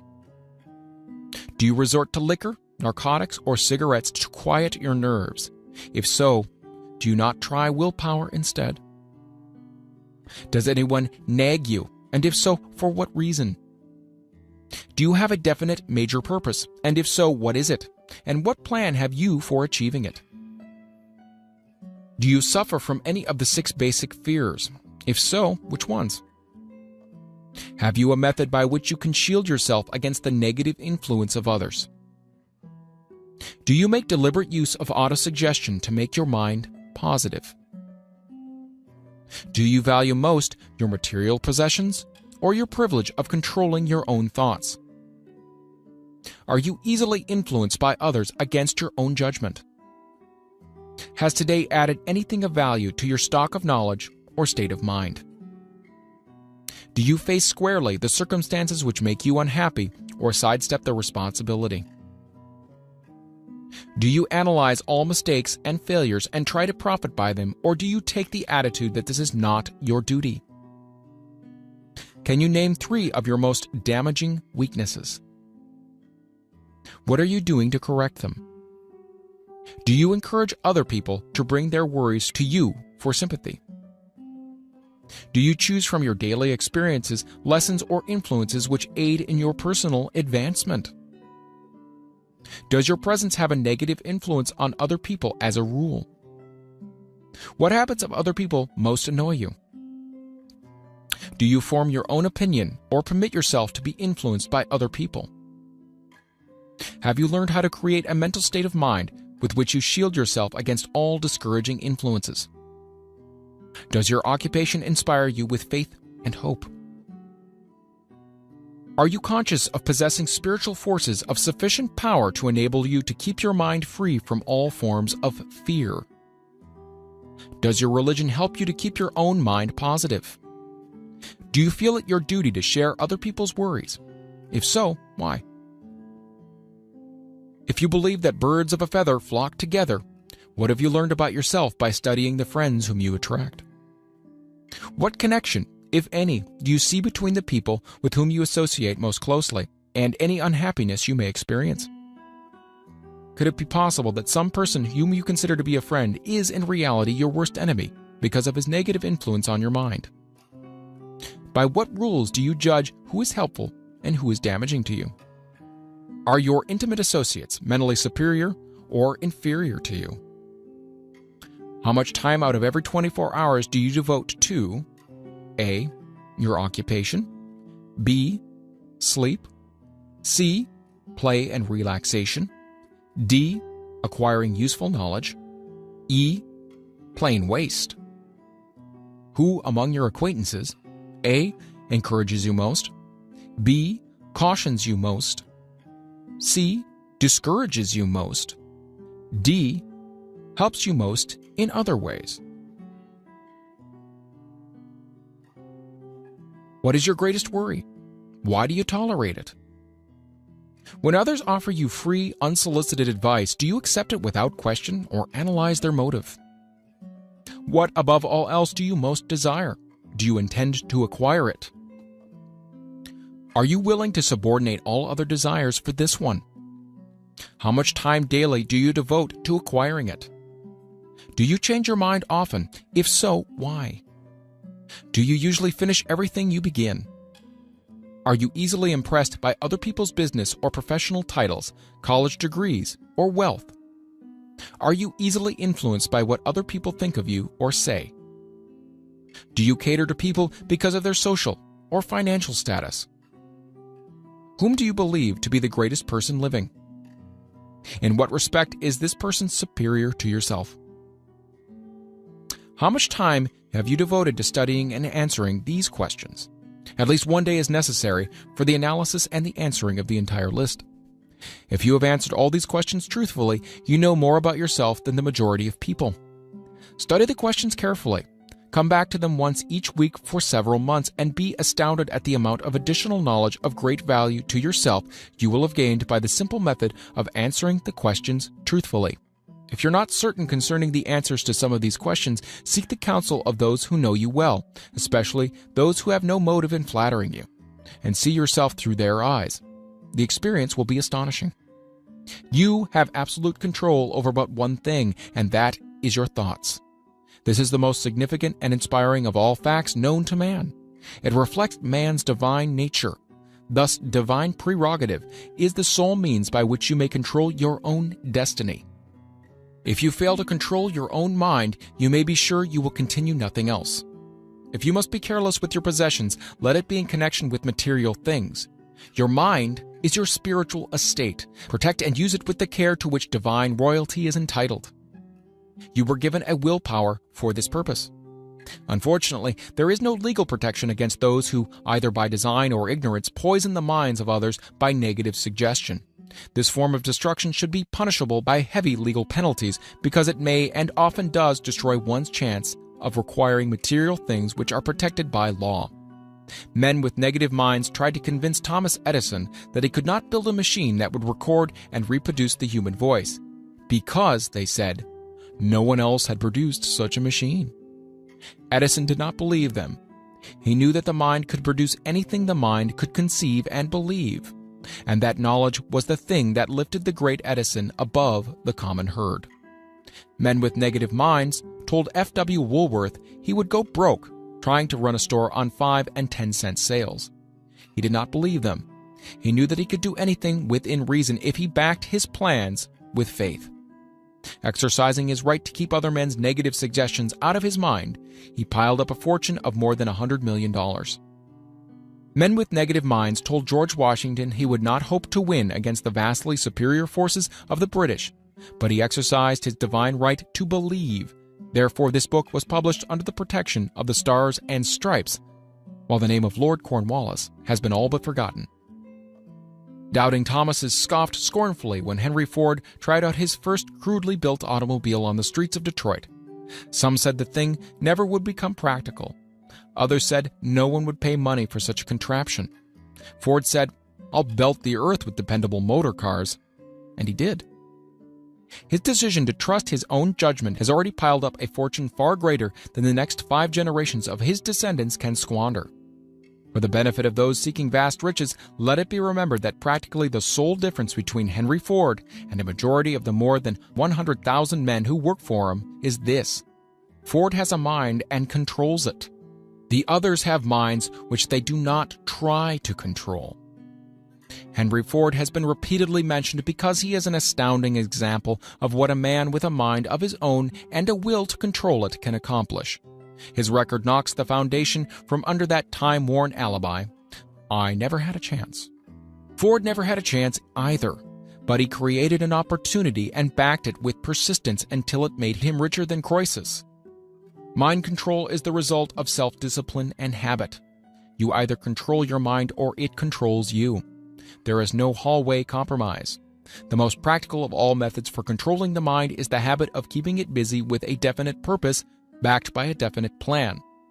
Study the record of any man who achieves noteworthy success, and you will observe that he has control over his own mind.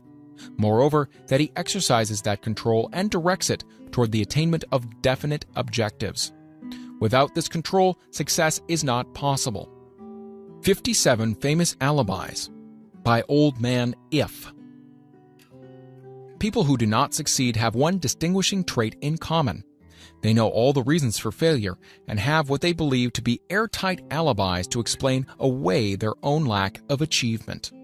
Some of these alibis are clever and a few of them are justifiable by the facts, but alibis cannot be used for money. The world wants to know only one thing: have you achieved success? A character analyst compiled a list of the most commonly used alibis.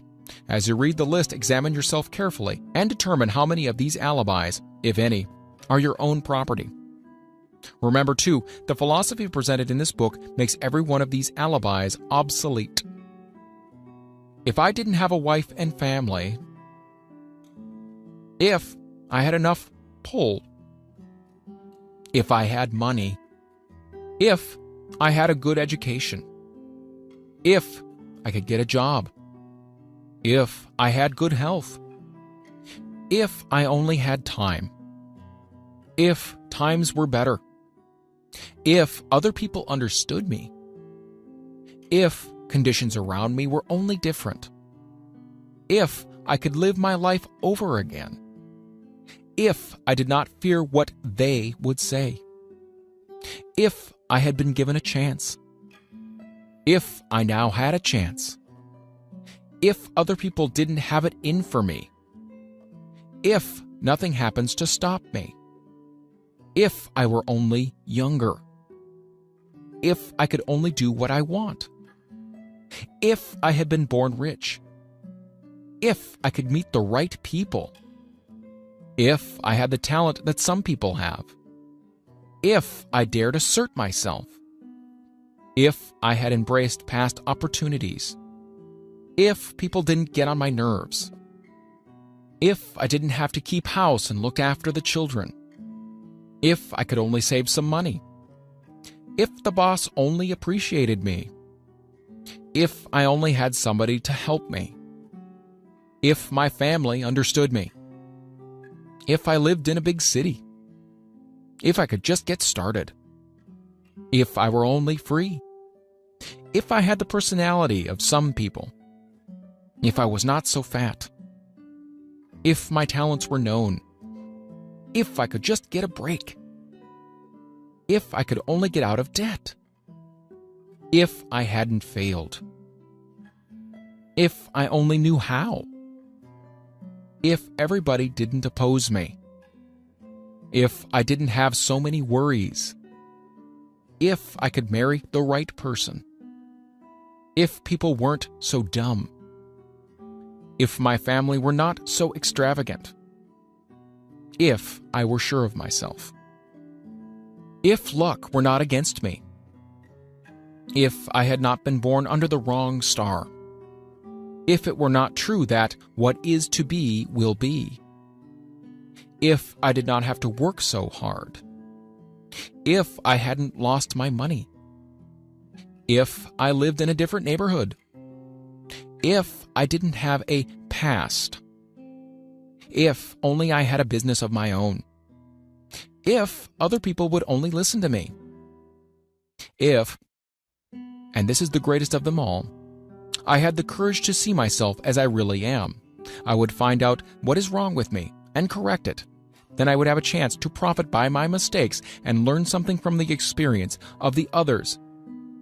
For I know that there is something wrong with me, or I would now be where I would have been if I had spent more time analyzing my weaknesses and less time building alibis to cover them.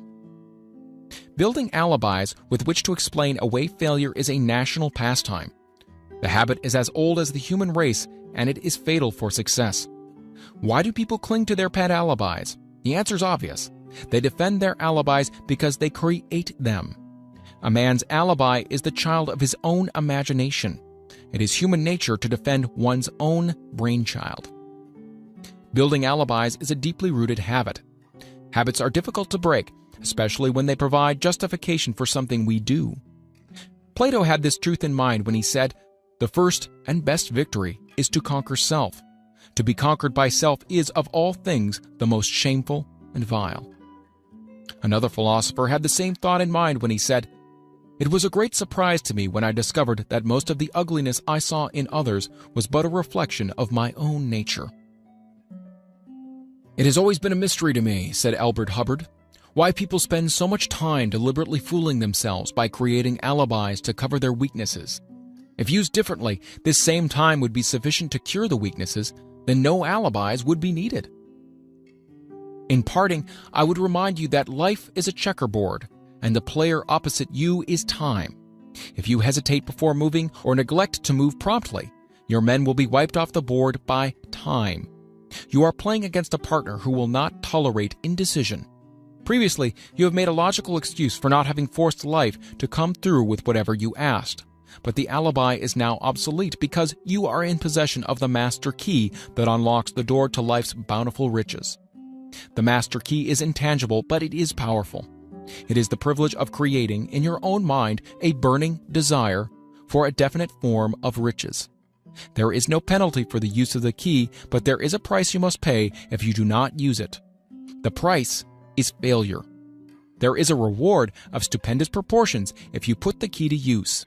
It is the satisfaction that comes to all who conquer self and force life to pay whatever is asked. The reward is worthy of your effort.